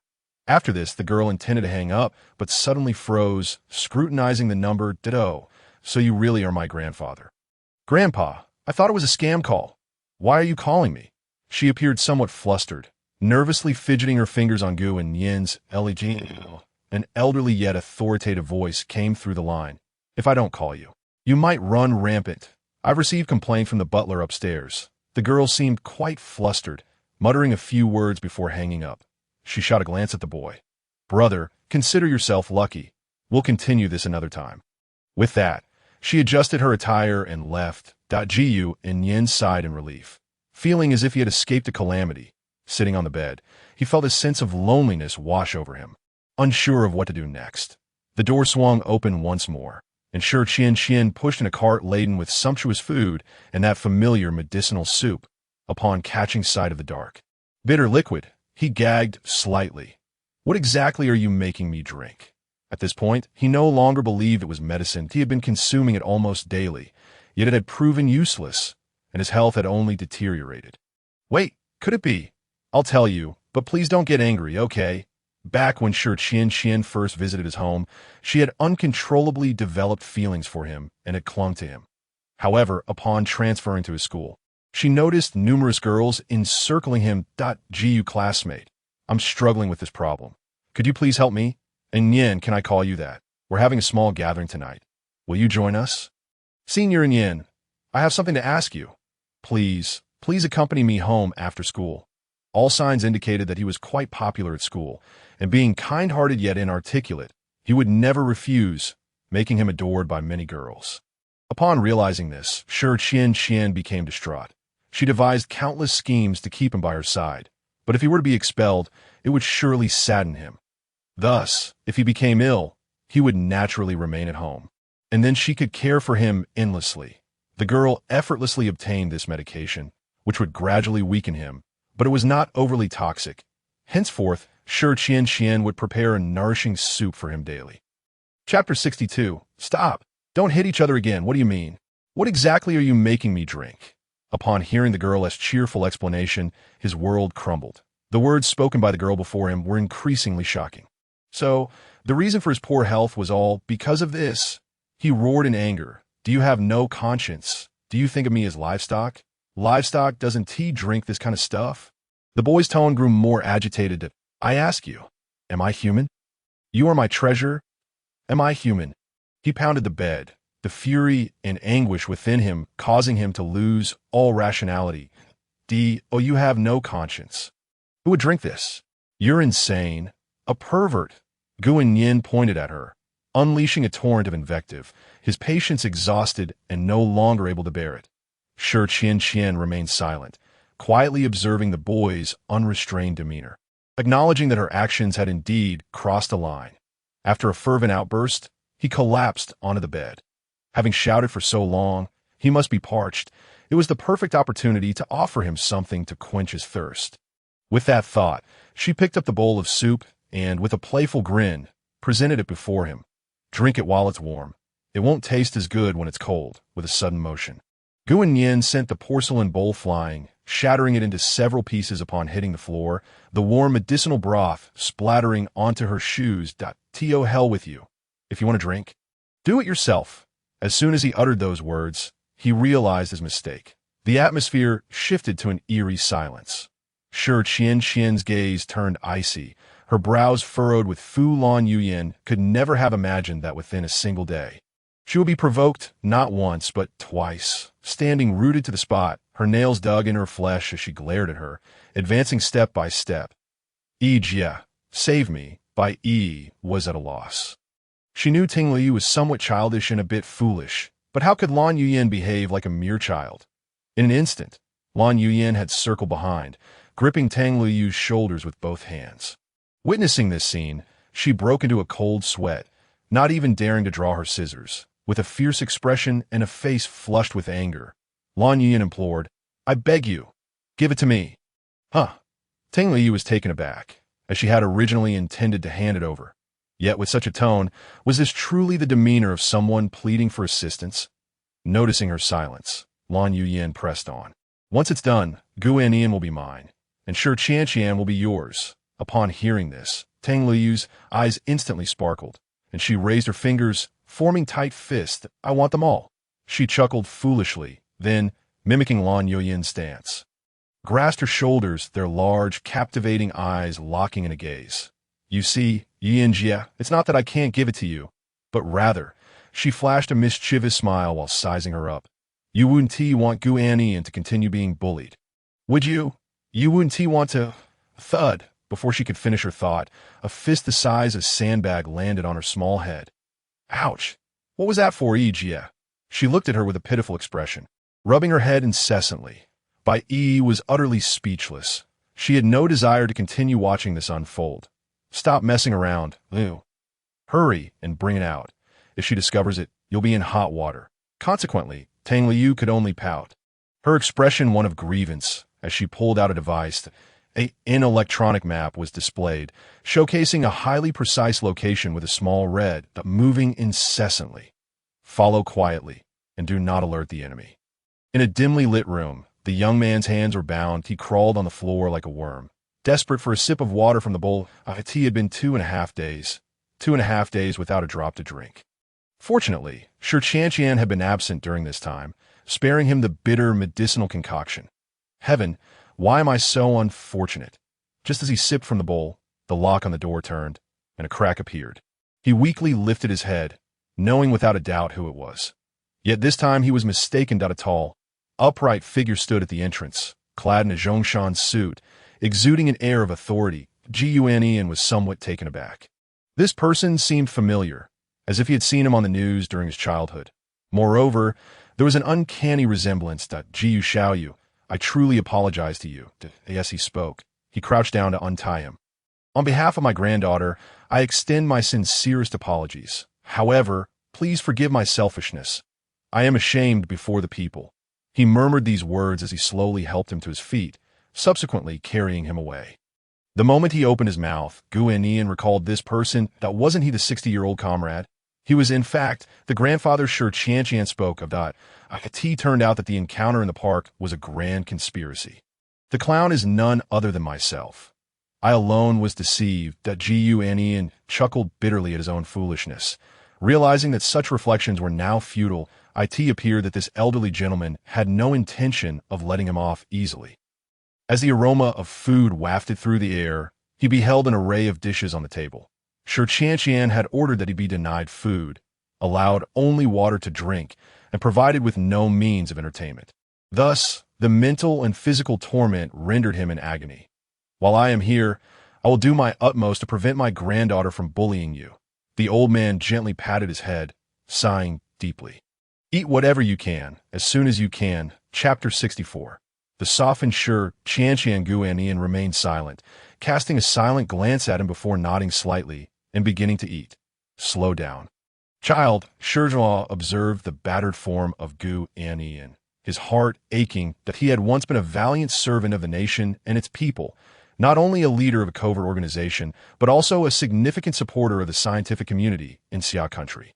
Yet now, he could only watch as the youth endured torment, all because Shi Qianqian was his most cherished granddaughter. "I have never bowed to anyone in my life, but now, I sincerely beseech you, do not harbor hatred for Qianqian." He gazed sorrowfully at the youth, the wrinkles on his face revealing the weight of time, yet his eyes still shone with a pleading light.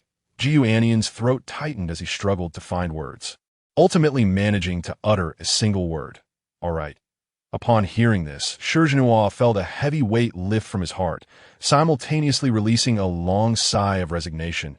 "I am aware of your greatness, Grandfather Shi. You have done so much for us that I cannot bear to disappoint you." Gu Annian set down his chopsticks, his gaze filled with sincerity. He understood these pioneers well. Their selfless devotion for their country and people was something he revered deeply. In light of the situation, everyone felt helpless, but if it could bring joy to this elderly gentleman, then his own feelings mattered little at least. That was how he perceived it. "Thank you." The old man stood, facing Gu Annian, and bowed deeply. "Such courtesy is unnecessary, old sir," Gu Annian replied, taken aback. Rising in disarray, Jean vow to the heavens that as long as the Sure family stands, this will forever be your sanctuary. With that, he patted Gu Annian's shoulder and departed, leaving the youth in a state of bewilderment. He remained silent for a long while, reflecting deeply if in the future Sure Qianqian treated him with more kindness. Then remaining here would indeed be quite favorable. Gu Annian chose not to dwell on her past actions, wishing only for a peaceful coexistence as friends. He believed this old gentleman would assist him. After finishing his meal, he regained some strength and, noticing his filthy appearance, decided to wash up. Thus, under the butler's arrangements, he enjoyed a refreshing bath and donned clean clothes. Gazing into the mirror, he couldn't help but lament how haggard he looked. Despite his slightly pale complexion, his handsome features remained intact, lending him an air of fragility that evoked a protective instinct in others. Just as he was lost in thought, a voice interrupted him. "Miss, you have returned. How is he?" Sure Qianqian immediately inquired upon entering. Without waiting for the butler's response, she spotted Gu Annian seated in a wheelchair. The youth had left the dim confines of his prior prison and appeared far less muddied. He was now clean, his delicate visage radiating a certain gentleness, dressed in fresh attire that exuded elegance. For a moment, she stood there in shock. Then, regaining her composure, she erupted in anger. "Which blind fool let him out? Execute the family law immediately." With that, she cast an indignant glare at the assembled crowd and stormed toward him. "That it was I, this old fool," that a commanding voice resonated from the staircase, laced with hints of ire. Sure Qianqian halted in her tracks, her anger dissipating upon recognizing the newcomer. "Grandfather, you're back." She felt a twinge of guilt, for she had disobeyed him, and Sure rarely employed such a tone with her. "You ungrateful daughter! You do not even heed my words. Are you once again planning to bully him?" He approached his granddaughter, his beard trembling with indignation. "Had I not been here today, I shudder to think of what might have befallen this young comrade." With that, he raised a large hand. Sure Qianqian lowered her head, shutting her eyes, tears glistening at the corners. The hand that lingered in the air ultimately descended gently upon her head, patting her twice. Sigh. Sure released a helpless sigh, his face filled with reluctance. Seated in the wheelchair, Gu Annian was nearly driven to his feet in anger. "Go ahead. A single strike won't kill you. You're in such dire straits yourself." While he initially felt joy at Sure Qianqian being reprimanded, this unexpected turn of events dampened his spirits. Fortunately, Sure Genua continued. "Now, you must apologize to him, and you both must learn to coexist peacefully without resorting to violence." His tone was firm as he commanded her to approach. The young girl responded with utmost obedience, nodding eagerly. "All right, grandfather, I won't make you angry." She hurried to Gu Annian's side, her expression full of contrition, openly acknowledging her past mistakes. "Annian, I'm sorry. I was wrong before. Can you forgive me?" She spoke earnestly, gently grasping the youth's hand, her eyes pleading. "Hiss, so satisfying. You thought you were so tough? Just look at how you treated me before. I'm no longer the same person I once was. When next we meet, keep your head down and remember your place. Cough, can you step back a little?" He feigned fear, though inwardly he felt an overwhelming sense of comfort. Sure Qianqian paused for a moment, her previously sullen expression quickly transforming into a smile. "All right." Under her grandfather's stern gaze, she spoke soothingly to the youth, her tone and demeanor drastically different from before. "I truly understand my mistakes. I have reflected on them, and I promise to treat you well from now on." Observing the submissive demeanor of Sure Qianqian, Gu Annian finally spoke with a sense of satisfaction. "Enough," he said. "Considering our past as siblings, if I were to pursue this matter further, it would be quite ungracious of me. That I merely hope that you will remain within your bounds and refrain from actions that betray your conscience in the future." With that, he assisted the girl who had been crouching before him to her feet. Although he was aware that Sure Qianqian's words might be fabricated, with the old man lending his support. How could she dare to act against me? Shi Zhenghua nodded approvingly. Qianqian, you're no longer a child. It's time to abandon these juvenile antics. We must sometimes consider the feelings of others. Do not harm them merely to satisfy your own desires. He spoke earnestly, hoping his granddaughter would heed his advice. Sure, Qianqian nodded obediently, but her eyes, filled with profound meaning, remained fixed on Gu Annian. The young man, undaunted, met her gaze, his confident eyes seemingly challenging her. Come closer. Soon after, Shi Zhenghua retired upstairs to rest, leaving Shi Qianqian to watch him with a hint of a sinister smile, her gaze deep and unsettling. You see, I am of no use, Gu Annian thought. Despite having a protector, he felt a twinge of fear at the possibility of her sudden erratic behavior. The girl abruptly spoke. Brother, let me take you to the balcony for some fresh air. Her face adorned with a smile, her small hands had unknowingly found their way around his neck. Instantly, Gu Annian felt a chill run down his spine, hastily waving his hands in refusal that I'm cold. I don't want to go outside. However, the girl paid no heed to his protests, pushing the wheelchair towards the balcony regardless. I've said I don't want to.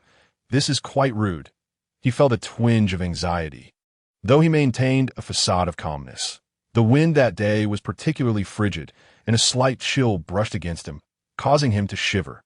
Yet the girl showed no signs of stopping, continuing to maneuver him towards the railing. The cold air rushed into his sleeves, and this height posed a considerable danger for someone with a disability. Shi Qianqian wrapped her arms around his waist, gently lifting him while deliberately nudging him closer to the pillar. Brother, stand up and feel the evening breeze. Take tea that moment. Gu Annian was more anxious than ever, his trembling hands gripping the wheelchair tightly. Don't act recklessly. If you continue this way, I will inform grandfather. You keep this up and I will tell grandfather. Shi Qianqian leaned in close to his ear, her tone teasingly ominous. Calm down. Just calm down, all right? I admit my previous words may have been a bit loud. Yet her hands continued their movements, seemingly ignoring him. His abdomen was now pressed against the railing. Please, I'm sorry. Don't do this. Panic surged through him as he felt the unsettling sensation of weightlessness in his upper body. If not for Shi Qianqian holding on to him, he surely would have fallen. Weren't you quite bold earlier? Why the pretense now? No matter what, my grandfather favors me. The girl grumbled, though she too was hesitant to push him too far. After a brief moment of intimidation, she slowly pulled him back. Not tell grandfather. All right. He conceded a kiss. Then she pouted playfully. You dare make such a demand? He retorted, though his threat trailed off as her actions took precedence. After lingering on the balcony a while longer, the cold wind failed to diminish the flush on the young man's cheeks. You. Gu Annian pointed a finger at her, wanting to say something but fearing her unpredictable behavior. Forget it. At least this is better than before. He wiped his mouth and maneuvered his wheelchair into the living room. That moment, he spotted Shi Zhenghua seated in a chair, discussing something with the butler. Gu Qianqian, where have you two been? Shi Zhenghua inquired with a smile upon seeing them emerge simultaneously. Nothing at all, Gu Annian replied, taking the initiative to downplay the situation. Shi Qianqian, noticing his response, relaxed her brow and echoed his sentiment. As if you would dare to speak the truth. However, just as she relished her inner triumph, Gu Annian, with a pitiful expression, added, No, she didn't take me to the balcony. She didn't scold me, nor did she almost throw me off. Gu Annian lowered his head, his fearful demeanor not escaping Shi Zhengua's keen eyes. Bang! He slammed the table, startling everyone present, his serious expression furrowed with anger. What did I just say? Am I speaking to a pig? Does this behavior seem appropriate to you? After taking a deep breath, he approached the girl, gripping her ear and reprimanding her. Grandfather, he's lying. Be quiet. Do I not know your character? If you dare pull such stunts again, I'll send him back, and you'll never see him again. His eyes widened in fury. This time, he meant business. While sending him back was an empty threat, it was clear that he couldn't afford to let his granddaughter cause a ruckus. Shi Qianqian gazed up at him with a pitiful expression, tears streaming down her face. I'm sorry, grandfather, she sobbed. Each tear that fell tugged at Gu Annian's heartstrings, even though he knew her true nature. Yet for sure Zhenghua, seeing his granddaughter in such distress, was unbearable. As he watched her cry, his hardened heart softened, and he could no longer bring himself to chastise her. "All right, stop crying. Just don't do this again."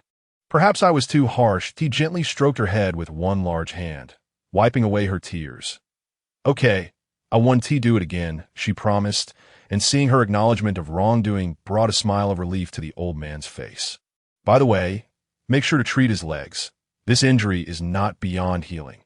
After offering comfort for a while, he finally felt at ease enough to leave. Gu Annian observed the entire exchange.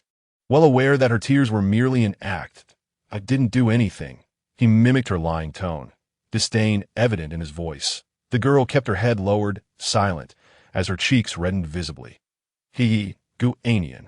"If I were you, I certainly wouldn't utter such words." Her tone lacked warmth. "I am myself.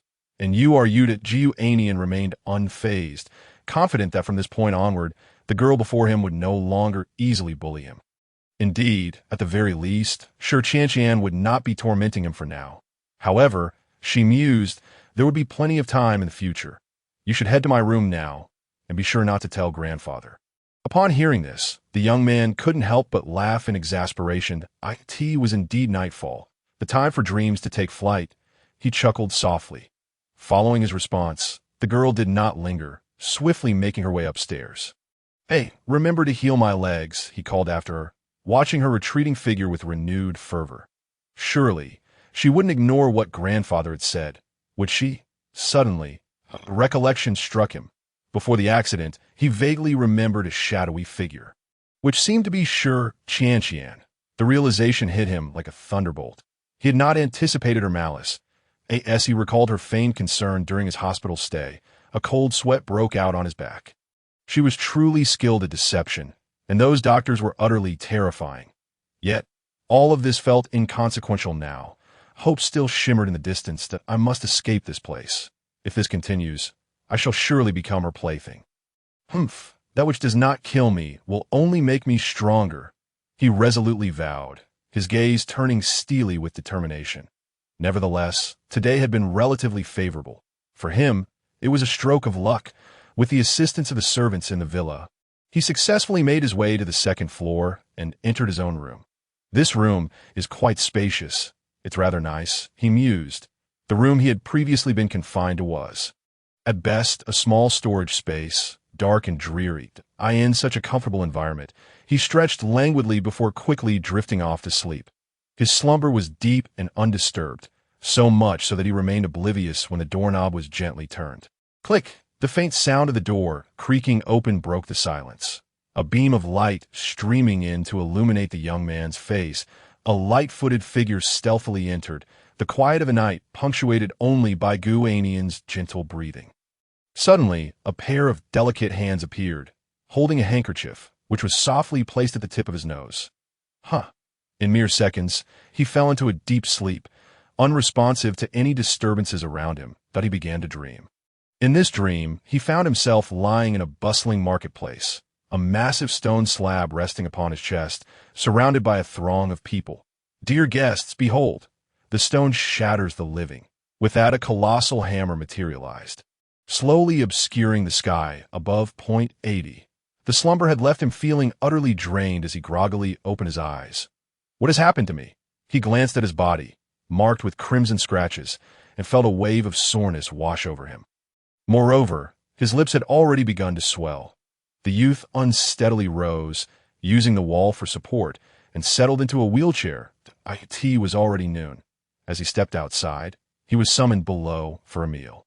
At the dining table, members of Zhenghua were already seated, and upon seeing the young man descend, they waved him over.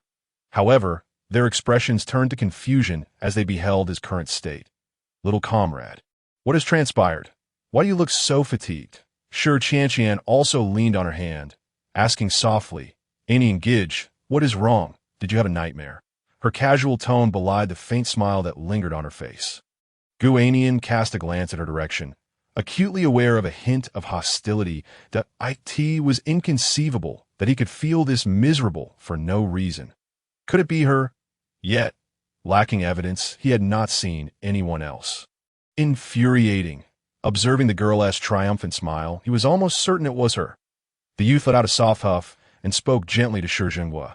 "It's nothing," as Qian said. "I merely had a few nightmares last night. I dreamt of a monster invading my room. I could see this." The old man erupted into hearty laughter, exclaiming that the youthful mind was quite active, capable of conjuring all sorts of dreams. However, Qian, watching her grandfather's jovial demeanor, could not muster a smile. She gazed at the calm and composed youth, her eyes seemingly conveying the message that his time of pride would be short-lived. Following the meal, the old man instructed them to sit together on the same sofa.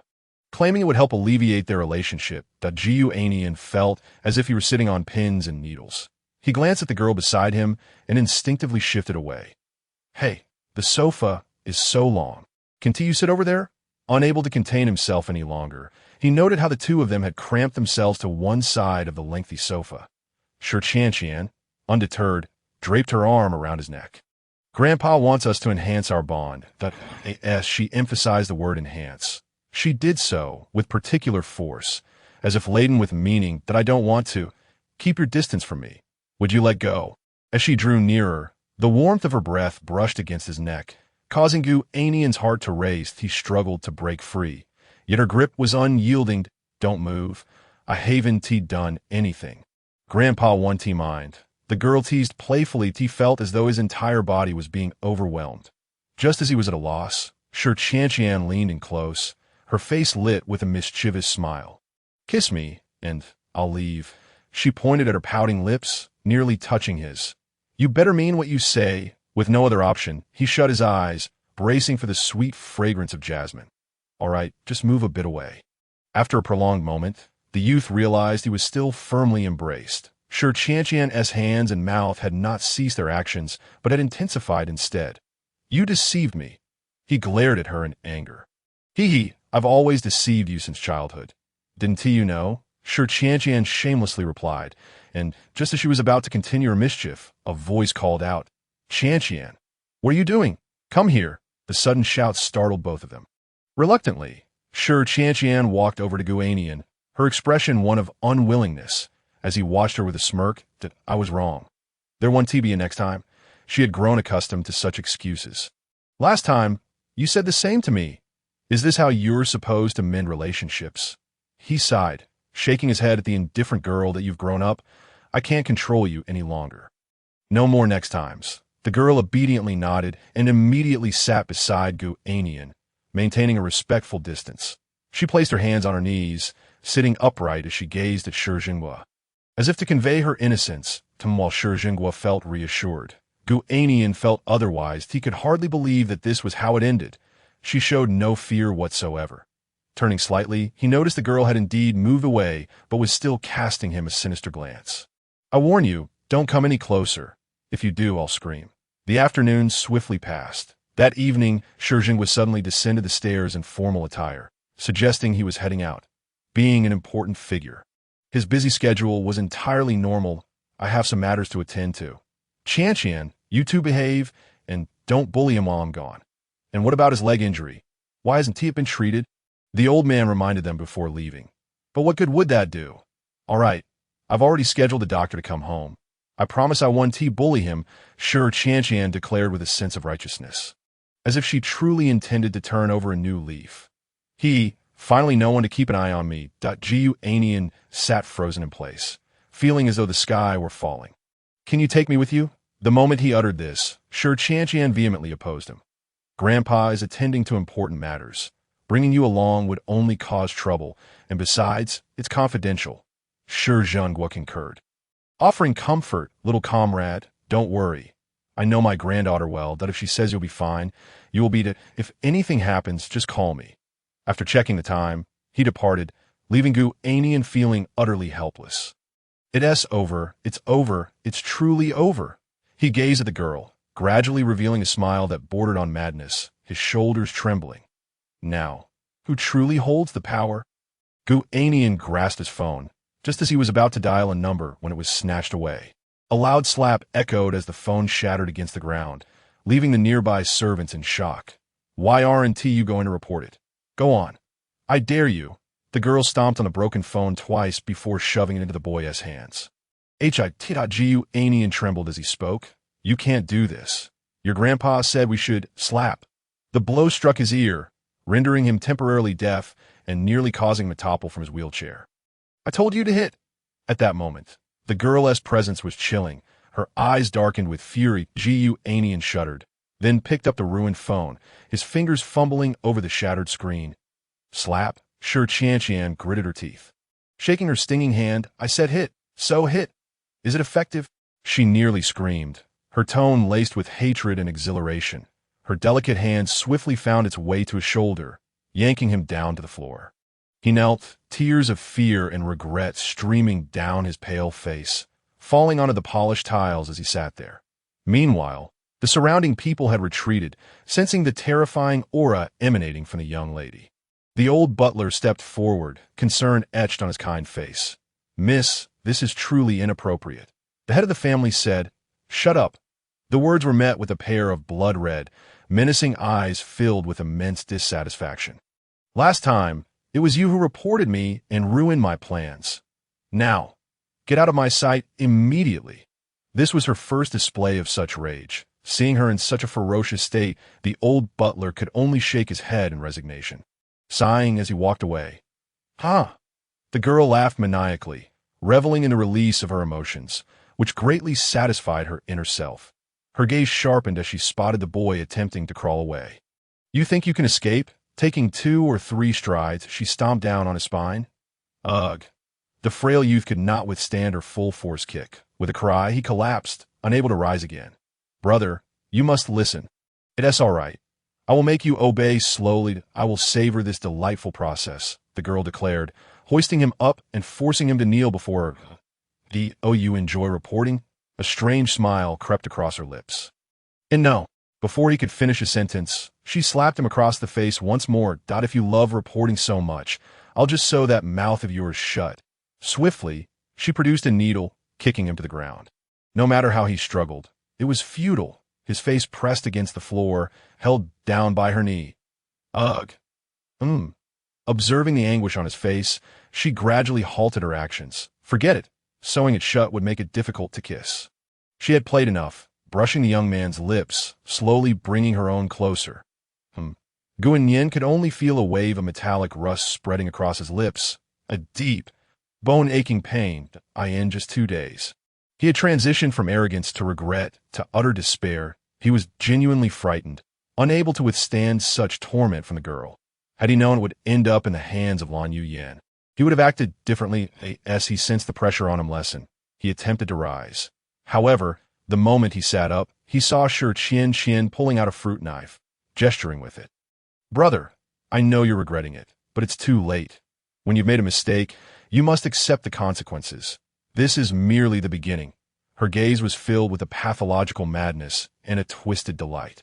Gu Annian was already trembling all over. Hearing her words, his fearful heart raced uncontrollably. In the midst of this intense crisis, he made a decision that frightened even himself. He didn't know where the strength came from.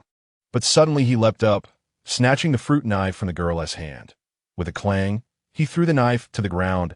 In the midst of her astonished gaze, he directly embraced her and swiftly kissed her.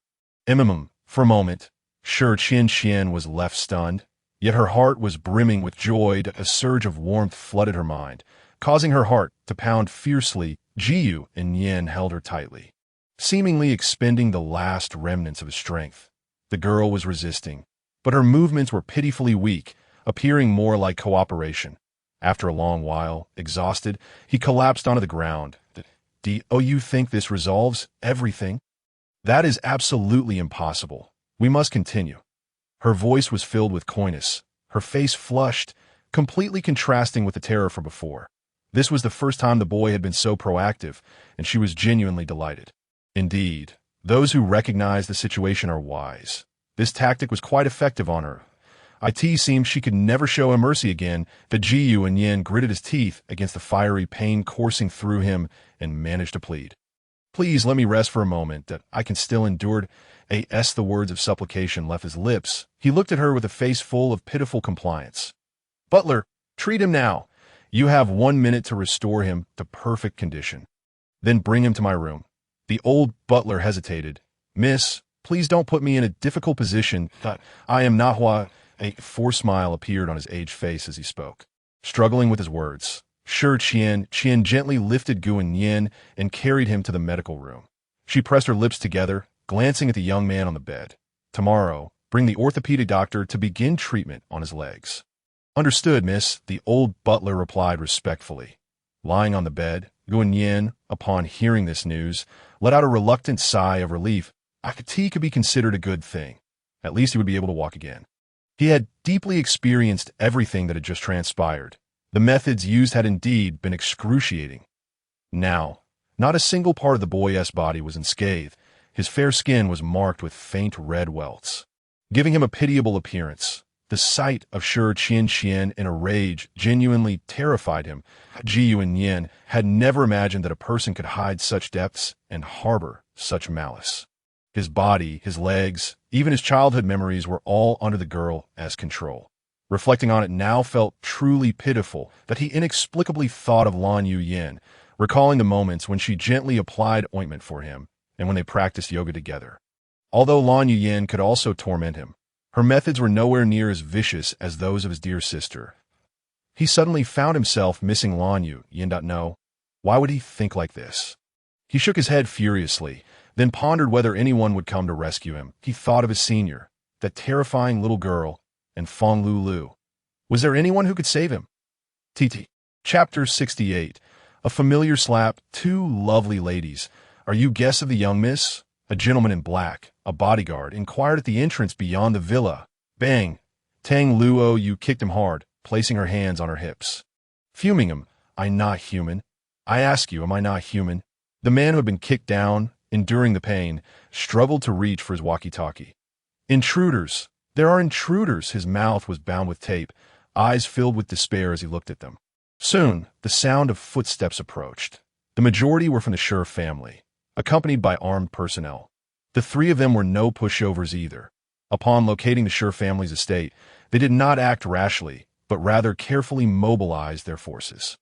A large wave of people appeared at the estate entrance, donning protective gear and standing with their hands behind their backs. The two factions faced each other in silence, neither willing to speak first.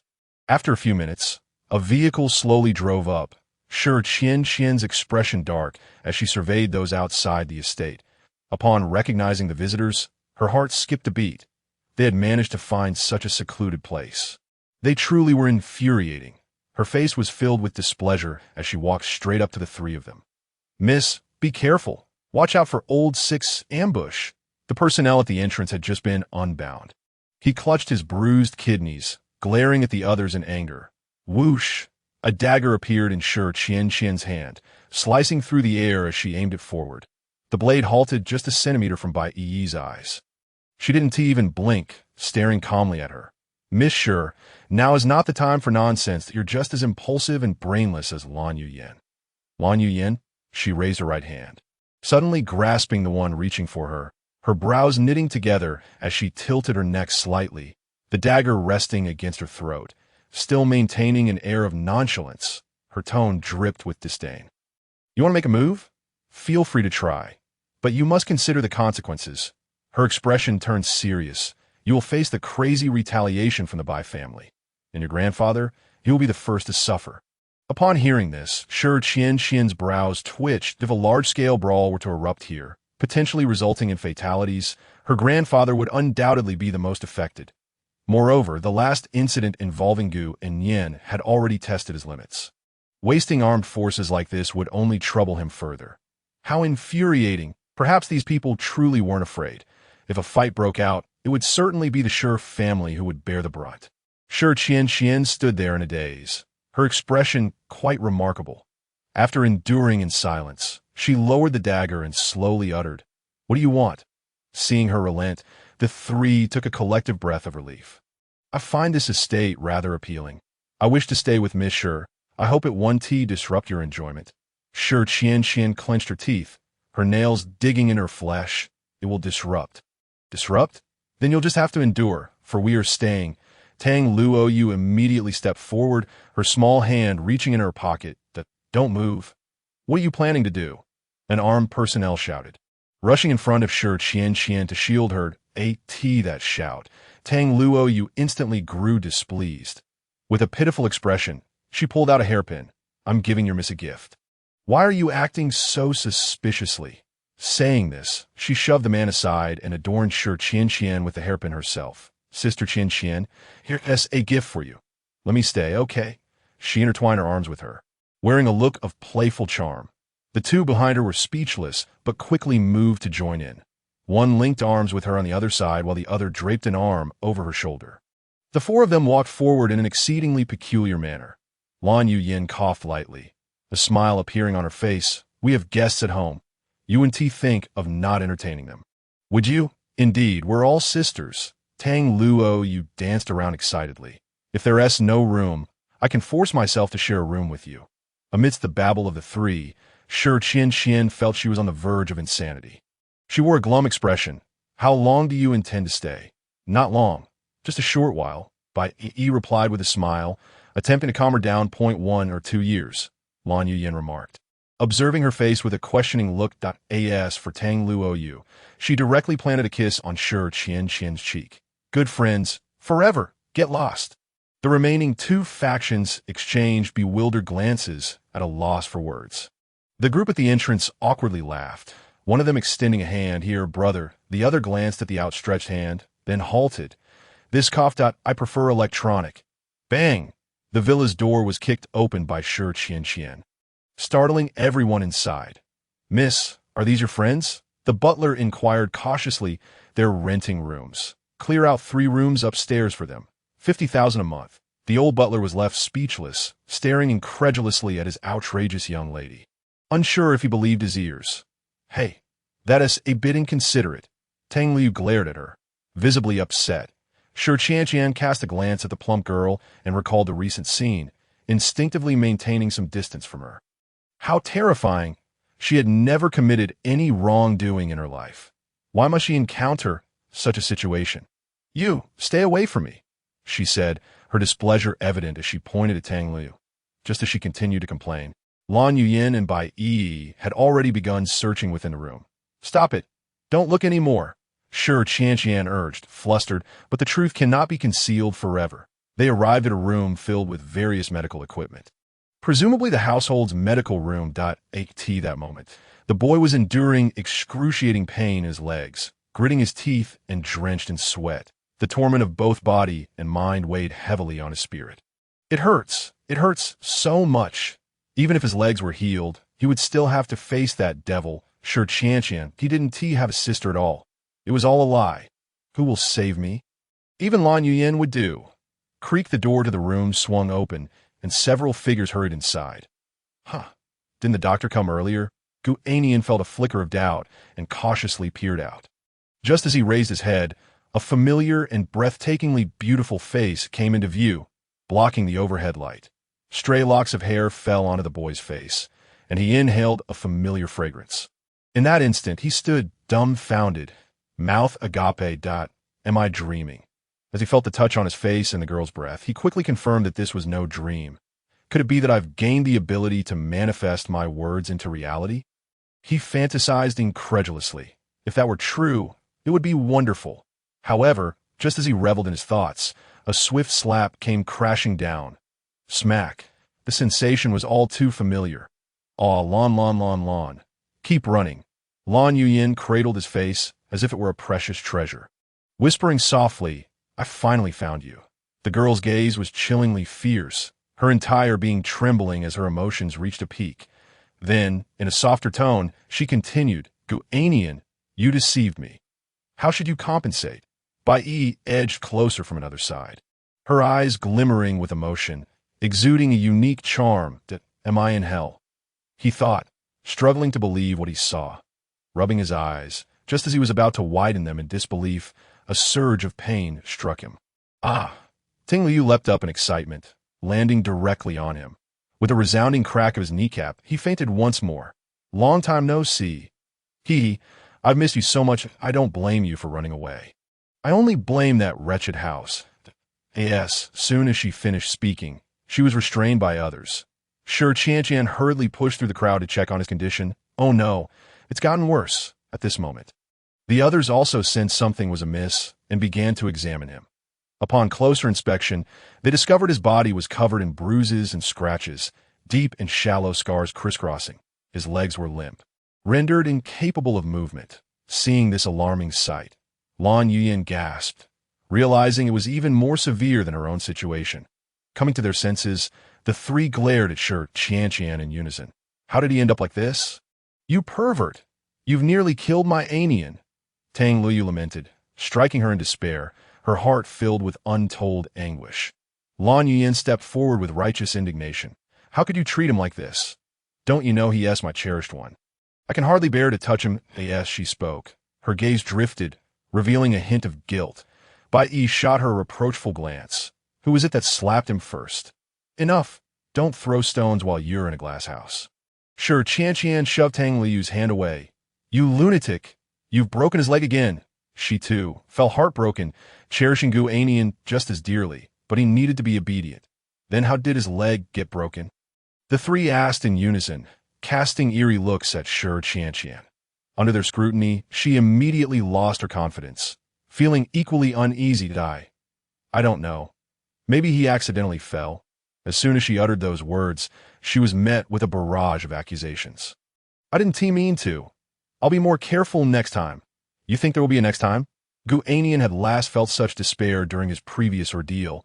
Upon opening his eyes again, he found himself surrounded by doctors clad in white coats. He exhaled slowly, recalling the events leading up to his unconsciousness. They really came to find me. A glimmer of hope sparked within him. Are they here to save me? Whoever it is, just take me away. Just as he thought to say something, one of the doctors spoke up that, oh, young man, you're awake. Just in time, we have a surgery that requires anesthesia, so you can continue to sleep. Before he could react, a syringe was plunged into his vein. In a breath, he once again drifted into a drowsy haze. Outside the room, the four young ladies were embroiled in a heated argument. I'll stay with him. I know him best and can take care of him. Bai Yi was the first to speak. Shi Qianqian immediately scoffed. No matter how well you know him, can it compare to my understanding? I've lived with him for over a decade. As she spoke, Lan Yuyan clenched her fists, casting a resentful glance at her, her gaze deep and haunting. Tang Liu, dissatisfied, quickly stepped in front of her. He monopolized him for so long. It's my turn now. I could see that moment. Lan Yuyan felt a surge of frustration. She did not want to share Gu Annian with these women, that he belonged solely to her. However, a problem arose. On Shi's territory, no one could take him away. In truth, each of them harbored similar thoughts, but they kept them to themselves. They all found themselves in a stalemate, mutually restraining one another. The best course of action was to stabilize the situation. After much back-and-forth discussion, they ultimately reached a consensus. For the sake of his health, until his leg healed, no one was allowed to disturb him. The four young women would take turns caring for him. Each would have her own room, and together they would reside on the second floor as roommates for the entirety of that day. Gu Annian remained unconscious. It was not until the following morning that he slowly opened his eyes. The pain in his body had diminished significantly, and his wounds were healing rapidly. Yesterday's blow from Tang Liu hadn't been too severe, thankfully avoiding any critical areas, so his legs were gradually recovering. Although he still could not walk, the bones were knitting back together. Outside, he could hear faint voices. Ladies, the patient's condition is stable, but he should not be overstimulated. Shi Qianqian leaned in, whispering, cough, cough. It won't affect that, will it? Upon hearing this, the old doctor adjusted his nearly slipping glasses. It's best to avoid that. What if it does? The doctor fell silent. Oh, it's possible then. All right, doctor, to know, miss you. Before he could finish, Shi Qianqian interrupted and walked in. I know what I'm doing. Hearing their conversation and the sound of the door opening, Gu Annian was startled, immediately closing his eyes. Why isn't he awake yet? According to schedule, the anesthesia should have worn off by now. Shi Qianqian mumbled to herself as she gently pulled back the covers. What are you doing? Lan Yuyan raised an eyebrow, quickly grasping her hand. Let go of me. He is my brother. Ha! That's hilarious. You don't even deserve to be his sister. After all these years, you haven't won him over. What a useless thing you are. Only making it easier for me. Hearing those last words, Shi Qianqian's face flushed with anger. She couldn't find a reason to refute what was said. Beside her, Tang Liu added fuel to the fire. Exactly. What skills do you have? Aren't you just as symmetrical as Yan? Someone like me is the most suitable, capable, and not brainless. With a beaming smile, she confidently puffed out her chest. Instantly, both girls turned their gazes toward her, a murderous intent suddenly rising. Tang Liu could no longer muster a smile, and an icy chill crept up her back. Two hands landed on her shoulders. Liu, are you saying that your sister is brainless? The girl paused, suddenly recalling her sister. No. Let me explain. Tang Liu understood all too well the consequences of offending 3 people with a single statement. That moment, the boy on the hospital bed could no longer contain himself. His face flushed with suppressed laughter, and he burst into a chuckle. Chapter 70. Do you think you're worthy to call him brother? Having just awakened, Gu Annian's expression was exceedingly unnatural, awkwardly glancing at the 4 individuals encroaching upon him. Why do I suddenly feel so dizzy again? I can't take it. I must have fallen asleep again. With that, he closed his eyes and pretended to faint. Yet as he furrowed his brow, he immediately sensed a chilling sensation creeping along his neck. A waft of subtle fragrance enveloped him, rendering him breathless. Cough, gag. Subsequently, his chin was firmly grasped, forcing his eyes open. You truly enjoy deceiving people. Lan Yuyan's profound gaze bore down on him, her eyes shimmering with an eerie excitement. Tell me, how shall I punish you? With a swift motion, she shoved Tang Liu aside. Get lost, don't cling to me. Gu Annian broke into a cold sweat, feeling the pressure of her stare, his eyes darting to Bai Yi beside him. Senior, are you here to rescue me as well? Junior, you really have a knack for jokes. In front of so many people, you still think you can escape? Bai Yi's expression was one of exasperation, laced with a hint of reproach towards his attempt to evade responsibility. And about your grudge with Xiao Tang, I haven't settled it yet. Her words were devoid of warmth. Gu Annian felt as though he had plummeted into an icy abyss. Even the gentle Bai Yi had transformed, leaving him in despair. Simultaneously, Tang Liu enveloped Bai Yi in an embrace. It's not my fault. He begged me to take him away. Moreover, since we are all sisters, it is not a big deal. A heavy fist struck her on the head. Get away from me. Don't cling to me. Oh, what have I done wrong? She whimpered, tears sparkling like small pearls, quietly moving beside Shi Qianqian. Leaning gently against her shoulder, Qianqian, let us stick together. Get lost. Amidst the continuous suggestions from the crowd, Gu Annian slowly rose from a Be careful. I'll help you. Bai Yi was the first to support him, gently guiding his steps. Annian, I'll help you too. Me too. Gu Annian, feeling overwhelmed yet compliant, was apprehensive that a slap might suddenly mar his face. Thank you. Thank you all. Why hand isn't broken? You don't need to hold me so tightly. Why are you so close? Thus, he was escorted to a room on the 2nd floor. Upon learning that he would have his own private room, a wave of joy surged within him. At least he could enjoy some peace. If they refrained from imposing upon him, he could accept that. Initially fearing torment from Shi Qianqian, it now seemed that these 3 were his saviors. Thank you all. I just want to rest quietly by myself. He stammered, glancing at the 4 young women who lingered. Suddenly, Tang Liu dashed to his back, wrapping her arms around him. From now on, I'll willingly become Annian Gij's personal bodyguard, ensuring his safety 24/7. Shi Qianqian, witnessing this scene, felt an overwhelming urge to slap her. His leg is still injured. Get off him.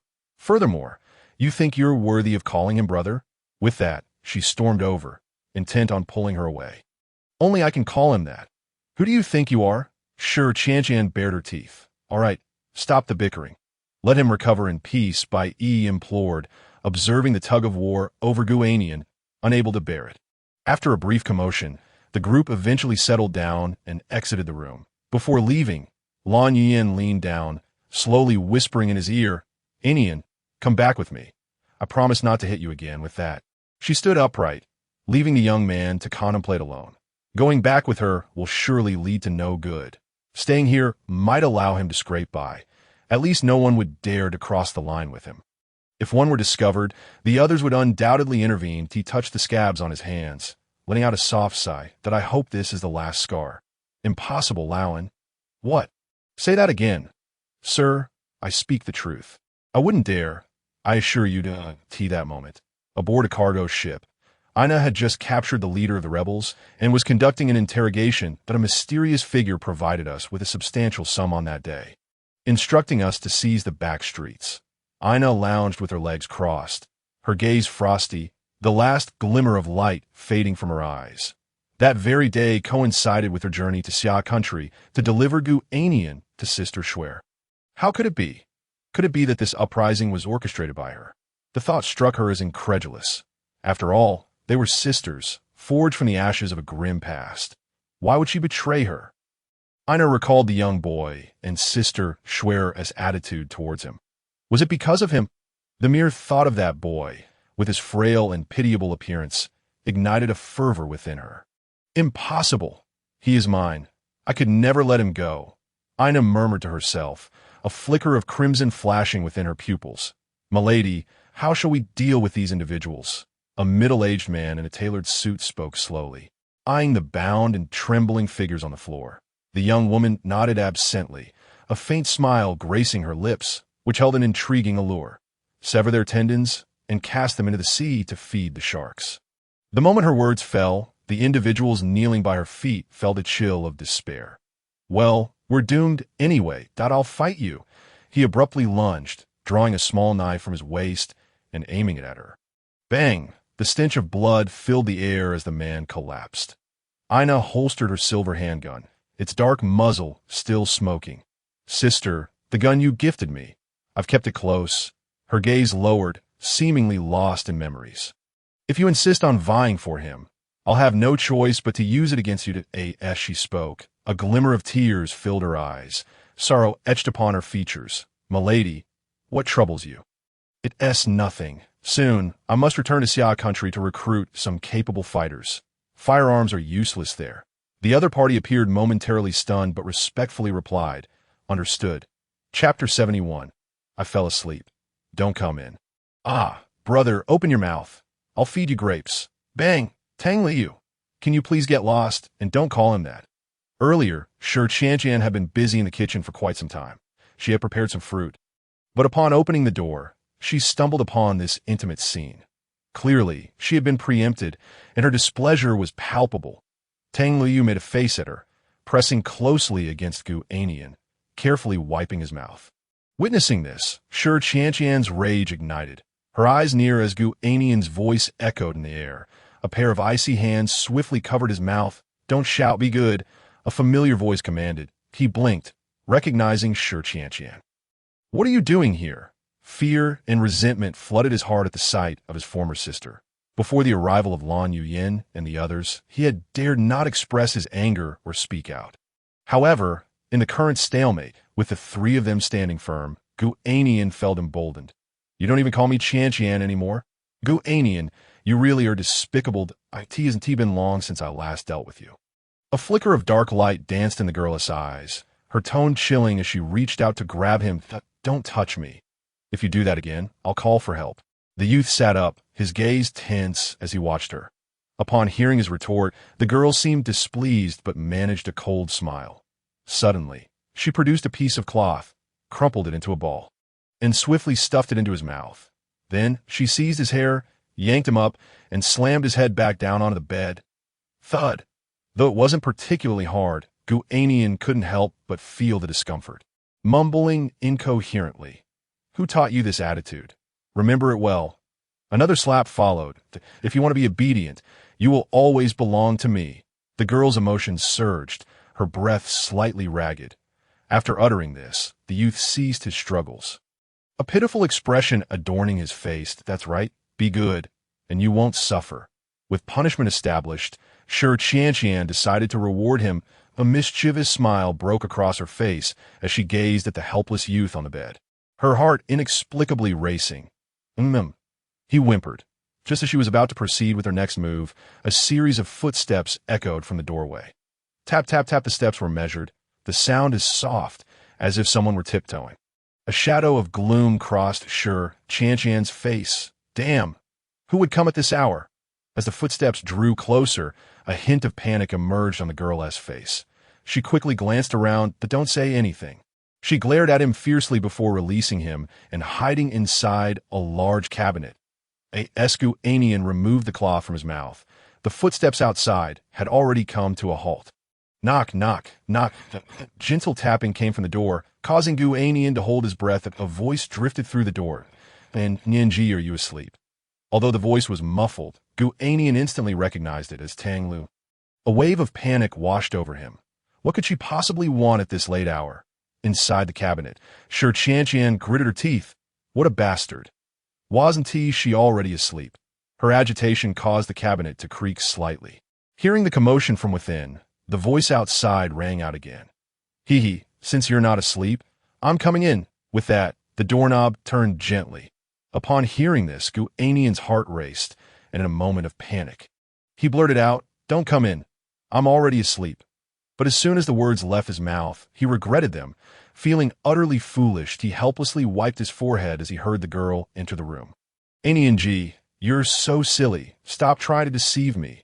She plopped down on the bed, immediately starting to tease him with excitement. I have to tell you, that Shi Qianqian is just as foolish as you. She actually thought she could drug me, but I saw right through that little trick. She was even silly enough to toast with me. As she spoke, she entwined her arm with his. Can you believe such a dimwit could lurk by your side for over a decade without you noticing?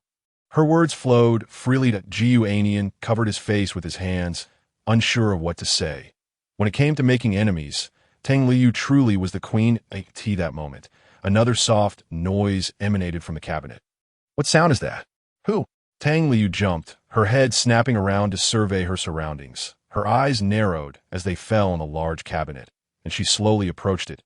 Inside, Shi Qianqian crouched, feeling inexplicably tense at the sounds outside.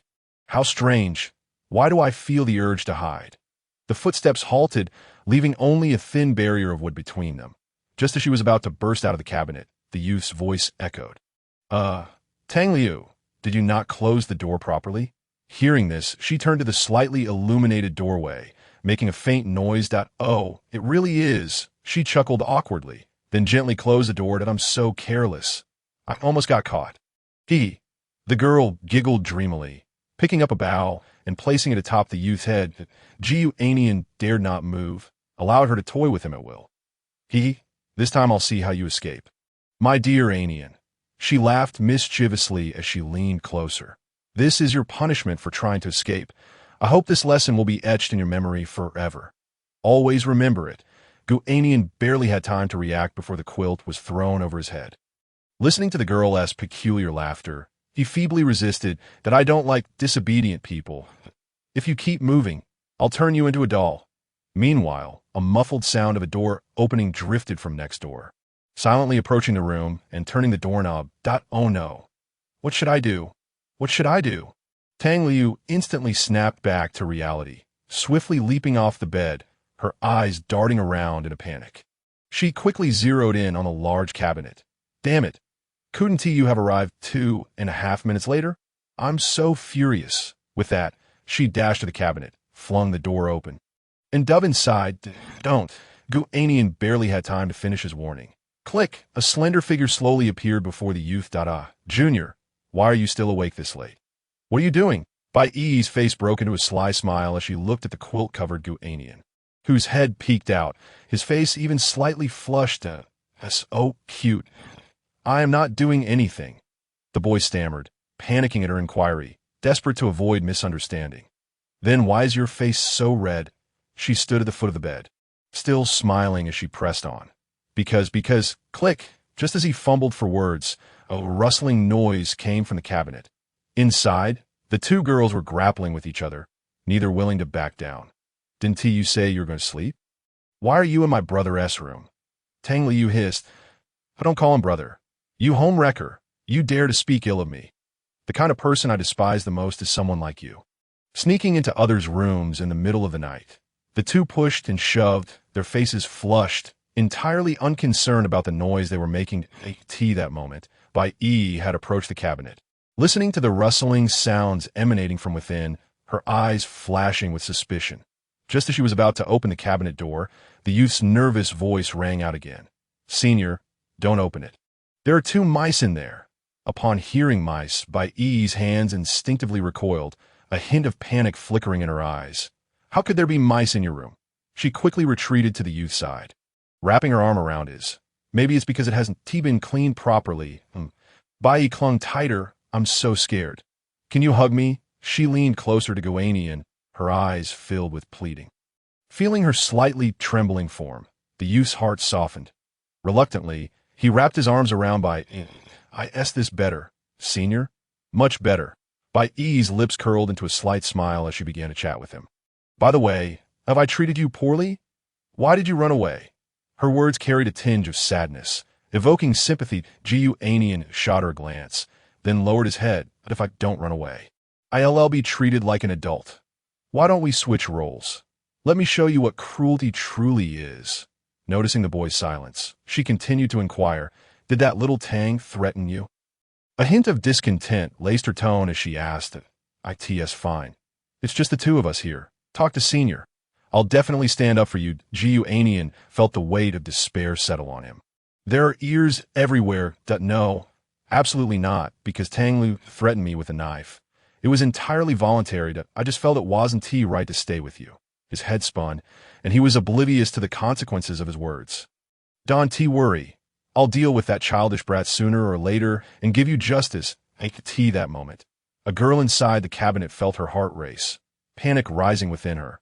Bai Yi gazed at the youth's anxious expression and the slowly healing wounds on his body. A strange feeling bubbling up from within. Annian, everything is fine now.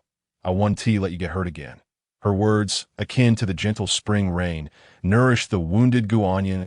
In an instant, he felt a profound sense of security enveloping him. Initially, he believed he could be shielded from harm. Were it not for Bai Yi's mischievous hands, he might have truly believed it. Please refrain from such behavior. The youth retreated, finding himself at the edge of the bed, only to be pulled back yet again to Gu Annian. I have never asked anything from anyone in my life, but I hope you. Although her words suggested otherwise, her actions betrayed her intentions. The youth closed his eyes in despair, bracing himself to confront reality, when suddenly the doorknob turned without warning. There was no indication, no time to react.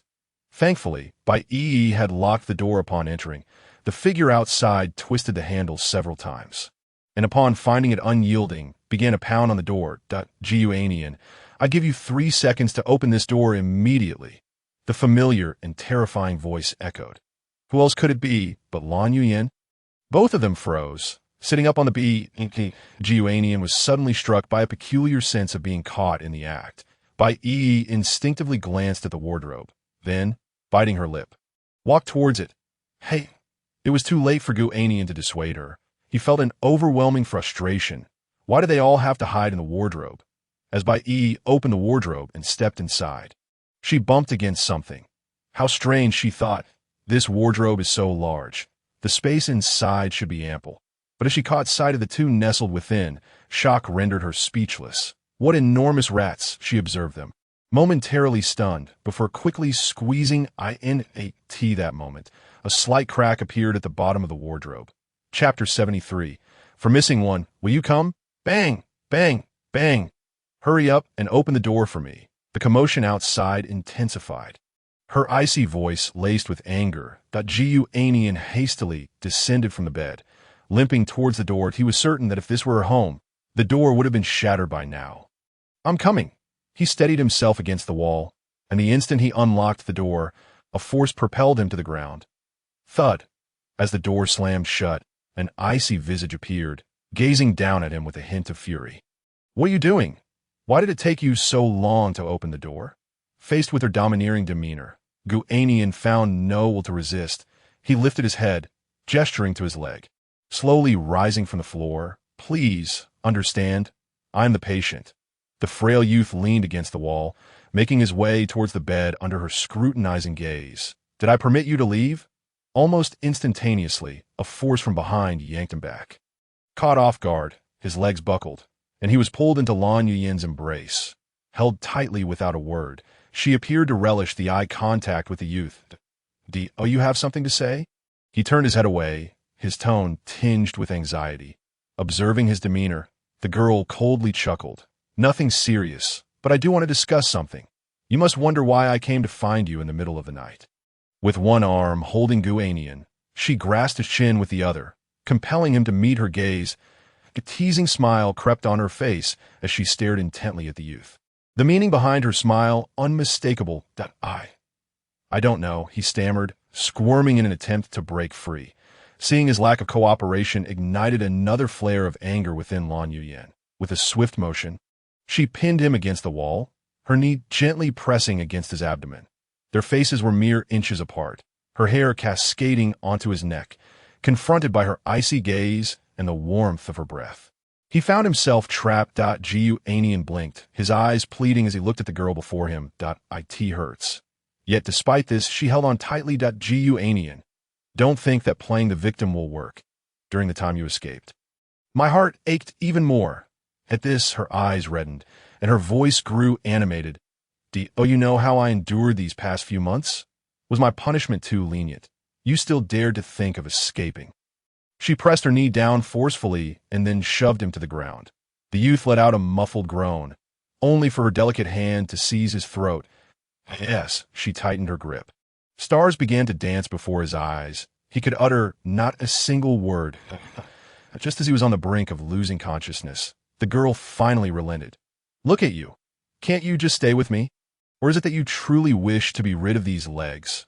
She gently rubbed his injured leg, gradually settling her weight atop him.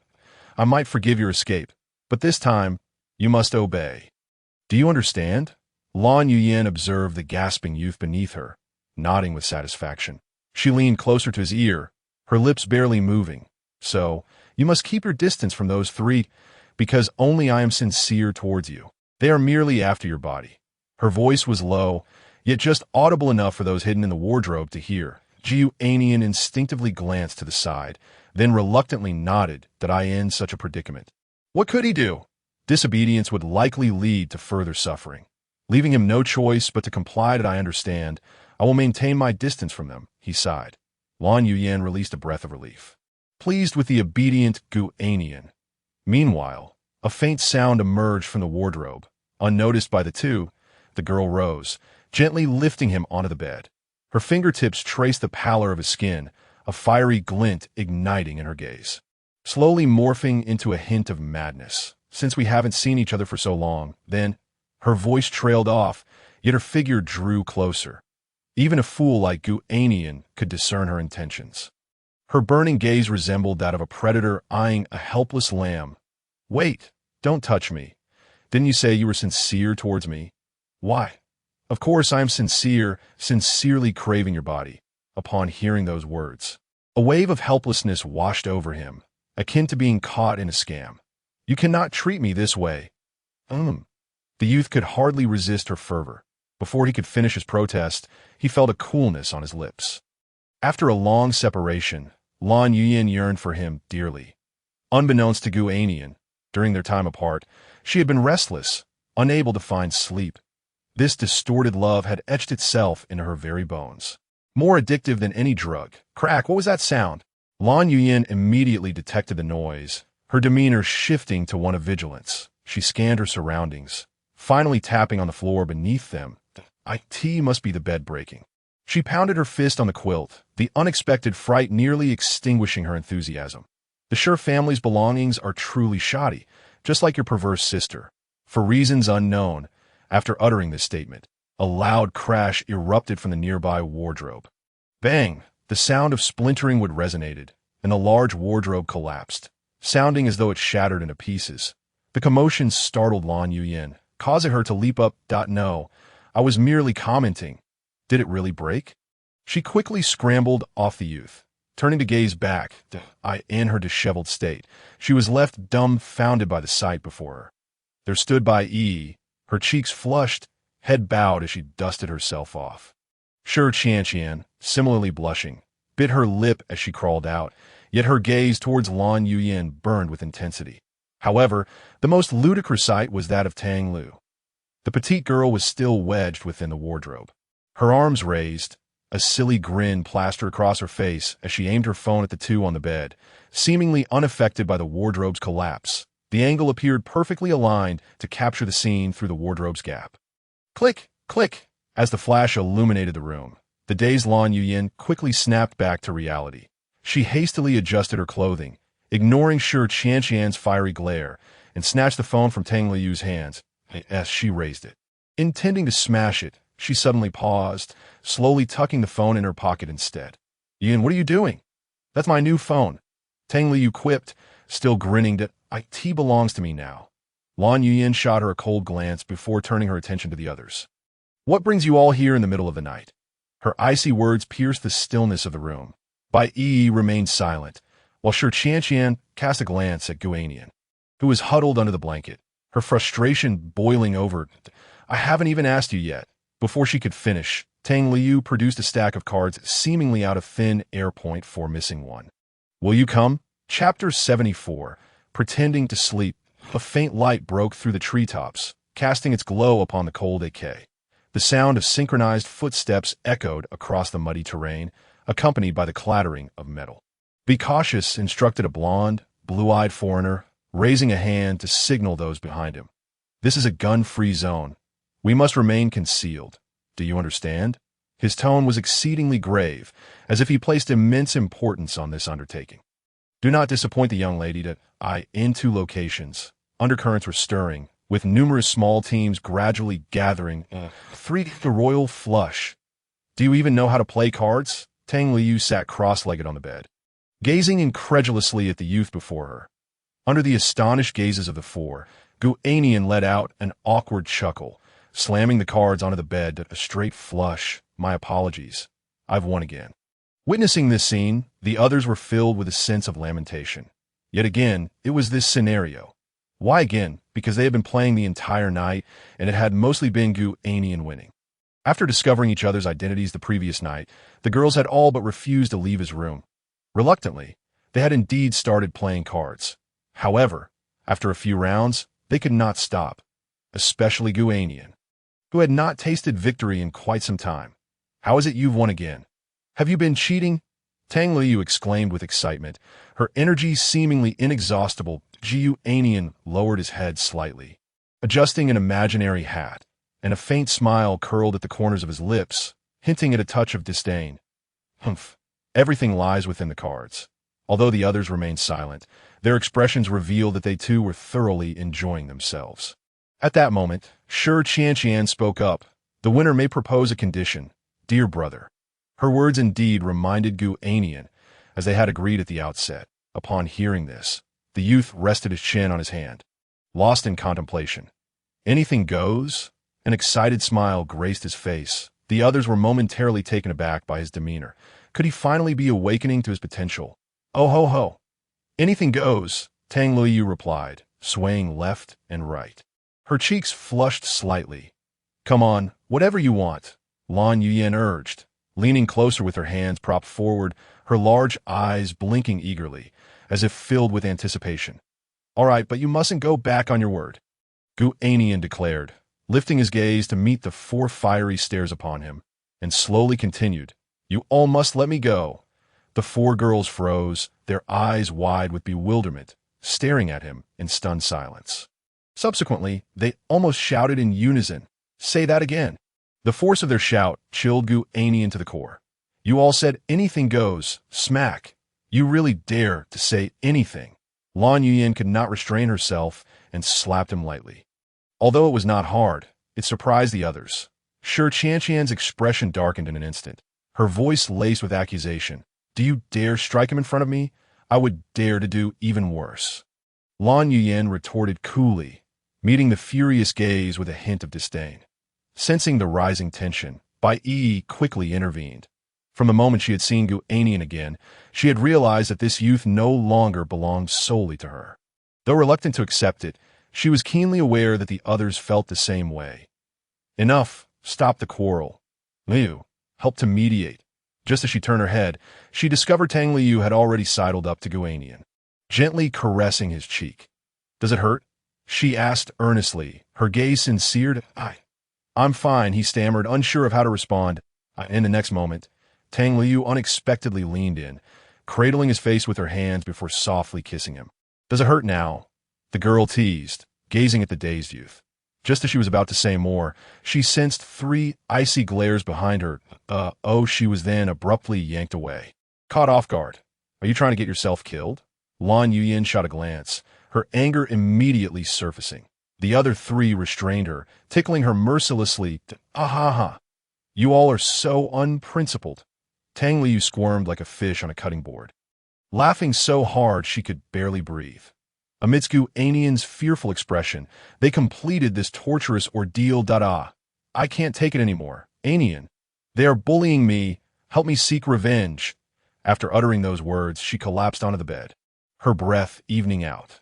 The 4 exchanged glances, weary from the sleepless night. Shi Qianqian yawned and waved her hand dismissively. All right, you all can go now. My brother and I need to sleep. With that, she gathered the cards scattered on the bed and slipped beneath the covers. Patting the bed, Annian, come in. It's cold. Let us sleep together. You all take her away. She stretched contentedly, pouting at the sleeping Tang Liu. Gu Annian felt a chill run down his spine, instinctively shivering. Are you really going to sleep here? He asked cautiously. Of course. This is my home. I can sleep wherever I please. Then, I'll leave, Gu Annian ventured, not wishing to share a bed, desiring only solitude.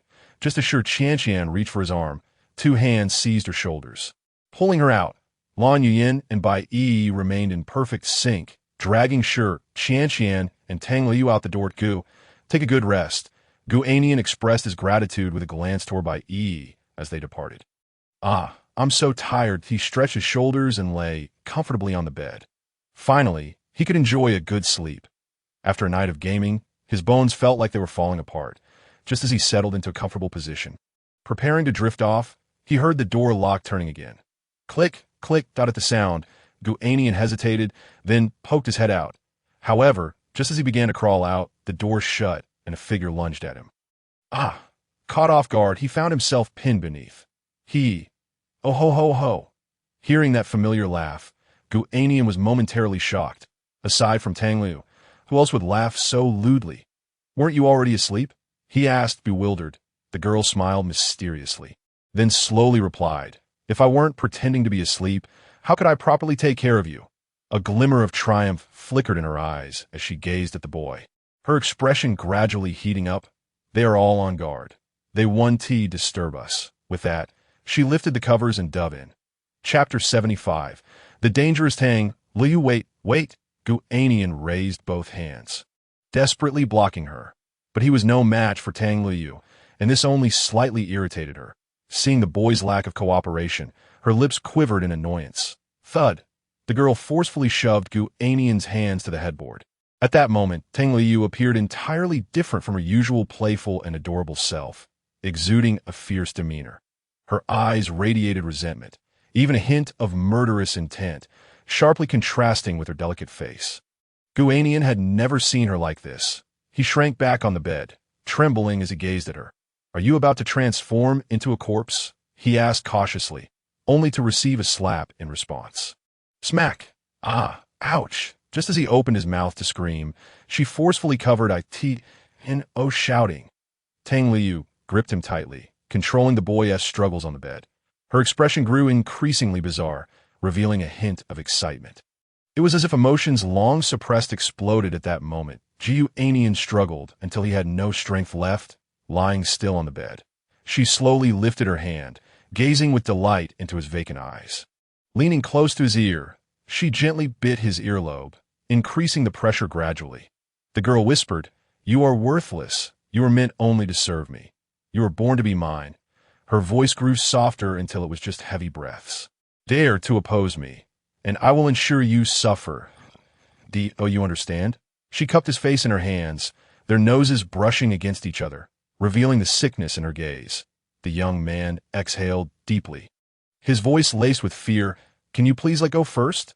I love you. Gu Annian was momentarily taken aback, not expecting her to say such a thing. That I know. Just calm down and let go. His arms were tightly gripped, the pressure so intense that he felt he could barely endure it. I love you. Please, just let me go. His voice grew increasingly frantic, tinged with a hint of tears. The girl's nails had already embedded themselves into his arms, drawing forth thin rivulets of crimson liquid. I love you.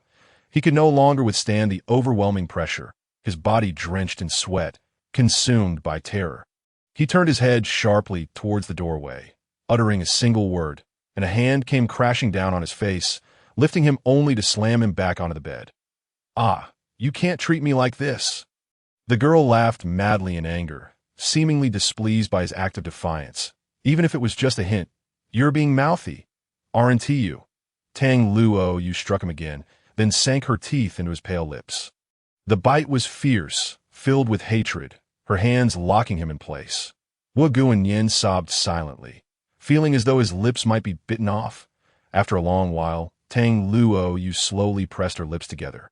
Savoring the mingling flavors, the metallic taste of blood flooded his mouth. "Luo Yu, I beg you, please." Gu Annian's eyes widened with fear, the agonizing sensation tugging at his nerves, leaving him utterly defenseless. Annian Tang Luo Yu gently stroked his cheek. "I'm having a hard time controlling myself. You want to tell them, will you?" Her tone was flat, even somewhat tender, yet her gaze was laced with menace. As if to say, if you tell them, you can expect a frenzied retaliation at that moment. Gu Annian harbored no thoughts of rebellion. He was compliant, frightened that even the slightest movement might lead to his ruin. He had never witnessed her in such a deranged state before. "Annian, this is our secret, okay? You mustn't tell anyone." Finishing her sentence, Tang Luo Yu curled her lips into a smirk, unable to repress the fiery emotions within her. All her pent-up negativity and desires erupted at that instant. Ugh, the young man touched the corner of his eye. Upon opening his eyes again, it was already afternoon and he was curled up in his quilt. Feeling profoundly wronged, he was truly terrified. This lunatic, Tang Luo Yu, might actually do something unthinkable. He certainly wouldn't dare to confide in anyone. Thus, he had to endure such suffering he had hoped to quietly recuperate for a while.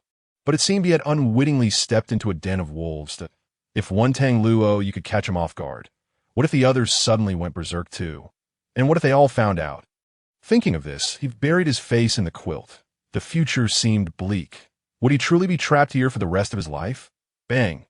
Just as he was lost in thought, the door to his room swung open. Upon seeing the newcomer, he involuntarily trembled. Tang Luo Yu. Gu Annian's tongue nearly tied itself.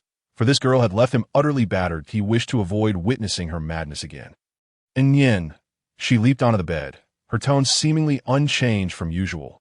"Lazy pig, sleeping so long. It's time to eat."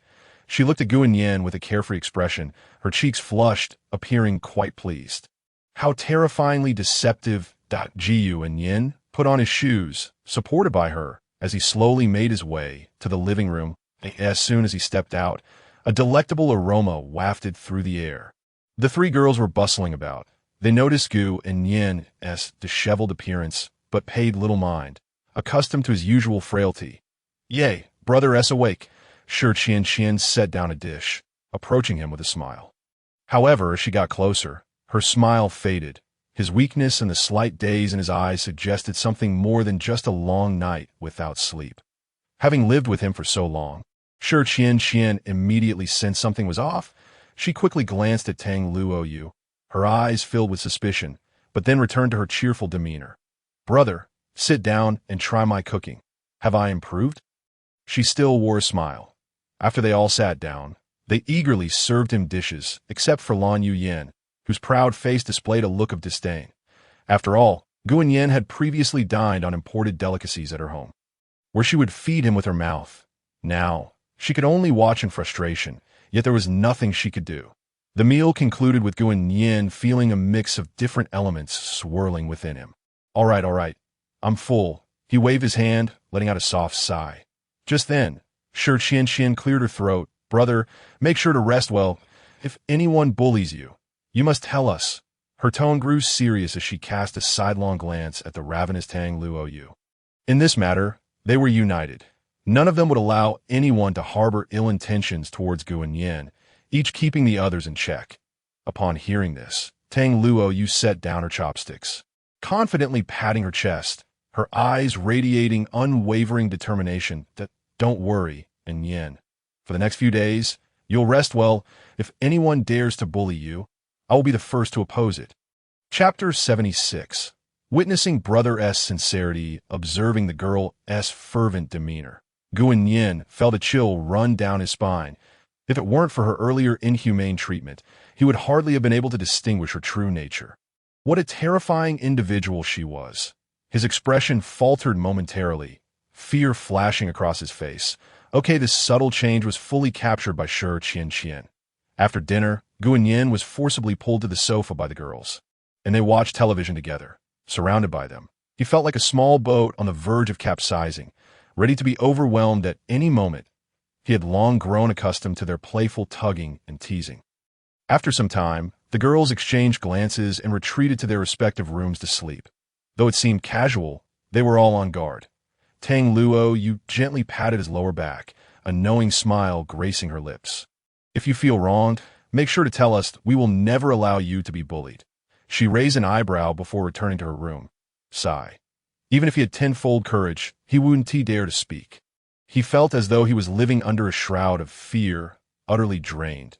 After a quick wash-up, he returned to his own room, wondering if that lunatic would come again tonight. He carefully locked the door and wearily lay down. Indeed, Tang Luo had no intention of launching another surprise attack today. Pushing him too far wouldn't be wise. Thus, she indulged in her secretive excitement, almost exhilarated. Just as he was on the verge of drifting into slumber, a figure stealthily approached the door, unlocking it, click, in a way. She backed as he hid beneath the covers, wrestling with his thoughts before finally peeking out. Not today, absolutely not. Huh, it's you. He recognized that figure all too well. It was none other than Shi Qianqian. He didn't grant her much warmth. The young man furrowed his brow slightly. What are you doing here at this hour? Seeing his indifferent demeanor, a surge of anger and a hint of sadness welled up in her. I can't sleep. I want you to cuddle with me. Her words. Gu Annian nearly burst into laughter. This was reminiscent of when Shi Qianqian, at 8 or 9 years old, would cry and cling to him, demanding to sleep together. But now, Gu Annian scrutinized the mischievous glint in her eyes. A chill creeping into his heart, he pointed to his legs. I can't cuddle. What if my legs get broken again? Shi Qianqian, unfazed by his sarcasm, earnestly apologized that I'm really sorry about that. But it wasn't intentional. That driver was just going too fast. Gu Annian was utterly confused, then angrily shot back at her. What nonsense are you spouting? You clearly broke my legs. The memory of that moment returned vividly. He still recalled the wicked grin on Shi Qianqian's face. I didn't. She paid little mind to his accusation, dismissing it as mere negative emotion from the young man, just as Gu Annian was about to question her further. Shi Qianqian's hands had already reached his shoulders. Caught off guard, he was promptly pushed down onto the bed. His face reflected disbelief. What are you doing? Let me go. At that moment, a foreboding sensation washed over him. Yet he struggled with all his might.